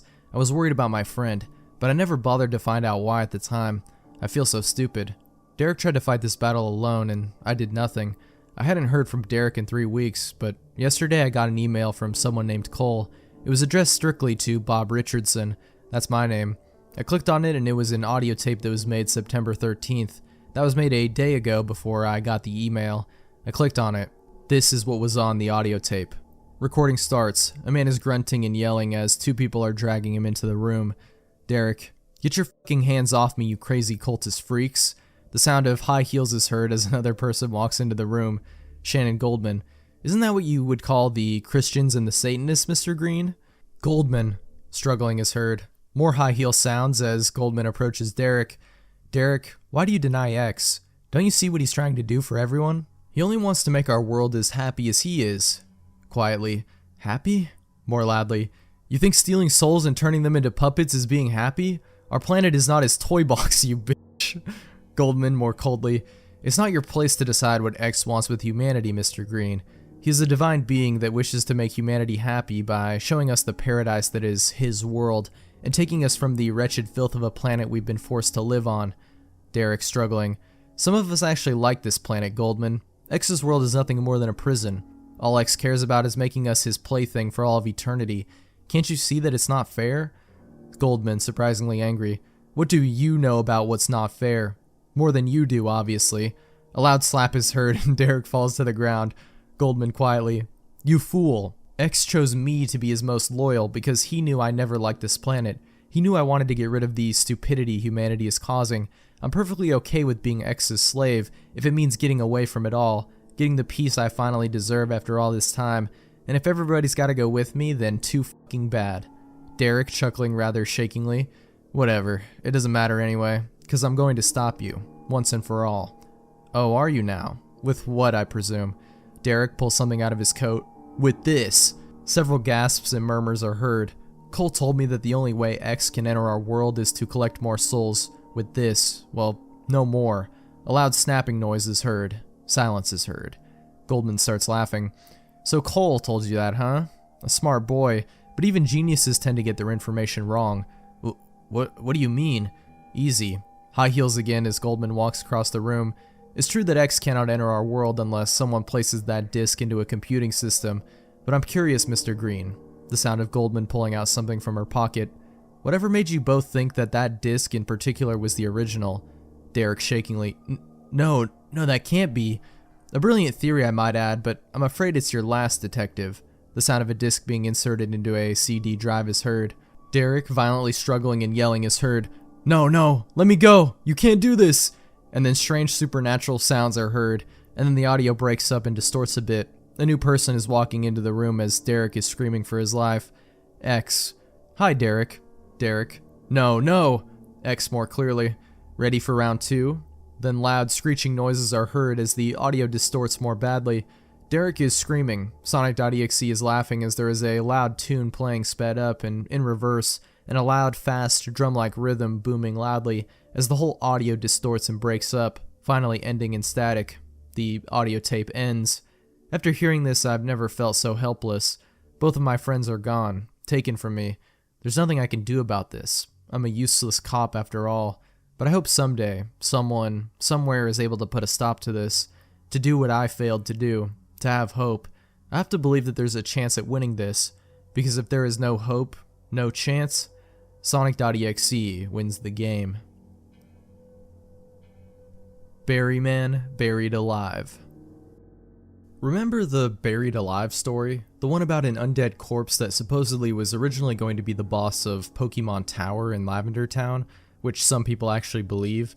I never believed a single bit of it. Just to prove it was fiction, I copied the files of my Pokemon Red game onto my laptop and took a look at as much of the game's code as I possibly could. While looking into the unused code and sprites, looking for whatever supposed sprites and code like White Hand or Buried Alive, I found nothing on White Hand at all. No sprite, no code, no nothing. However, Buried Alive, for the most part, is a different story. I found something, a sprite called Buryman, almost like the Buryman script in the story. I don't remember what file it was, but it wasn't a .gif file as far as I know, since the original Game Boy can't read GIF images. The sprite looks very different than the one I see circulating the web all the time. The sprite was still basically a zombie coming out of the ground, but part of the left arm seems to still be underground, while the right arm was bent on the ground as if it were crawling. About a fourth of the chest is concealed by the sprite's arm. What bit is visible shows a bare chest with its rib cage clearly visible under the skin. Some parts of the skin seem to have rotted away, exposing rotting muscle and bone, including a few ribs. I can only describe its face as to be as grotesque as the 8-bit system would allow. Its mouth was wide open as if it were dislocated, with half of its lower jawbone being clearly visible, with what seems to be some teeth missing, possibly rotten away. How obvious. Its eyes seem to have an eternal blank white stare. I also note the dark gray around its right eye, but this is likely discoloration. I was perplexed by this sprite, so I went to see if there was any code attached to it. Well, to my surprise, yes and no. There seemed to be code related to Buryman, but nothing is really attached to it. In fact, much of this script is a scrambled mess, much of it missing or changed drastically so that it would not work. It seems to be intentionally altered by quite possibly the team at Game Freak. They did a damn good job ripping the code apart, rendering it useless data, but it was never gotten rid of like I imagined it likely would. Could Game Freak have forgotten about it, or were too lazy to remove it? I don't know. From what remained of the intact portions of code, I could find only 3 things that really mattered at all. This code is likely from sometime in the pre-alpha stage, but I'm not certain. It was to have 4 Pokemon, a Gengar, a Muck, a Haunter, and a 4th lost in the scrambled code. Buryman didn't just give you money and go like most trainers. Instead, he had a script all to himself upon its defeat, which may be why some people say the game froze upon beating him. I had to take this to a friend I knew. He's a far better programmer than I am and understood this stuff a little more. Maybe he knew something. The next morning I ran over to my friend's house just a couple blocks away, laptop in hand, and knocked on the door in my usual furious manner. He opened the door a good 2 minutes after I had knocked twice, likely because he was busy with World of Warcraft. Oh well. I go inside the house, and just after entering his bedroom I pull out my laptop, told him about what I was doing, and showed him the sprite and the scrambled code. He carefully scanned everything to look for bits of useful code hidden within the jumbled mess. He told me he could make major alterations to the code to fix the Buryman scripts and make it possible to fight it. However, it would likely take all night to perform, and it would have to be played on an emulator, which I had, a Visual Boy Advance, as he would not alter the game cartridge itself out of respect. I accepted his deal, loaded the files onto a flash drive, and handed it to him. He then asked me how far I am into the game. Last time I remember, I had just beaten Erica, healed up, and ready to return to Lavender Town. I told him this. He remarked at how convenient it was, and left, taking the flash drive with him.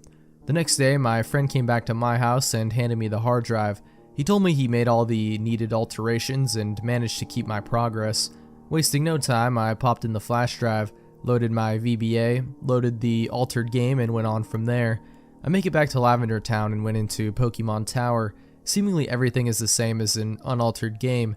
Going up the first 2 floors, find some Ghastlies and the occasional Haunter. Everything was normal. That is, until the 3rd floor.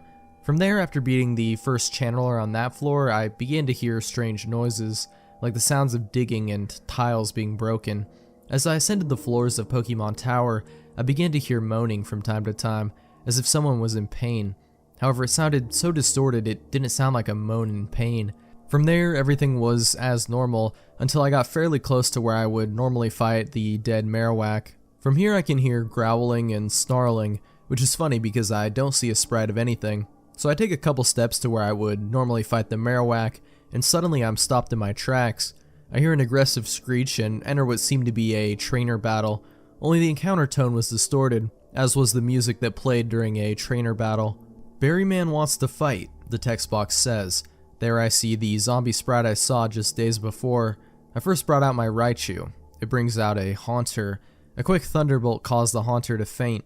Now keep in mind my Pokemon are all at about level 40 plus already, just a heads up.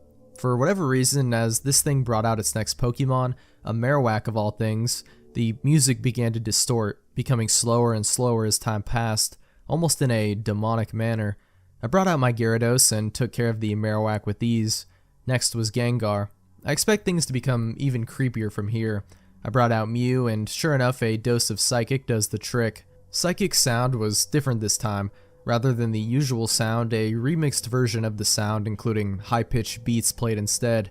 I wasn't affected by the sound despite being able to hear the high-frequency sounds quite clearly, but I bet that would really give someone a headache given certain circumstances.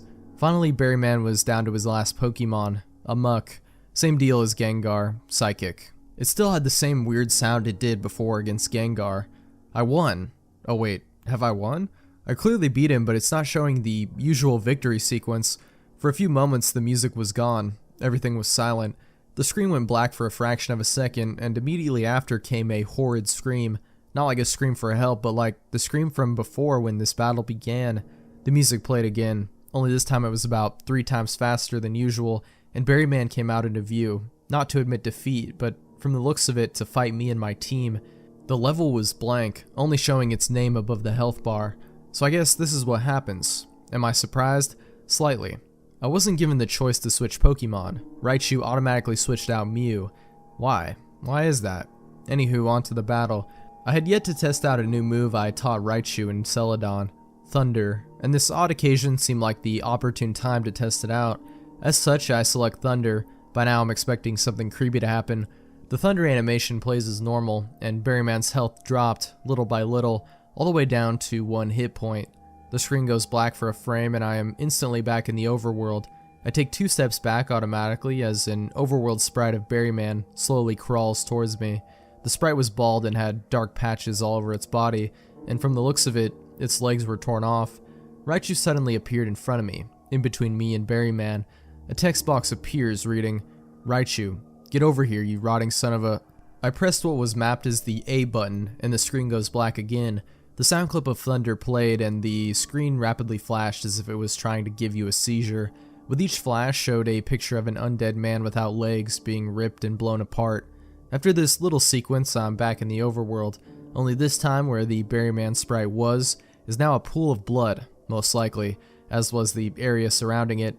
Raichu was back in his ball. I went and checked his summary, and immediately I see the sprite is not at all the same. Raichu was standing up straight, had his arms crossed, was covered in patches of blood, and had a smirk on his face. Is my Raichu suddenly Max Payne now? Also, he seems to be level 50. Strange, he was 44 before, and I didn't exactly get any notice of an XP boost or level up. Going back to the overworld, the tower is silent. I go up to the top floor expecting the rest of the game to play like normal, but no. Only Mount Fuji happens to be there. No rockets, nobody. As normal, I escort Mr. Fuji back to his house. He gives me the Poke Flute and I continue on my way. Only Lavender Town's music is not playing. In fact, nothing was playing at all. The entire town was completely silent. As I go onward to Route 12, I face myself with the questions I had asked before. Why was the script scrambled for these things and not simply deleted entirely? Was Game Freak too lazy or busy to get rid of it? Or did they know someone would hack the game one day and scramble the script to make it harder to re-implement? I may never know such things, nor do I wish to know. Some things should remain a mystery. Ignorance is bliss at this point. All I know is that I shall never play Pokemon again. I hate you. This isn't one of those haunted game stories.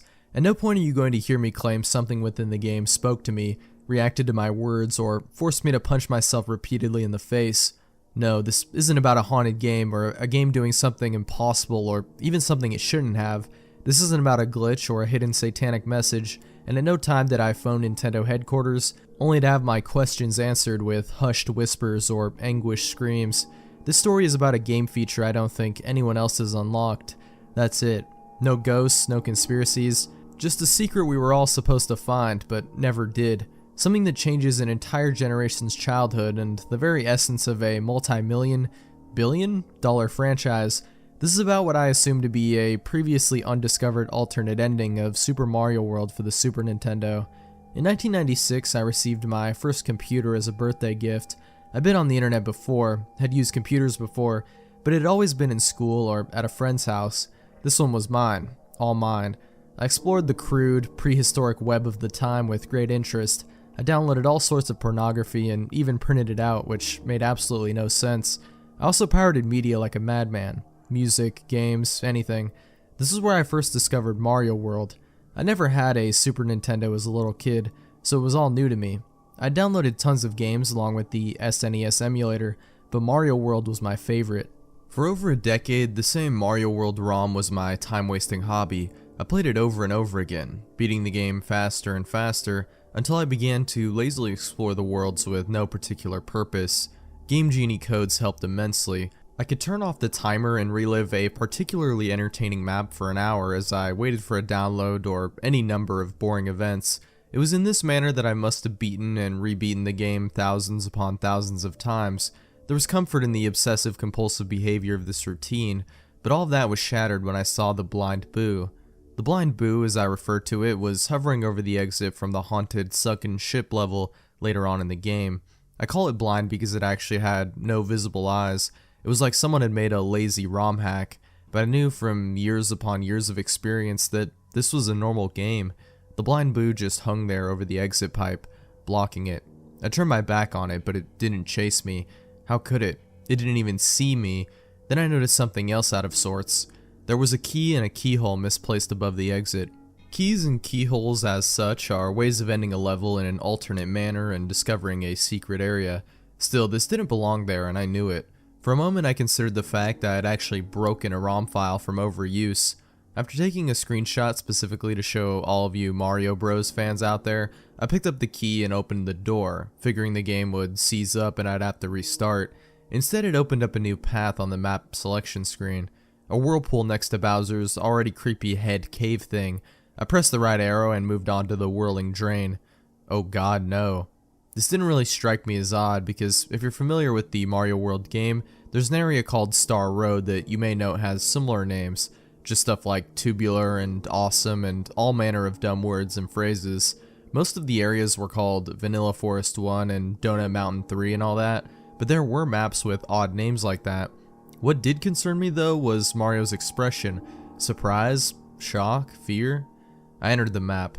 Oddly enough, the whirlpool in the middle of a lake began with the standard castle entry animation. Mario walked up to a castle door, looked up, then went in. I could tell it was underwater though, because of the bubbles that periodically emerged from the sprite's mouth and floated to the top of the screen. Inside the castle, it started to look more and more like I was in fact experiencing a glitch. There was no room to jump, no room to do anything but run left and right. I must have gone right for 10 to 20 minutes, just holding the B button and running at full speed. After a while I ran into 1 or 2 blind boos in the darkness above, then 3 or 4, then the screen was full of them. They just kind of hung there, doing nothing. They wouldn't chase me if I turned my back, as with the previous blind boo. If I made any noise, like Mario's jump sound, they would just kind of shudder a bit, like they heard the sound of Mario's movements but couldn't do anything about it. Then something made me stop and turn the other way. Now, I knew beyond a shadow of a doubt that this map was designed specifically to screw with the player, not because the giant bleeding Bill was hemorrhaging profusely from its face, but because it was inescapable. There was literally no way to avoid being killed by it, as you can clearly see above. That is, unless you're like me and you have the Game Genie cheats on hand. I switched on the code for permanent invincibility. I let the bleeding Bill chase me for a while when I was invincible, just to get a good look at the thing. I stopped and killed it with my invulnerable touch, only when I saw a message that hadn't been there when I had passed before. I hate you. That kind of creeped me out, but on the other hand it was kind of interesting because it meant this was definitely a map that was supposed to exist. There was some sort of plot element here, something undiscovered. What did it mean? Who hated me? King Koopa seemed the obvious answer, or maybe the ghosts? When you're in a haunted castle that you found by way of a haunted ship, a bloody-looking hate message isn't so unbelievable. I saw it again as I approached some giant boos. I was thankful that the blind boos ended at this point, because the more I watched them shudder, the uneasier I felt, almost empathetic towards them, etc. The thankfulness ended when I turned my back on the giant boos and this happened. Giant boos with faces I hadn't seen before. They always looked mad at being awakened, angry that you were invading their haunted houses across the Mario World island. This was different, and they looked gleeful, demented. I could see right down their throats, which seemed odd given the lack of detail their mouths usually displayed. And yes, of course, I'm going to address the message you saw in the picture. Why won't you die? I don't know why. Am I supposed to? Who's asking? I let the giant boos touch me, and they died like the bleeding bills, of which I encountered 2. Despite any attempt to scare the player, I knew that being invincible meant invincible no matter what they threw at me. After a while of running down this strange, claustrophobic corridor with no more eventful happenings, I came to a room with an exit pipe. Taking the pipe downward, I came out the other end and dropped into a room filled with water.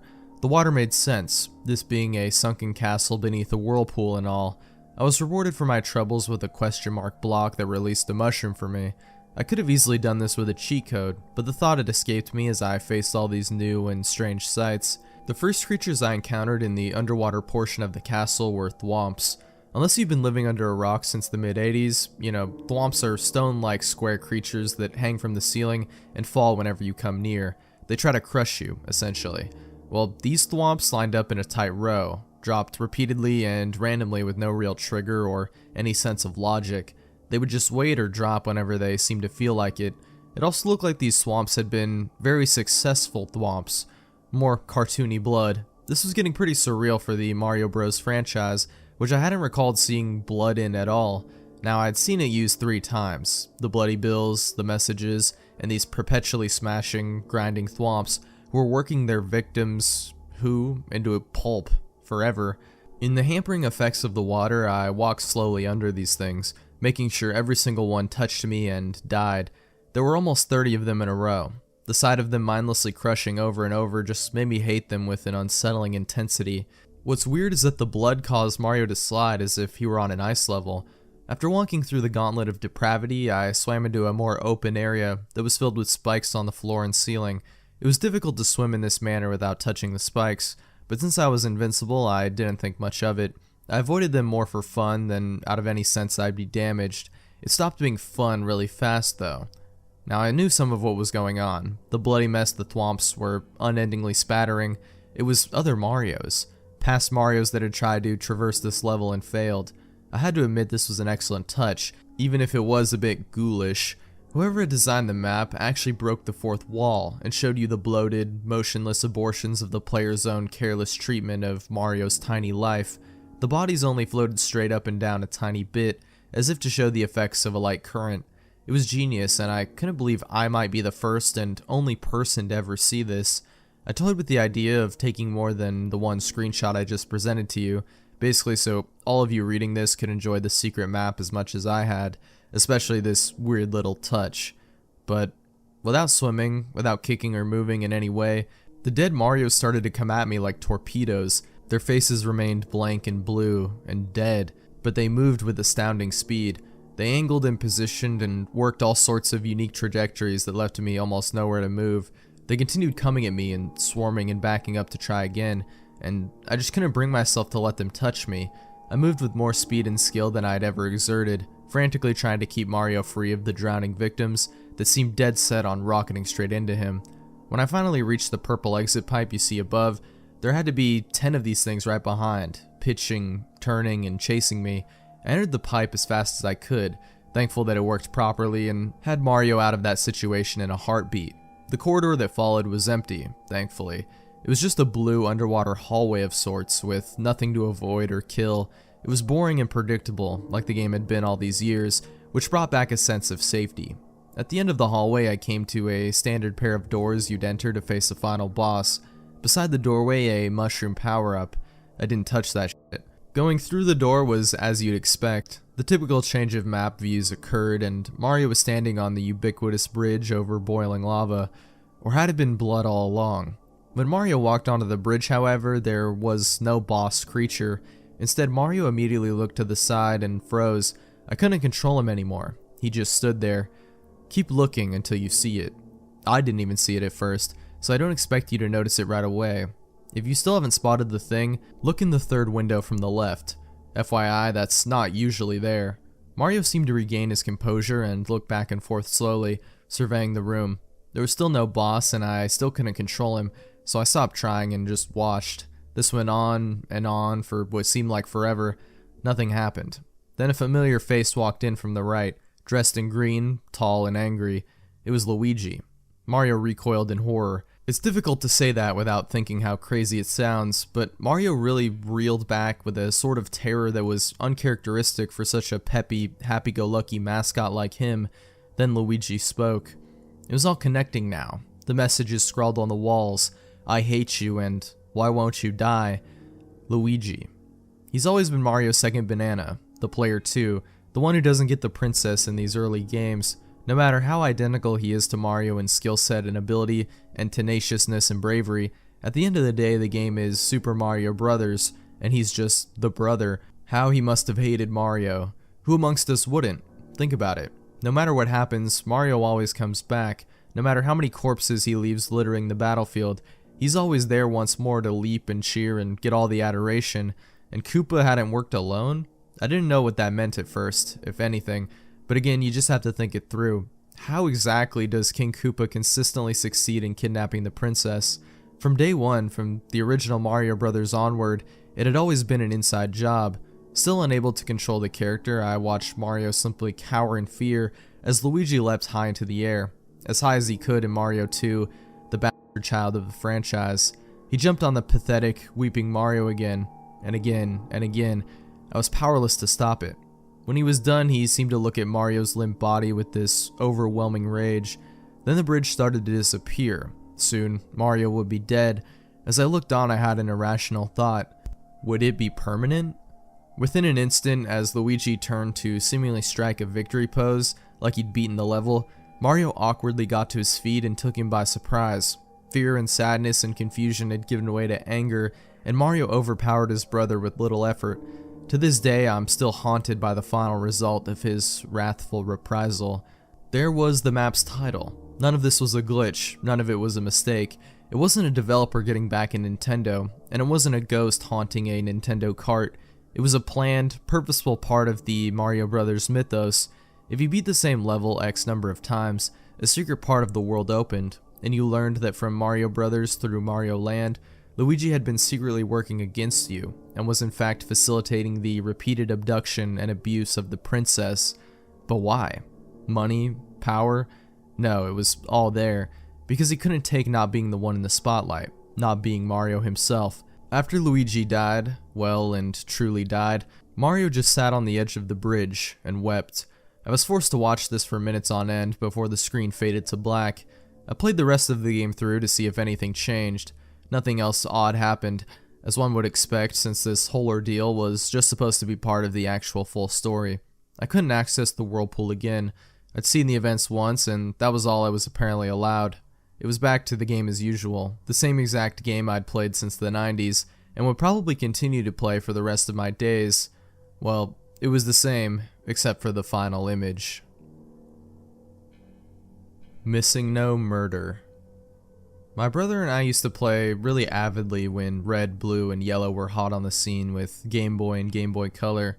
As the series went on, we alternated on who bought the extra game that sat in the middle of each series. In this generation of games, I took the first turn with Yellow, when he played Red. We'd made it our mission to get every Pokemon and grind them up to stupidly high levels. It was our obsession and break from everything around us. About a year or so down the line, my brother began to grow bored with the norm. He started looking around for cheats in the game to make things a little more interesting. In his search, he found one of the many alleged methods of capturing a glitch Pokemon, Missingno, using the Cinnabar Island glitch. The post with this glitch came with a warning that it could corrupt the game data and cause it to be unusable, with no fix other than deleting the save. He ignored the warning, as it turned out to be completely wrong anyway.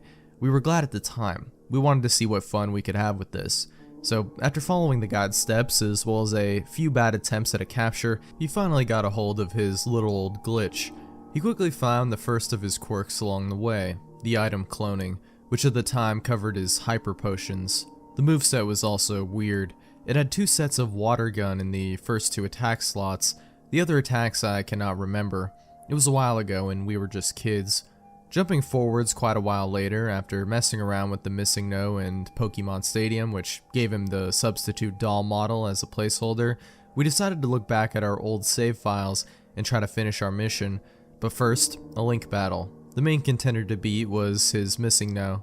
About halfway into the fight, he decided to let out the monstrous glitch, so my forces fell quickly. Soon I was left with just a Machop, which for me was strange as I'd never normally have one in the party.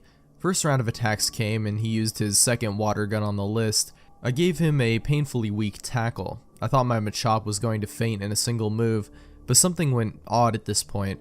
Both Missingno's and Machop's health bars began to fluctuate rapidly, and where the XP bar should be, I was seeing a second health bar for my Machop, also fluctuating. Both Pokemon had all status effects set on at once. The sprites for status ailments mangled together into one space, flashing through one another like you see with intersecting models in a 3D game. After a moment of weirdness, my Machop somehow managed to get his tackle in there. So the second round of attacks was on its way, and I had that terrible alarming sound of low health blaring away in my ears. We both repeated attacks, and this was going to put an end to the strange battle. Missingno went first with his water gun, but after a short freeze rather than fainting, the sprites for both Pokemon changed. My Machop resembled what we would later discover to be a Lugia from the Gold and Silver generation, and his Missingno looked like a Ho-Oh, which we only recognized from the intro. A couple seconds more of fluctuating health and a very odd KO scream later, my now Lugia sprited Machop finally fainted, except it said, "Wild Machop has fainted." Wild? This was my Machop, and there are no wild Pokemon in a Link battle. We were confused, but before we had time to figure it out, the Game Boy shut off mid-save. Figuring it was a battery outage, we plugged them into the mains and switched back on. My Machop had vanished from my party. It just got weirder. It wasn't in any of my PC storage boxes either. I thought to myself, yeah, we shouldn't have done that. So I set out to find another Machop to capture, but they just were not appearing for me. We put it down to my typical luck. A few weeks later, on a bored and empty day of near nothingness, I lounged around and watched as he played Pokemon on the TV screen using the Nintendo 64 connection. He decided he would adventure out back into places with possible trainers he might not have battled yet. He made his way into Lavender Tower, found nobody, but on his way out noticed something we didn't spot on the way in. A player sprite stood next to a tombstone. The character had my trainer name, and when spoken to said, "My poor Machop, I should never have let you into that battle. Please forgive me." This honestly creeped us out a little. His Missingno had apparently killed my Machop, according to the new character in Lavender Tower. We searched online to see if this had happened to anyone else, and the closest links to this we could find were some images from the original comics, featuring such nasties as an Arbok being cut in half with Slash, and zombie Psyducks. It was gruesome, and it firmly backed the idea that Pokemon could be killed, although we didn't see how this would affect the games. My brother and I decided to get off the games for a little while, just to let it sit in for a while. After a while, my brother grew curious and decided to get on the game again. He loaded his save file and jumped on it. After adventuring for a while, he decided there were no bugs. He checked his Pokemon. There was still Missingno in his party. He kept playing. We were feeling pretty sure that this was all the weirdness it could pull on us. He looked for trainers not yet battled and eventually found his Missingno's second victim, an NPC trainer's Growlithe. Following the same attack pattern as usual when wiping out enemies, he just clicked away at the water gun until there were no Pokemon left to fight, the last being the Growlithe. Again, just like in the Link battle, the game froze for a short moment before Growlithe fainted, and again it stated "wild" in the message. Spotting the pattern, he went straight back to the tower. What he found was the player sprite stood still where he was, mourning the death of a Machop and an unforgiving NPC trainer, with a random dialogue of 3 comments he would throw at you when spoken to. These were, "My poor sweet Growlithe, if only I knew you would be so cruel. What do you want? Leave me alone.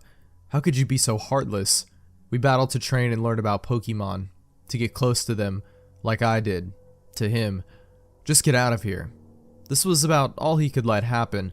He treated the game file like corruption and overwrote his entire progress with a new save file, simply to get rid of what was done. The negative reinforcement surely didn't help, what with seeing what was in the series. It only added the idea that deaths were originally made to be implemented into the game, but later scrapped, and as a side effect of the Missingno's glitched nature was somehow re-triggered, although the game plays perfectly normal now with a 0 death toll. Those strange happenings were burned into our minds.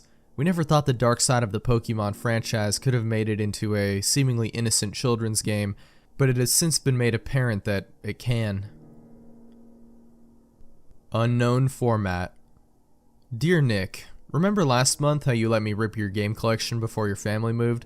First of all, thanks. You've always been a really awesome friend. Now, I'm not really sure how to start this, but I don't think we're going to get to talk too much after this. Some important stuff is about to happen, and I don't know if I'll get another chance to talk before that. I just wanted to let you know what's happening from me before you started hearing about it from everybody else. You know how Steve and Chris like to twist things around. I guess the best way to start is right from the beginning. After you left your games with me, I started trying to rip them right away. Damon Tools and Alcohol had trouble with the copy protection on a few though. I tried looking on forums for workarounds for an hour or two, but no dice. Couldn't get them to work. Finally got fed up and went to look and see if there were any programs that worked better. Most of what I turned up was stuff you and me tried and didn't work, or that you had to shell out $300 and let them put a keylogger on your machine to ensure you didn't misuse it. You searched the same sites as me, you know the ones. Anyway, I finally turned up something on this obscure torrent site. I've gotten a couple of things from them before, but it's pretty much ye old site of desperation. Yeah, remember that site? Yeah. The guy who posted it looked like he'd put the description through Google Translate. What it was some Japanese program, Shikami no Tenjin. The guy said the name meant four gods in heaven. Probably not though. I think his Japanese was probably as good as his English. What he claimed though was that it could get around any copy protection and rip the discs as smaller files than any other program. If I know you, you're rolling your eyes so hard right now. Thing is, I looked at the reviews and it seemed totally legit. A bunch of people gave it high marks and were praising the guy for uploading the program. It had a good amount of seeds even. I mean, sure, there were people complaining that it fracked their computer or that every file they made came out messed up, but you see that on any torrent, right? They got all the usual read the damn instructions noob replies, so I figured it was good to go and started downloading. In no time at all, I was ready to install it. The directions with the file were pretty straightforward. Switch the computer to Japanese Unicode, run the installer, switch back to English and apply a crack to make it work. It didn't take long. The installer was supposed to show images and play music while it ran, I think, but the images were broken and just did a slideshow of solid color screens. The music just came out as static, and I turned off my speakers until it was done. I was a little worried it wasn't going to work, but it had all those positive ratings, so I gave it a chance. Sure enough, once I went through all the steps, it ran fine. Simple interface, pretty easy to use. The only thing was a warning that came in the README file. Files will be in unknown format, rename .iso and mount external. Do not try to run. That's literally a copy and paste of the warning. Made sense to me though. The program was Japanese, patched to work in English. I figured that probably messed up the file extensions. I tried it with Civ 4 and that obscure as hell shooter you're so proud of, and it worked fine. Heck, it really was as good as they said. Really did even make the files smaller. The only thing was the file extension. It came out as name.4 for both games. When I switched them to ISO files and mounted them through Damon Tools though, they worked. Absolutely flawless. No errors or copy fail that I could see. So I did the rest of them. It took a while and I got tired, but you know that I had them back to you the next day. I've had a lot of good times with those games. Played the hell out of Hellgate, reaffirmed that I'll never be a pro at StarCraft 2, completely forgot that Skyrim had a main quest, all the kinds of stuff we used to do on gaming nights when you were here. I totally platonically miss you, bro. So eventually I worked my way through the files and found a couple I'd forgotten to rename. I must have been tired. Just for the hell of it, I decided to see what would happen if I tried to run Postal 2 as a .4 and see what would happen. I figured I'd just get the usual Windows error for when you use an unrecognized extension, but no. It came up with an error message in Japanese that I couldn't read. Well, that got me thinking. If it popped that up, it must be able to read the file. Maybe I could switch the computer into Japanese again and it would work? I decided to try, and surprisingly, it worked. Not only did it work, but the file ran just like it had been mounted to the virtual drive. It wasn't like normal though. On the loading screen, it showed the inside of a dingy, run-down test chamber with Shell sprawled out on the ground. She had the portal gun in one hand, but her head and limbs were at odd angles, and the things on her legs, her long-fall boots, they looked cracked, with the strut things on the back bent out of shape. It looked like it was showing what would happen if the boots ever broke, and she just hit the ground too hard. It freaked me out, but it wasn't on screen long.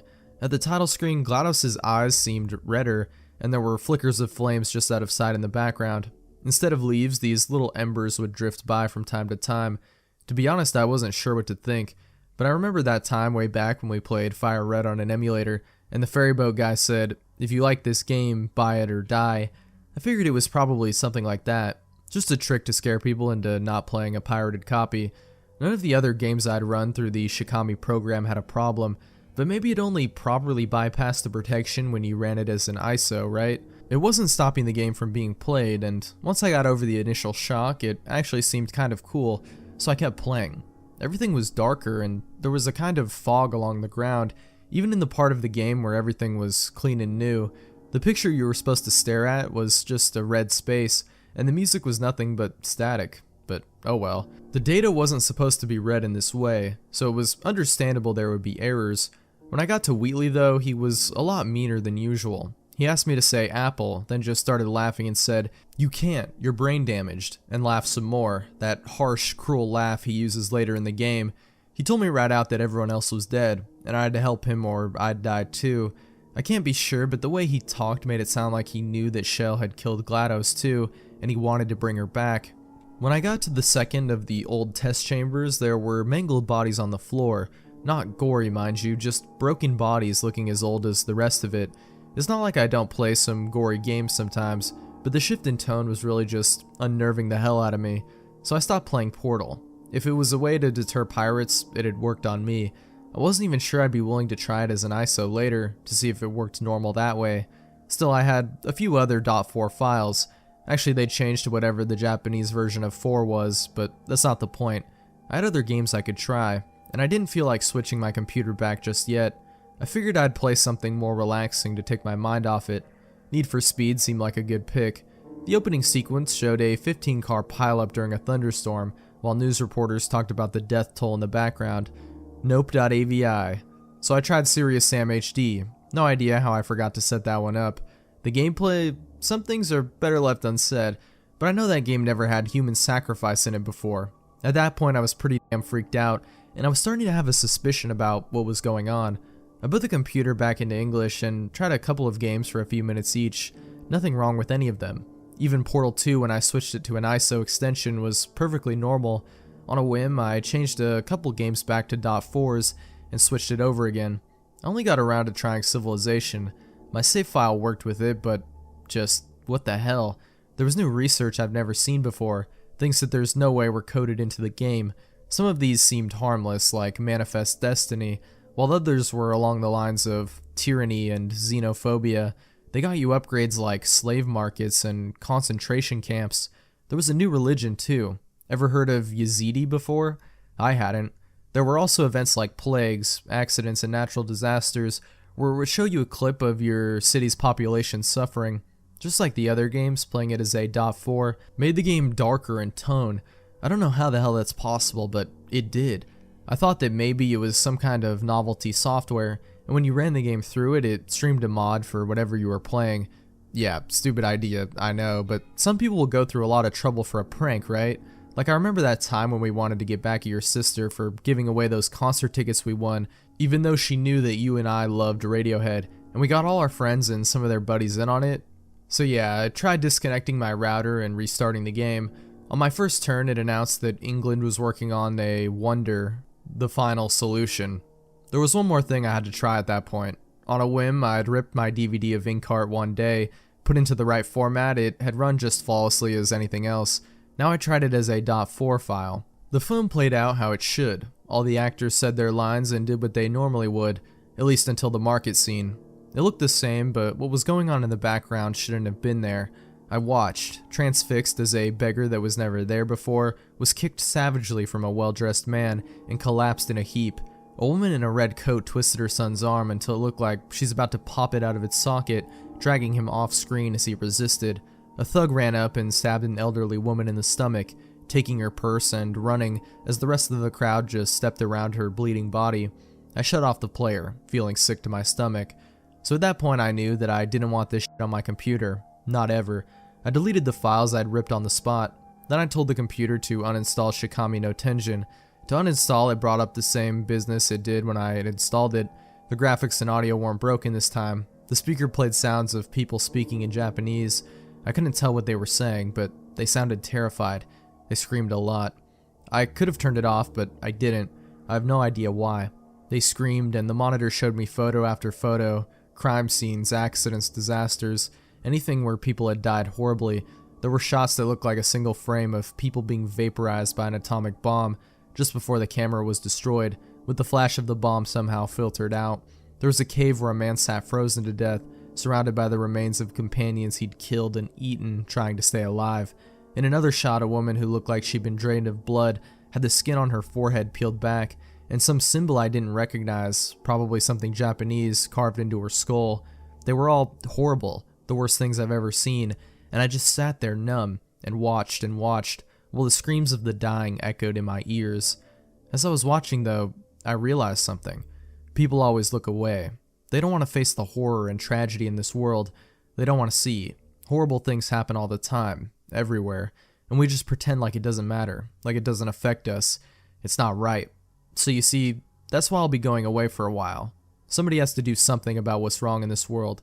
Someone has to make them see. So I'll be the one to open people's eyes to the horror. I'll make this right. Always your friend. That's the last thing my best friend ever sent to me. 3 weeks later, the police found him living in the bomb shelter of an abandoned house in our old neighborhood. He was wanted for a string of violent crimes in the area, including what they called ritualistic murder, arson, and tampering with traffic direction in an attempt to cause a major accident. They said that they found various poisons and bomb-making supplies in his hideout. It was a huge shock to any of us who knew him. His family was pretty poor, but he'd been our class president, on the debate club, and even a track star. He got along with everybody. Thinking that he could have snapped like he did is just unbelievable. I guess that's why I followed up on his crazy story. I wanted to believe that there was something like that had caused him to turn into what he did. Searching the internet didn't turn up much, though. There was no trace of a program called Shikami no Tenjin anywhere, though I did learn that a Shikami was a type of Japanese demon. I'd be prepared to leave it there, but I was a little confused about how the person that had supposedly translated it had come up with 4 gods in heaven, so I did a little more digging and found that Kami in Japanese is God, and Shi is 4. 4 also has a special connection in Japan, though. It's considered an unlucky number, because it's pronounced as the same way as their word for death. The hands. Scorcher today. High, a blazing 110, no sign of rain. I turned off my car radio. I lived in Texas, this was pretty normal. I was headed to GameStop to get a used copy of The Legend of Zelda Ocarina of Time, my childhood game. I remember playing it for hours on end. Even after I beat the main game, I had so much fun with it. Even after getting all the heart pieces and gold skulltulas, it was so much fun. It's been 30 long years. I'm ready to start again. I bought a copy and headed home. I went up into the attic and found the old, dusty box labeled Childhood Memories. A Rock'em Sock'em Robots set, worn down teddy bear, muffin, Game Boy Color with an untouched copy of Pokemon Blue that hasn't been played in forever. Darned Lance. Ah, there it was, my old N64, with scribbled in an almost illegible font, Mark in red Sharpie. I excitedly began playing, naming my character Link as I always did. I began. 4 non-stop hours of nostalgia, from watching Darunia patting me on the head to easily defeating Morpha, but next up was the Shadow Temple. I always hated the Shadow Temple, not Bongo Bongo or the Red Deads, but the mini-boss, Dead Hand. I never really understood it as a child. All Navi said was it had infinite hands. I learned the Song of Storms and went back to the windmill as a child. I drained the well and went back down.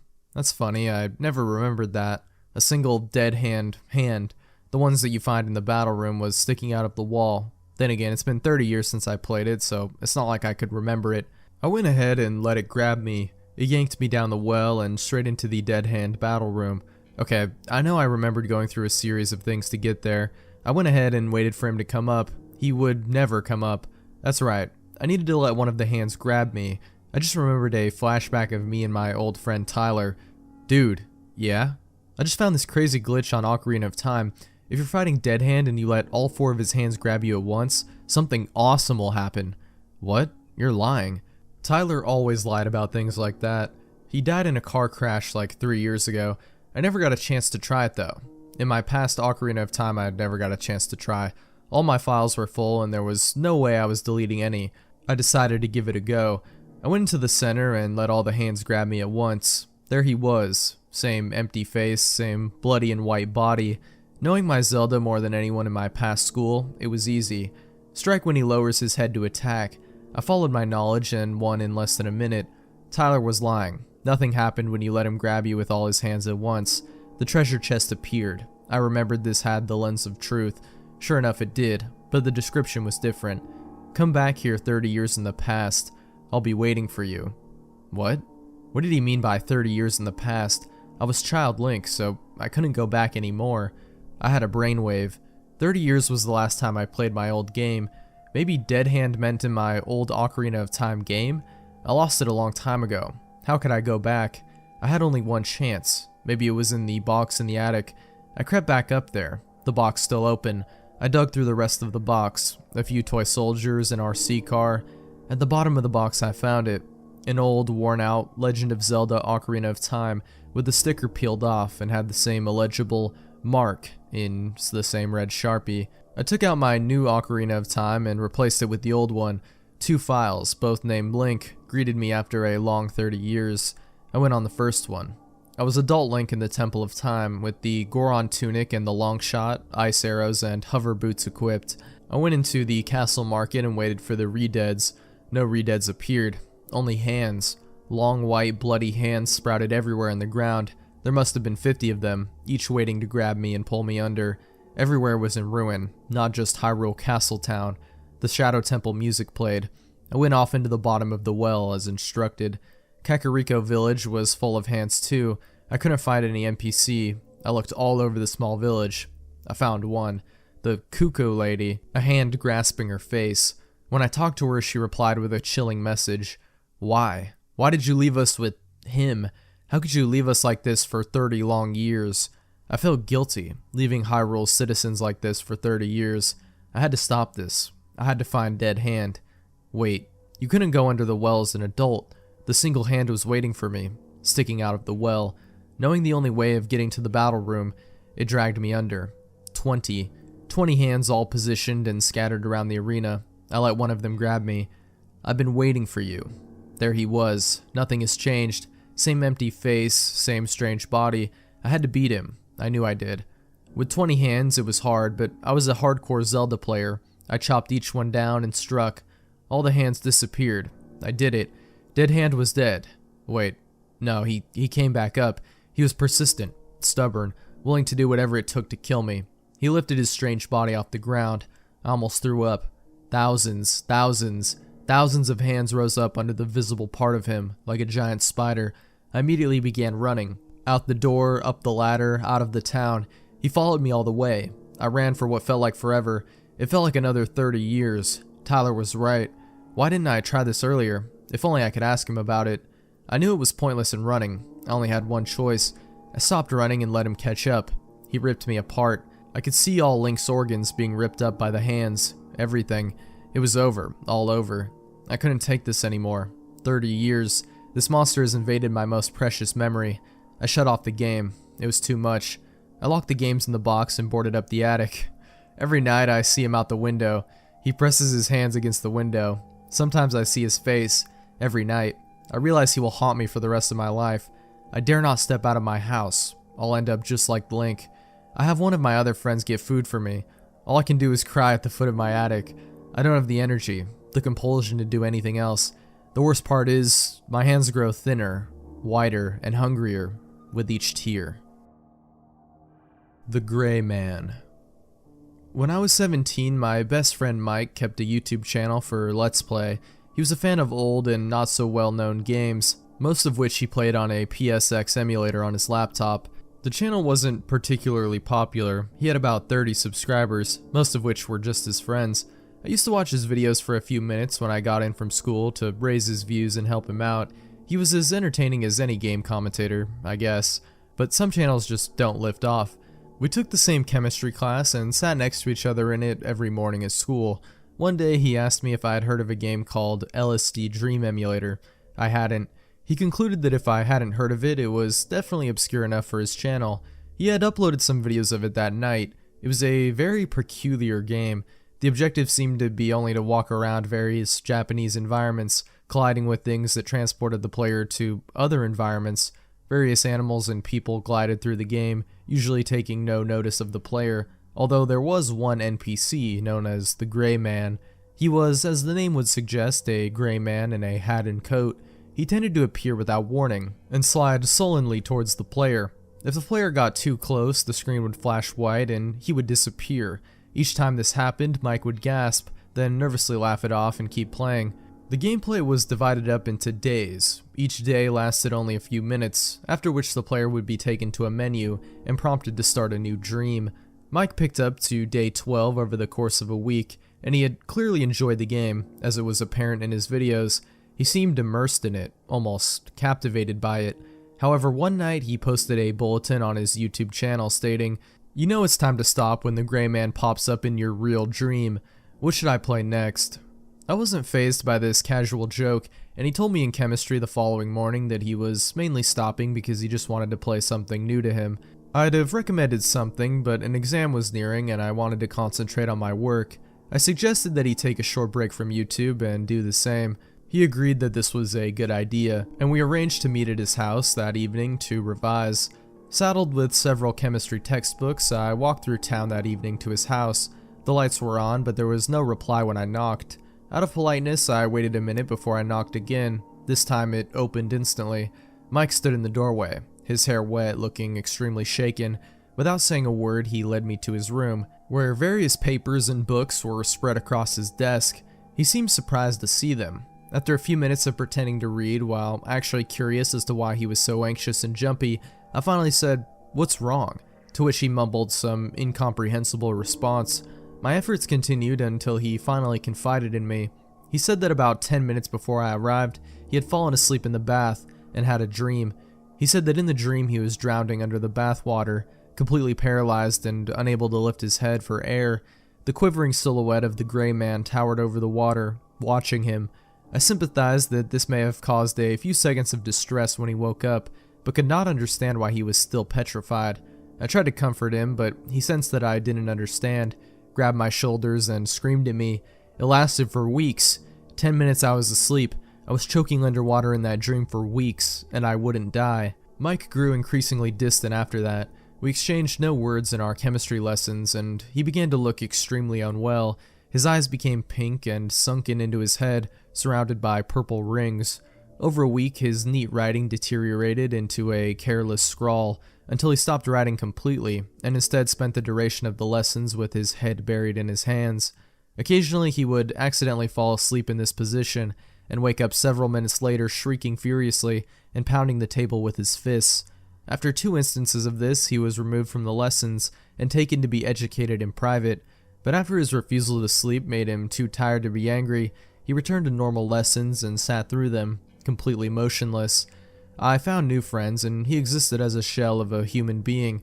It was around this time that a new brand of graffiti began to appear frequently throughout the town on walls and such, resembling a Japanese word or phrase. The placement and color of the paintings varied greatly. I didn't think much of it at the time. New artistic vandals were always trying to get themselves reputations this way. However, one night I was walking home from a party with half a bottle of vodka and noticed the moonlight glowing on the fluorescent red of fresh paint down a thin alley to my left. I walked down it and found a half-finished piece of graffiti above Mike, who was slumped on the ground, weeping, with a can of spray paint rolling away from his hand. I sighed, sat next to him, and offered him a drink of my vodka. He drank a very large amount of it and handed the bottle back to me, wheezing.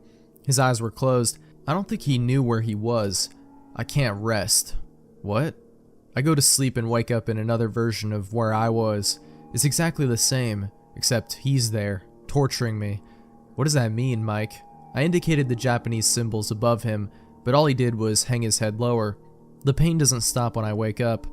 Mike didn't speak again for half an hour, and I eventually persuaded him to go home. He stood up and stumbled into the night.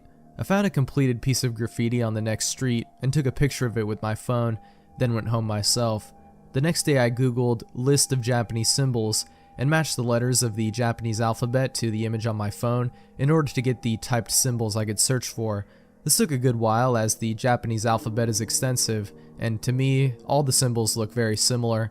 After I finished finding the symbols, I entered them into Google. It turned out to be the Japanese name of the Violence District, a region in the LSD game consisting of dark city streets littered with graffiti and corpses lying on the ground, hanging by the neck from lampposts or headless. I had seen Mike encounter this area many times in his videos. I woke up in the middle of the night to find Mike standing in the corner of my room, a hood hiding the stone-dead face I had grown to associate with him. His laptop was under his arm, and he placed it on my bed, telling me to delete the game, delete the videos, and delete the YouTube channel. I asked why he couldn't, and he replied, "I don't want to touch them," before climbing out the window he had entered through. Too bewildered to get back to sleep, I opened his laptop and did what he said. I deleted all the videos from his documents folder and canceled his YouTube account, which was signed into automatically. I then noticed the file psxfin.exe on his desktop. I double-clicked to run up the PS1 emulator and opened the LSD Dream Emulator CD image into it. I then loaded his file, which was still at day 12. Mike was clearly unstable, I had figured. Many people had played the game and been unharmed. I could easily do the same. I continued where Mike left off and wandered aimlessly through the dream worlds as he had done.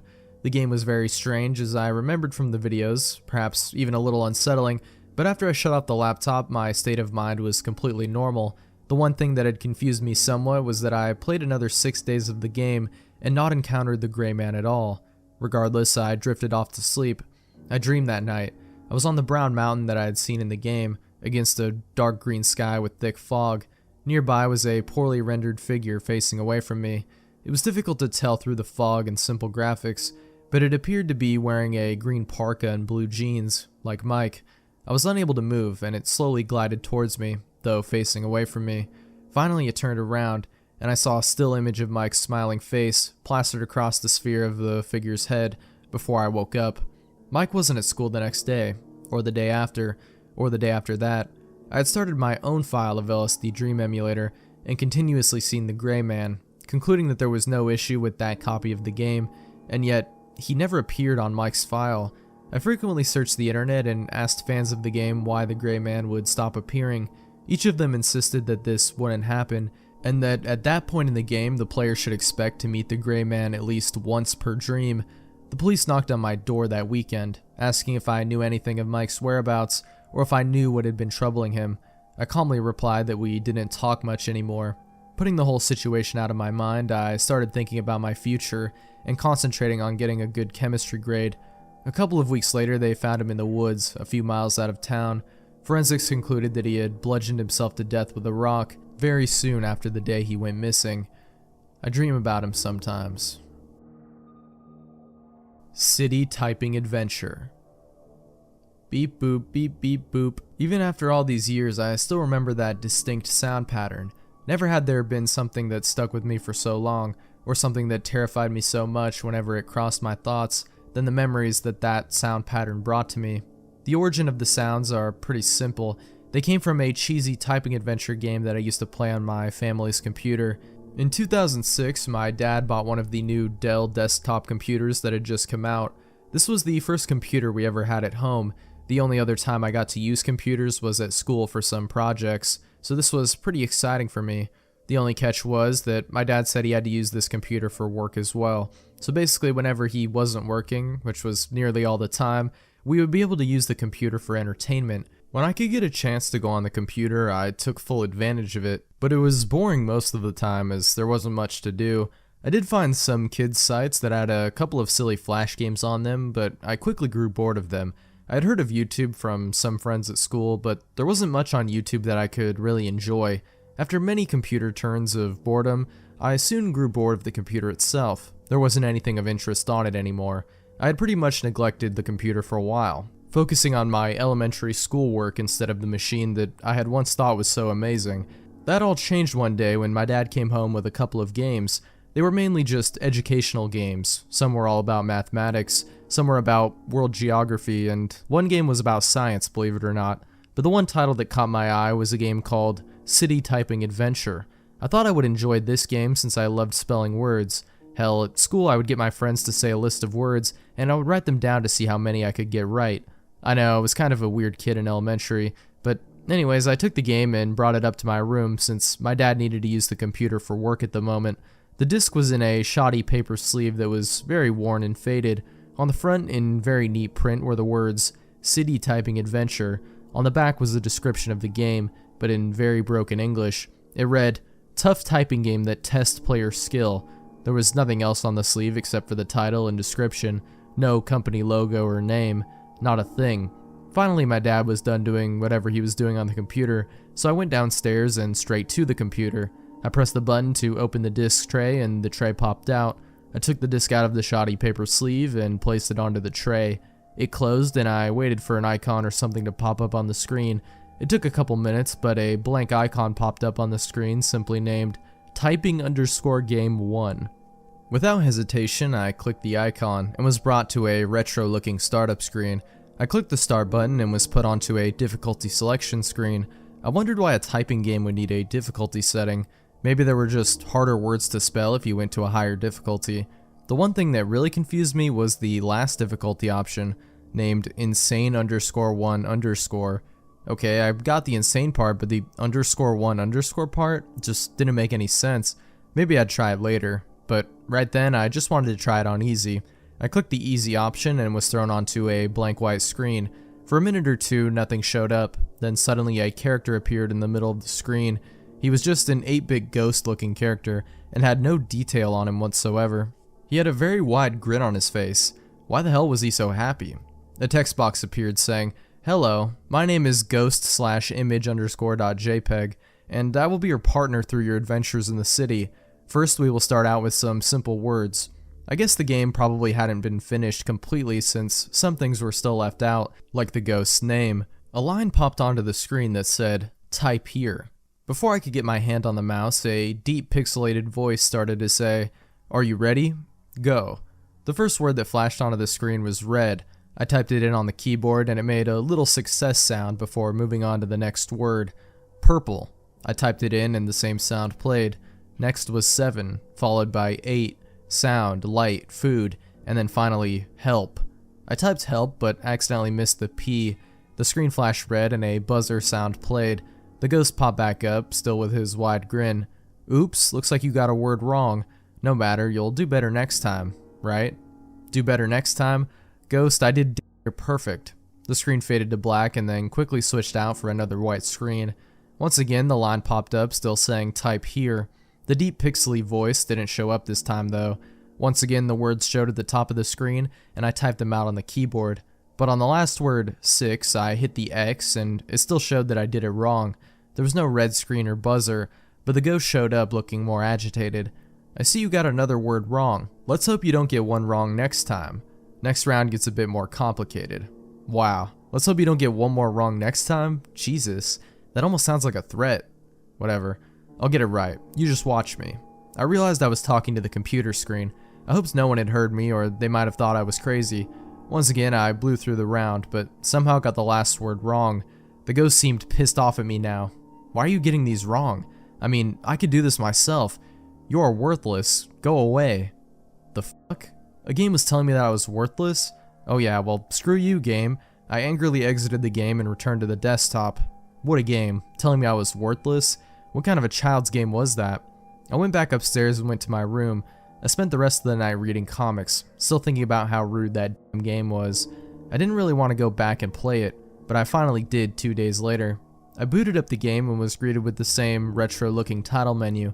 I clicked start and noticed the easy option had disappeared. The good option and the insane option were still left. That was really weird.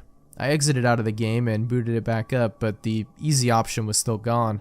It had completely disappeared. Man, for an educational typing game, it sure did a good job of scaring the crap out of me. Reluctantly, I chose the good option. Instead of a wide screen, I was thrown onto a pixelated picture of what looked like a back alley. And just like the last stage, this one had its own special character, but this time it was an actual person. He almost looked like a drug dealer, so it was fitting that he'd show up in the alley stage. Hey man, insert name, I'm gonna help you through these stages so you can make it out of the back alley alive. I guess this guy wasn't finished either. Wait, make it out alive? Okay, that's just weird. I wonder where this game came from and who made it. Whoever made it obviously doesn't know what children's games are supposed to be like. Once again, the line with the type here popped up, and I waited for words to show up. Again, the booming pixelated voice spoke, but this time it said, "Beat this round or else." I didn't even care anymore. It was just some stupid game that was trying its best to scare me. The round started, and I blew through it with no trouble once again, except I got stuck on the last word. There was a character that wasn't even on the keyboard. I looked over it over and over, frantically searching for the missing character, but to no avail. The monitor cut to a bright red screen, and a very high-pitched sound erupted out of the speakers. It sounded like a scream mixed with static. It then switched over to an animation of some demonic-type creature shooting someone with what seemed to be a gun. It then switched back to a single scene, where it showed the character from that stage lying on the ground in a pool of blood. Why couldn't you do it, you bastard? If you weren't so damn stupid, I wouldn't have ended up shot. Everything fell silent and the screen cut to black. I was frozen solid. This was a lot to take in for a 5th grader. I just got someone killed. No, stupid me, it's just a game. Just a game. Was it just a game? I didn't know what the hell this was anymore. Then I heard it. Beep boop, beep beep boop. I looked at the screen but still saw nothing. Then it just appeared. "Hello, I'm _1_. I see you've gotten yourself into a sticky situation. Don't worry, it'll all be over soon. Then you can be with the others." Then you can be with the others? I was done at this point. I pressed escape on the keyboard, but nothing happened. "Oh, but you must not leave now. The party's just started." I thought I was going to have a panic attack. I tried to shut off the computer, but that didn't work either. The screen faded to black and then to a blank white screen. The "type here" line appeared. At the top there were flashing words crossed way too fast for me to even see what they were, and then it suddenly stopped on 2 lone words. "Help me." The game exited and I was returned to the desktop. That was the end. I've kept that godforsaken disc for years, even if it brings back terrible memories. The last time I put the disc into a computer was during the making of this story, so I could pull character sprites and such from the files. I swear that while pulling info out, I could still hear that sound pattern. It was almost as if it was coming from right behind me. Come follow me. During the first few days of the release of Pokemon Red and Green in Japan back in February 27th, 1996, a peak of deaths appeared in the age group of 10 to 15. The children were usually found dead through suicide, usually by hanging or jumping from heights. However, some were more odd. A few cases recorded children who had began sawing off their limbs, others sticking their faces in the oven and choking themselves on their own fist, shoving their own arms down their throat. The few children who were saved before killing themselves showed sporadic behavior. When asked why they were going to hurt themselves, they only answered in chaotic screams and scratched at their own eyes. When showed what seemed to be the connection to this attitude, the Game Boy, they had no response. But when combined with either Pokemon Red or Green, the screams would continue, and they would do their best to leave the room it was located in. This confirmed the authorities' suspicion that the games, somehow, had a connection to these children and their deaths. It was a strange case because many children who had the same games did not show this behavior, but only a few. The police had no choice but to pursue this since they had no other leads. Collecting all the cartridges these children had purchased, they kept them sealed away as strong evidence to look over later. They decided the first thing to do was talk to the programmers themselves. The first person they met was the director of the original games, Satoshi Tajiri. When told about the deaths surrounding his games, he seemed slightly uneasy but admitted nothing. He led them to the main programmers of the game, the people responsible for the actual content. The detectives met Takenori Uta, one of the main programmers of the game. Unlike Satoshi, he did not seem uneasy, but very kept, explaining that it was impossible to use something like a game to cause such deaths, and also bringing up the point that not all children were affected. He brushed it off as some kind of odd coincidence or mass hysteria. It seemed like he was hiding something, but he wasn't giving way. Finally, he did say something interesting. Takenori had heard a rumor going around that the music for Lavender Town, one of the locations in the game, had caused some children to go ill. It was only a rumor and had no real definite backup, but it was still something to look into. He directed the detectives to Junichi Masuda, the composer of the series. Masuda had also heard of these rumors, but again said they had no evidence that his music was the cause. Even to prove a point, he played the exact song from the game, completely through with no effects to anyone, the detectives nor Masuda himself feeling any different or odd. Although they still had their suspicions of Masuda and the music of Lavender Town, it seemed they had reached another dead end. Going back to the cartridges they had seized from the homes of the children, they decided to take a slightly more direct look at the games. They knew that it was these games that gave the children the ill effects, so they took extreme caution. Popping the cartridge in and turning the console on, the game screen booted. The title screen appeared, and the option to continue or create a new game appeared. When they chose to continue the game, stats of that game appeared. They saw the names of the children who had played, usually Red or another simple name. However, the most interesting thing was the time played and the number of Pokemon they owned. On every game, the time was very low, and all of them only had a single Pokemon in their inventory. They came to the stunning reality that it could not have been the music from Lavender Town that had caused such ill effects in the children, since it was impossible to reach that part of the game in such small amounts of time and with only one Pokemon in their inventory. This brought them to the conclusion that something early on in the game had to be the cause. If it wasn't the music, nor the title screen, it had to be something within the first few minutes of the game itself. They had no choice but to turn off the game now and go back to the programmers. Asking for a list of all the programmers from Takenori, they found, surprisingly, that one of the programmers had committed suicide shortly after the game was released. His name was Chiro Miura, a very obscure programmer who had provided very little for the game. Even more interestingly, he had requested his name did not appear in the credits of the game.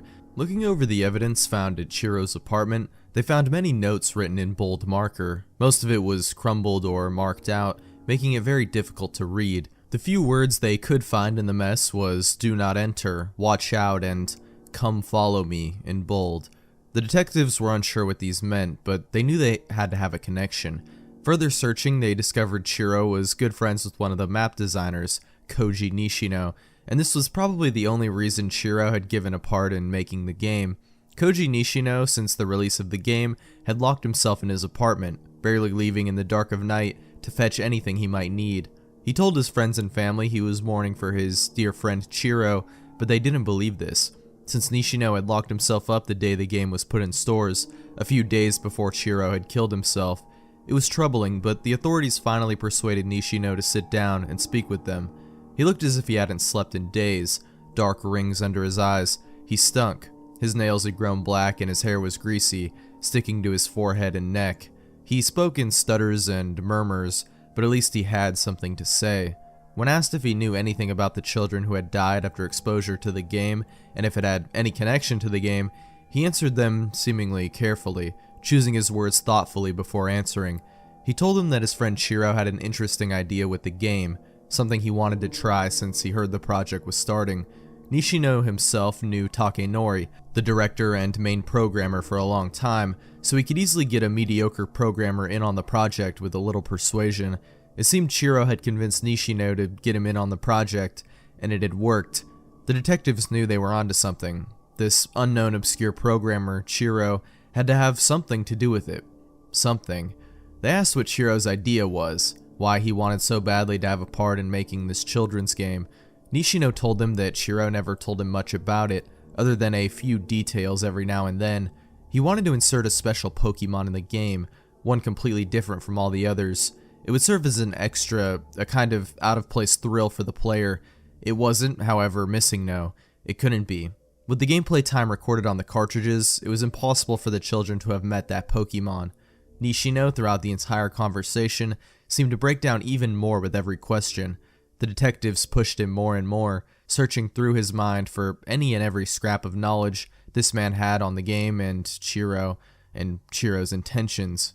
It was when they asked him about the notes they found in Chiro's apartment that he snapped. From under the couch Nishino was sitting on, he whipped out a pistol, pointing it straight at the police while backing away a few steps. Then, just as quickly, he brought the pistol to his face. "Don't follow me," muttered Nishino as he stuck the pistol in his mouth and pulled the trigger. It was too quick for the police to react. It was done. Nishino had killed himself, repeating slightly differently what was written on one of Chiro's papers. It seemed all leads had finally died. The team who had created the original game were splitting up, becoming harder to find. It was as if they were trying to keep a secret. When the police finally managed to talk to anyone who had parts in the game, even the obscure character designers or monster designers, it seemed they had nothing of interest to say. Most of them didn't even know Chiro, and the few who did only saw him once or twice working on the game itself. Throughout all of this, the only confirmation they had was that Chiro was indeed the one who had worked on the very early parts of the game. It had been a couple of months after the original children's, and the death rate had dropped dramatically. It seemed that the game was no longer giving any ill effects to the children. The callback of the game that was planned was cancelled, since it seemed the game was no longer harming any children. They began to think that maybe Takenori was right, and it was all just a very odd coincidence or mass hysteria, until they received the letter. It was given to one of the detectives himself, quite directly out on the street. It was a woman who gave him the note, a very frail, thin, sick-looking thing. She gave him the letter quickly, telling him it was something he needed to see, and without waiting for a response or another word, she disappeared into the crowd. The detective brought it to his office, and calling the others in, he brought it out and read it aloud. It was a letter written by Chiro himself, but it wasn't one found at his apartment. They had thoroughly searched and cleared out the place, so wherever this letter had come from, it wasn't kept at his home. It was signed to be given to Nishino. It started off quite formal, a hello, how are you, regards to the family, and such. After one or two of these normal paragraphs, they reached a section that requested Nishino to get him into the game team, to get him a programming position in Pokemon Red and Green. As the letter continued, the handwriting seemed to grow more jittery. He talked about a glorious idea he had, a way to program something unseen in any game before. He said it would certainly revolutionize not only the gaming industry, but everything. He went on to say that it was a very simple procedure to program this idea into the game. He did not even have to add any foreign programming, but could use what was already given in the game itself. This would, the detectives agreed, make it impossible to notice any obscurities in the programming itself. It was a perfect way to hide whatever this was. The letter ended abruptly. There was no goodbye, no say hi to the family, no write back, no thank you. Nothing like that. It was just his name written hard in the letter where the paper almost broke through. It was only his name, Chiro Miura. This was the nail in the coffin for the detectives. They had no more suspicion about the cause. Chiro had programmed something into the early parts of the game, something maddening. To further increase his streak of success, they discovered that the programming team had worked in pairs. Even Chiro himself. He had worked with another programmer, Sosuke Tamada. If anyone knew what the secret in this game was, Sosuke Tamada would be the man. This was their final hope of unraveling this mystery, once and for all. They learned Sosuke had provided a lot of programming to the game, and seemed to be an average, good guy and worker. They were easily allowed into his home, a fair place, and they entered his living room where they sat. Sosuke did not sit, however. He stood by the window of the second story, looking out onto the busy street. He was smiling a little. There is no direct witness to the events that followed. The only thing from this conversation that remained was found on a voice recorder sitting on the table in front of the two detectives assigned to talk to Sosuke. What follows is the unedited recording. Sosuke Tamada, what part did you have in the games Pokemon Red and Green? Asked the first detective. I was a programmer. His voice was light, friendly, almost too friendly. That's all. Am I right in knowing that the programmers working on the game worked in teams? Asked the detective. One could hear the voice of feet moving on the floor slightly. You would be right, said Sosuke after a moment of silence. And your partner, his name was... The detective was quickly cut off by Sosuke's eerie voice. Chiro Miura. That was his name. Chiro Miura. Another silence. It seemed the detectives were a little uneasy about this man. Could you tell us if Miura ever acted strange at all? Any particular behaviors you observed while working with him at all? Sosuke answered them. I don't know him that well, really. We didn't meet up frequently, only every once in a while to trade data, or when the entire group was called up for a meeting. That's the only times I really ever saw him. He acted normal, as far as I could tell.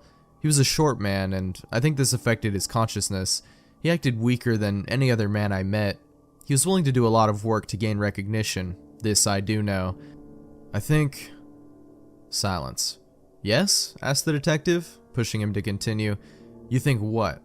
I think he was a very weak man. I think he wanted to prove himself regardless of this point. I think he wanted to make himself known for something special, something that would make people forget about the way he looked, and pay attention to the powerful mind that lay inside his skull. Unfortunately for him, however, he didn't have much of a mind to back up that reasoning. Why do you say that? Asked the second detective. Well, it's the simple truth, answered Sosuke quickly. His feet could be heard moving across the tiled floor. He was nothing special, even if he wanted to believe so. You can't become greatness, even if you believe it. It's impossible. Somehow I think Chiro knew this himself, Somewhere deep in there, he knew it. The detectives were silent again, not sure how to steer the conversation. After a moment, they continued. Can you tell us what Chiro's part of the game was? What did he work on exactly? Sosuke answered more quickly than before. Nothing. Nothing important. He worked on some obscure parts of the beginning of the game. A pause, then a little more information. It was Oak's part, to be exact. He worked on some of Oak's parts when he's first seen, you see. What else? Pushed the police. They could hear it in Sosuke's voice. He knew something. We know you know about the children and the deaths. We know it was Chiro who did it. He programmed something in the game. What are you implying? Asked Sosuke. It sounded like he was trying to maintain his voice. We're implying that since you were his partner, if you're hiding something from us, then you could be just as much responsible for those children's deaths as Chiro himself. You can't prove anything, Sosuke shouted. Tell us what Chiro did to the game, they shouted back. What I told him to. Silence. Complete silence. You want to know, huh? Asked Sosuke finally, breaking the eerie silence, but replacing it with his voice. You want to know what this is all about? Chiro was an idiot. He'd do anything for a bit of attention, anything at all. He couldn't program worth a shit either. The one thing he could do, however, was be manipulated. You could tell him what to do, and he'd do it. He wouldn't even question it. He'd just do it. Just to hear that thank you when you received the finished product.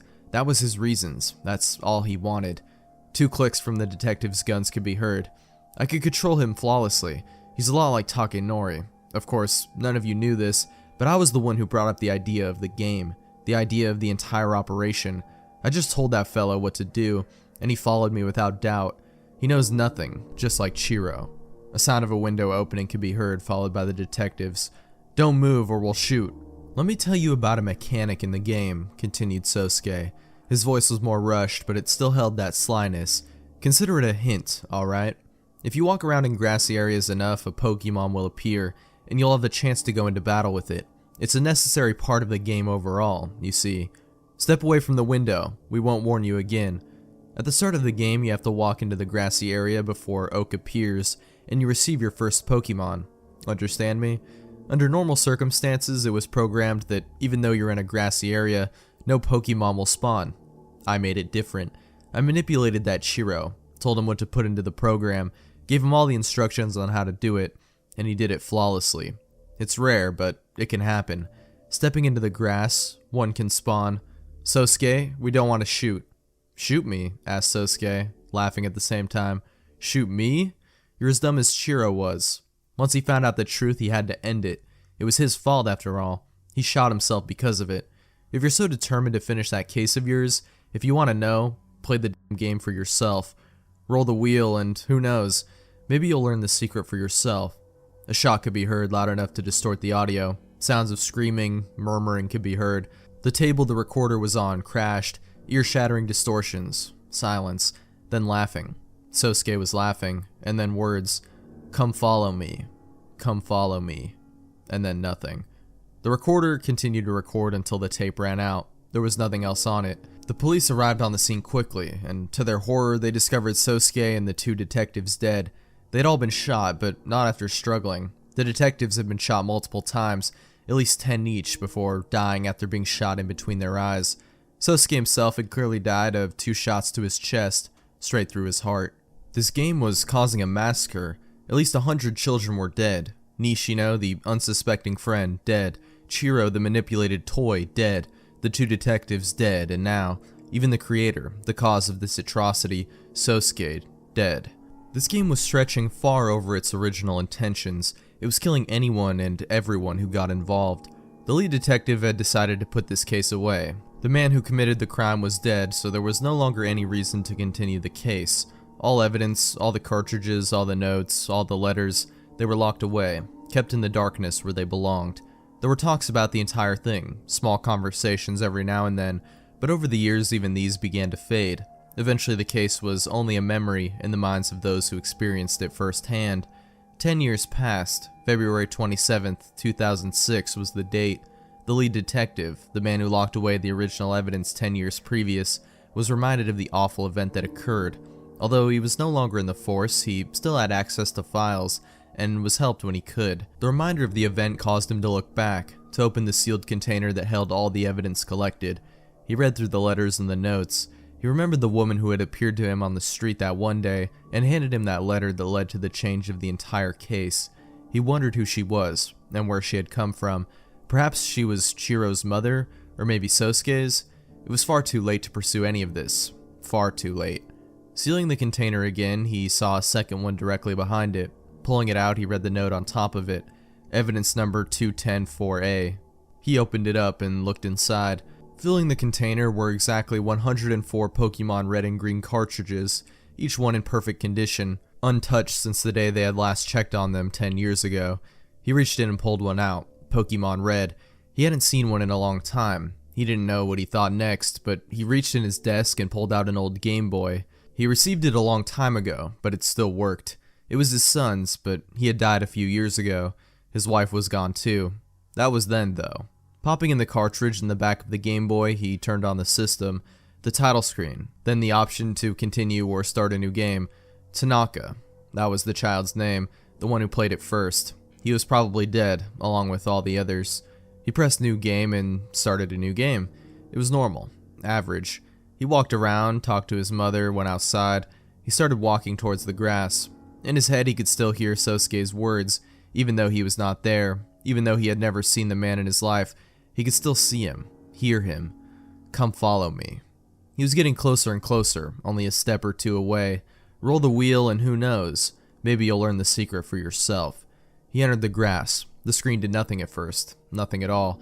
It just sat there, and so did the detective, completely frozen, as if time had just stopped for them. The screen went black and then lit up again, the iconic green background with black text appearing. The lead detective's weary eyes grew wide. He couldn't help but read out what was there in front of him. Come follow me, come follow me, come follow me. I miss you, Dad. I miss you, husband. I miss you so much. Tears formed in his eyes, falling down his cheeks. Screens and screens of text appeared, and he rapidly clicked the A button to continue it. It was his wife and child. They were speaking to him, calling to him, crying with him. They wanted to see him. They loved him, and he loved them. I love you too, the man muttered in a hoarse, scratching voice. Come follow me, become new again. We want to see you and hold you, and be with you forever and ever, and ever and ever, and ever and ever. Don't stay away, you can see us too. We miss you. Come follow me. We love you. A black screen. The detective's eyes grew wide, his jaw dropping. The screen lit back up, and Oak was leading him out to the grass. Come follow me, said Oak. No, shouted the man, dropping the game onto the floor. He quickly fell backward, reaching for it, bringing the screen to his face. Bring them back to me. The game continued on as usual, not responding to the detective at all. My wife, my child, listen to me. Bring them back to me, I said. Voices. He heard voices, hundreds of voices.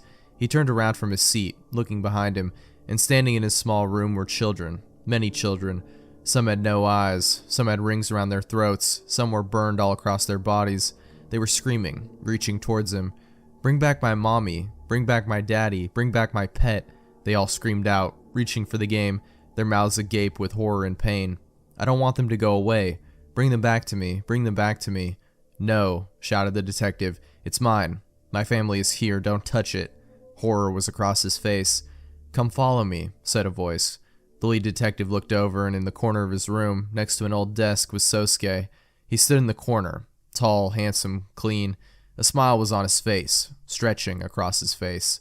Come follow me. The lead detective jumped up, stepping back, trying to force away the children crawling towards him, reaching out for the game held tightly within his hands. What's going on here? What's going on? Where's my family? Sosuke smiled generously. I'll show you. I'll help you get away from them. You see? Just follow me. Sosuke reached down and opened a drawer on the old desk. The lead detective, pushing through the crowd of children trying to get away, looked inside. Sitting there, covered with dust, was his old gun from when he was on the force.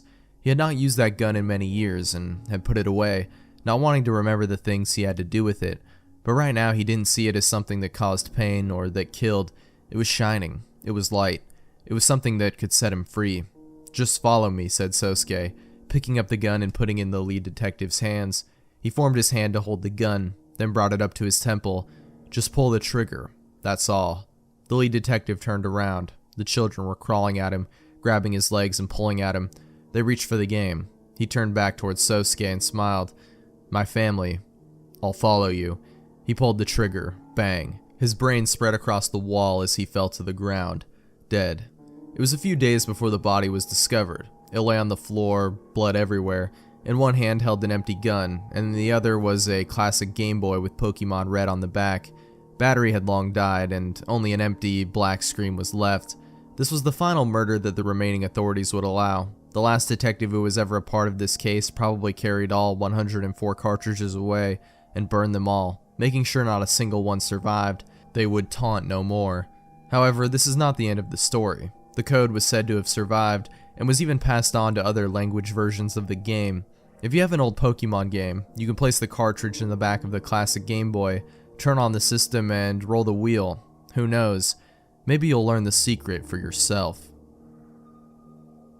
Jack the Ripper game.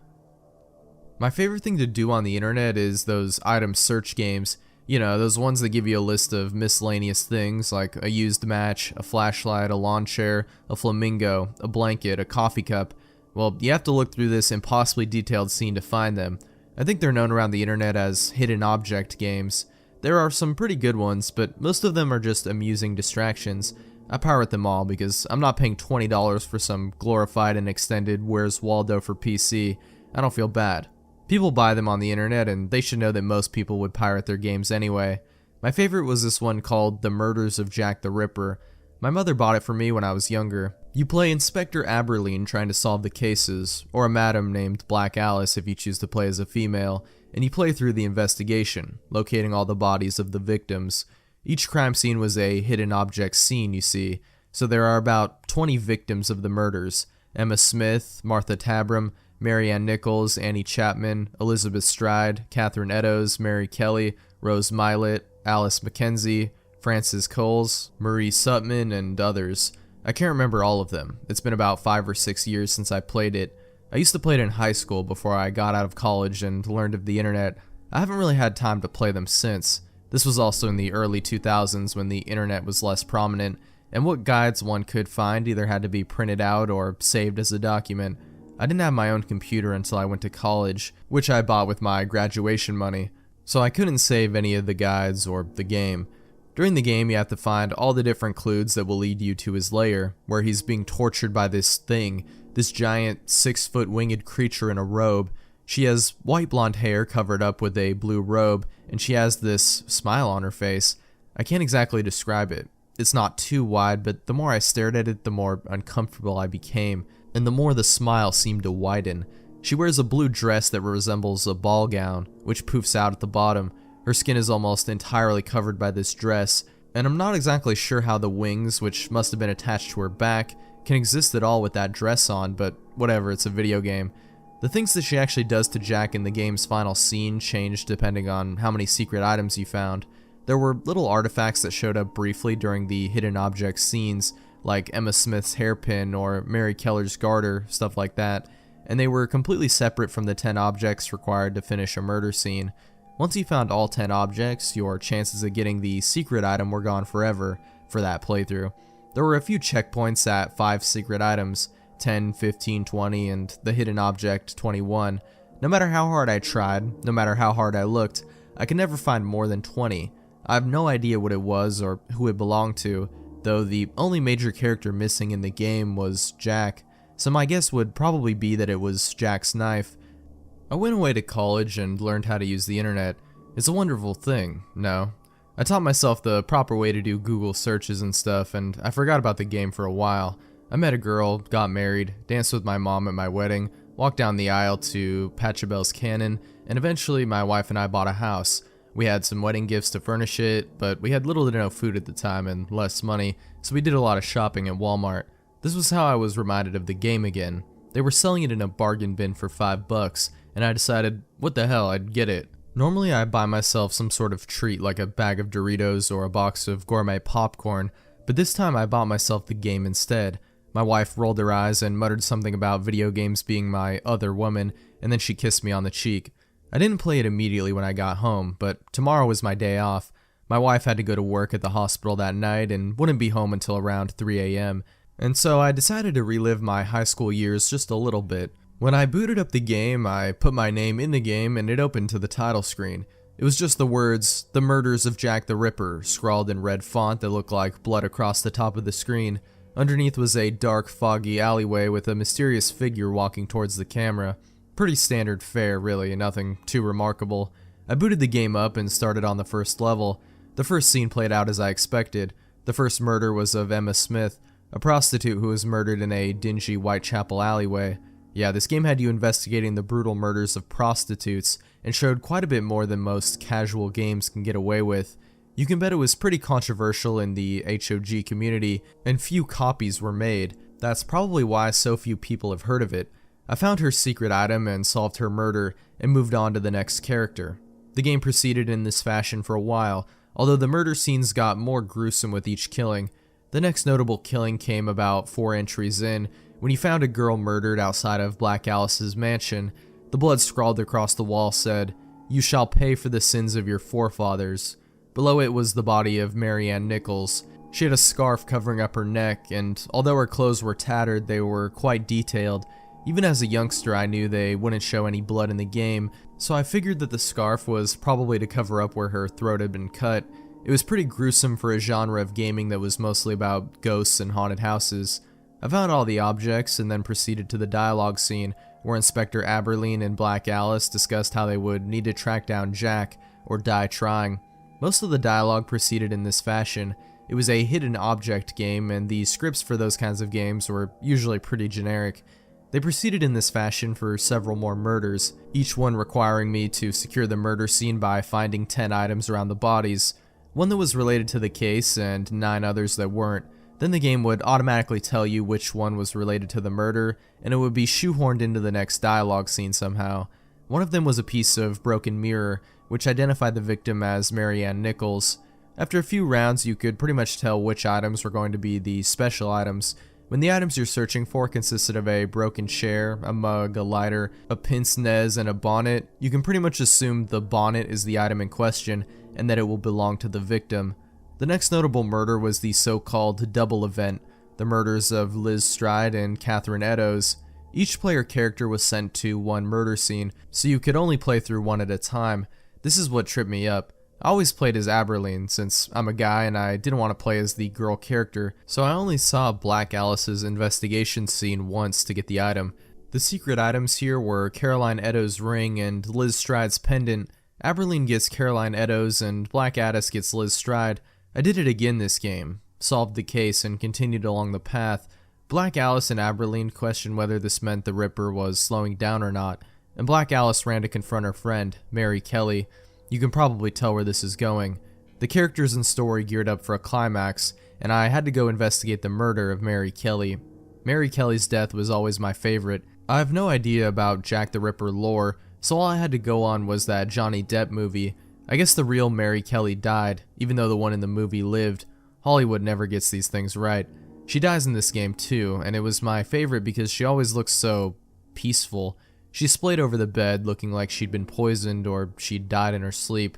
I picked up her garter off the floor, finished the scene, and was about to finish the game. It was then, right before the final scene, when I decided to check my achievements.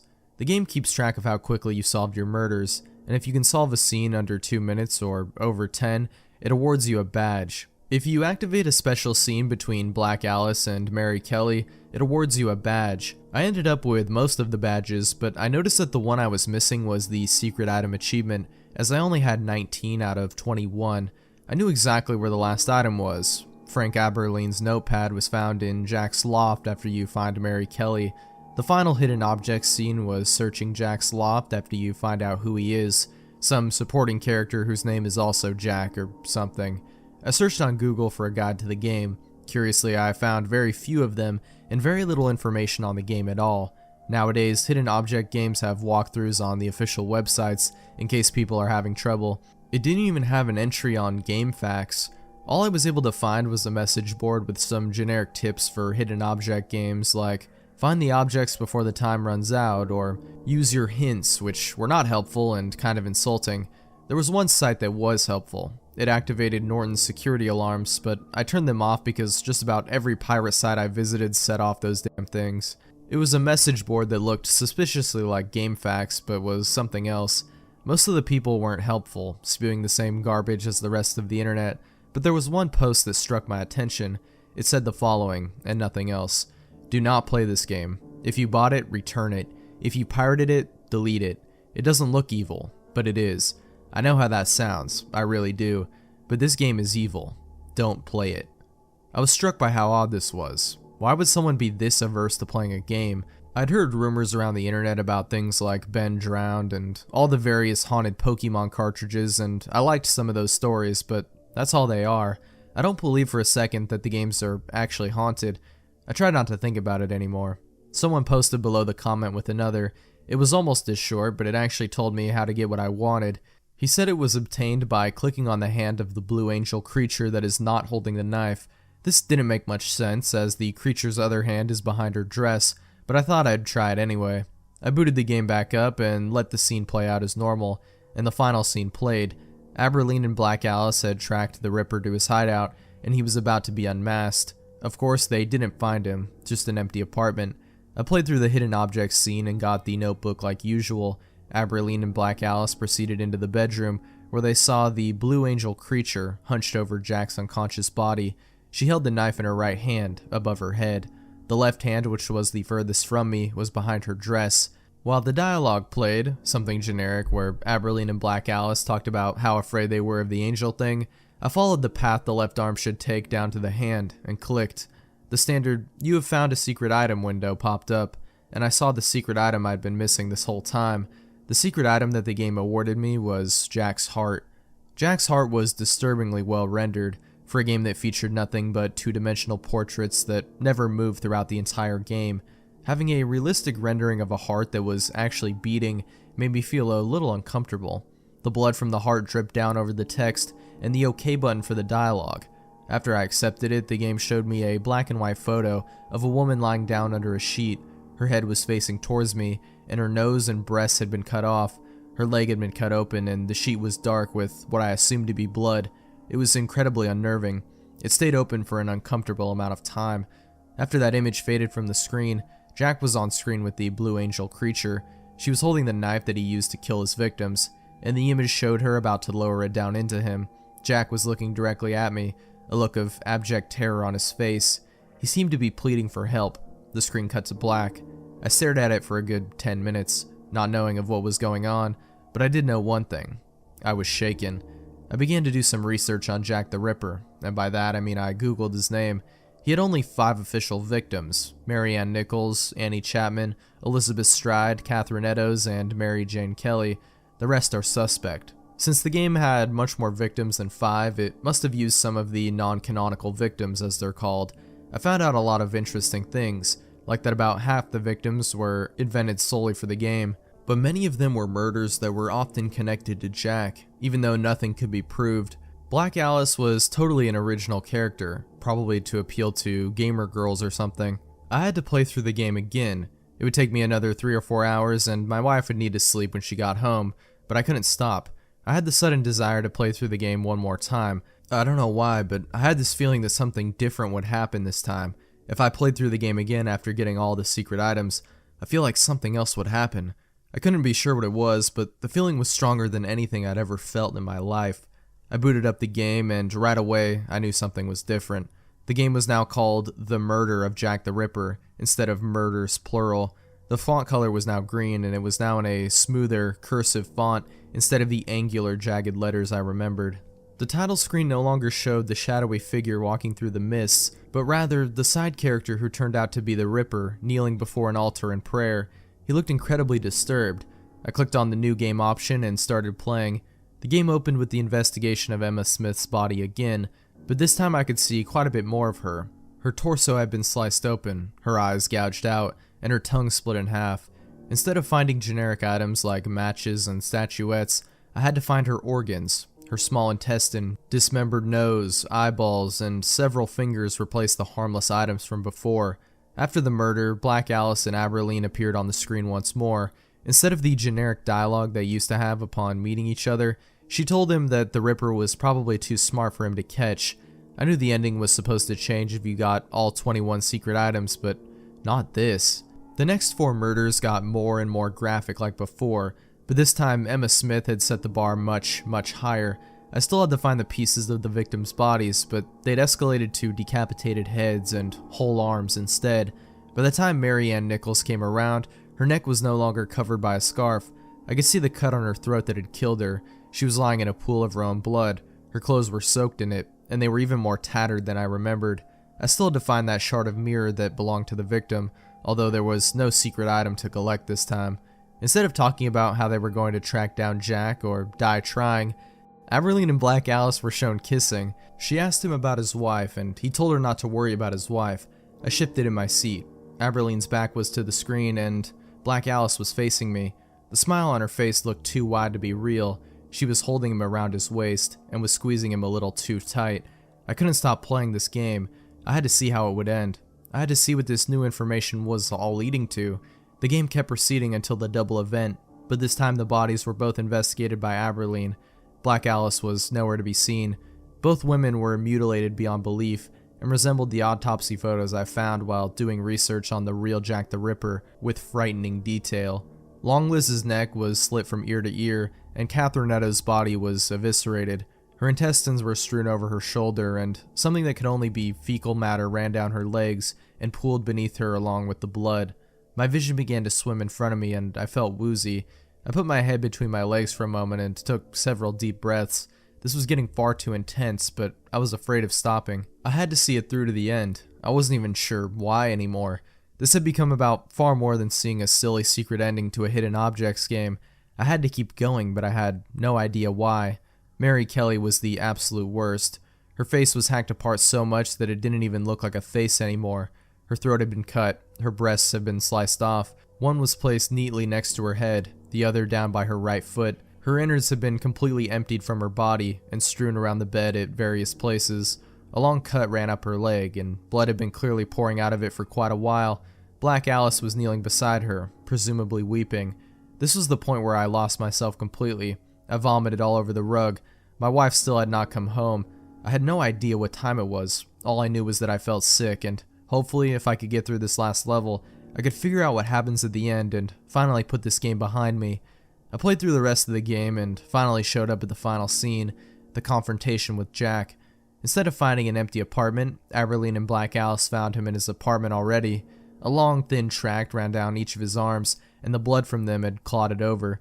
He had been dead for quite a while. There was no sign of the Blue Angel creature. Black Alice went and picked up the knife from his corpse and told Aberline that the investigation was over.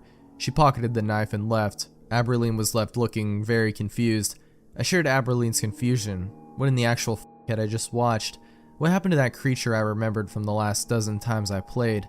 Why was everything so radically different, and what changed it? What was going on? After the credits rolled, it allowed me to start a bonus level. I played as Black Alice throughout a final murder scene.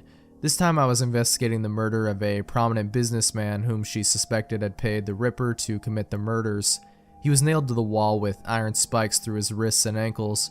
Once I found 9 of the items, I noticed a scalpel sitting underneath the table next to Jack's body. I picked it up. A dialog box flashed across the screen that said, "You have found a secret item." The image was of the scalpel I picked up, and the text underneath said, "Black Alice's scalpel." The screen switched to a new image without letting me finish the scene. Black Alice stood in front of the businessman holding a hammer in her hand.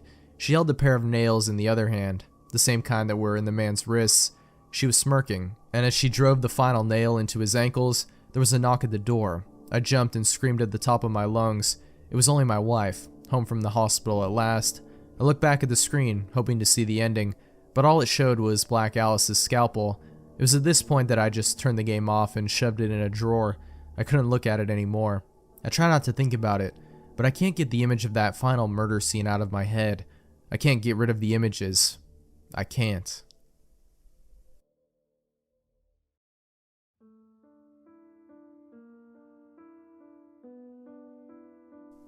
Halo Beta. I love cut content.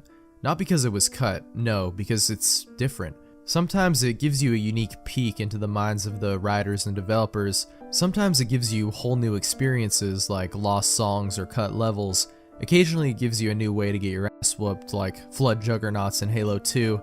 I love hearing about the alternate ideas, alternate stories and takes, and alternate character stories that were planned. Most of all, I like experiencing the cut content myself, from hunting down bands, obscure demo songs, to playing beta versions of games. It's digital archaeology. As you unearth the old, you discover new layers, new experiences. Sometimes you unearth things that change history. Think back a ways to when Simon Y first released the Sonic the Hedgehog 2 beta that now bears his name. Think back to the people discovering Hidden Palace Zone, Wood Zone, and all the other cut things, and imagine how that must have felt. Think about how it feels for some when a lost Doctor Who episode is discovered.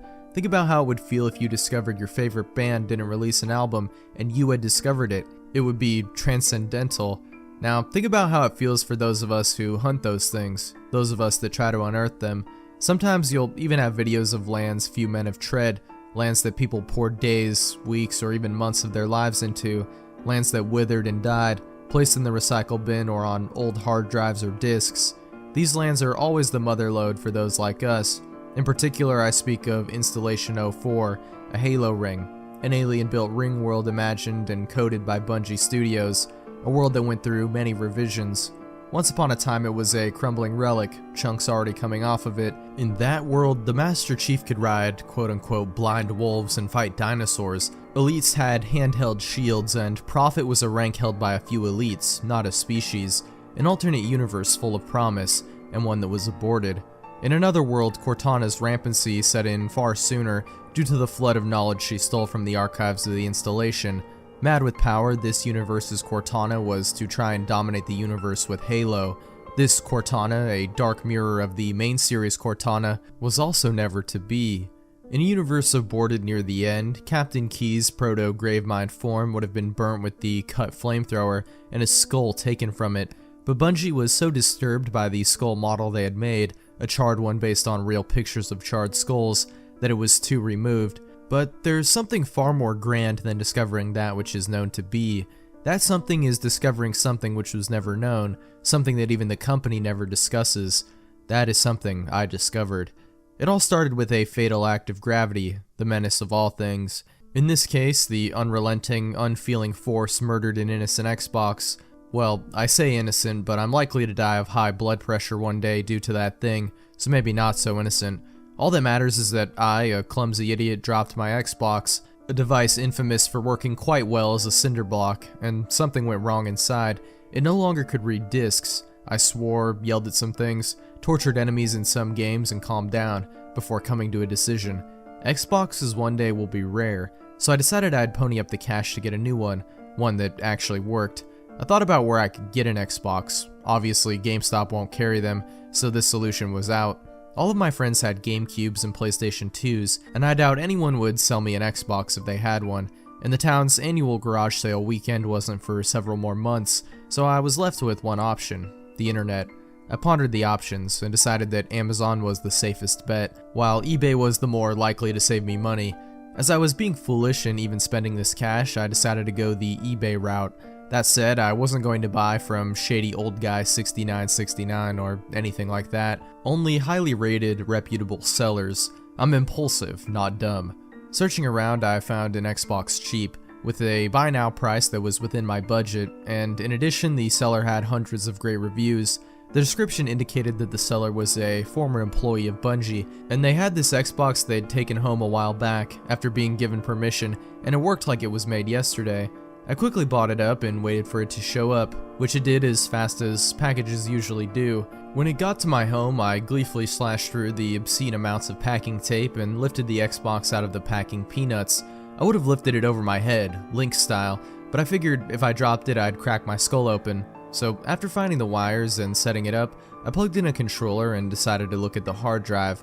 I hoped, in vain, to find the Halo 2 E3 game in there, but was let down. There were plenty of saved games from Half-Life 2 to Tony Hawk, but something caught my eye. Under the saves for Halo was another Halo thing. It just said, Halo Beta. I did what any fanboy would do. I squealed and then checked it out. It had an option I hadn't seen before: play. I hit that button so hard it could have filed charges. The game started up identical and everything looked normal. All the missions were there, all the multiplayer maps, all the everything. Everything was unlocked, and all the descriptions and names were the same. I did what seemed the most logical, started on Pillar of Autumn, set the game to heroic, and sat down for a night of evolved combat. Of course I did all the fun stuff like blasting Captain Keyes. That was the first time I discovered a difference. In the normal game, Cortana shouts that you've gone rampant, left overriding from a time before the Master Chief was just an augmented human. Invincible Marines come in and riddle you with bullets. You die and go back to the last checkpoint. I often made a game out of it. Shoot Keyes, start stopwatch, end it when I eventually die. I had gotten quite good at it, painting the Autumn's Bridge red and taking quite a long time to die. So imagine my surprise when I opened fire and the Marines started dying. I felt bad killing Sergeant Johnson because he's awesome, but was still rather shocked that they were dead.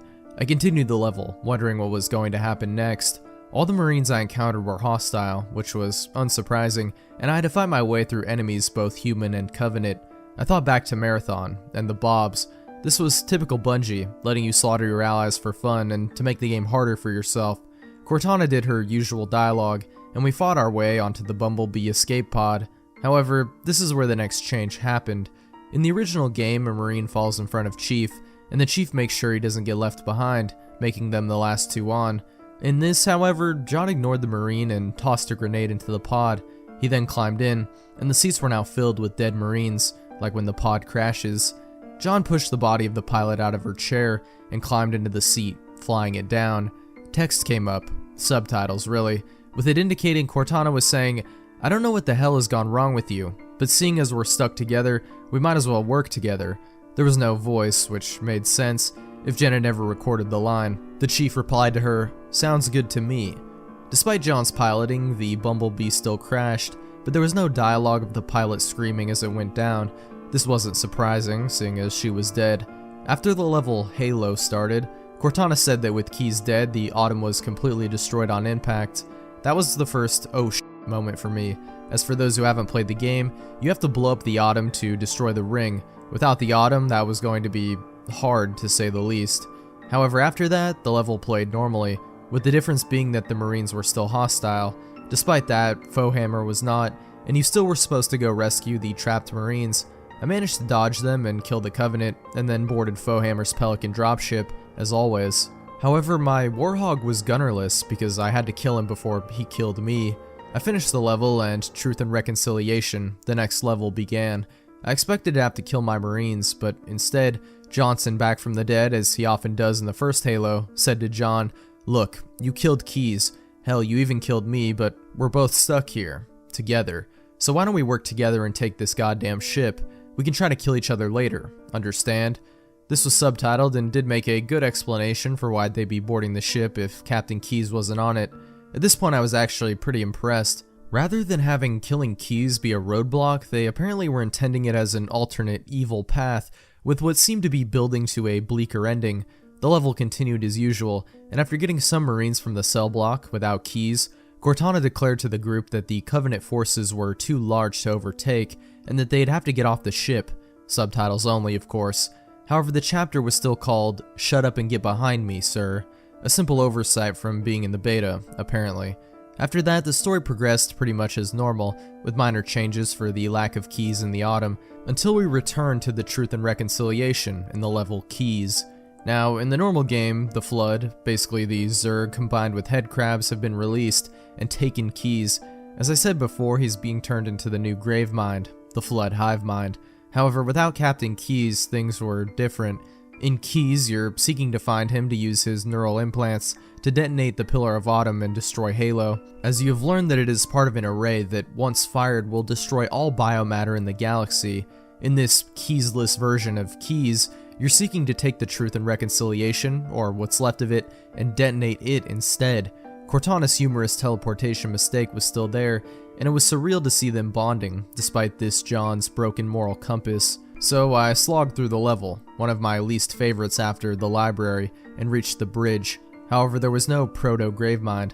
I was surprised that the Flood hadn't started building one, but then it dawned on me that there was no proper base for it in this universe. With so few Marines on Halo due to the total destruction of the Autumn, along with the fact that Thel Vadimi would obviously still survive, the Flood didn't have a brilliant mind to start with. The cutscene, far different from the usual, began, and John inserted Cortana's chip into the holo panel. Cortana infiltrated the network, hacking into its systems, only to discover that due to the damage, it couldn't self-destruct. The Flood began to swarm into the room, and John quickly grabbed Cortana's chip, put it back in his head and tried to fight, but failed. They swarmed him and quickly tore apart large portions of the chest part of his armor. Without it, a Flood infection form leaped onto him and quickly burrowed into him, much like how the Flood infections happen in Halo 3.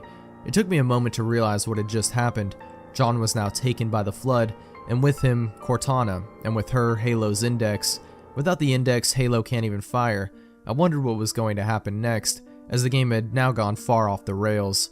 The screen went black, before going to the loading screen. What started next surprised me. A large grave mine now resided in Halo's control room, in possession of 343 Guilty Spark, monitor of Installation 04. Cortana's giant form was at the control room panels once more, but rather than her usual color changing while there, she was red, like rampant Cortana in Halo 4. The Gravemind, speaking in iambic septimeter as always, but only in subtitles, told Cortana to activate the slip space, Halo equivalent of warp drives, and set course for Earth. The Gravemind then lowered a tentacle down and placed the combat form on the ground. This combat form, however, wasn't a normal one. Instead, it was a headless one, with the Mjolnir 5 armor that the Master Chief wore, repaired and on the body. Then it dawned on me that it was John's body, and the head was just kept in the Gravemind. Gravemind placed the helmet on it, and the helmet attached to the suit as it usually would. A loading screen came up, and I waited, eager to find out what would happen next. When it finished loading, Installation 04 came out of slip space in orbit around Earth.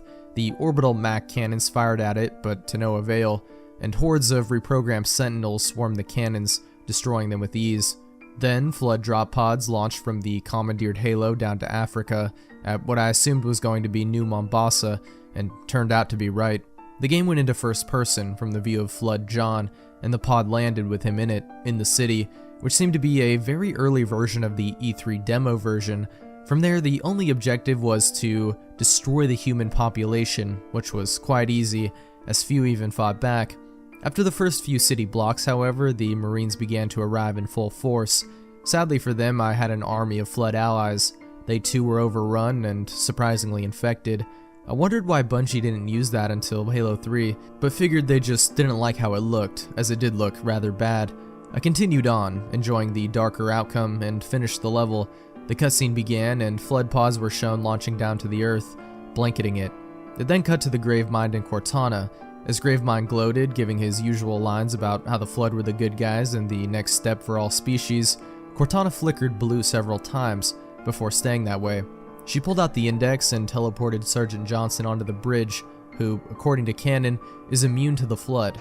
She gave Johnson the index, as only a human can activate a Halo, and told him to activate it quick, before, as she said, John, no, that thing, noticed. As it was once more subtitles, I assume she whispered it. Johnson activated the Halo, and firing began, with the Gravemind finally catching on, far too late. It showed all 7 Halos activating, and then, shockingly, a shot of the Ark, although not nearly as pretty as it is in Halo 3. They fired, and it showed all the various species that were in the first Halo being disintegrated in various locations, even places like High Charity and Sankhelios. As it's finished, it cut to Cortana, flickering red and blue and purple, her default color in the first Halo, sitting down looking around the desolate installation.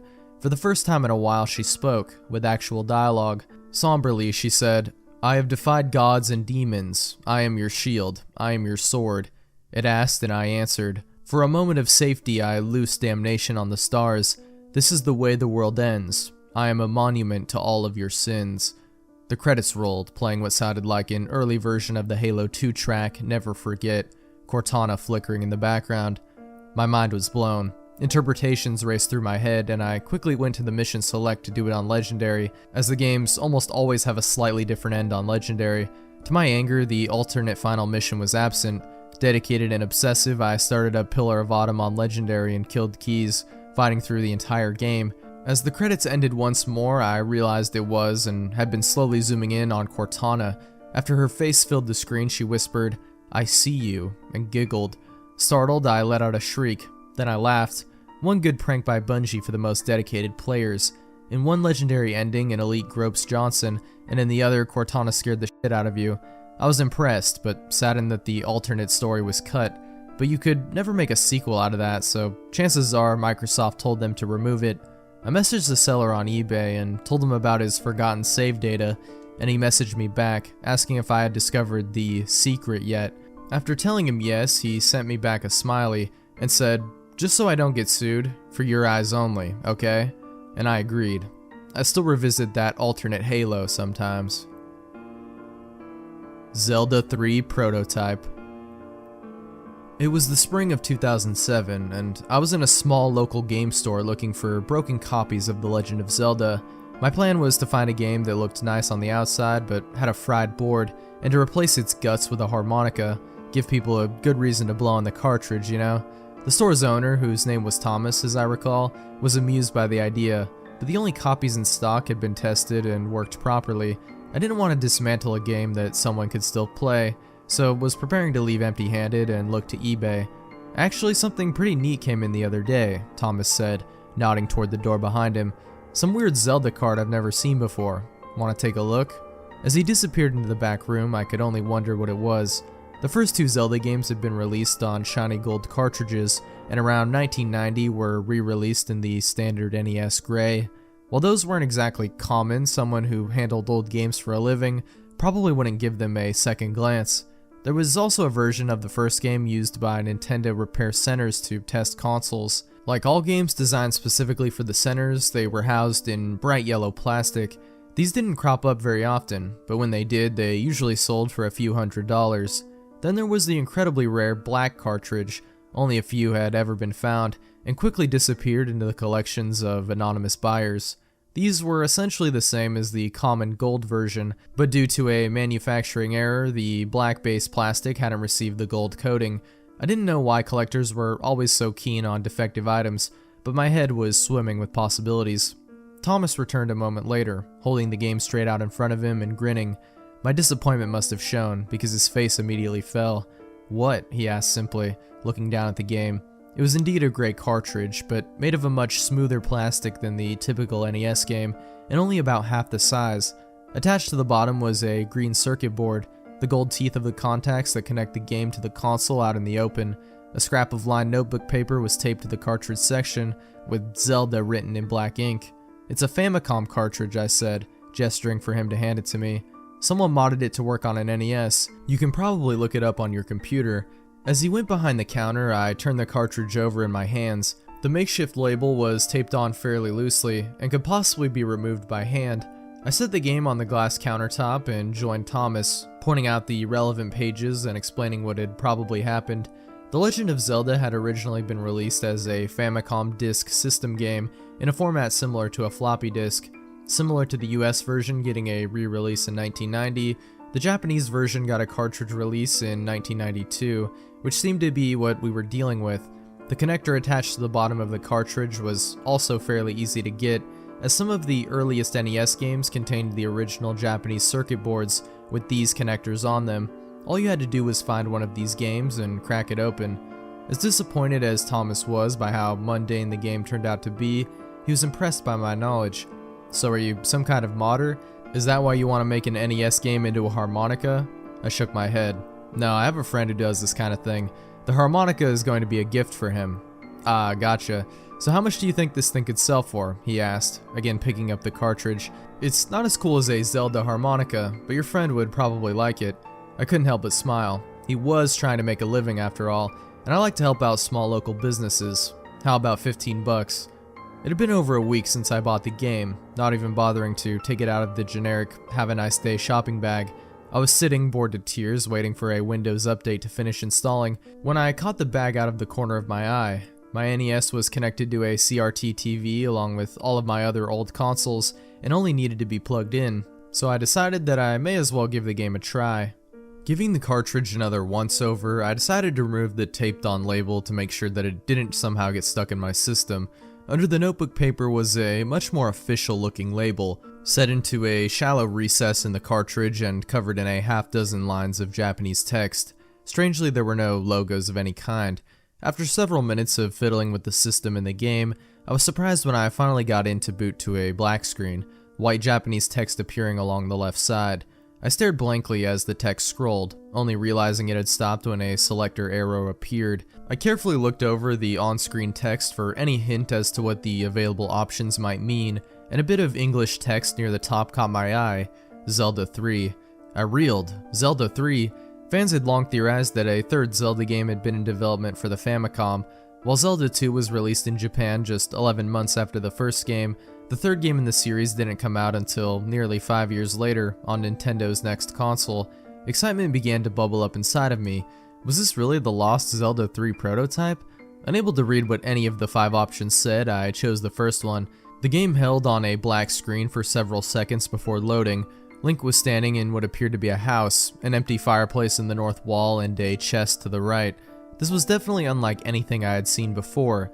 Link's sprite looked to be slightly larger than the one used in Zelda 2, but the game was viewed from a top-down perspective. Everything was drawn with a black outline around it, similar to Mario 3 or the Mega Man games. Taking control of Link, I walked over to the chest and opened it. Link held a shield above his head in the classic I got an item pose, and it was only then I realized I'd yet to hear any sound from the game. This did seem to be a pretty early version of the game, I reasoned, and had probably only been put on a cartridge to test how the console handled the graphics or something. Walking through the door in the South Hall, I found myself in a field or town with bright green grass stretching in all directions. A path led from the house I'd come from, heading left before branching off in several directions. The layout was very plain, with the paths made up entirely of straight lines and right angles. To the right was nothing but grass. I followed the path downward and quickly found an old man standing next to some kind of pool or fountain. Talking to him, I was greeted with a bunch of Japanese text. I don't know why I had been expecting anything different, but made a mental note to return later with translation tools. Exploring further, I found a few more houses and NPCs, and a fenced-off area that I couldn't get into. There was nothing meaningful to interact with here, so I followed the path out of town. Almost immediately, the path led to a gigantic dead tree with a doorway as its base, which took up most of the screen. I went through the door and heard the game make a noise for the first time, a descending the stairs type of sound that a lot of NES games used. The screen went black and the Japanese text began to scroll across it. At first I thought it was the dungeon's name, but more and more text appeared, with punctuation implying that it was dialogue or some kind of narration. As the message rolled on, an eerie digital wailing sound began to play, and was shortly joined by music. It instantly sounded familiar to me, and I struggled to identify it. It had a strong fantasy vibe to it, and almost reminded me of the original Zelda's title theme. More than anything, it was an incredibly sad tune, and combined with the ghostly wailing sounds, I could only guess that the on-screen text related to some kind of tragedy. I would later realize that the music was an 8-bit version of the Sanctuary track from A Link to the Past. As Link appeared on screen, the stair sound playing again, the text and music both faded out, the wailing sound played once more, and then a second time. Then after several seconds a third. The screen remained black, the only things visible being Link at the bottom and his heart meter in the upper left, as the occasional wail punctuated the blackness. The first 2 games had also featured dark rooms, requiring you to use a candle or press a switch or defeat enemies to light it up. If there was anything else in the room, it was hidden in the dark. I started walking around. Link would occasionally stop, apparently having walked into a wall or other solid object. Sometimes the wailing would play when this happened, even when the sound was already playing on its normal random cycle. I silently apologized to whatever phantom toes I was stepping on and continued to bump my way through the dungeon. After a few minutes of finding nothing to fight or interact with, I decided that I wasn't making any progress and started to work my way back towards the entrance. I'd only taken a few steps when a white, clawed hand shot out of the darkness and grabbed Link, wailing loudly. I actually jumped and nearly dropped the controller. That was unexpected. The Wallmaster slowly pulled a struggling Link into the wall, the wailing sounds coming more often now. The initial shock of it wearing off, I couldn't help but grin. Wallmasters were giant hand-shaped monsters from the first Zelda, which appeared from the walls and carried you to the beginning of the dungeon. Whoever designed this wanted to make sure that no matter how far you blindly plunged ahead, there would be an easy route out. As Link disappeared into the darkness, the wail ceased, and the Sanctuary music began to play, a single English word spelled out on the black screen: end. I sat there staring. I'd apparently been wrong. The Wallmasters seemed to be instant death. Something caught my eye. The only bit of color on the otherwise black and white screen, Link's health meter, still at full in the upper left. It's an unfinished game, I reminded myself, and pressed the start button. Link was back in the house where he had started, without his shield. I checked my computer, installing update 5 of 18. This was going to take a while. Settling back into the game, I steered Link to the chest by the east wall, opening it to find a sword? I didn't know why it had changed, but felt a lot more confident with an actual weapon. Not bothering to talk to any of the NPCs, I decided to go south this time, and almost immediately found the way barred. A river stretched across the screen, the single bridge crossing it blocked by an NPC. I tried talking to him, but it seemed that I wasn't allowed to go this way at the moment. Annoyed, I stabbed him with my newly acquired sword. His sprite flashed, then crumpled into a heap on the ground. I was taken aback. I hadn't actually expected it to do anything. Link, meanwhile, had closed his eyes as text played out across the screen. After a moment, the text faded and music began to play.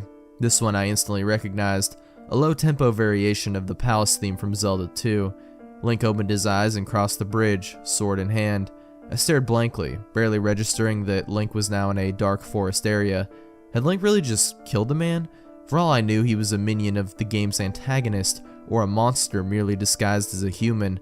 But why had his body just dropped instead of disappearing? And why did Link seem to give him a moment of silence? What had the text read? With no way to find the answers to these questions, I decided to press on. Despite it being a slower, gloomier version, the palace music didn't fit the forest very well. It was a relief to have it playing though, as I realized that sitting and playing through the game in silence had been unnerving. It even started to feel more like a Zelda game with the introduction of enemies, snakes that moved in grid-like patterns, and ugly yellow spiders that dropped from above and chased Link until killed. As I ventured deeper into the woods, the trees became larger, darker, and closer together. I only realized that it had been a while since I'd last seen an enemy when a spider unexpectedly dropped down right behind me, forcing me to get some distance between us before I could turn around and attack. I didn't get the chance as a ghostly white hand burst from a nearby tree, grabbing the spider and wailing as the music abruptly ceased. I stopped moving, both in and outside of the game, almost holding my breath as the spider was carried back into the dark tree. I took in Link's surroundings. Huge, nearly black trees were everywhere, each potentially holding a wallmaster. I would have to tread carefully. It was only a matter of seconds before it happened again, a wallmaster lunging for me from an evil-looking tree. Panicking, I jammed on the B button as hard as I could, the monster wailing as I stabbed it over and over. I don't know how many hits it took to kill because I was still frantically pressing the button long after it was dead. Panting, I set the controller down and took a deep breath. Calm down, I told myself, closing my eyes. Even if it was just a video game, the sudden rush of adrenaline was real. I opened my eyes and took another deep breath, then picked up the controller, determined to keep going. This was content that few people outside of Nintendo had ever seen, and I would be the first to break it to the public. I made a mental note to get my camera when I was in a better looking locale and pressed on. I was attacked by more wallmasters as I went, shooting out of the trees and wailing, but now that I knew that they could be killed, I was much more confident. The trees grew closer and closer together, with more and more wallmasters reaching out for me. They became so dense that I was sure I would be unable to react to the next wallmaster quickly enough. Just when I was resigned to my fate and ready to give up, a ring of light appeared at the edge of the screen. I quickly made my way towards it, praying that nothing came at me as I squeezed through the one tile-wide gaps between the trees.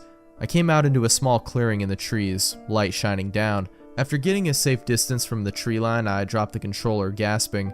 I hadn't even realized that I had been holding my breath.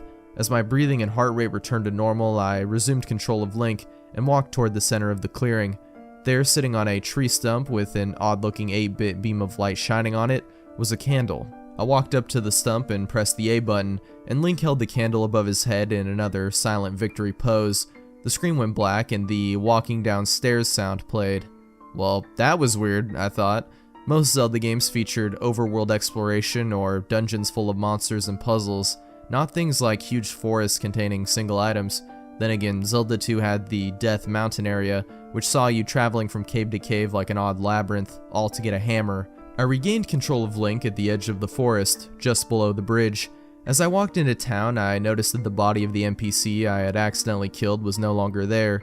Were you meant to kill him to proceed, or would some event or item allow you to pass without conflict? I considered the possibility of it just being something stupid the programmers had added as a joke in this early version of the game. but with the dark tone I had seen so far, I somehow doubted it.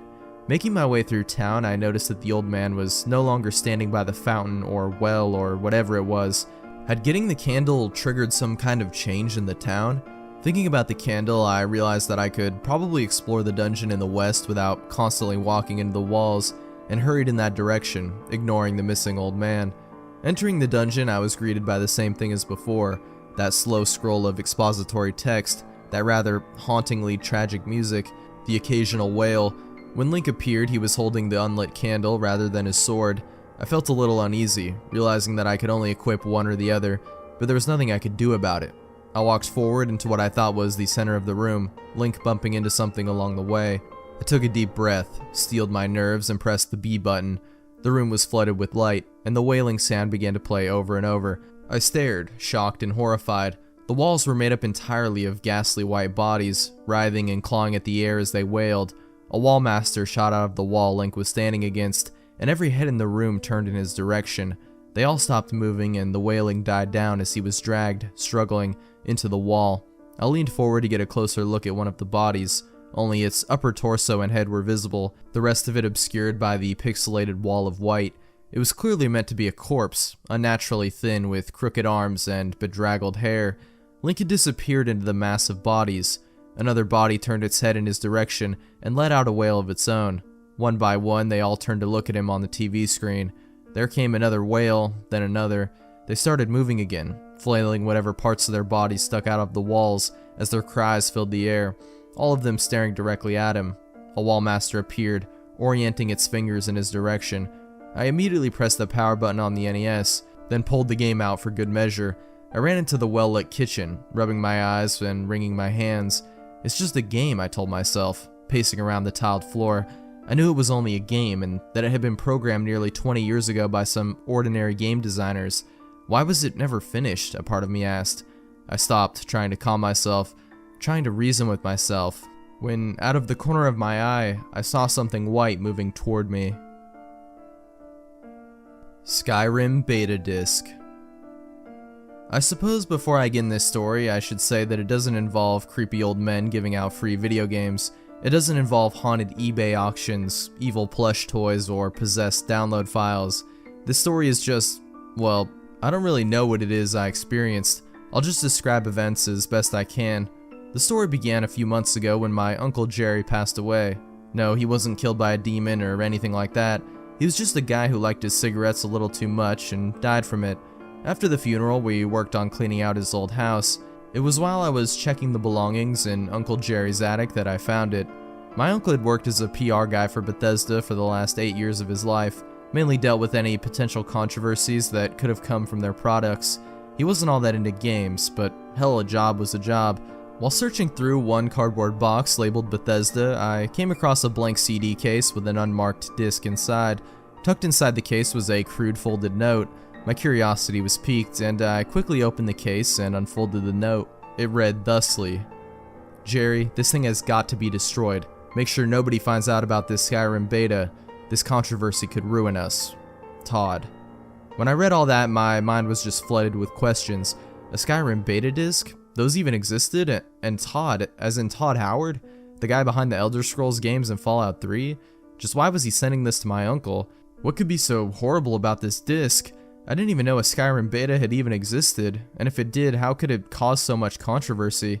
I had always been a fan of the Elder Scrolls games. I must have clocked in almost 200 hours playing Oblivion, and I own Skyrim for both consoles and PC. I figured there would be no harm in playing this supposed beta, seeing what the big deal was, and then I could destroy the disc.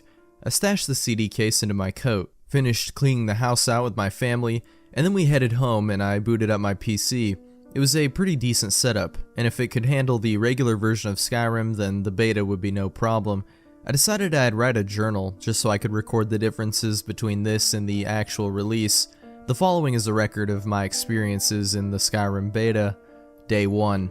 Loading screen was more or less the same, with the same animation of the Bethesda logo and all. The main menu was pretty similar too, though I did notice that the dragon logo was more rusted and was missing the tips of one wing. The options menu was pretty small and only had rather basic options for changing the volume of music and sound effects and for toggling the difficulty.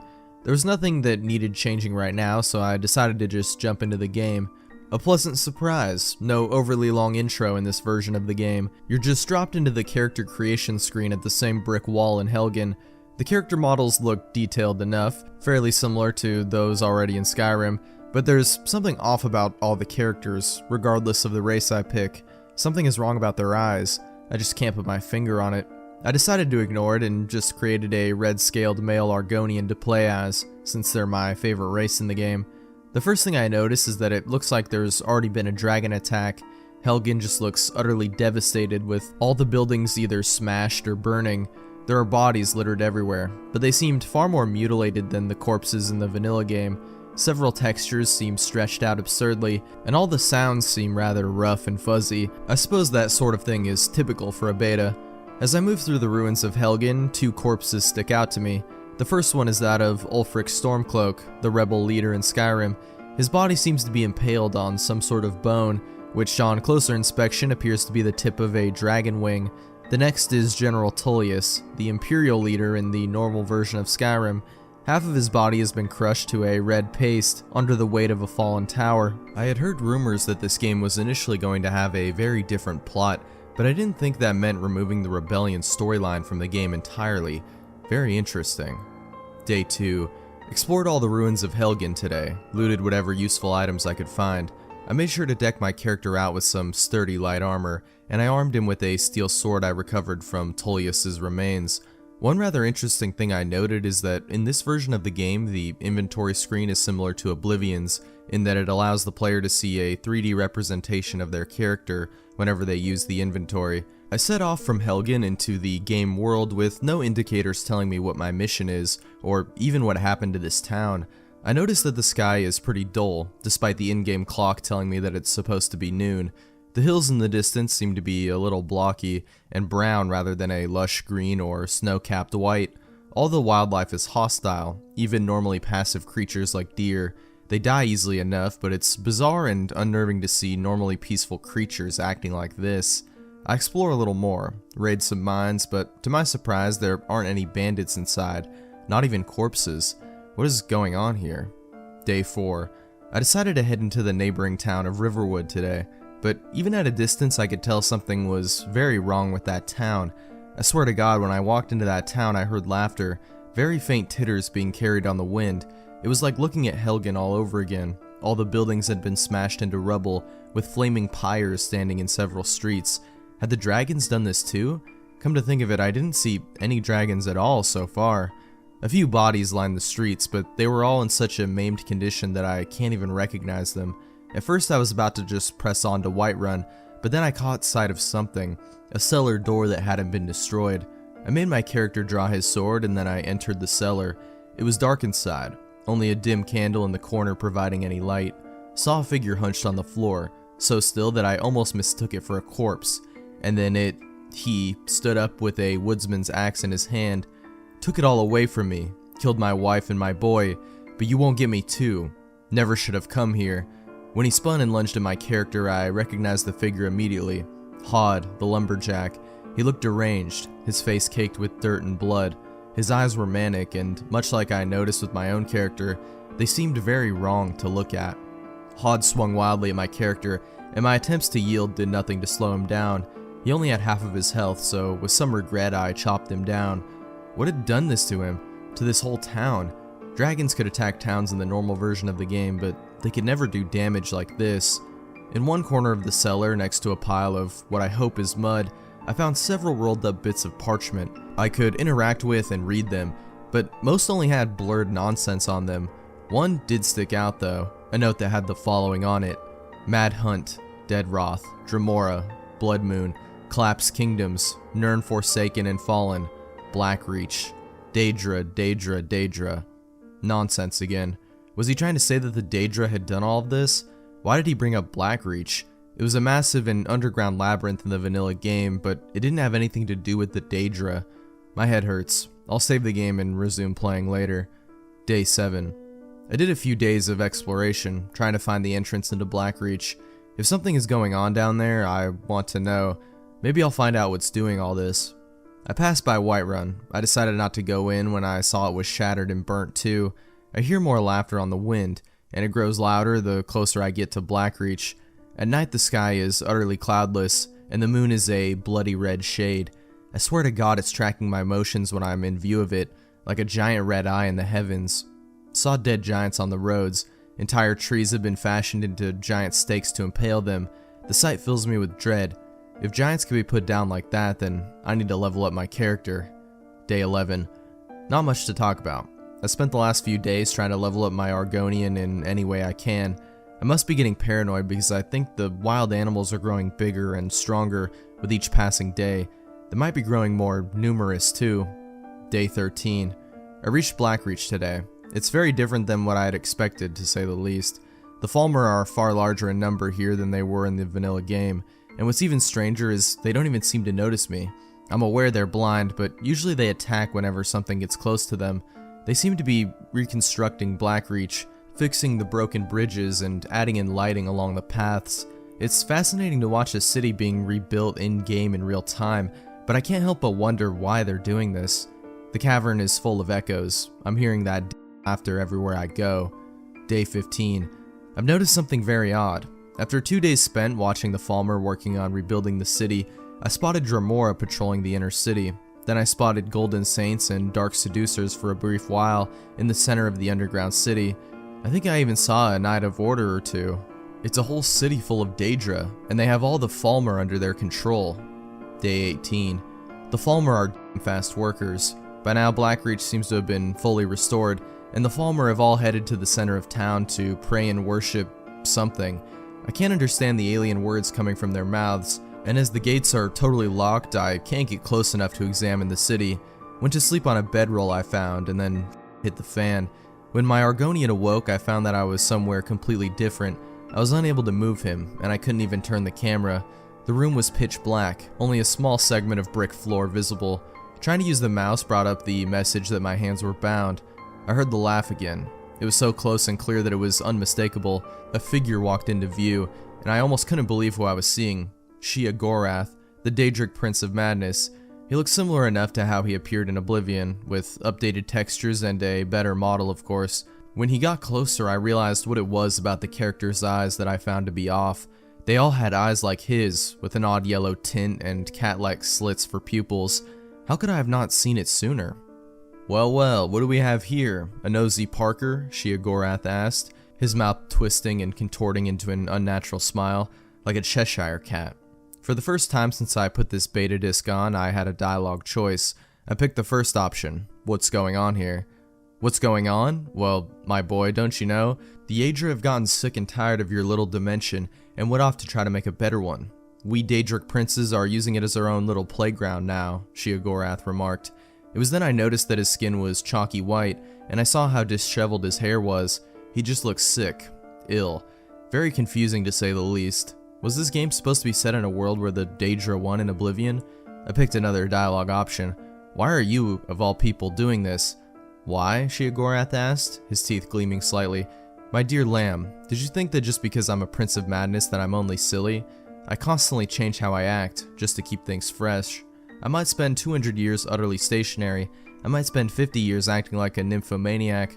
The last 300 years I acted like a random loony. Now though, well, I want to be evil. Pure, unhinged, unquestionably evil. Allow me to make a demonstration to you. The camera started to shake as Sheogorath reached forward. There was a sickening crunch as my whole screen turned red. Then I was in the loading screen. My character awoke in a clearing in the woods, in the dead of night. I only had a quarter of my health, so I went into my inventory to get a healing potion. I almost vomited at what I saw.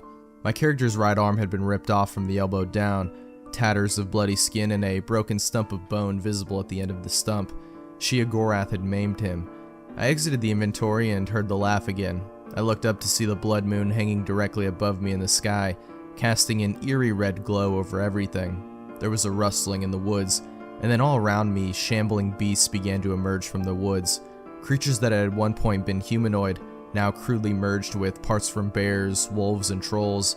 They seemed to be weeping, in an indescribable agony. Their eyes all had that golden tinge to them. Teeth, so many teeth glinting red in the light of the blood moon. They closed in, and with a loud shriek I opened the pause menu and quit to the desktop. Never again. I'm not touching this fucked up game ever again. And that was the last journal entry I made. After that, I uninstalled the game and broke my disc, my final gift in memory of my uncle.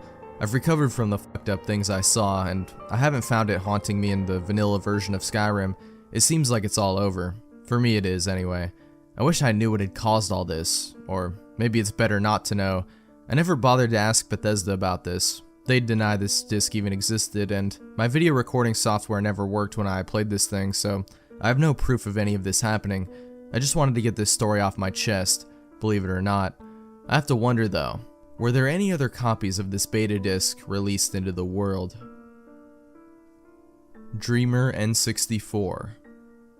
I'm a completionist, meaning that whenever I start a game I have to finish it and complete any challenge / get every award.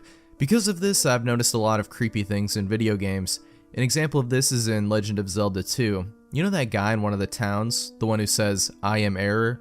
Well, if you leave that town and pace back and forth twice and then get into 2 battles in a specific area, for about 5 seconds the words "error controls you" will appear on screen.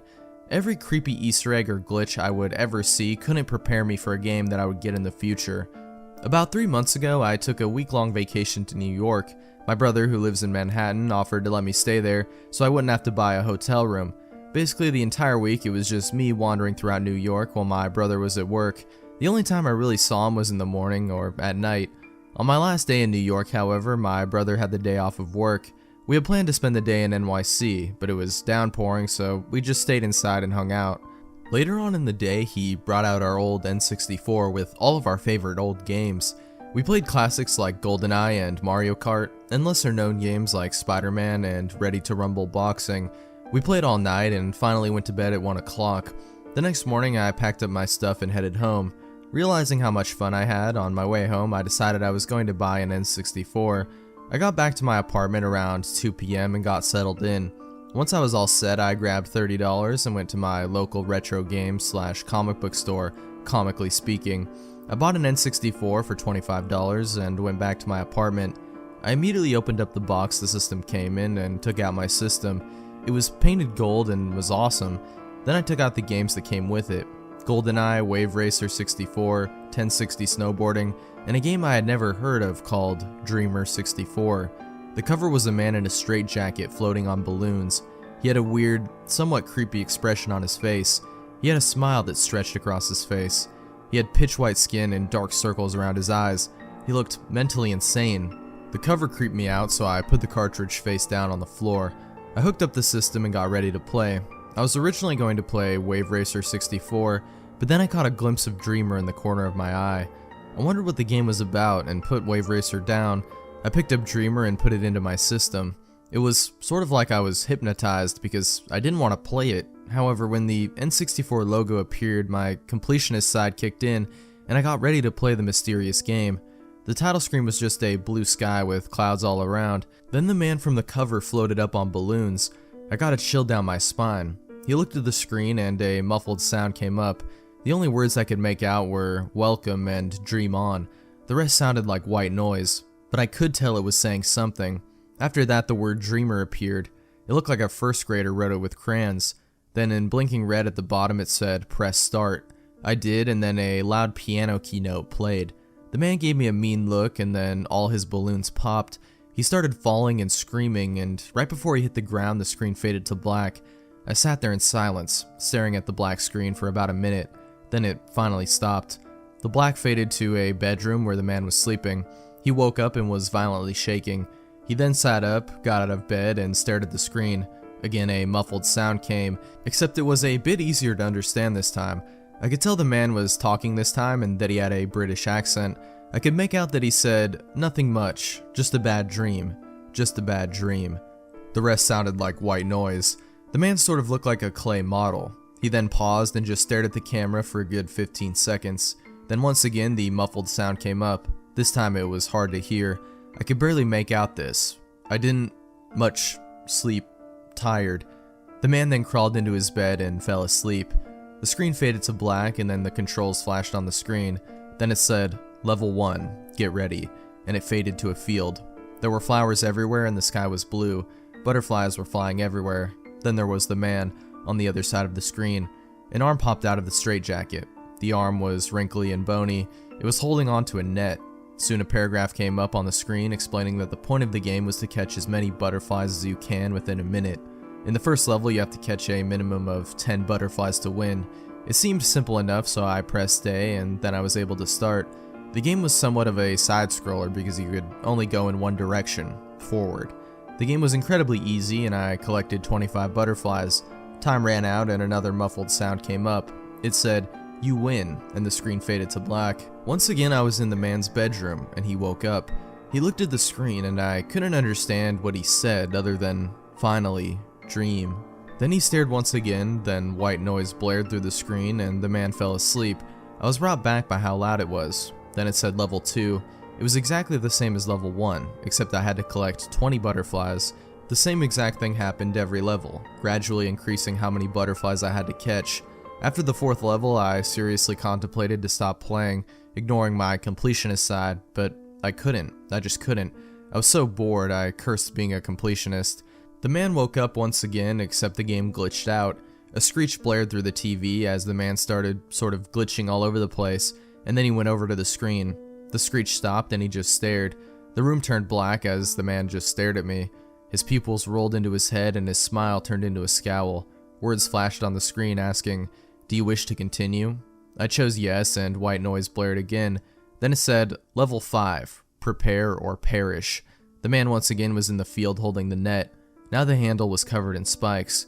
A tear ran down the man's face as blood trickled down his hand. There was now a 30-second time limit, but I had to only catch 10 butterflies. I noticed in the field that the flowers were withered and music was playing. It sounded somewhat like a broken Jack-in-the-Box.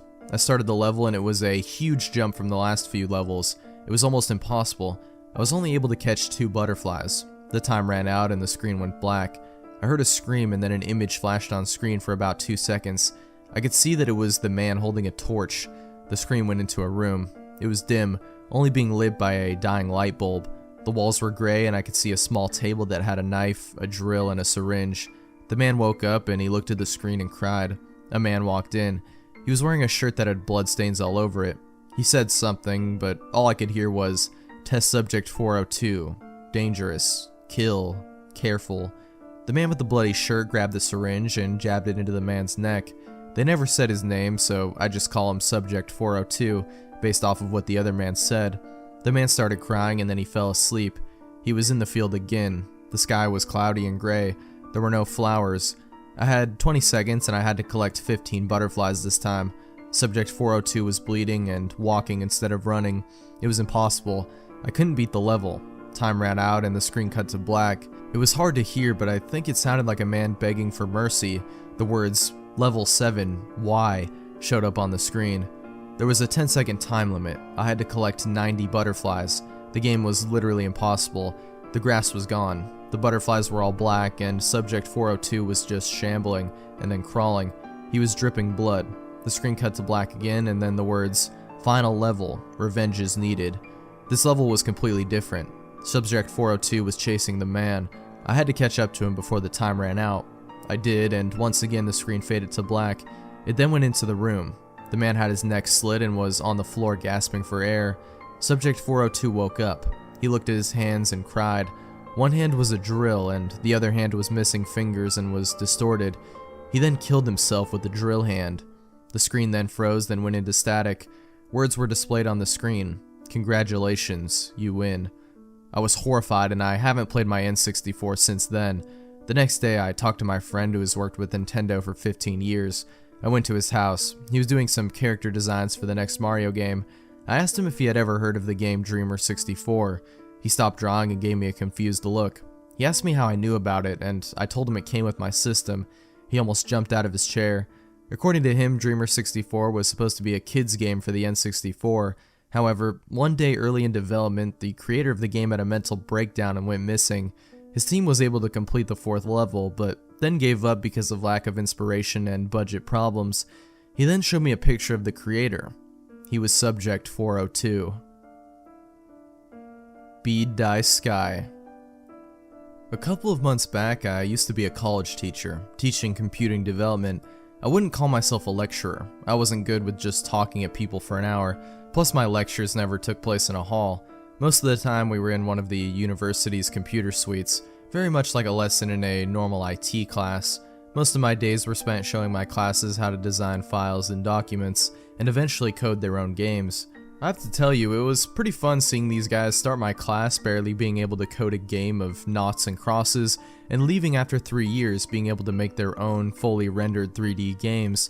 A little exercise I used to do at the end of the second year of the course would be to give them ROM documents to some classic 2D games you can find on emulators and forums anywhere online. These ROMs ranged from the Super Mario Bros. To Final Fantasy and everything in between. When I gave them the documents, I used to give them until the beginning of the next year to edit the documents in such a way that you'd be playing a different game, designing new levels and sprites, etc. This gives the students a chance to enjoy playing with old games, while also learning how to code for themselves and insert their own creativity into the pieces. Over the years of me doing this, I've had some very mixed results, depending on the level of the students. It ranged from an intriguing D-make of Aliens vs Predator, using game mechanics from Contra and Ninja Gaiden, all the way down to a Pokemon game with some truly terrible attempts at changing the game with awful new Pokemon and glitchy gameplay, which was almost painful to play through. Some of the students even tried to frighten me by attempting to make these games scary or disturbing somehow. Only one student managed to do that. It was late in the term and I set this particular piece of work for a relatively small class of mine. There were only 10 students in the class, 6 guys and 4 girls. They all seemed to get along pretty well. No animosity or bullying in the class at all. In smaller classes of older students, you usually find that. As I set this project for them over the summer, there was a mixture of excited and concerned faces. This was common among less confident students. One of the girls in the class, called Kim, asked what I would be looking for in the games, as in themes or gameplay elements from the existing game. I always tell them the same thing, that I would try and stray away from the source material as much as they could, to allow more creativity into the game itself. I always give the analogy that I won't mark a piece of work highly if you just change the sprite of Sonic the Hedgehog into Gopher, or make Mario a German plumber.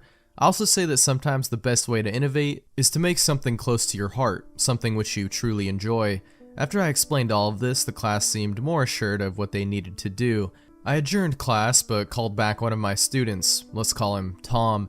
He was a problem child in the class. He was extremely intelligent and very good at basic coding before he even started the classes.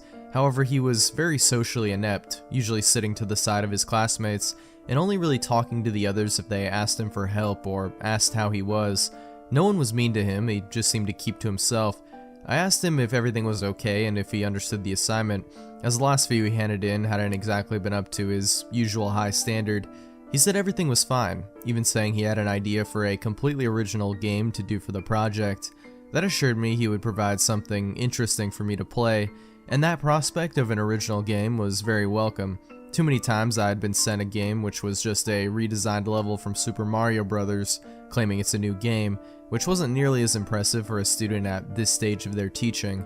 Over the first month of the summer break, I always kept myself free so that my students can contact me via email if they have any problems with the assignments I set them. Usually I get a few questions on basic formatting from students who miss classes, and then some more asking me to test their game to see if it works. I usually say no to the latter of these, as it means I'm giving that student an advantage over the others. It was at this point that I got an email from Tom. This was the first time since his application that I had received an email from him. Like I've said, he kept himself to himself, and he always was pretty good with understanding projects and assignments. He didn't need much prompting towards getting the work done. However, Tom's email wasn't asking for help. He wasn't emailing me to trial his game. This is the message he sent me. Dear Sir, I'm writing you for 2 reasons. Firstly, I regret to say that I will not be rejoining your class when the new year starts. This is due to an important matter which I have to attend to. I wish I had enough time to complete your course, but my leaving is unavoidable. Secondly, I have completed the project you set the class before leaving. Although it will not count towards my final grade, I would like you to have a look at it. As I said in class, I think it is very original and something very personal to me. However, could I ask you one favor when playing this game? Please don't show it to anyone else. You will know why when you play it. Thank you. Tom. Attached to the email was a file called Bead Dice Sky. This confused me greatly.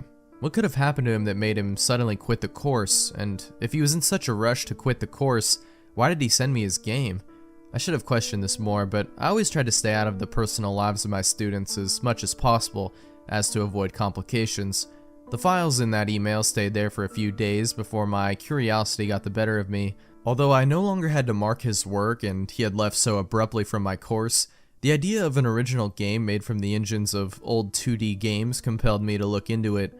I opened the file and, surprisingly, I could open it straight from the file itself. No need for an emulator, which was par for the course in this project, as it is easier to code and edit. When clicking on the main file, simply named Bead Dice Sky, my screen went black for a few seconds while it was loading. After a couple of seconds, the title screen appeared. The title seemed to be made of children's play blocks and spelled the title of the game, no spaces, all in capitals. The background was a simple blue sky with the odd cloud floating by in the background. I pressed the start button and the game started with the player in his room. I recognized the engine used for this part of the game was the one for Pokemon Gold and Silver. The sprites and surroundings, however, were completely different. The room was much more detailed than anything in the Pokemon games, with very specific posters on the wall, a computer, bed, game consoles, etc. It even had stray socks and Coke cans on the floor.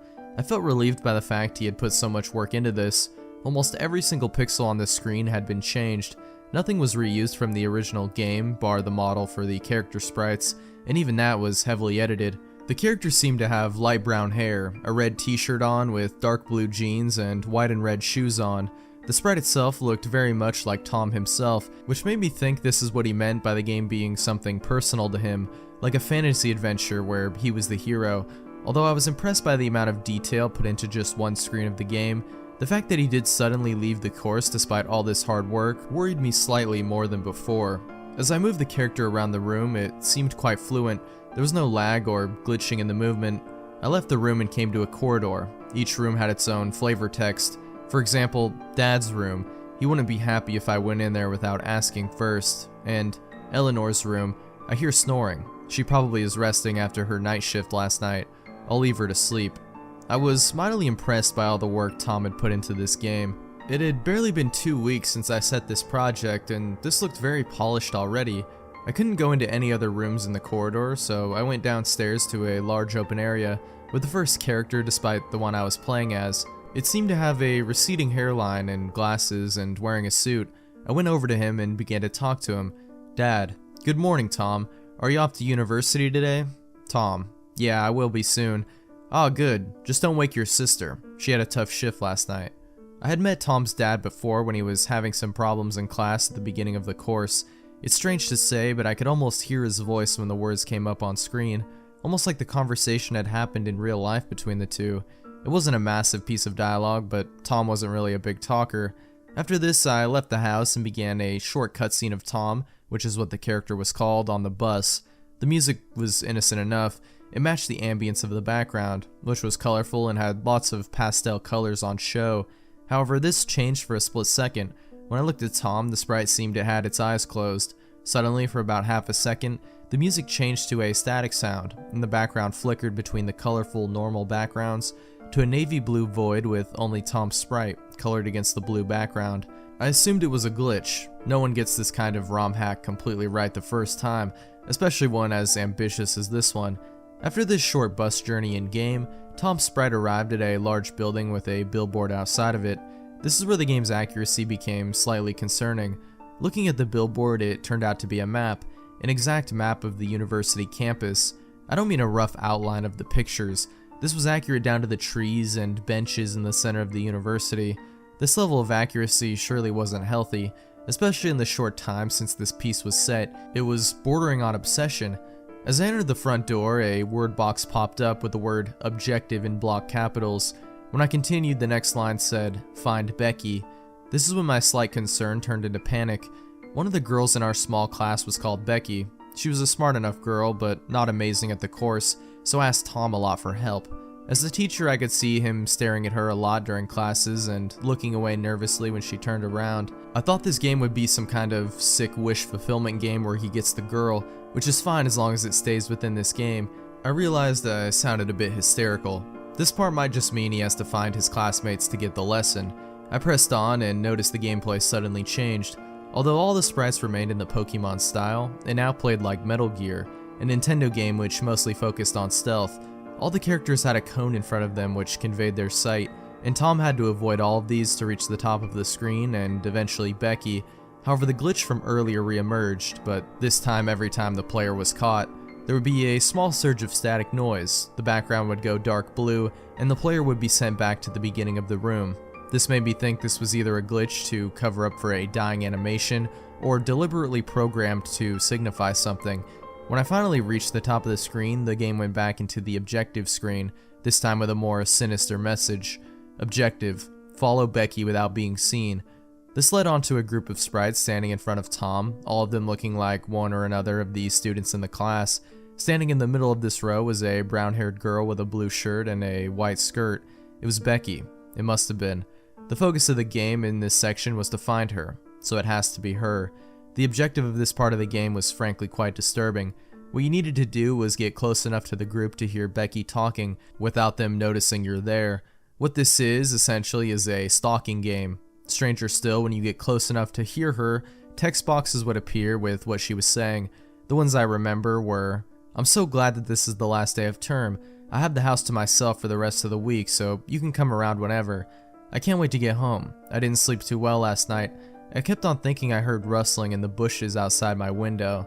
There were sentences like this every 10 seconds you went undetected, and that same static sound and blue screen as before when you were noticed, along with the message simply reading as Becky turned around, "Tom?" This section lasted for about 5 minutes before getting to a familiar door. As the group reached the door, I lost control of Tom. The next bit was creepily accurate. All the students entered the class and a sprite of me was standing at the front, wearing the same clothes as I was on the last day of term. It became even creepier that the teacher, my sprite, recited the entire lesson I gave, including setting the project for them to do. At this point, I didn't really know how to feel. What was I even playing anymore? As the students left the room, the objective stayed the same as before: follow Becky without being seen. Only this time it was a lot longer, leading out of the campus and to a house where the girl ran inside with her friends. After this, the flash of blue lasted a bit longer, as well as the static. It showed not only the sprite of Tom, but also the outline of the house that Becky had entered. It felt like the house would play a bigger part in this game, and my gut told me not in a good way. The screen cut to black and the next scene showed Tom in his bed. The light was dark, only showing the outlines of the items in the room. The flickers started again, but a lot more frequent, until the static sound stopped and the screen was permanently dark blue. This must have been what the flashes of blue and static conveyed, the dream world. Tom got out of bed and I controlled him again. I left the house and there was another character standing at the door. This one looked incredibly similar to Tom's sprite, but darker. I went to talk to him and a series of text boxes popped up. "Tristan, you flaked again, didn't you? You didn't go through with it. I knew you wouldn't. Why did I even trust you to do it in the first place? Listen, you know why you have to do it. I've given you so many reasons why they deserve it. Who's gonna miss them? No one. Who's going to expect you, kind, gentle little Tommy, for such a thing? No one. It's foolproof. Don't make me take the matters in my own hands. Get up and do it now." After this, there was a loud sound of static. The screen cut to black, and it went back to nighttime in Tom's bedroom. Although it was all back to normal, well, as normal as it could be, this dream raised a lot of questions. Who was Tristan? What had Tom failed to do? Was he talking about Becky? Another classmate? Me? The questions were soon answered. Tom's sprite got out of his bed and the screen cut to black yet again. As my gut feeling earlier predicted, Tom's sprite was now stood outside of Becky's house and moving around the windows. The game then gave me control of Tom for a short time. It went back to stealth gameplay. I tried walking away from the house, but a hedge around Becky's window stopped me.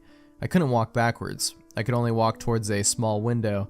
As soon as I reached the window, the screen cut to black again, and suddenly I was inside the house. What is going on, I thought, perplexed why this game was even sent to me. Why did Tom send me this? At this point, the light came on in the room and a sprite stood in the doorway. It was Becky. My heart sank, almost like I was trying to prepare myself for the next scene. Becky began to speak. Who's there? Is that you, Tom? Why are you in my house? I told you before, Tom, if you don't stop following me, I will call the police.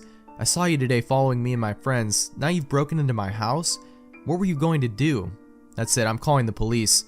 Becky took a couple of steps into the room towards the phone. Then Tom spoke. No. After this, a battle scene appeared. This was by far the most disturbing part of the game. The battle played out like one would in a Pokemon game, but instead of a sprite, there was a very distinct pixelated image of a girl in floral pajamas and barefoot. Each player had a health bar, but no numbers underneath them, only their names above. Tristan, "Stop her, you idiot," appeared at the bottom of the screen. Then a menu showed up. The only option was fight, and Tom had only one attack: punch. I hesitantly used it. A big chunk was taken out of Becky's health bar when the move went through. Becky, "What are you doing?" After this, I lost control of the battle. I was helpless now just an onlooker. Becky used run, but it failed. Tristan, "Stop her now." Tom, "I'm sorry." Tom used punch. "Please stop, you're hurting me, Tom." Becky used run, but it failed. Tom, "Don't make me do this." Tristan, "She can't leave now." Tom, ... Tom used strangle. Strangle? This wasn't even an option when I had control. It was also at this point that Becky's sprite changed. She was now lying on her side, propping herself up with her elbow, with her other hand held out, as if to say stop. Her face was battered and bruised, and she looked petrified. Becky, "No, please, no." Becky used struggle, but it failed. After this, the screen faded to black for a long time. It felt like an eternity.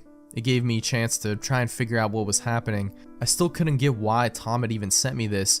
Was it a sick joke? Had he actually committed a hideous crime? The screen came back to show Tom in a forest at night over a patch of dug-up earth. A spade was in his left hand. After about 10 seconds of this screen, a text box appeared at the bottom. Tom, "I'm sorry. This wasn't meant to happen." Tom's sprite ran away. The text box remained at the bottom as the title of the game lowered in from the top, the blocks spelling out Bead Dice Sky. Suddenly the blocks began to spin, distorting the letters, and when they stopped, the word was very different. A message in a game I will never forget. Becky is dead. After this screen, I shut down the game and checked my university email account. I went through my messages before Tom's to see one come in from the university, asking for people to come forward if they knew the location of a missing student, Rebecca Dale. I rushed to my phone to call the police and report what I had witnessed, and that I may have a lead to the student's disappearance. I unplugged my laptop and took it to the police station, hoping the game was more of a warning sign of what Tom was planning to do, rather than what he had already done. I was too late. I'm writing this several months after for several reasons. Firstly, it's only really taken me until now to fully grasp what I was involved with. The news of Tom's trial had come sooner than I was anticipating. They found him, apparently, north of where we were, hiding in a small abandoned house. I gave my evidence in court and then left proceedings in one day. I avoided eye contact with the young man, but I could feel his eyes burning into the side of my head. A few days after I appeared, the full story was reported on in the national papers. I read the story, just to see what transpired. The headline read, "Game Killer, 20, charged with the murder of student." As I read further, the whole grisly business takes place outside of the game. Thomas Alexander was reportedly seen entering the Dale household at 2:05 a.m. early Saturday morning. A neighbor reported a disturbance when they heard a door open at the rear of the house. Alexander claims he was encouraged to commit the murder by an accomplice, Tristan. Police have found no evidence to back up this claim, but his father has claimed Thomas had suffered from schizophrenia at an early age, but was told by doctors it was controlled by his medication. Dale's body was found buried in a shallow grave in the woods, bordering the university where she used to study. A teacher alerted the police to a game sent to him by Alexander 2 weeks after the murder had taken place. All of this made me feel sick to my stomach. I felt like I had a part of this whole crazy plot. I felt paranoid, almost as if Tom was coming to get me. Now that I told the police of his game, even though he said to tell no one, I hadn't slept in days. I asked the police whether I could be located somewhere where Tom couldn't find me if he ever gets out of prison. I was put into the witness protection program 3 days after the court had cast their sentence. Although I am much more relaxed in my new life, I can never forget what had happened. Recently, while rereading some of the reports on the case, there was a paragraph at the bottom which I had always neglected to look at. It was after the gruesome description of how Tom disposed of the body, and that was always enough for me to stop reading in disgust. I read further, and the pain and torment came rushing back to me, all because of one line. While looking over the data in the game, researchers found a picture file showing the deceased in the woods. She was buried. Her face was heavily bruised, bloodied, and her clothes torn, presumably from the attack. This line filled me with dread. I looked over my old email address, which the police told me not to actively use anymore, and found the files Tom sent me. Sitting beside the game file I hastily clicked on was indeed a picture file. I'm sorry.jpg. To this day, I still haven't opened that picture. It tortures my mind with its contents, but I refuse to open it, just in case it lets Tom back into my thoughts. Through this, I can get rid of Tom forever. Super Mario 64 Damned. I could never in my wildest nightmares have ever imagined the horrors that could plague even the most simple of life's enjoyments, the darkness that could invade any world, whether it be real or fictional. It all started the day me and my girlfriend were talking about video games we used to play growing up, and games that we used to enjoy. Over the years of my childhood, I have collected several games pertaining to several different consoles, but we both found the topic of the Nintendo 64 to be the most fun. So that day, we decided to pick one up from my uncle's video game store, and perhaps even pick up one of the greatest N64 titles, Super Mario 64. Now, when we got there, it took some time and a lot of browsing, but we were able to find the game after about an hour or so in several bins he had placed throughout the store. The only copy he had appeared. As well as that, we found an N64, the very last one that he had in stock, ironically. And the best part about it was, he gave it to us for free. He told me that it had been bought and returned nearly 15 times since it came into his possession, and now he was just looking to get rid of it. He also told me that, ironically, the game was always returned with it as well, as they always seemed to be bought together. He had heard that something was wrong with one or the other, and that some people even went as far as to tell him that they were evil, made in hell, things like that. Seeing as how he only heard the story from 3 out of 15 customers, I brushed it off as just some hysterical story told by people who decided they simply didn't want to keep the system, an excuse if you will, and gave him $20 for Super Mario 64. Cheap jerk gave me the N64 for free though. We went back home after being gone for about an hour and a half. When I got home, I laid the system by my living room TV and started to rummage through old boxes where I kept all sorts of old games, ranging from classic Atari games to the ever-popular Dreamcast. It was actually sort of strange, because in these boxes I found that I owned every major console except for an N64. Well, until now anyways. I pulled out my box with all of the N64 games in it and began to dig through it. I found games like The Legend of Zelda Ocarina of Time, as well as its sequel Majora's Mask, and 2 Castlevania titles for the system itself, Castlevania 64 and Legacy of Darkness, and so on. Then it was time to hook it up. After everything was set up, my girlfriend decided that she wanted to put in Super Mario 64 first, and after some effort the game was ready to go. "It's a me, Mario," it called out in its upbeat pitch. My girlfriend decided to mess with Mario's face a bit before finally pressing start on her purple controller, and the screen transitioned to the file select screen. There were some files already on the game. In fact, all 4 slots were filled, each having just started the game because there were no stars on any of the files, so we started deleting them. After we deleted one, file 1, however, the game froze, and there was a deafening screech coming from our TV speakers. It sounded almost as if someone was screaming from the game itself. My girlfriend turned off the system after about 5 seconds. After a moment or so, she flipped it back on and went back to the file select screen. Strangely enough, the file that had been deleted on file 1 was back, and this time it had 66 stars, even though previously it had none. So once more she deleted it, and again it made a loud screeching sound. This time I swear to God it was louder than before, to the point where we both fell back while covering our ears. As I was closer to the plug than the system itself, I jerked it out of the wall. This time, before we bothered trying, I took the game out of the system and took it into the kitchen. It turned out that it was really dusty, which explained, at least to me, why the game was reacting the way it was, although it was still weird. After cleaning it with a Q-tip, I took it back into the living room. I handed it to her, she plugged the console back into the wall, and we were ready to go. By now it was getting dark out. There was no light in the room, and we couldn't plug in our lamp because the system and the TV took up the outlet, so we were forced to play in the dark. For me, something didn't feel right, because for some reason I was filled with a sense of nervousness that I could not quite explain. I shook it off and turned on the system.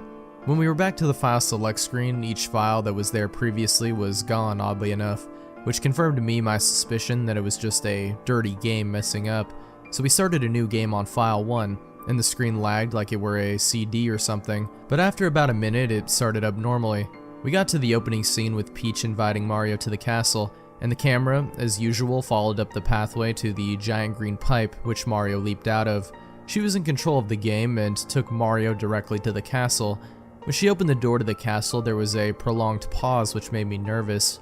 Once again, the loud screeching that ruined our game previously shot through our ears, and it felt like glass was jabbed into my eardrums. We were both overwhelmed because of the terrible screeching and could not even think to reach the system to unplug. After about 30 seconds, it stopped and we looked up to the TV. Mario had somehow found his way to Big Boo's haunt, as the mansion that had never appeared this creepy when I used to play it loomed over Mario's head ominously. "What the hell?" I said as I regained myself. My girlfriend was still getting herself together, and it took her a minute to process what was going on. I took the controller now and took a good look at the mansion itself.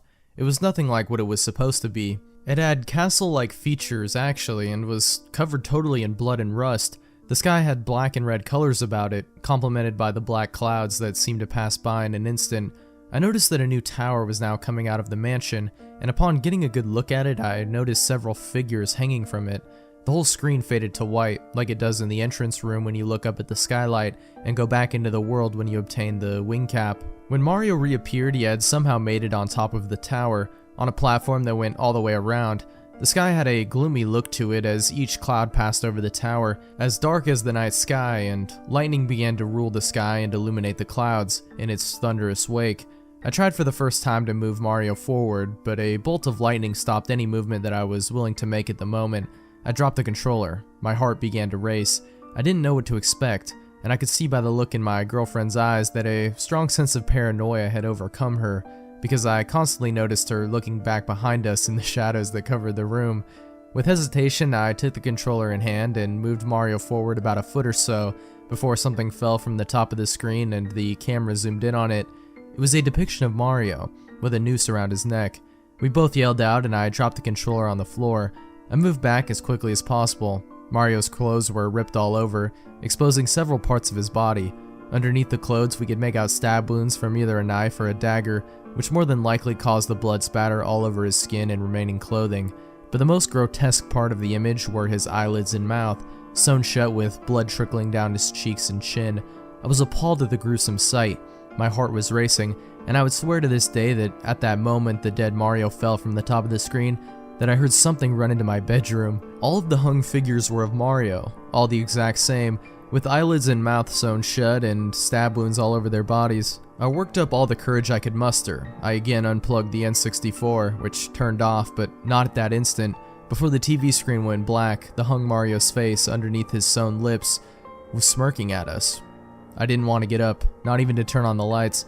I wanted to remain in that exact spot sitting down because at least there I felt somewhat safe. But for my girlfriend's sake, I plugged in the lamp and lit the room up. Everything was peaceful, perhaps a calm after the storm, and I took a deep breath and sat back down. I couldn't get that image out of my head, that smirk. I felt powerless as to what my mind wanted to remain on. I sat on the floor next to my girlfriend and hugged her, picked her up and took her to bed. Who in the hell would make a game like that? It had to be the game. It had to be hacked. It's the only thing that made any sense to me. What I saw in that game I would define as evil in its sickest form. Without a word between us, we laid in bed for what felt like hours before one of us finally broke the silence. She told me that she wanted to get rid of that game as soon as possible. As it was already late, I decided that it would be best to wait until tomorrow, because I was sure that my uncle's store was closed and GameStop doesn't take games that old. So we stayed in bed and agreed that we would not play that game again, but I just couldn't get it out of my head. I wanted to know why, or how this was done. My curiosity got the better of me in the end, and after she had fallen asleep, I quietly got out of bed, went back into the living room, and plugged in the N64, but it didn't turn on. Didn't have to. The game started itself, and not only that, picked up exactly where it left off. I was astounded by this because I had never seen the Nintendo 64 do anything like that. Right then and there, I knew that there was more to this than I knew, and I had to know what. I was fascinated, drawn in perhaps. I got a good look around the tower. Despite being disgusted, I was morbidly fascinated by the entire scene. The paranoia it could convey was intriguing. After a few minutes of looking around, I pressed the pause button and again the screen faded, this time to black. It took me all the way back to the file select screen, and I found myself with more questions than answers. All the files were back, again. File 1 had 66 stars, while files 2, 3, and 4 had none. I tried to remember back to when we picked the file, and I was certain that they were not there before. I tried loading file 4 first, and in response the game showed me a picture of Mario dead in a pool of his own blood, with his eyeballs and entrails hanging out. After a shudder, it allowed me to hit B and go back. I tried loading file 3 and again I got another appalling picture. It was Mario once again staring directly into the screen with bloodshot eyes that looked so close to real that I really thought that they were real. His mouth was gaping open and his tongue missing. Well, it was missing from his mouth at least. I examined further and realized that Mario's tongue was wrapped around his throat and that he was being strangled with it. I heard a chuckle of sorts. Not from the game, but it sounded like it was directly behind me. I ignored it against my better judgment. I tried to start up file 2 now, and a video began to play.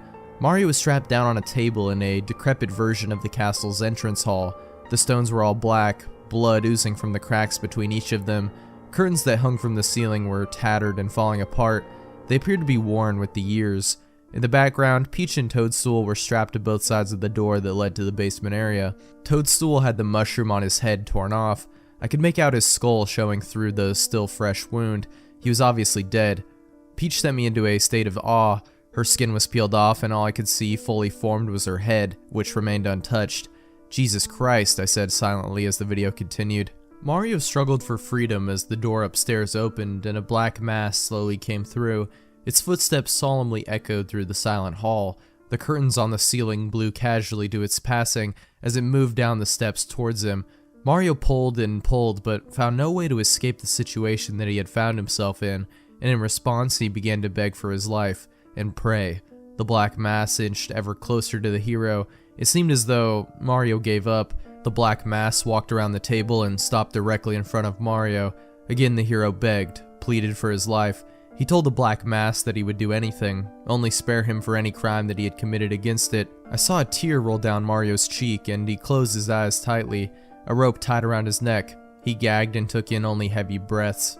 I couldn't see a hand so much as touch the rope or where it even came from, but it was indeed there, with just enough slack so that Mario could breathe. Deep lacerations cut through Mario's clothes and blood by the gallons covered him in a crimson pool. He screamed, begged, pleaded, and asked for death, but it was not given to him. Not yet, anyways. The cuts continued until the floor was covered in the dark red liquid exuding slowly to the floor.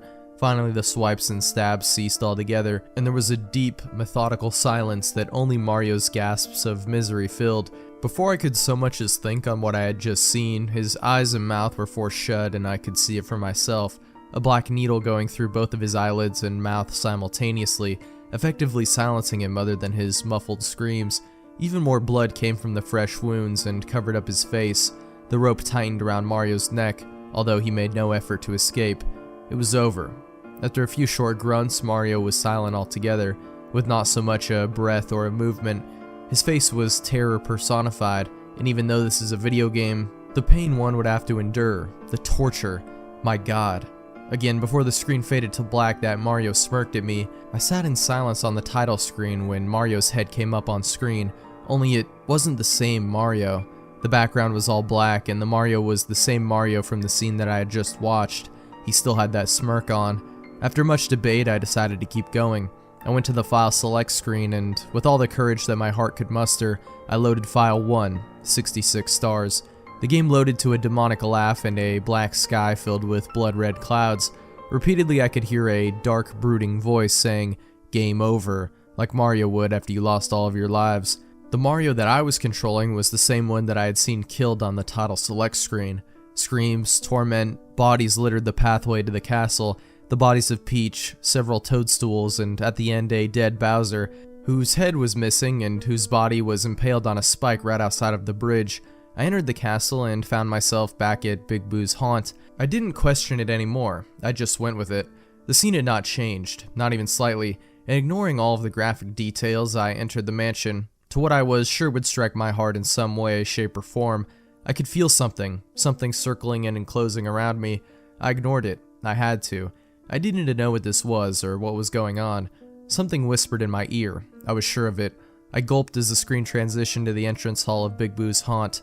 The room with all the doors, the bodies of faceless Marios were hung all over the ceiling, illuminated only by torches. I could feel sweat trickling down the back of my neck as I saw a standalone figure all the way on the upper balcony. I slowly moved Mario towards it. I was afraid. I'm more than willing to admit that, and I have never been more afraid in my life. I jumped up the steps one at a time, moving cautiously and carefully. It was another hung man, that was for certain. But who it was I'll never forget. As I reached the body, I hesitated, but zoomed in on it. I began to tremble, my hands barely holding the controller. The figure was indeed a man hung by a rope. That man had his eyes and mouth sewn shut just like Mario, and was bleeding profusely from his eye sockets. That man, in all of his pain, was me. He let out a scream, something haunting and bone-chilling, a wail like nothing I'd ever heard. The screen began to flicker and turn to static. I tried to turn off the system. I tried to unplug it and nothing worked. The TV wouldn't even turn off. I saw my corpse through the static burning as its haunting wail had yet to cease. Mario turned his head 180 degrees and looked at the screen, and with a smirk on his face let out a wail just like I did. My head began to hurt and throb. I fell to the floor, and the last thing that I remember from that night was seeing a black mass hovering over me. Manhunt Beta 1999. A lot of people know of the infamous video game Manhunt, released in 2003. It was highly controversial for the amount of gore and violence in it, and was banned in many regions. It was later followed by an even more controversial sequel in 2007. What a lot of people don't know of is the beta version of the game from 1999, which is the year production on the game began. Rockstar Games was just starting work on Grand Theft Auto 3, but had in mind another game, which was at the time called Blood Dance, a cheesy title which would later in production be renamed to Manhunt. A few years back, I worked at a GameStop a few minutes away from my apartment. I was really into video games and owned a lot of systems. One day I was stacking some new games on the shelves when I came across a CD case with a simple label on it with Blood Dance Beta 1999. I didn't know where it had come from, so I ended up bringing it home with me later that day. When I got home, I decided to check what the disc was. I put the disc into my computer. It was the PC version of the game, and it loaded up. The opening looked a lot like the original opening, with the various gang members being shown. At the end of the opening credits, the title showed the original. However, instead of the white Manhunt logo, it was replaced by a red Blood Dance logo. This is where I knew right away that it was the Manhunt Beta. The main menu came up. It looked completely different from the final version of the game. Instead of the original menu, it was just a simple menu with New Game, Options, and Quit. I picked New Game, and it started with a cutscene inside of a hospital, with the camera like static. It then panned over to a dark hallway, with the beta version of Pigsy, chainsaw in hand, walking down, slouching. Gameplay began here. A box came up on the right side of the screen giving basic instructions. Kill. I messed around with the controls a bit. The arrow keys moved Pigsy, and the X key was the attack key. Those were the only controls.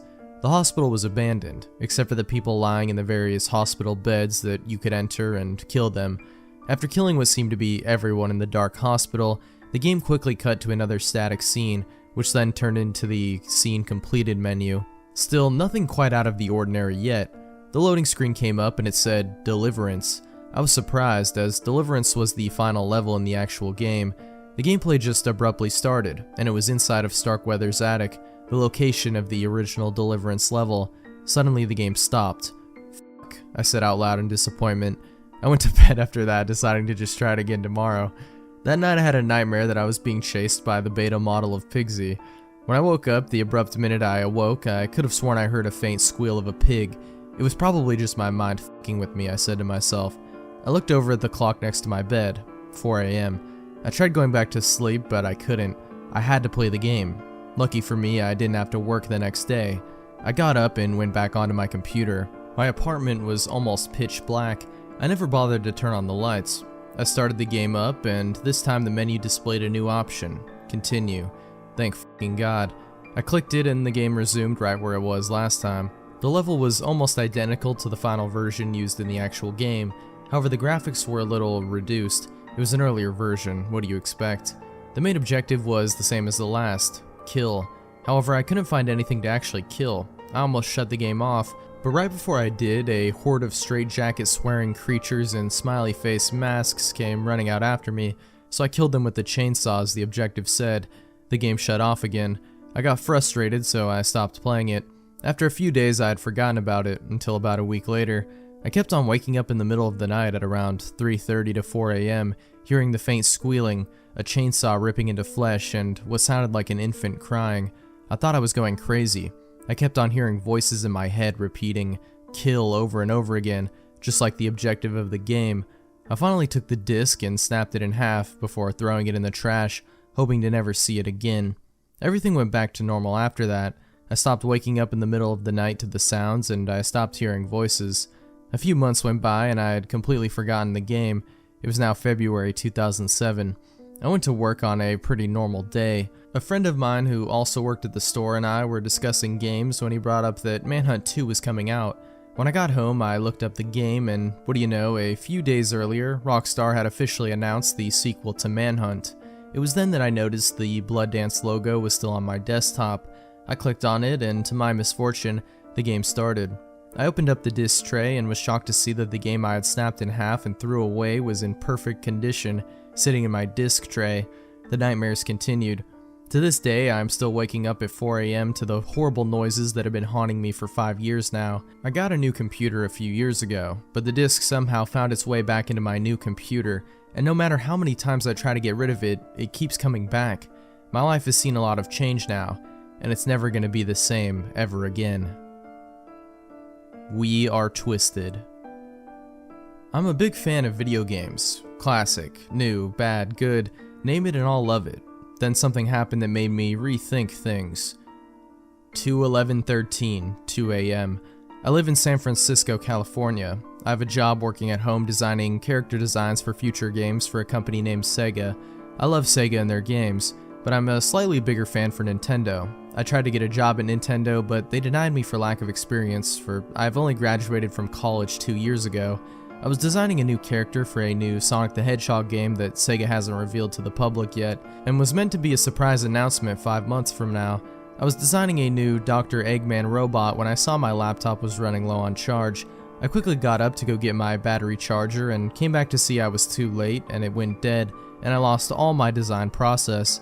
I punched my wall out of anger and fell onto my couch. I sat there for hours before I fell asleep. All my work gone. While I was asleep, I had nightmares of my favorite video game characters turning evil and being killed. I woke up at around 5:30 AM, sweating and all the pillows on my couch on the floor. I had to get up and go back to the Sega headquarters in 20 minutes. I was already dressed, but my hair was a mess. I fixed my hair up, took my laptop, and left my home. 2/11/13, 6:02 AM. A man quit today because he didn't get a promotion after he supposedly worked here for 4 years without a single one. I recognized him from somewhere. Probably walked by him a couple of times in my entire year of working here. My boss came to me after saying that the man threw a Wii at him. He had a bruise on his cheek and I heard security trying to fight someone behind me, probably the man. My boss said that they had no use of a small single Wii, so they gave it to me to bring home. I was excited, of course. My next income was in 1 week and I was saving up to buy a Wii of my own, but now I got one for free and a week sooner. The day was long and boring, and as soon as I was told, I ran out the door and went to buy The Legend of Zelda Skyward Sword for my brand new Wii. When I came home, I was too excited and dropped it on the ground. I panicked, then plugged it in to see if it still worked. Sure enough, it did. There was a game already in the Wii when I turned it on. Super Smash Bros. Melee was in it. I weighed my options and decided to test out Super Smash Bros. First. When I turned it on, I heard a sound which sounded like a laugh from Bowser, but a bit longer in length, and the voice was a little deeper in tone. The game skipped the intro and went to the title screen. It was dim and brown. I pressed start to hear a crying Mario falling off a cliff from the original Mario 64, but a bit more desperate. The game lagged intensely. I tried to ignore it, but it was so slow that it took me 2 minutes to go to versus mode.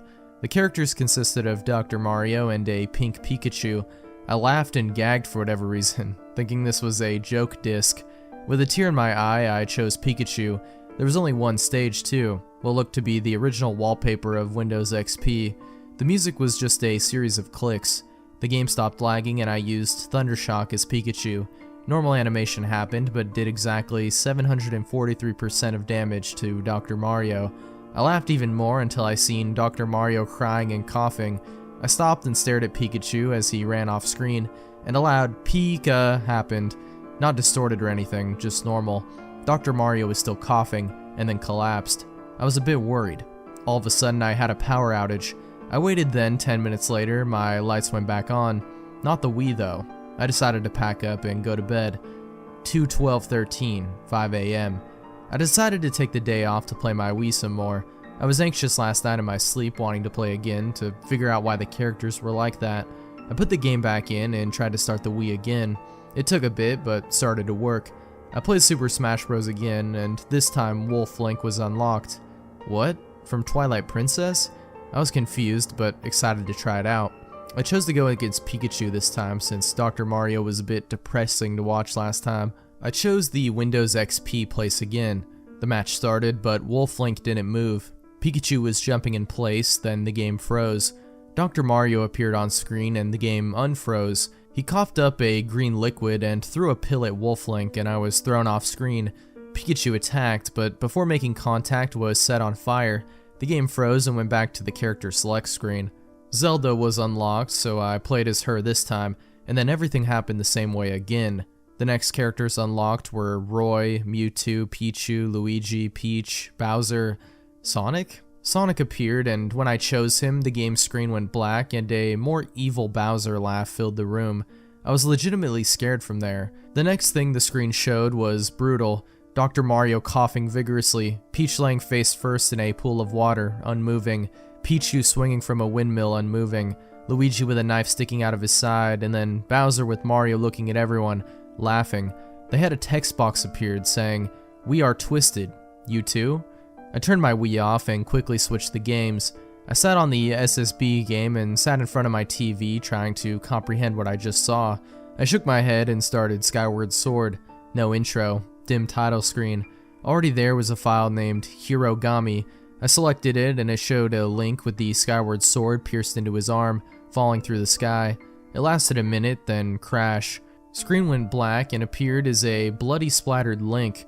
I screamed and reached for the plug. Then text appeared on screen. "We are twisted. Join us." I screamed again and unplugged it and heard a screaming Link quickly before. I decided to put the games on my counter and went to bed. 2/12/13, 4 p.m. I visited my friend to borrow money to go buy more games. I bought from a nearby Walmart 3 games, Sonic Unleashed, Super Smash Bros. Brawl, and the game I highly anticipated waiting for, Mario Party 8. When I got home, I put in Sonic Unleashed. Another dim title screen appeared. I started thinking that I shouldn't start playing this without a friend over, but decided against it. The screen quickly flashed a picture of Sonic being stabbed with a drill. After that, the last level of the game started. No cutscenes, no file select, just the last level. Sonic was the werehog and was holding a bloody drill, and Tails was laying on the ground, just normally, no blood or gore there. He was breathing too. I walked into the next room where Sonic all of a sudden screamed and started stabbing himself with the drill.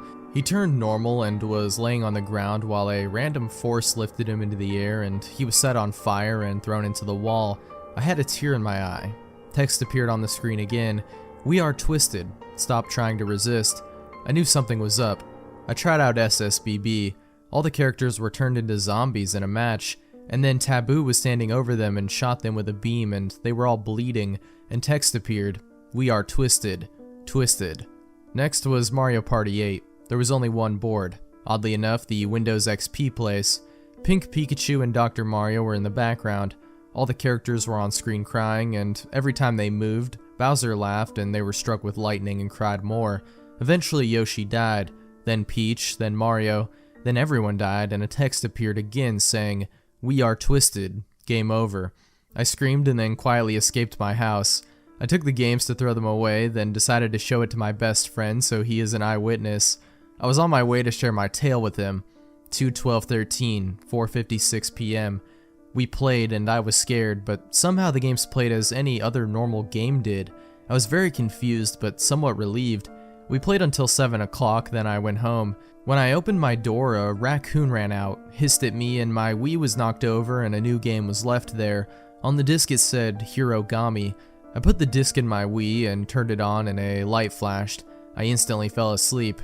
2/13/13, 3 o'clock p.m. The screen was still on when I woke up. On the screen was Mario. He screamed and his hat and hair burned in flames. He cried and started to cough. Green liquid came out of his mouth. He screamed, then a man popped up. It was a video just like being recorded off of a cheap camera. It was the man who quitted. He punched a wall and he threw a Sonic doll on the ground. Then he said these words, "Sega, I hope you enjoy these games." And then he grabbed a knife and cut his arm badly. I almost threw up. I backed up from the screen and looked at my mirror behind me. I seen in the mirror what looked like a little like the man. I started to have the feeling of hating Sega. I had a beard just like the man starting to grow on my face. I picked up my Sonic doll, my hand trembling, and threw it into my sink and turned on my garbage disposal. After that, my power went out, and so did my love for video games. I quit my job at Sega. I decided to take apart my Wii to see if there was anything wrong with it, just a jumble of wires. I put it in my closet and will not look further into it. I am now studying to be a lawyer. Goodbye gaming, forever. Text-based hell. If there was one field I really wanted to get into when I was younger, it was working with games. No one in my family thought that was a surprise. From my school days, it's all I ever did. I would come home from school, NES, Master System, Mega Drive, all through the night, every night, without fail. I love video games and always wanted to make one of my own. Fast forward many years later, and here I am, afraid to walk out of my own house. I'm writing this because I am worried about being taken away, and if there's anything that can get me out of a lot of trouble, it's this. The best place to start, I guess, would be the day I made the decision to create my own computer game. I didn't have any experience with any aspects of game creation though, you see. I'm the kind of guy that would have all these life ambitions but never follow them. I work long days in a job I hate, and my dreams of creating wonders for younger future generations was nearly dead. I wanted to do something about that. I took to the web, downloaded and bought some programs to help start out. I had a plan of making some good, well-received indie games and hoped to get picked out by a big company. I downloaded a wide variety of programs for different types of games, RPG, arcade 2D shooters, beat-em-ups, just a range of categories I used to enjoy and still do.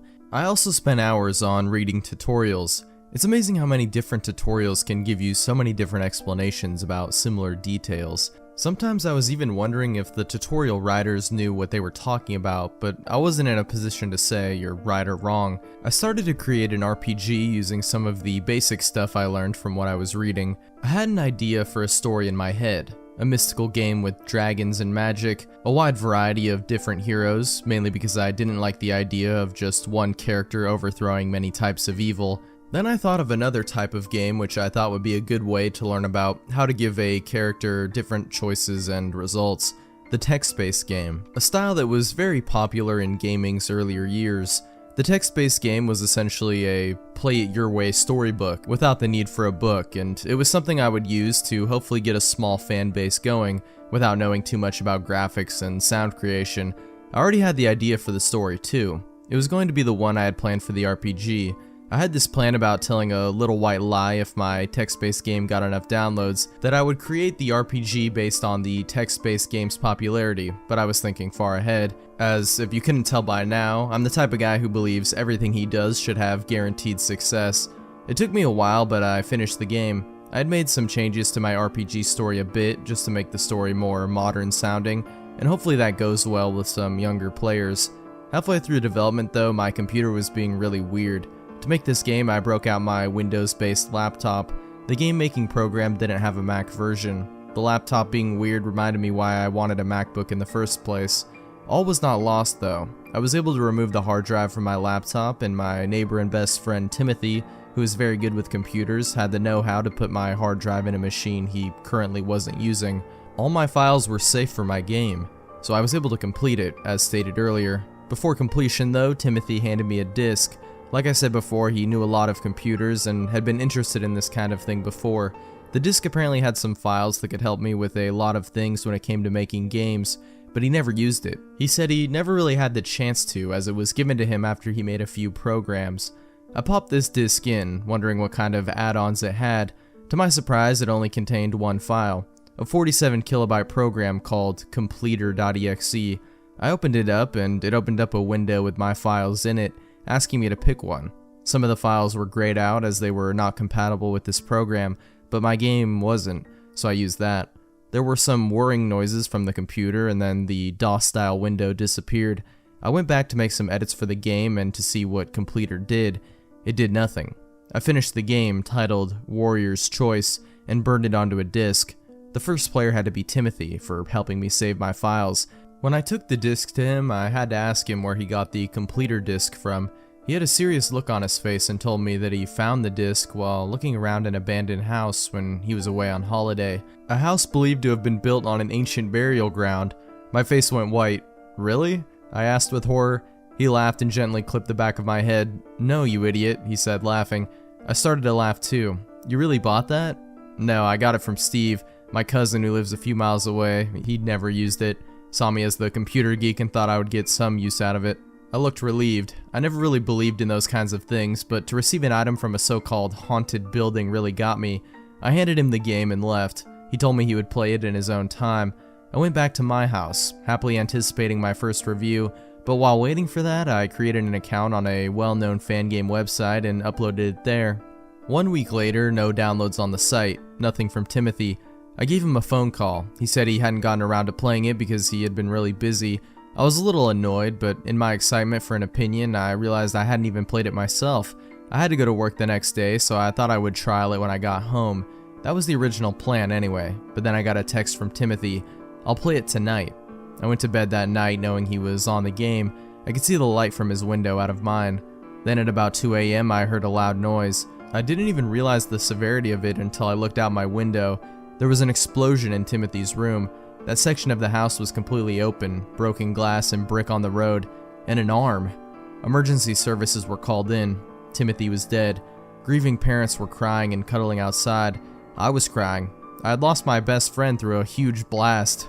It made local news, but not national, and the emergency teams were trying to find the cause of the explosion. It took a long time for things to somewhat get back to normal. I had taken several days off. My boss was angered, and I came close to losing my job for no showing, and I was going through many stages of depression. 2 days ago, I checked the website again to see how my game was doing. 3 page views, no downloads. Still. So I played it myself. I knew what to do, where to go, obviously. But then I came to one part of the game which I didn't remember putting in. One of my characters had to make a choice to pull one of 2 switches. One was attached to the door to escape, the other to a large batch of explosives. I hesitated to do anything because a situation like this wasn't even in my original plan. I tried to close the program, but it wouldn't let me, so I made a choice. Right switch. Then in big red letters covering the whole screen, the game said, "Game over," and my computer made some very loud noises. You could hear loud electrical noises from the machine, so I acted quickly. I held my finger over the power button. The noises were getting louder. The machine was heating up. The sweat and fear was pouring out of my body, and I thought I was going to pass out when suddenly the computer turned off. I had held the power button long enough to switch the computer off, but it wouldn't turn back on. I opened it up from the bottom and I saw light flames. The wiring was damaged, as was the hard drive. Did the completer program do something to my game? Where did it come from? I asked Timothy's family, relocated after the house damage, and they told me how to get to Steve's house, Timothy's cousin. I introduced myself and he seemed happy to let me in. I never really knew Steve, nor had I heard of him before Timothy mentioned him, but once again he knew I was his best friend, so he invited me in. He asked me why I was here and I showed him the disc. He cowered in fear. I had never seen someone visibly shake the way he was doing. He even began to tear up. Apparently the program on the disc was created by a man who specializes in making destructive programs, but not the kind that stops a PC from working. His programs overload the system to a breaking point, causing devices to explode. The program couldn't do it alone though. It had to be assigned to a game creator file. I got angry at Steve, saying he practically gave out a death disc, but he said he didn't know about this revelation until after he gave it to Timothy, you see. Steve got the CD from this mystery guy, thinking it would help him with making games. Steve had no use for the CD, but got it because he knew someone who did, his cousin. He genuinely had no idea about this guy's hacking past until after the CD was out of his possession. When I asked him how he knew about what the CD was now, he said he heard that the man had been arrested in connection with an explosion in another city. Then rumors started. He never told Timothy though because the rumors seemed so surreal. Then I remembered. My game was available to the public. I asked Steve to use his computer and tried logging into my page to delete the game. Wrong password. Unbelievable. Maybe a typo, I'll try again. Wrong password. Did my game alter my account too? Wrong password, you are locked out. Please contact the administrator. I nearly broke down. I knew I had entered the right password. I named it after my dog, so I couldn't be wrong. Then Steve called me over. He told me I wasn't going to believe this, and he was right. On the main page featured Game of the Week, Warrior's Choice, 3,720 downloads, and counting. So here I am, waiting for a knock on the door as the creator of a game that could potentially kill thousands of people. I have heard nothing yet. I'm just waiting for the first newspaper now to report a story similar to Timothy's. While the destructive program had nothing to do with me, I am now linked to it. I write this to warn everyone not to download that game. I am torn apart now because I don't feel that I could go on. I'm going to get in trouble, I know it, but there's nothing I can do about it. My life is over.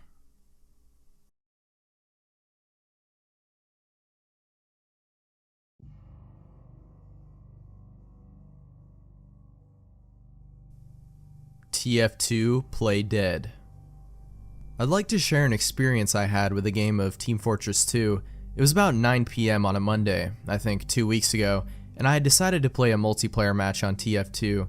I signed on and started up the automatic server selection for play modes. I felt like playing Capture the Flag, so I selected that option. My computer lagged a bit while I was searching for a server, which isn't abnormal for me as my laptop is fairly distant from my router, but eventually it found one. I've only been playing TF2 since a little after it became free, so I don't have a very big server history, nor experience with server mods or servers in general, but something seemed rather odd about this particular server. Once I gained access to the server, the loading screen came up with the bar on the bottom right. As the bar got to about 70%, it jittered backwards and paused. It started going back and forth between 45 and 60%. The game froze after a few moments and I decided to force quit the game. I went to get something to eat and came back to the game, started it up, and decided to play from my server history.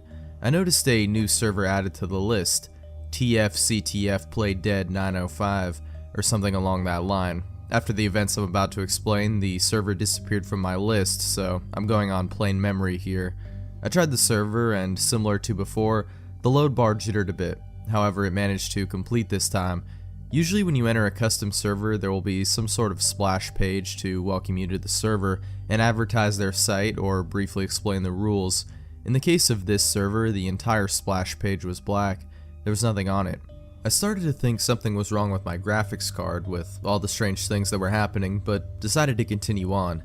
The game loaded, I selected Pyro as my class, and I entered 2 Fort.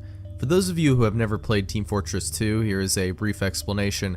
It's a team-based online multiplayer FPS game, and in this particular Capture the Flag mode, in the map 2 Fort, you have 2 fairly large mills separated by a little lagoon and a bridge, and an underground network of pipes that you can enter. The objective is to, obviously, capture the opponent's flag and return it to your base. For this server, there were 2 teams of 6. Upon joining, both teams became full. The game was already mid-progress, and everything was working normally. Our team, Blue, had already scored 1 point, and we needed 2 more to win the game. The red team had 0 points. This particular game didn't have a time limit, and we seemed to be going back and forth for about 14 minutes with little to no progress. Occasionally, members from our team would type angry messages to the opposing team, accusing them of being cheap by having like 4 engineers in their flag room with turrets, making it almost impossible to get their flag and making the game seemingly endless. Up until now, things have been relatively normal, until I started noticing that for about 5 minutes I've been going around the level and I have not seen a single one of my team members, nor any other players from the other team. People were still talking, however, so it kind of took me a while for it to sink in that I haven't seen anyone at all for over 5 minutes. I thought that it had to be some sort of lag problem, so I asked the other players if they were having the same issue, and the general response was nope. But one player said that they hadn't seen me either. About 6 more minutes passed and I started to grow pretty bored. I decided to make one more round throughout the level before I would find another server.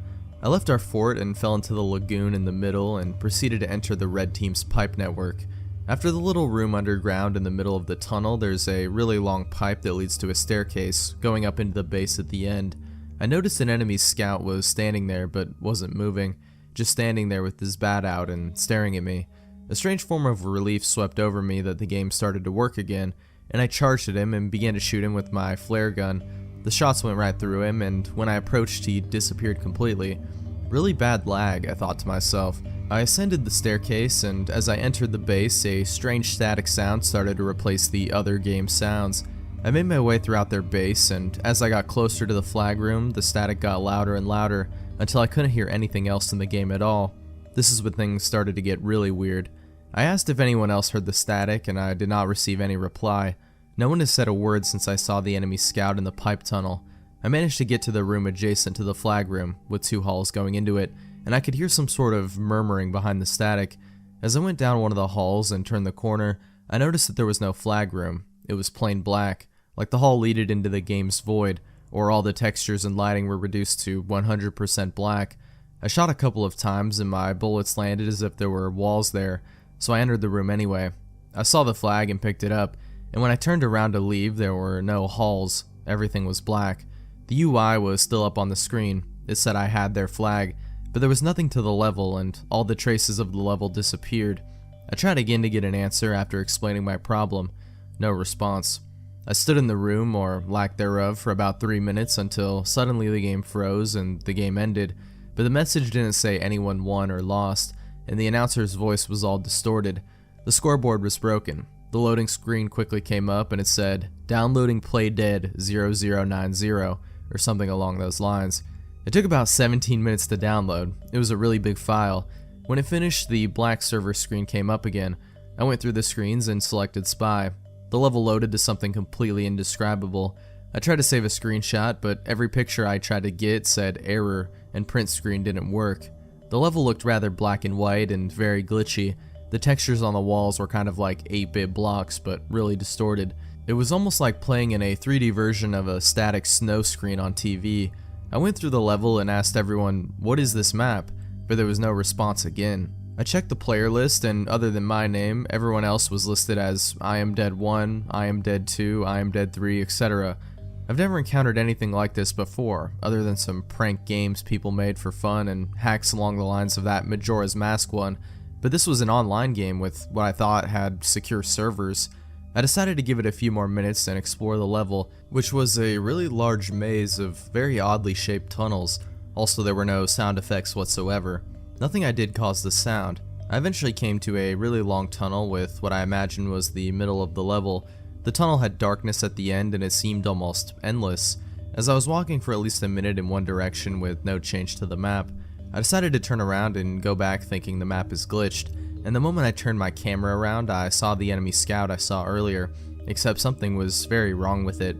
His eyes were black, his left arm was rather deformed and bent in impossible directions, and his legs reminded me of a crab. I almost jumped out of my seat at the sight and typed, "WTF is going on?" hurriedly in the chat log, but there was no response. I stood there and stared down at the strange scout. After several moments, the other players started talking, but all that appeared was corrupted, garbage text. The scout quickly approached me in a sudden, though irregular fashion, and I heard a very, very loud burst of static, and all of a sudden it kicked me out of the server. I went back to check the server and it was gone from my history. Naturally, I immediately shut off the game and haven't played it since then. I think it was some sort of prank, but it was pretty creepy, and game hacks don't usually creep me out. Update, July 13th, 2011. After posting this, I decided to play the game again. I went into my server history to find a King of the Hill map, but I noticed that TF2 Play Dead 905 was back, but this time it had 0 out of 16 players. I went into the server, and unlike before, it loaded normally without any issues. It was 2 fort, like when I entered it before, but there were no other players on this server. Nothing seemed really out of place, and I walked around the map for a while, finding nothing. The only thing I noticed that was strange was that I would hear the sound effects glitch out every now and then. When selecting a character, there was a static noise that kept repeating, and when I went to the tunnel area, I thought I heard footsteps. I shut the game down a few minutes later, and I will try it again another time. Maybe I will be able to get some footage. Red Tuesday. Okay, let me begin by saying that I'm a Call of Duty fanatic. I'm Karen Peterson and I'm a college student at East Central College. I'll now tell you about my story and how I fell under the curse of Red Tuesday. One day on the 13th of October 2012, I was walking home from East Central with my friends, Reggie Wilson, Mike Tobin, Vanessa Brooks, and Preston Peters, when I saw this weird looking Call of Duty game sticking out of the trash can near my house. I picked it up and read the title, which said, Call of Duty Modern Warfare 3, Wrath of God. I grew increasingly excited and decided to invite my friends over to my house to find out what the game was about. I got home and popped the game disc into my Xbox 360 and sat down to play the game. Reggie hooked up his game controller and decided to be player 2, assuming I would play online multiplayer. First, the box popped up that said, "This game may contain content that may be graphic and or disturbing to some players. Are you sure you want to continue?" Below the box were 2 choices. I could pick yes or no, so I chose yes. The introduction was out of whack. It showed the Russian army shooting at Delta Force for 15 seconds before going to the main menu. There were 3 options: single-player campaign, 4-player co-op, and online multiplayer. I chose the co-op option, and the entire screen suddenly blacked out for 10 seconds before an awful picture appeared. It showed a soldier that looked like someone scratched him really hard with a lit poker stick. The eyes were bright red, and he was screaming the words, "Get out of here," repeatedly. The soldier was in Delta Force garb, but wore a US Marine helmet. I was startled by the weird and morbid picture for a moment before the first campaign, Red Tuesday, began. My first reaction was, didn't they mean Black Tuesday? However, I kept going. The introduction was a faithful copy of the introduction from Modern Warfare 3's Black Tuesday, only Reggie and I had to rescue tourists instead of destroy a jammer. Then the most horrible introduction in any campaign began. I started playing as a Task Force 141 soldier named Anne Herefordshire, a British soldier transferred to TF141 from the Special Air Service. I was trapped inside of a huge cage with flames raging all around me. My character was tied up to a steaming hot pole and tortured by 2 demonic creatures. One of them had red eyes and smoke was trailing from its nostrils. It had a head like an ogre, but with leathery fingers with iron-hot fingernails. The other beast had a minotaur-like appearance, only with a furry lower body like a deer and a hairless upper body like a human. The first creature jammed a slimy object into my character's mouth and forced her to look at Captain Price, who was hanging upside down and being used as a punching bag by the 2 demonic creatures. Huge hands started sticking out of the ceiling and grabbing my character by the hair, who spit the slimy thing out of her mouth and started screaming for help when the screen went blank with the title in big red letters. Then the real mission began with the sound of whispering, and later my entire room was plunged into darkness. I could feel Reggie and everyone else, including myself, breathing heavily. Then a huge light invaded the blackness, and before I knew it, I was actually inside the game environment. I was tied to a chair just like Alex Mason from Call of Duty Black Ops, with Reggie being chained to a wall, Tobin trapped inside of an Iron Maiden, and Vanessa and Preston being put in identical chairs on either side of me. I tried to say something, but I couldn't say anything. I looked around and realized my head was stuck inside some kind of apparatus that prevented me from talking. I screamed, but no one heard me except a huge shadow outside. I screamed again, hoping that shadow, whoever it was, would come rescue me. I looked down and saw green letters forming across the floor. What is this, I thought? A reality game show? Then I saw the title, Red Tuesday. Below the letters, I saw a full name appearing, the location, which was a torture chamber in New York City, and the date, February 13th, 2016. I screamed a third time for the shadow to come get me, and it responded by carefully unlocking a doorknob. The door opened and the shadow turned into someone from Modern Warfare 3, someone that I knew. I screamed a fourth time and the shadow eventually revealed himself as Captain John Price. Sometime later, Soap McTavish ran into the room and said, "This is Bravo 6, we found the package, over." I suddenly froze. I was a package being held by the Russians or OP4 or whoever I was fighting against. These men were sent to rescue me. Captain Price opened the apparatus, allowing me to speak again. I said, "Price, thank God. I thought I'd be stuck in that thing forever." Price just smiled as he undid the straps tying me to the chair and helped me to my feet. "Let's go," he said. "The inner circle won't be gone for long." So the inner circle kidnapped me, inside the game world. I felt kind of awkward not knowing this in the first place. Then 2 Russians, Nikolai and Yuri, entered the room, and Yuri gave me an M4A1 Grenadier with an ACOG. The whole room suddenly exploded, and Shadow Company troops began running into the room. I switched to my secondary weapon, which I found was an RPK-74M, and began firing at the American soldiers. Suddenly, Vladimir Makarov, remember him, entered the room and told Price of a safe house he had with the Russian army. Safe house? I thought Makarov was a bad guy. It seemed I forgot to check the back of the box to find any modifications from the actual game, because when he said what I heard him say, I was confused. I had the impression Makarov turned into a good guy in this game. The real bad guy turned out to be, as I learned from Makarov, Solomon from Battlefield 3, which I've also played.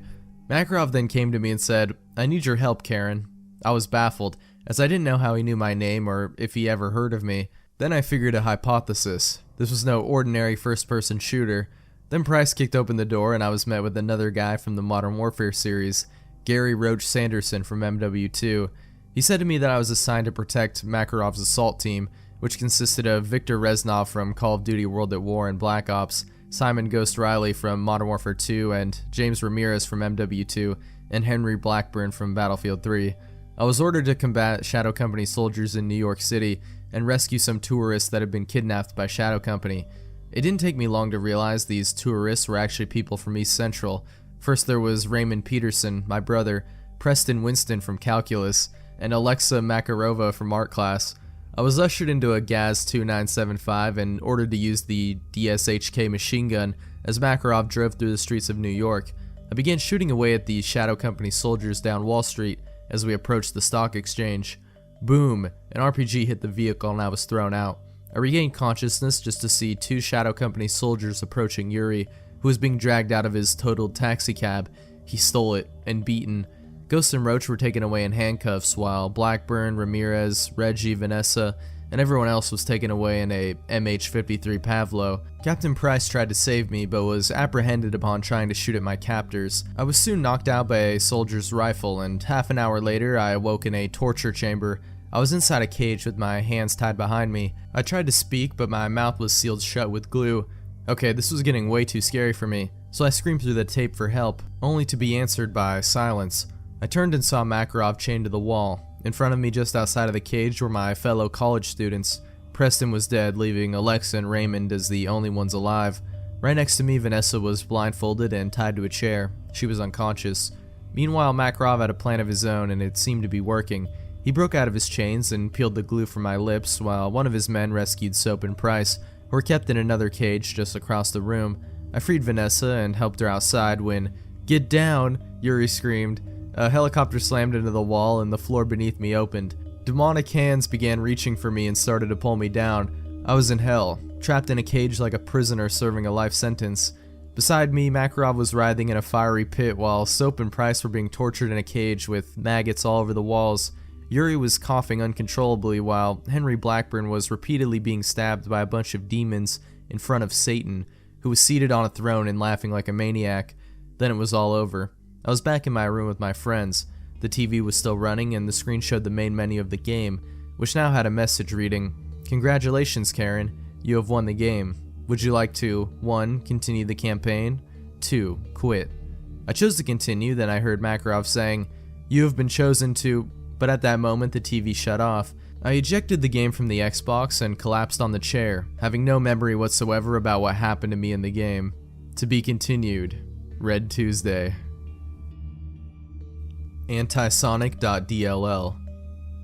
The following text is a transcript and summary of a downloadable audio file found on a website that was said to be available to the public for the course of 3 days before being taken down by an unknown cause. Any trace of the site has been removed entirely. This has naturally led to extreme doubt and near instant dismissal at first that the site simply never existed. However, upon hearing the file's contents, the possibility of a missing persons was raised, as well as certain other curiosities. The file is an MP3 that contains an audio recording featuring almost 26 minutes of narration by an individual apparently named Chris Lawrence. The very nature of what he speaks of throughout this recording seems extremely detached from reality, as if he is experiencing intense hallucinations. Topics mentioned are regarding one Sonic.exe, including a detailed description of how it inflicts damage or some kind of influence on certain individuals' minds. Yet with the exception of one particular section regarding a statement about the deaths of several people, the narrator seems almost completely calm and collected. There are no signs of a psychotic breakdown or any kind of high stress levels in his voice. The exception mentioned involves the narrator becoming angry on the subject of fan-made creations being both responsible for people's deaths as well as falling victims themselves. Throughout the recording can be heard several ambient noises of a disturbing nature, suspected of being placed in order to mask the location of the individuals. These sounds are also very convincingly mixed in to give the impression they are moving around in the distance. Authorities have currently ceased any and all investigation into this matter, as it is now officially considered to be a cold case, with too many uncertainties and no solid evidence. One other file was received along with the MP3, a PDF that was at first believed to be corrupted, until an analysis showed it was an encrypted image that needed to be rearranged somehow. Only just over 65% of it was corrupt beyond recovery. After putting together what was salvageable, the result was a bizarrely fragmented image containing what is believed to be the narrator himself, along with several of his personal details. Both are largely obscured due to the corrupted sections that, after assembly, clearly spelled out the words, "I'm listening," presented in all caps, with a pixelated mixture of crimson, black, blue, and red. What can be made of the individual's details includes the majority of his name, along with 11 straight letters of various details such as address, date of birth, and occupation.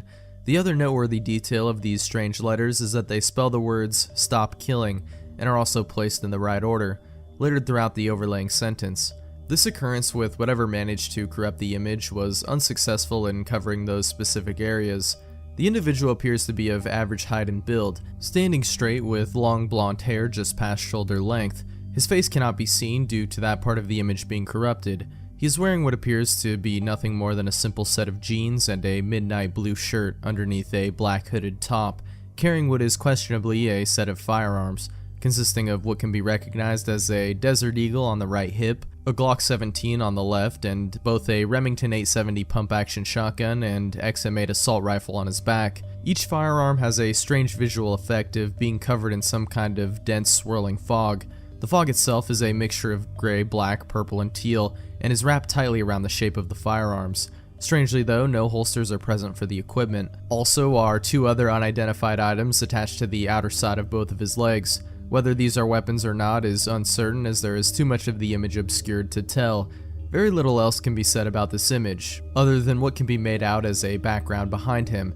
It suggests scenery that was either visually altered in several ways, resulting in a series of twisted and disturbing shapes that are colored with a blur of black, mauve, and various shades of blue that share no similarity to any scenery currently known of in the world. Certain factors, such as the date of upload, details of any location allegedly involved, as well as both the name and other contents, will not be included to prevent investigation from any further outside source. The recording begins with a sound that resembles an audio jack being plugged into an unstable or defective socket of some kind, before switching to an ambience of what has a resemblance to both howling and cries of pain that upon first impressions have been tweaked with audio software and is at a low volume. After approximately 3 seconds, there is the voice of a male with a British accent, estimated to be in his mid to late 20s. My name is Chris Lawrence, and I have a warning for anyone who is now hearing this. Whether you like horror or not, you'd best hear this. You need to know. And if you were involved with what has now caused more damage than you could imagine, that means fanfics, artwork, and constant attention to something that was never meant to be messed around with, you have a lot to answer for. You just love playing around with these concepts, like all other popular things turned into memes that you feel you can just take in order to help it grow for your own sick little No point in going there until you know why I'm here and what I'm talking about.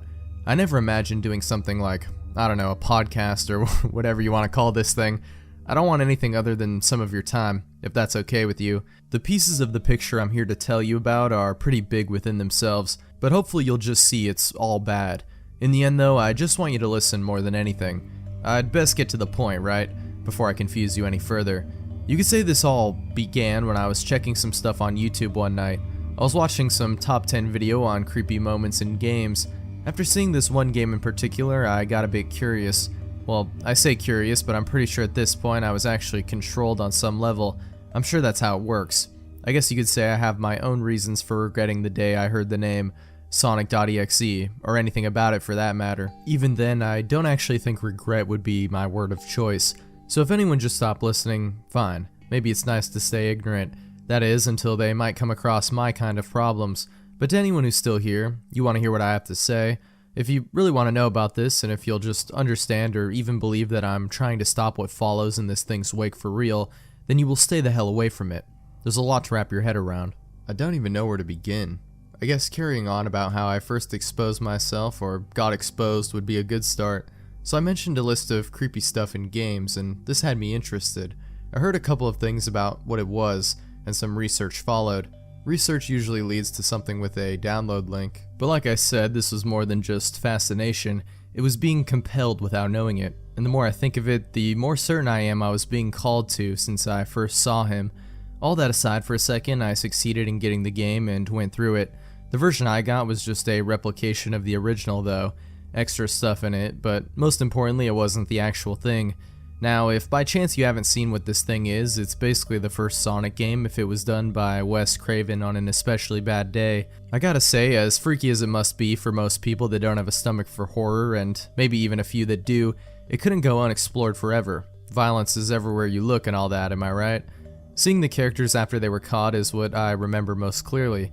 that and the face at the end, but there were a couple of details that were a little off from what I saw in any vid.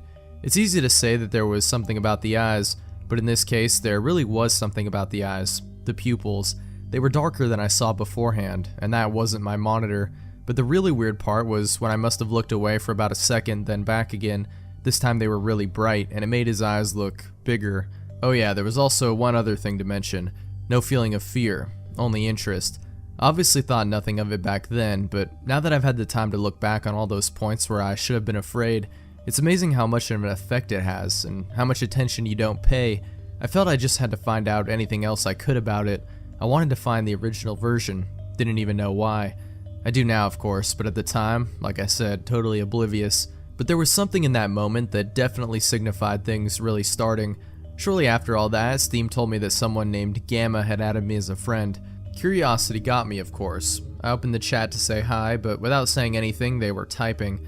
They said hi first, and this person knew my name. I did feel a bit weirded out by that. I mean, it could have just been someone I already knew who found me on here, but I just played through the game, so I already had far-fetched ideas going through my head. I asked them how they knew me, and the response was a little strange to say the least. At the most, it was just detached and insane. This person started going on about how I'd caught his attention and they wanted to take me back to the beginning. It stopped soon after that, but I had the life scared out of me by laughter coming through my headphones. It was loud, made me smack them off my head, and yeah, it was the same laughter I heard in the game. I checked to see if it was still up. Nothing was there. Then something came up in chat that caught my eye again. The words, "Gamma is now deceased." Yep, you did just hear that from me. It might be that I haven't paid much attention, but I'm pretty sure Steam doesn't show that one. It gets better though. It switched to "Gamma is now mine." A link came up that just said, "The beginning." I didn't click on it, but my PC just started downloading the game anyway, and it wouldn't cancel. Kind of makes me wonder what the point of the link was if it just did that.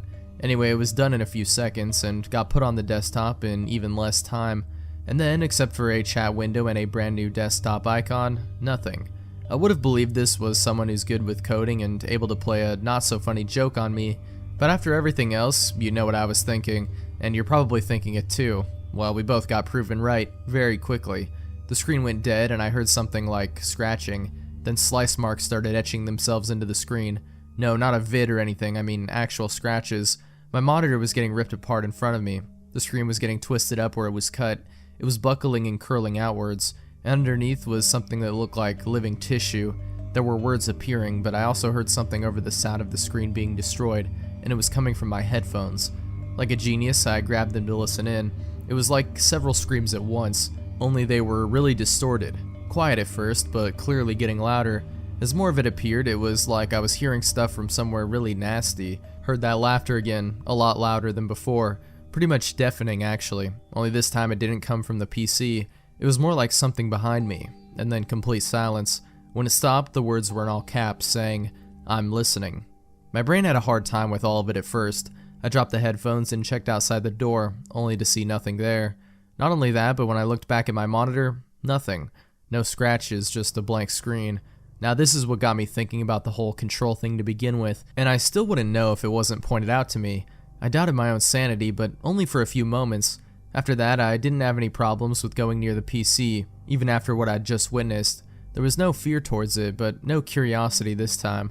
Didn't seem important back then, of course, but I should probably mention it now. Anyway, the PC was still running, and the monitor was just fine. First thing I did was check Steam. No one named Gamma or anything saying I ever met them. Except for the new game I had, everything looked normal again. I do remember it having a new icon though. Just those eyes with the blood trickling down underneath. Quite a sharp resolution too. I kept on thinking on and off that I had just imagined all of it. No one else in the house was kicking my door off its hinges because of the noise, but believe me, it felt so real. In the end, I was still unsure. But then I stopped thinking about that because a very strange feeling started creeping up on me. It was like I wanted to sleep, but not because I was tired. It was more a sense of just not wanting to be awake anymore. No kind of depression or anything, but it just didn't feel like me. I just fell asleep like it didn't happen. Shouldn't have. I was shown the events of the game again, and it was almost exactly the same. One thing was changed: the look. There was almost nothing cartoony about it. Everything looked so grim and real. Imagine someone putting all these characters in places through Photoshop or something, then making them just a bit off from a human's height. Seeing them from that perspective for the first time, you've seen them in games, but in the flesh as it were? The eyes were still almost as big though, so you might have found it a bit creepy. Some people wouldn't even care because it's Sonic, but I cared, and I wanted to stop it, but couldn't on account of being locked in a room, being made to watch through a window. I never did get shown what he did to those poor guys. I only heard the screams and then static. I should point out they weren't the screams you get in the game, they were fitting for each character. What I did get after all of it though was that freak busting through the window after he was done, growling something about suffering being a part of who I am. Can't remember the exact words, although the words I do remember was him yelling at me to wake up. I did just that in one hell of a hurry, didn't even get much sleep. As I was sitting on the edge of my bed, I could have sworn I was still dreaming when I saw what was on my monitor, but I wasn't, unfortunately. It looked like a video clip of the freak, but he looked as real as he was in the dream.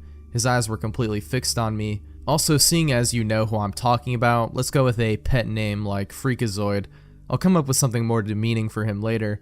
You don't really have a clue who or what he is, but you know what he looks like. And you may think you know what he does, but you don't. You really don't. It was a dark background, so I could barely see anything other than him, but I could just about make out something like a crimson sky, and there was some kind of shapes dancing and twisting around in the distance, like they were something that was alive. After a few seconds, I realized this wasn't a video clip, no loop. Freakazoid was actually staring at me with a toned-down smile on his face. That feeling hit me again, only this time it was more like needing to do just one more thing before you go to sleep, you know, like 5 more minutes on a game or one more video to watch. I actually felt like I needed to get to him, no trace of common sense at all. The desktop came up by itself, but the background was still the same thing, until he started looking at the game. The screen went a bit strange after that, giving a split second of red static here and there. The mouse cursor flew about all over the screen as well. It all stopped with the cursor being right next to the icon. My hand just went to the headphones, then the keyboard and mouse. I clicked on it. It was just like before, without the updated look. The music, scenery, murders, the words, the characters, and the way they got locked out when they died. There was just one small detail you might want to know about. My hands were stuck to the keyboard and mouse. And no, I don't mean I needed to keep my hands on them. I mean I tried to remove them and it was like everything was stuck to the desk, except that I was able to slide the mouse around. I played through to the end, seeing the same ending. 3 rounds of static followed by that laughing. Then there was another round of static. The picture stayed the same, but now it said, "What are you?" Yet another round of static and, right, okay. I don't know if this is even going to work, and don't ask me how I'm going to do it, but I'm going to do it. Audio undergoes a second of strange interference before cutting to approximately half a second of static. The transition is followed by what can be heard as wind blowing, as if the recording was made in an outside environment. This consistently remains for the rest of the segment. 4 seconds in, there is the voice of a male with a slightly diluted American accent. The male's voice would appear to be a heavily modified voiceover, including a substantially low tone from a pitch shifter. However, there is no sign of tampering of any kind throughout, except for the beginning and end of this segment, visible or otherwise. First visible sign of tampering throughout the entire recording to this point, implying a crude yet unknown transition from the recording to the current segment. Indications show that the segment was placed into the recording during the process itself, without the aid of another audio device. Having fun? I hope so. I hope you enjoyed watching all those sealed fates, and you knew they were sealed. You knew what was going to happen to them, and yet you just watched. Although you did more than just watch, didn't you? You took control of them, led them to me, gave them up. You are as responsible for their deaths as I am, Chris. There's something about you, something I can see. I wish to take a closer look at you. Let's talk in private, shall we? Background effects are added and is what appears to be a modified sound clip of screaming in a room that carries an echo. This loops throughout the rest of the segment. Several more screams are introduced in the background, all of which have been determined as a mixture of clips that have been traced to several sound archives, TV shows, videos, from such sites as YouTube and video games. A high-powered device of some kind is heard charging up.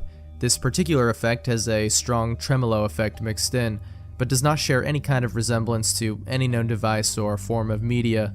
The audio cuts back with the same transition described at the beginning of this current segment. Okay, what you hopefully just heard, that was his voice, what he said to me. I know. It doesn't really add up that I'd have that to show you, but I did just show you, I hope. Whatever happened after was, well, all I really remember is the screen flashing and hurting my eyes, but he was moving with every second of it. The last thing I remember was a shot of his whole body standing straight, with his arms stretched out in front, and he had that same look on his face from before. Then everything, and I mean my actual vision, went completely red, then to black. Next thing I knew, I woke up. Well, let's just say somewhere else. I can't tell you because I don't know. Quite a few things have happened since then, my own adventures through this, but I've already driveled on for what must be about half an hour now. Besides, there's another important part you need to hear. I don't know how long has passed since I first got into whatever this is, but the things I've seen, I don't know what this place is, if it's just a dream or if I'm hallucinating and, in reality, I'm strapped down to a bed in a mental hospital or something, or indeed if this is some kind of place beyond your imagination or your nightmares. I know it sounds completely insane what I'm saying, but I don't know what else to say.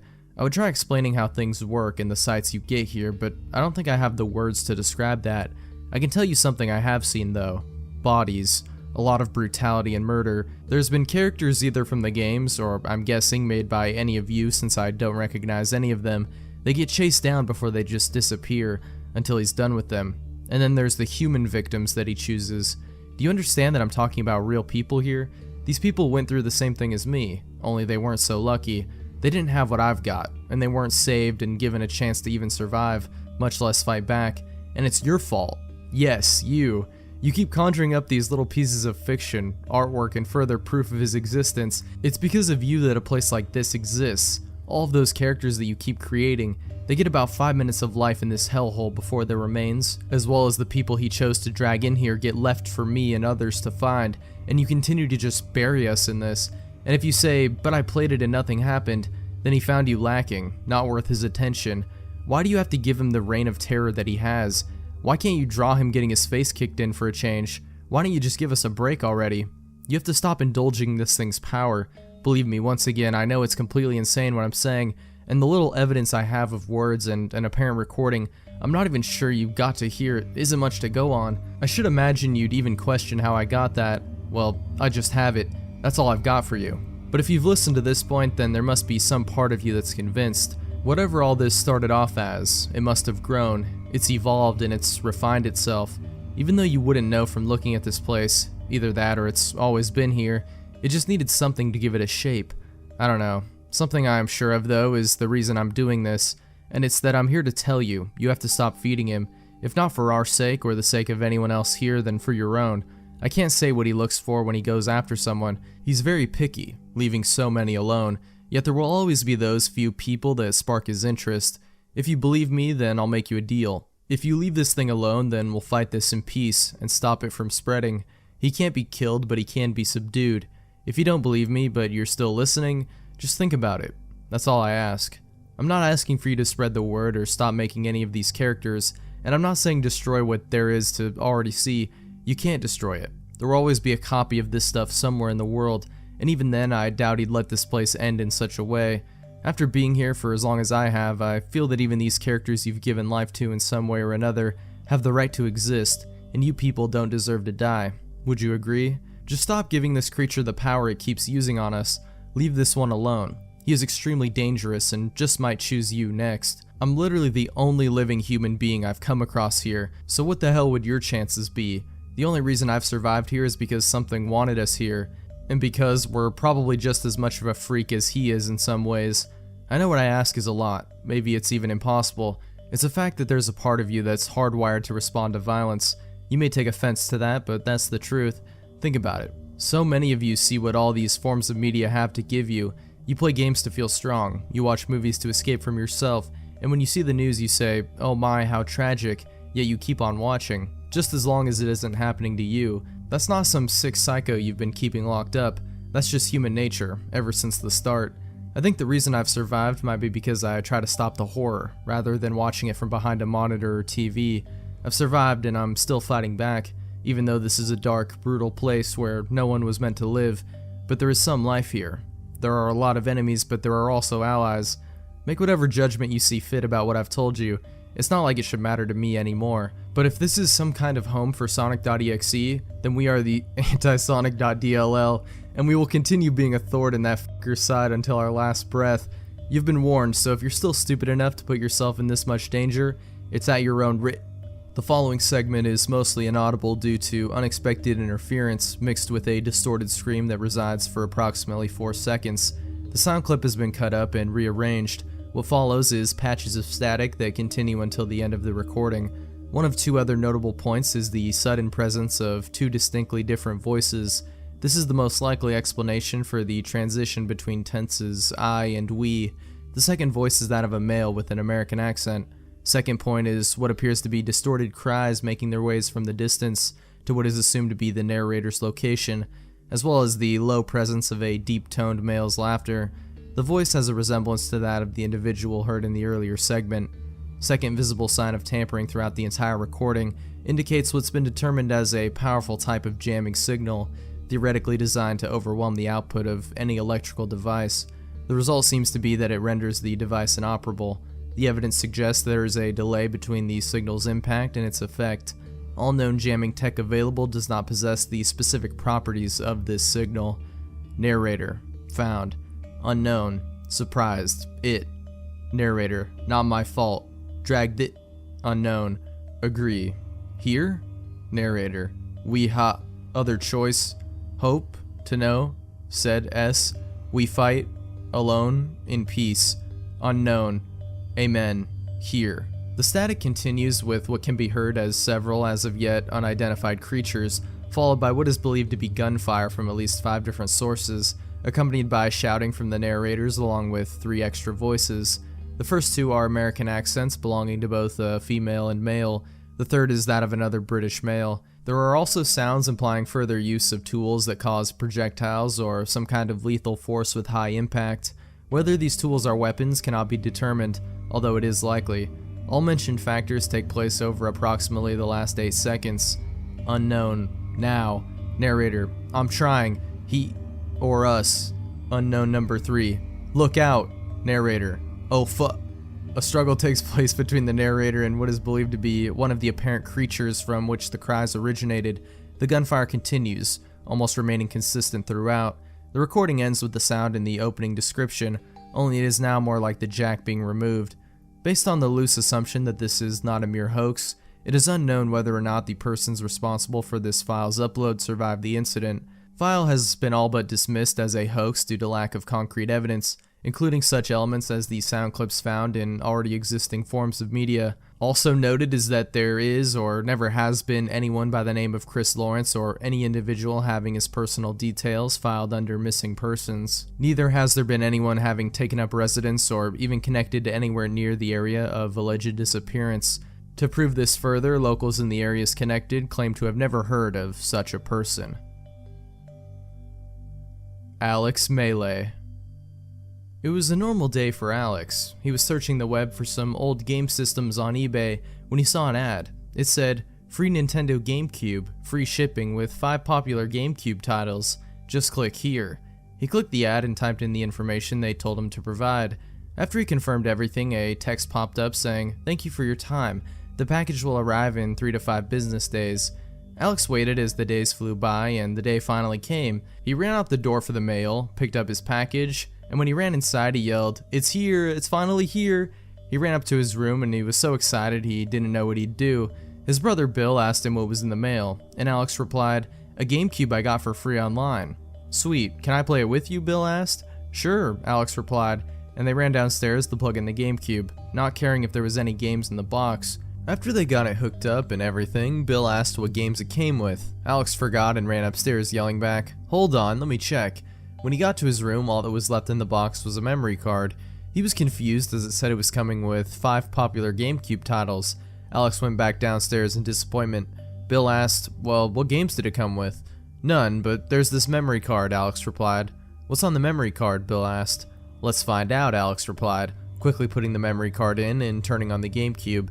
Instead of it booting up like it normally did back in the past, it booted up with the GameCube logo backwards, and the startup music reversed.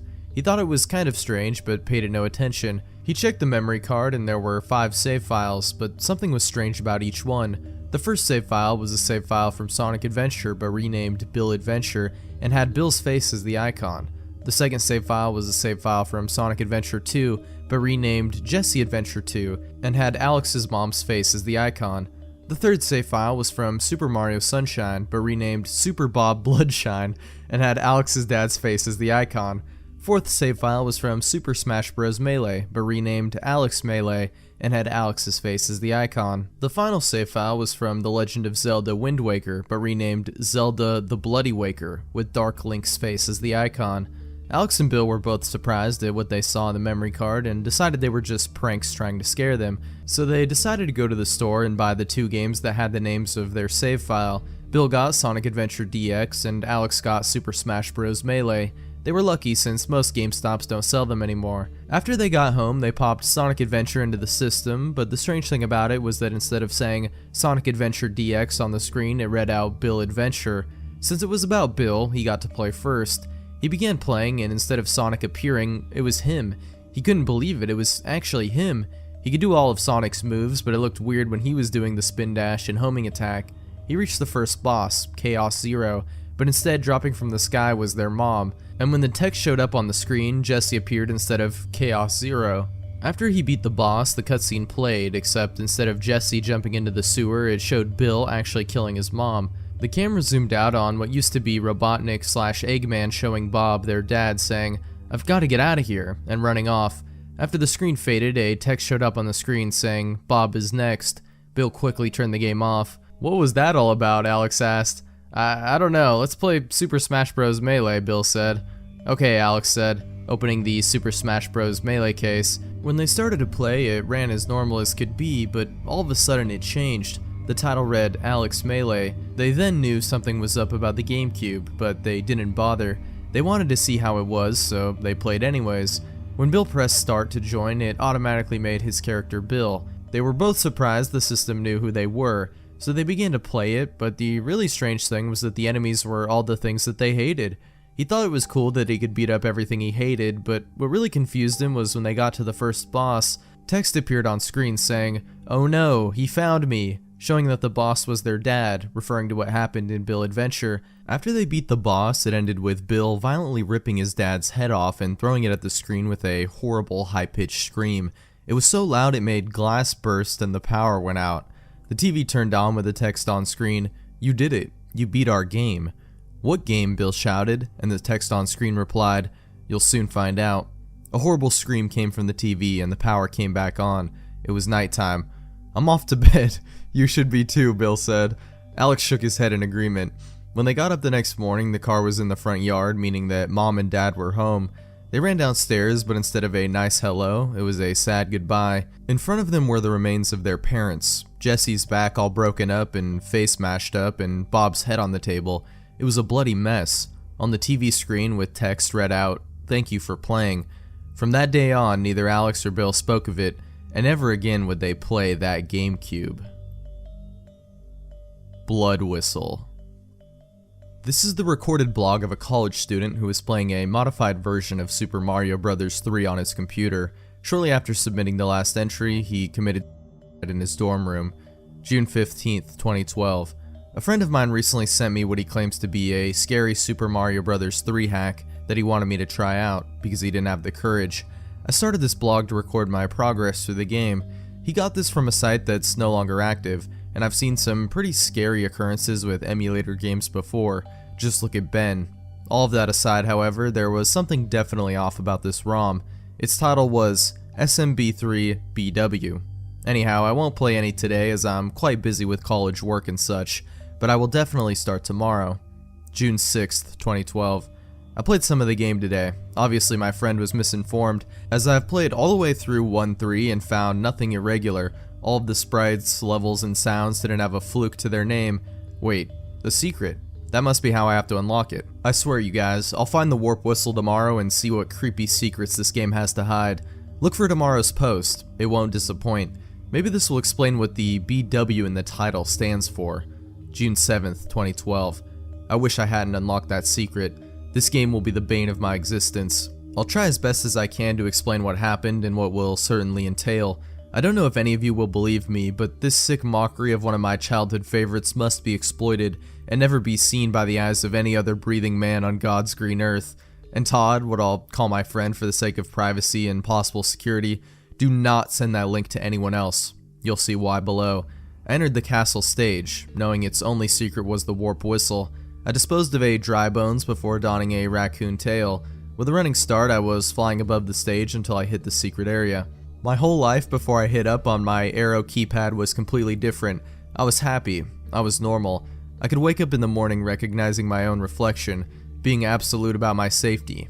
Now it's lies. All lies. I know that as of what happened today, my life will become an infernal hell in which every day will be a futile struggle to retain my own sanity. After finishing this wretched collage of electronic dejection, I will embrace death like a long-lost lover with open arms. Now to get on with what had come to pass. The blocks that lined the wall were a gloomy, albeit polished obsidian black. Mario's skin now had a grayish tint to it, but that wasn't what was wrong with that picture. The music was a sped-up version of the normal bonus room theme. Toad's skull was cracked open and profusely bleeding, spilling blood onto the floor and making the room slippery like an ice stage. His mouth was also agape and spewing blood onto the floor. The blood had an eerie, reflective quality that should have been graphically impossible for an 8-bit game like Mario 3. I walked up to him to see what he might say. What he had to offer is this: blood whistle, hear its cry. I then ran towards the chest to see its contents. The chest was drenched in reflective, realistic blood of the same type, emanated by the orifices and exposed cranium of the poor little mushroom-headed fellow. Pressing onward, I ran through it to discover its dark secret, its twisted surprise. I wasn't prepared for the following events. A blood-soaked warp whistle ominously rose from what I now believe to be the deepest crevice of hell. It blipped twice as the normal whistle would. That, my fellow reader, was the only normality of what I have played today. It played a deep tune that I can't get out of my head as I write this. The whistle descended, violently striking Mario in the chest. He unleashed a blood-curdling scream as it went into his back and out of his chest. This cry wasn't 8-bit at all. It wasn't even cartoon-esque. It was the sound of unfiltered anguish, of utter agony. His expression reflected the same. To end my experience on this perverse version of something I once loved, Mario was transported to the warp zone of the blood whistle. I call it this because it only had the cookie-cutter outline of the quaint island. The water consisted solely of the same blood aforementioned in my encounter with the whistle. Corpses of Koopas and other enemies of Mario were scattered afloat near the shores. White menacing eyes glared at me in between the waves, surfacing to just cast their evil glance at Mario. Or me, I can't be sure at this point. All of the worlds were indicated by their respective numbers, and all of the dots were crimson. At that point I noticed yet another abnormality, this time concerning the dot for World 8. Beside it were two 8-bit patches of fire that twisted and contorted in place. Without me pressing any buttons, the whistle stabbed Mario in the ribs. This cued him to move to the World 2 dot. Refusing to pay any further attention to the horrors that surely await in this distorted desert, I saved the game and quit. I've played more than enough of my fill for today. I guess that I figured out the acronym from the ROM title meant blood whistle the hard way. Despite the horrors that plague this abomination, I will continue to subject myself to this suffering for the sake of all of you. Well, also for mine. It'll help me keep track of the days, and maybe this desperate attempt to cling to my stable frame of mind won't prove to be in total vain. There are 5,000 people that have followed this blog in the 2 days that it's been up. After this pointedly interesting post, I'm hoping to have some more. For those of you following my posts, read tomorrow's and share with your friends. I need you to expose the stark luridness of this shell of something I once knew and loved. June 8th, 2012. Well, I did it. I managed to clench the fickle fibers of my perception of reality long enough to play through World 2. I've come to the conclusion that whoever made this is completely and utterly deranged. There's been a rusted gear or a broken spring in the mechanics of their sadistic mind. Their only purpose in creating this mod was to mentally and psychologically flagellate the naive soul, poor enough to take the bait of its mysterious origin. Well, I'm certainly naive enough to fall into that category. I digress. To the experience. I find myself asking how I could have missed major things like this yesterday when I saved the game in this world. I couldn't believe what I was seeing. Blood of the same texture from before was just as splattered across the desert sands as the sand itself was. Solitary eyes watched me from the pyramids. Pentagrams and other satanic symbols were also infrequent in the environment. Could this hack be the work of the Illuminati? Okay, enough pondering. I need to finish this grim tale. Skeletons of Koopas littered the bleak landscape. There was a distinct disturbance with Mario's appearance, though. He looked starved and parched, as one would typically look after a few days in the desert. Mario then moved into the 2-1 block without my command, and the music began to play shortly after. There was a reversed version of the overworld theme. Whispers and other paranormal phenomena could be heard playing in harmony with the music, saying cryptic things. After about a minute, I began to record the sound. I'll upload it as soon as possible, but I know I definitely can't do it today. One of the most distinct things I kept hearing was, "Let the whistle guide you," and "The instrument of blood plays the sweetest tune." This creeped me out, needless to say, but this of all things wouldn't prevent me from playing out the remainder of this game. The stage itself was very scary. The sky was grayish blue, accompanied by an almost white sun. The colors weren't bright or cheery in the slightest. The pyramid blocks were faded and cracked, and the wooden blocks were obviously rotting. Mario's sprite was visibly starving and pleading for thirst. The fire creatures fixedly stared at me like a shark stares at a school of fish, seeming to know who their next meal was. The neutral expressions of the Koopas had changed into ones of converged disgust and loathe. I had obtained the raccoon by now, so I ran along the pipe-looking platform and took off. I flew off for a little while, which was nice. Mario's face changed as well, being the normal happy smile you usually see throughout the entire game. I relished in the few moments of happiness I saw from this game. These moments were mercilessly ended within the course of a few seconds. The sky flashed a gloomy black before the blood whistle came and impaled the poor plumber yet again. Mario fell, his corpulent figure going limp, until he hit the ground with a thump that I swore I could feel. He was miraculously alive, his body twitching in a feeble attempt to rise. A fire creature jumped on Mario, who was now pinned to the ground and screaming in pain. His scream was bitterly realistic. It reeked of such ineffable pain. It hurts me now to describe the sheer degree of torture this character was put through. There he was, burning and seething in pain, and there I sat, completely powerless, forced to watch what I thought was the end of his trials on World 2. I was so wrong.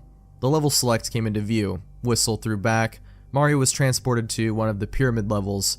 When the level started, the background was an egregious, smoke-filled black. Bursts of lightning filled the sky with illumination. Winged demons in flight were visible upon these strikes. Also in the skies glowed stagnantly lit pentagrams and 666. Mario was being carried by two of Bowser's sons up one of the game's pyramids. However, this particular structure was vastly different than the regular ones. The bricks were cracked and faded with age. The edges were jagged with dried blood caked on each block. Nothing but a heavy drum beat and the sounds of thunder played in the background. The thunder didn't play in unison with the lightning as happens in most games. There was an eerily realistic pause between the flare of the lightning and the boom of the thunder. As the top of the structure was reached, I saw the worst thing yet. Bowser towered above everyone else, intimidating and terrible. Below stood four of his sons, two of which had carried Mario, Morton, Iggy, Ray, and Von Koopa. Above the entire scene were the words "Blood Whistle" in bright neon red letters. Bowser's face had to have been 10 times more evil than I had ever seen it. His green shell was cracked and his white spines had been dipped in blood. Blood was fresh on his teeth also as his serpentine tongue licked them, making clear his intentions on what to do with Mario after he had disposed of him. It was then I came to a dooming realization. Mario can't die. The game won't let him. However many things are thrown at him, in however many ways he is brutally maimed, mortality will not escape him. For a time, that is. He will continue to be sustained by whatever dark force or sick mind that drives the rest of these occurrences to passing until the game's eventual end, in which he will ruefully and painfully perish. Now that that has been said, to continue today's experience, suddenly Von Koopa produced a dagger. It gleamed with uncanny realism in the light of the blood whistle sign that loomed above. After a brief pause, he began to slice Mario's chest open. Mario again brayed that fearful cry, a cry that implied he would die only to endure more torture of 10 times the magnitude. Tears streamed down his face as Vaughn removed his heart, still pumping. He handed it to Bowser, who ate it with a crunching chomp. His sons laughed as he did this, blood flowing from Mario's exposed abdomen. With the bark from their twisted father, the sons shamelessly began to regurgitate and tear apart what was open. As they were doing this, Mario slowly turned his head towards me and uttered a single question through tears and blood. Why? I asked myself the very same question. Why would they treat him as an animal, if not less, for their amusement? Why would someone initiate the genesis of such a horrid contraption? A contraption in which life and death have no meaning and are manipulated. A contraption in which concepts such as morals, remorse, and mercy are completely foreign. It makes me shudder to think that there is someone sick enough out there to put a character through this kind of unbearable hell, just to sit back and laugh. It makes me absolutely sick to the core. Oh, that reminds me of another thing. You're probably wondering as to why I complacently talk about Mario as if he's a human being. A human who suffers pain, sorrow, depression, starvation, and thirst like the rest of us. A human who is also capable of feeling happiness, remorse, goodwill, and love like anyone else. It's because I am thoroughly convinced that he is.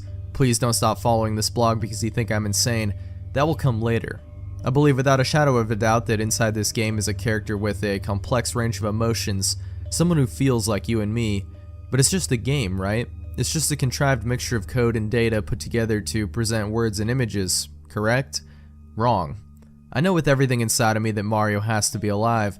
I've seen him truly happy and truly sad, and at one point I may have seen him truly angry. He feels like any other living, breathing human being. I don't know how, I don't know why. I don't know how something so human could rise from something so truly inhuman. A character with a soul seemed completely impossible to me before I played this hack. I now have a goal with this game, to keep this poor creature safe. I suppose I know now the real truth. I'll see you all tomorrow. Same place, same time. June 9th, 2012. It's me again. I had a horrible range of nightmares last night that are a direct result of playing this game. Some really weird stuff also went down. Before I get into today's gameplay, I'll have to go through them with you guys. So I'll have an interactive record of my dreaming habits related to this game.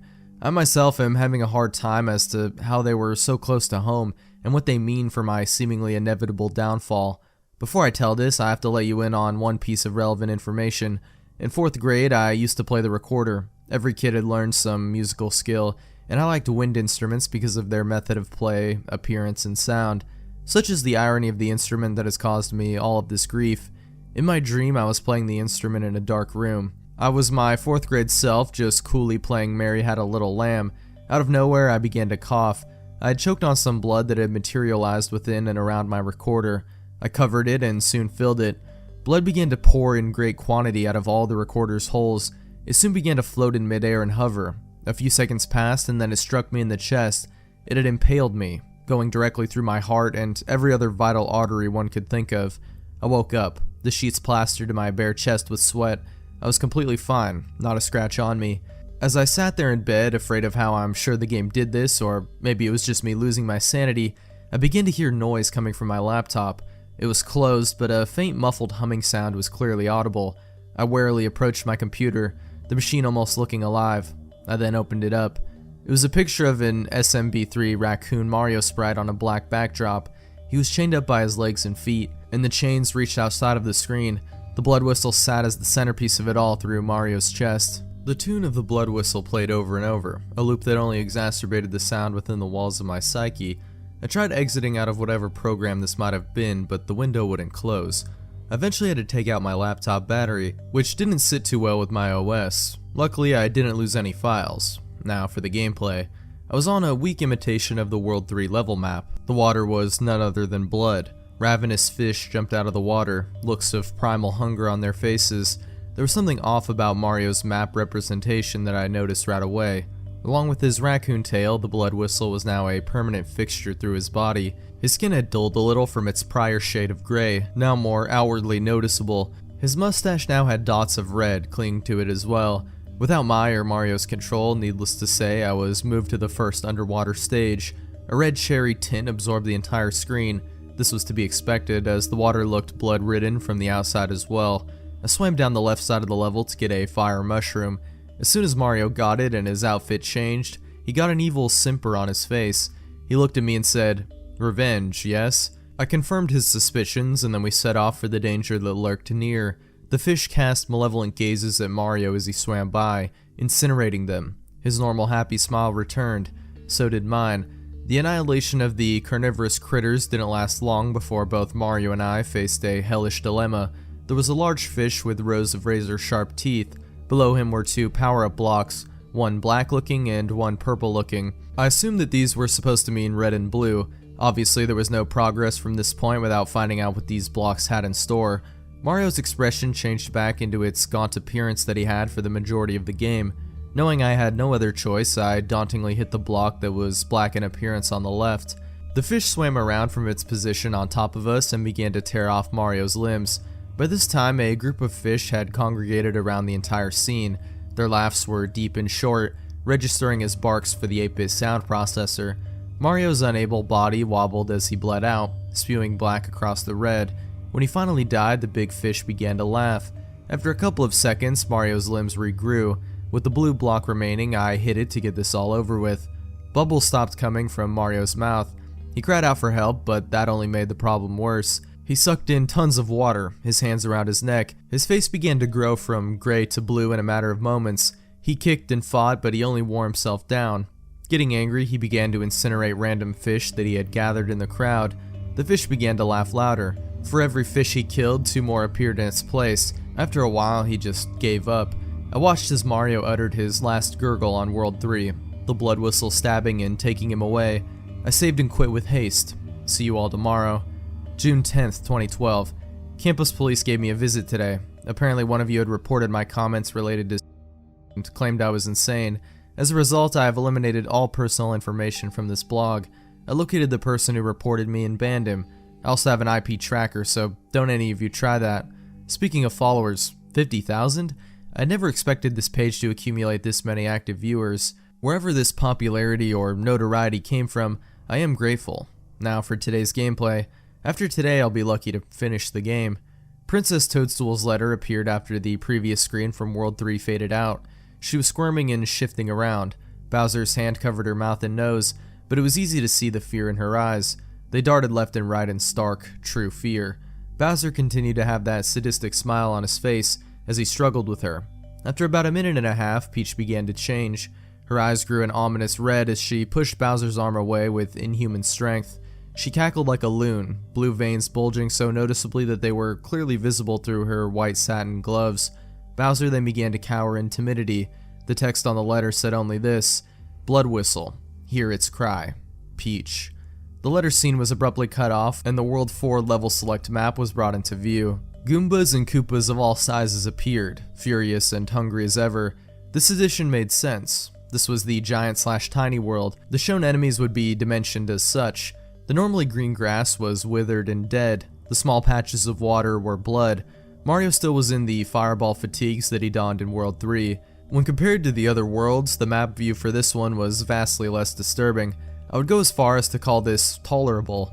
Mario moved towards 4-1 into whatever nightmarish scenario this stage had to offer. The stage had the usual kinks of any level in this game. The sky was black, which made the white clouds vibrantly contrast. A reverse version of the ground level once again played. The wood, as it had been before, was decaying and wasting away beneath Mario's feet. The pipes were faded and cracked in various places. All of the enemies still possessed the same carnivorous looks of the inter-game counterparts. There was, oddly enough, a startling abundance of them. Koopas and Goombas danced around in a ritualistic manner. Mario was visibly petrified as he tried to avoid them, my arrow keys keeping them inches away from his life. Amidst all of the din, there hovered a solitary power-up block. It was regular in appearance. Nothing was outwardly off about this, which greatly surprised me. Not knowing what horrid item it contained, I bumped it in blind vein, that maybe it could help me. You can most likely infer from the intonation I made in the preceding paragraph that I was completely mistaken. What appeared next is what I dreaded, that damn whistle. It was sitting there, blood washing over it as it rose from the yellow square. It sat there almost beckoning my name. With the imposing enemies, I knew I had no other choice. I took the weapon from its place, fruitlessly hoping for the best, readily expecting the worst. The on-screen foes ceased all activity, their faces returned to a neutral, blank state. 5 minutes they stood in place like this, not moving a muscle. I jumped around and tried to kill them, but to no avail. It's almost as if they were frozen within the confines of time itself.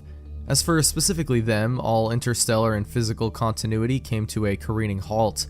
Then they began to move. After the first couple that did it, I realized what was truly going on. This was a mass suicide.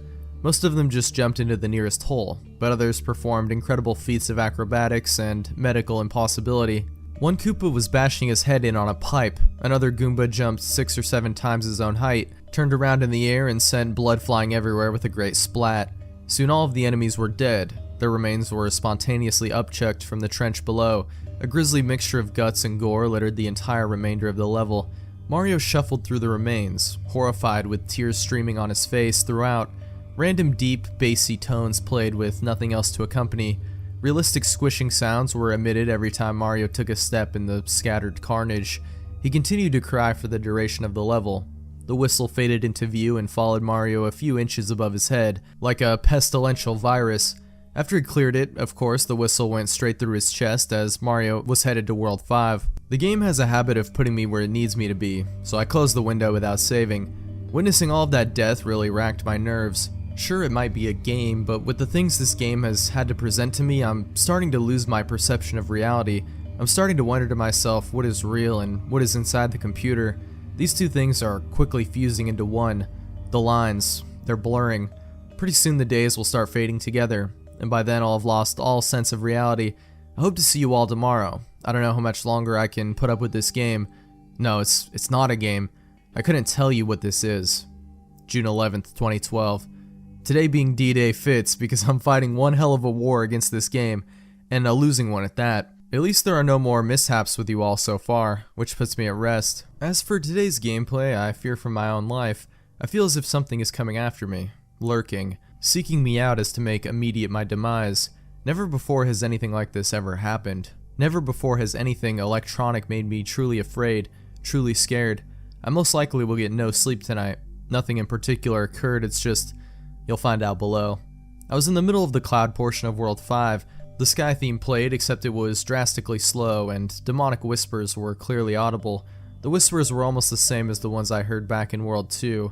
Mario was outfitted with the Tanuki suit, which naturally suited the environment. There was nothing there except for two things, a red dot and a card game. The card game icon looked similar enough to its regular game clone, except the spades rolled across a red background instead of a blue one. Now, for whatever reason, I was allowed to choose which path to take. I chose to do the card game, hoping it would serve as some sort of reprieve from all the madness. That was not the right choice. Toad didn't explain the rules of the game like normal. Instead, I was plunged into the rolling slots. Besides, the slots was a risky scenario. Toad was on a guillotine. He looked at the camera with timid, teary eyes. He was also vigorously shaking his head. He shook his hands in a futile effort to free himself from the appalling apparatus, but nothing came of it. The entire picture engulfed me so much I didn't even notice the slots. I cautiously pressed them, trying as best I could to line them up given the stress of the situation. I failed, and had to pay the personal price. The blade fell with breathtaking speed. Toad was beheaded right then and there. His head did a couple of spins in the air before landing in a conveniently placed nearby basket. The initial spins flayed blood across the white room. Blood filled the basket and filled it up.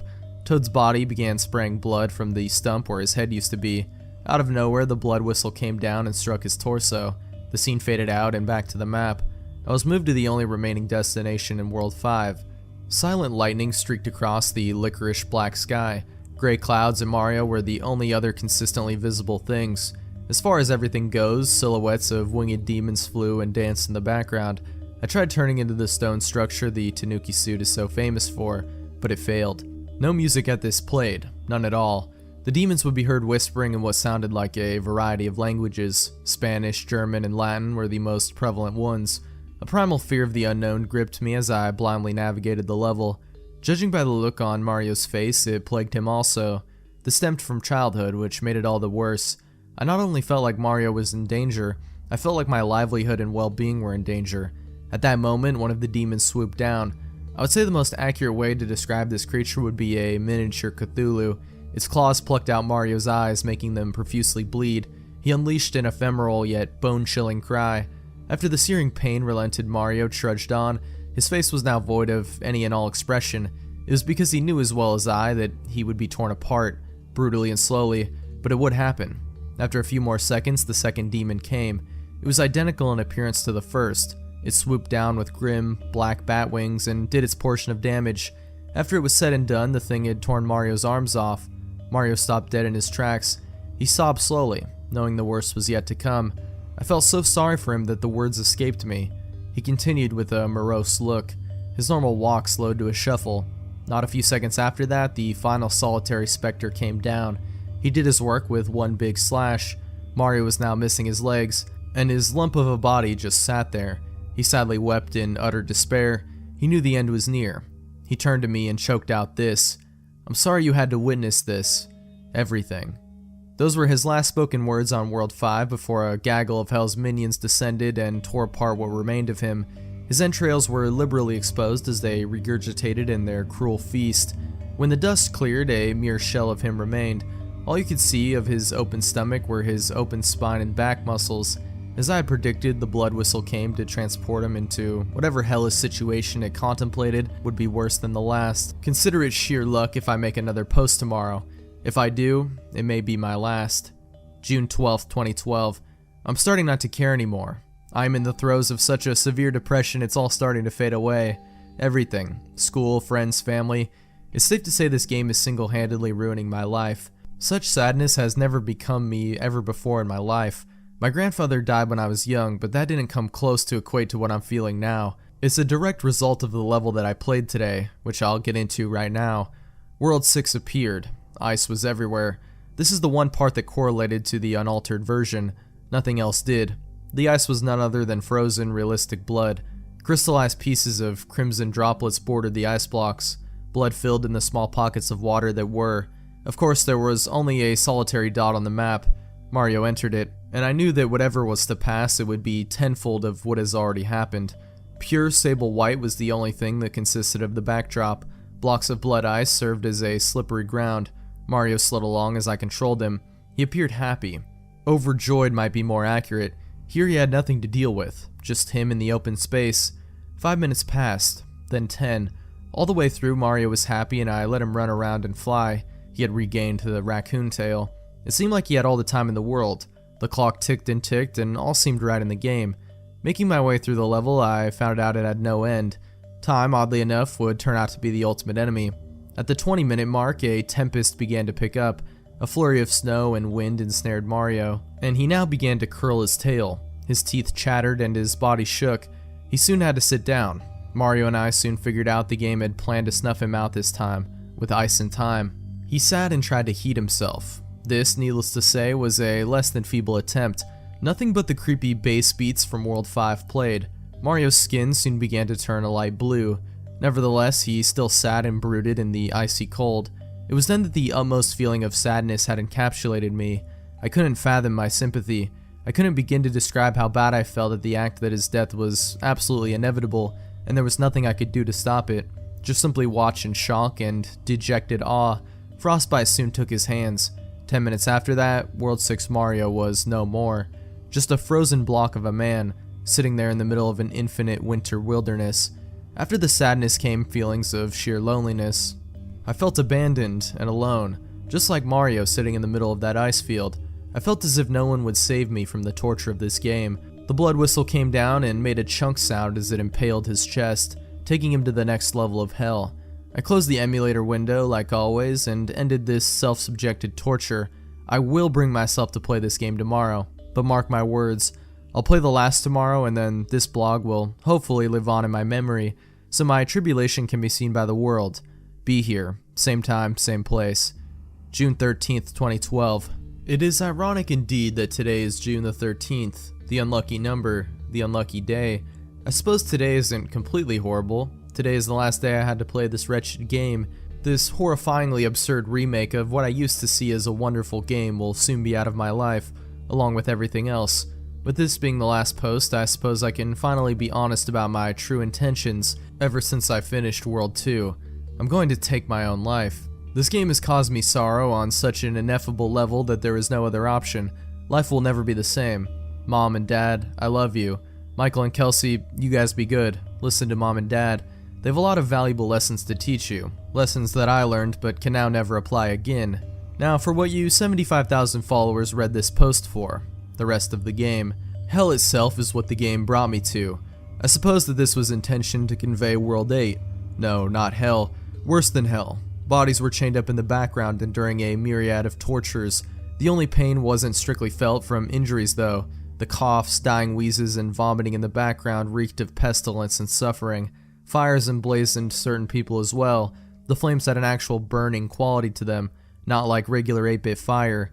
Flesh, eyes, and other internal organs and tissue constituted the walls and ground. If the hell I'm certainly going to exists, I think it looks something like this. Mario stood before a possessed Princess Toadstool. Her dress was ripped in several places and splattered with blood. Her eyes gleamed red, the flames casting an evilly maniacal allure to her appearance. Bowser and his 6 sons were tied to wooden poles, with terrified looks on their faces. Wendy, for some reason, didn't appear anywhere in this game. In one hand, Peach brandished a sizable dagger, in the other, the blood whistle. She walked over to Bowser and looked him in the eyes. Technical limitations slightly hindered the interpretation of what events passed, but it was easy enough to understand what was going on. Through his gag, Bowser pleaded with her not to harm him. She brought the knife close to him and he froze up. He was obviously paralyzed with fear. Her mouth got close to his ear and text rolled along the bottom of the screen, conveying the text of what played out given the sound limitations. This is what enabled Mario to speak in the past. "Shh," she whispered. Bowser's innards spilled onto the floor in a great heap.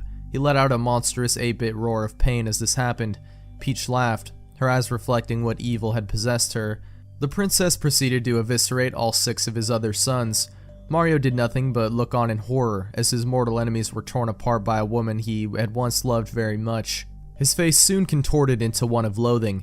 He had come all this way to find out the very girl he wished to save had been taken over by an extraterrestrial evil, an evil that would not only haunt Mario but me as well, the sort of evil that doesn't go away when you turn off the game, the kind of dark force that follows you to your bedchambers and steals your soul.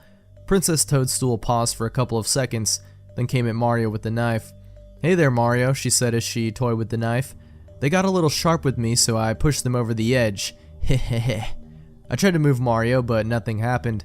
He stood there, afraid of what she would do. She brutally slashed open his arms, legs, and abdomen. Shortly thereafter, the princess produced some salt from her billowing dress and sprinkled it all over him. He screamed again, unmoving. The Princess Peach you used to know is long gone. The power of the blood whistle consumed that girl and made way for me. And speaking of which, she continued as she produced the blood whistle, "Here it is. Hear its cry." With a mocking kiss on the cheek, she began to play Mario the perverse song of the blood whistle. Its notes rotted away the last reserve of good in me. He was heaved by an invisible force into the flames. He cried out as they consumed him. Peach chucked the whistle, making it strike him directly in the heart. He continued to wallow in utter anguish as she walked away. As she laughed, he looked into my eyes and bore me this parting message via the text at the bottom of the screen. "Don't let your life be as painful as mine was. I do not hold reservations against you, as you tried your best to keep me alive. I commend you for that. Goodbye, Bradley, and good luck." The tune of the blood whistle continued to play as the screen panned out of Mario's hell. How he knew my name is Bradley continues to befuddle me. How he could have such depth, such personality. I don't know whether this is a result of the game being as haunted as it truly is, or the fact that someone could have been captured inside of this ROM. Whatever the reason is, of everything that has come to pass with this abomination, I'm glad I'm finally done. I've made all of my goodbyes at the beginning of this post. I hope one of you takes the time to save this blog, or at the very least to show the world the true hell I've put myself through. I sure hope that the demented creator of this game isn't festering in the same hell I'm headed for. Goodbye, everyone. This blog was the last recorded statement of Bradley before his death. His roommate discovered him 4 hours after he had made the last post. Bradley committed suicide using a recorder that he plunged through his trachea. And that's finally the end. For this part anyway. Yeah, I'm still not done. I've been enjoying revisiting a lot of these creepypastas, and we've yet to even cover some of the classics like Jeff the Killer, Abandoned by Disney, and so on. So we've definitely got at least one more of these, maybe even more if I do like ritual creepypastas or something like that, but that will do it for this one. Let me know your favorite gaming creepypasta down below, and if you haven't seen it yet, check out the Lost Episode Creepypasta Iceberg. It's only another, 12 hours. Anyways, thanks for watching or listening, even though most of you are probably asleep by now, but I'll see you in the next one. Take care, peace out.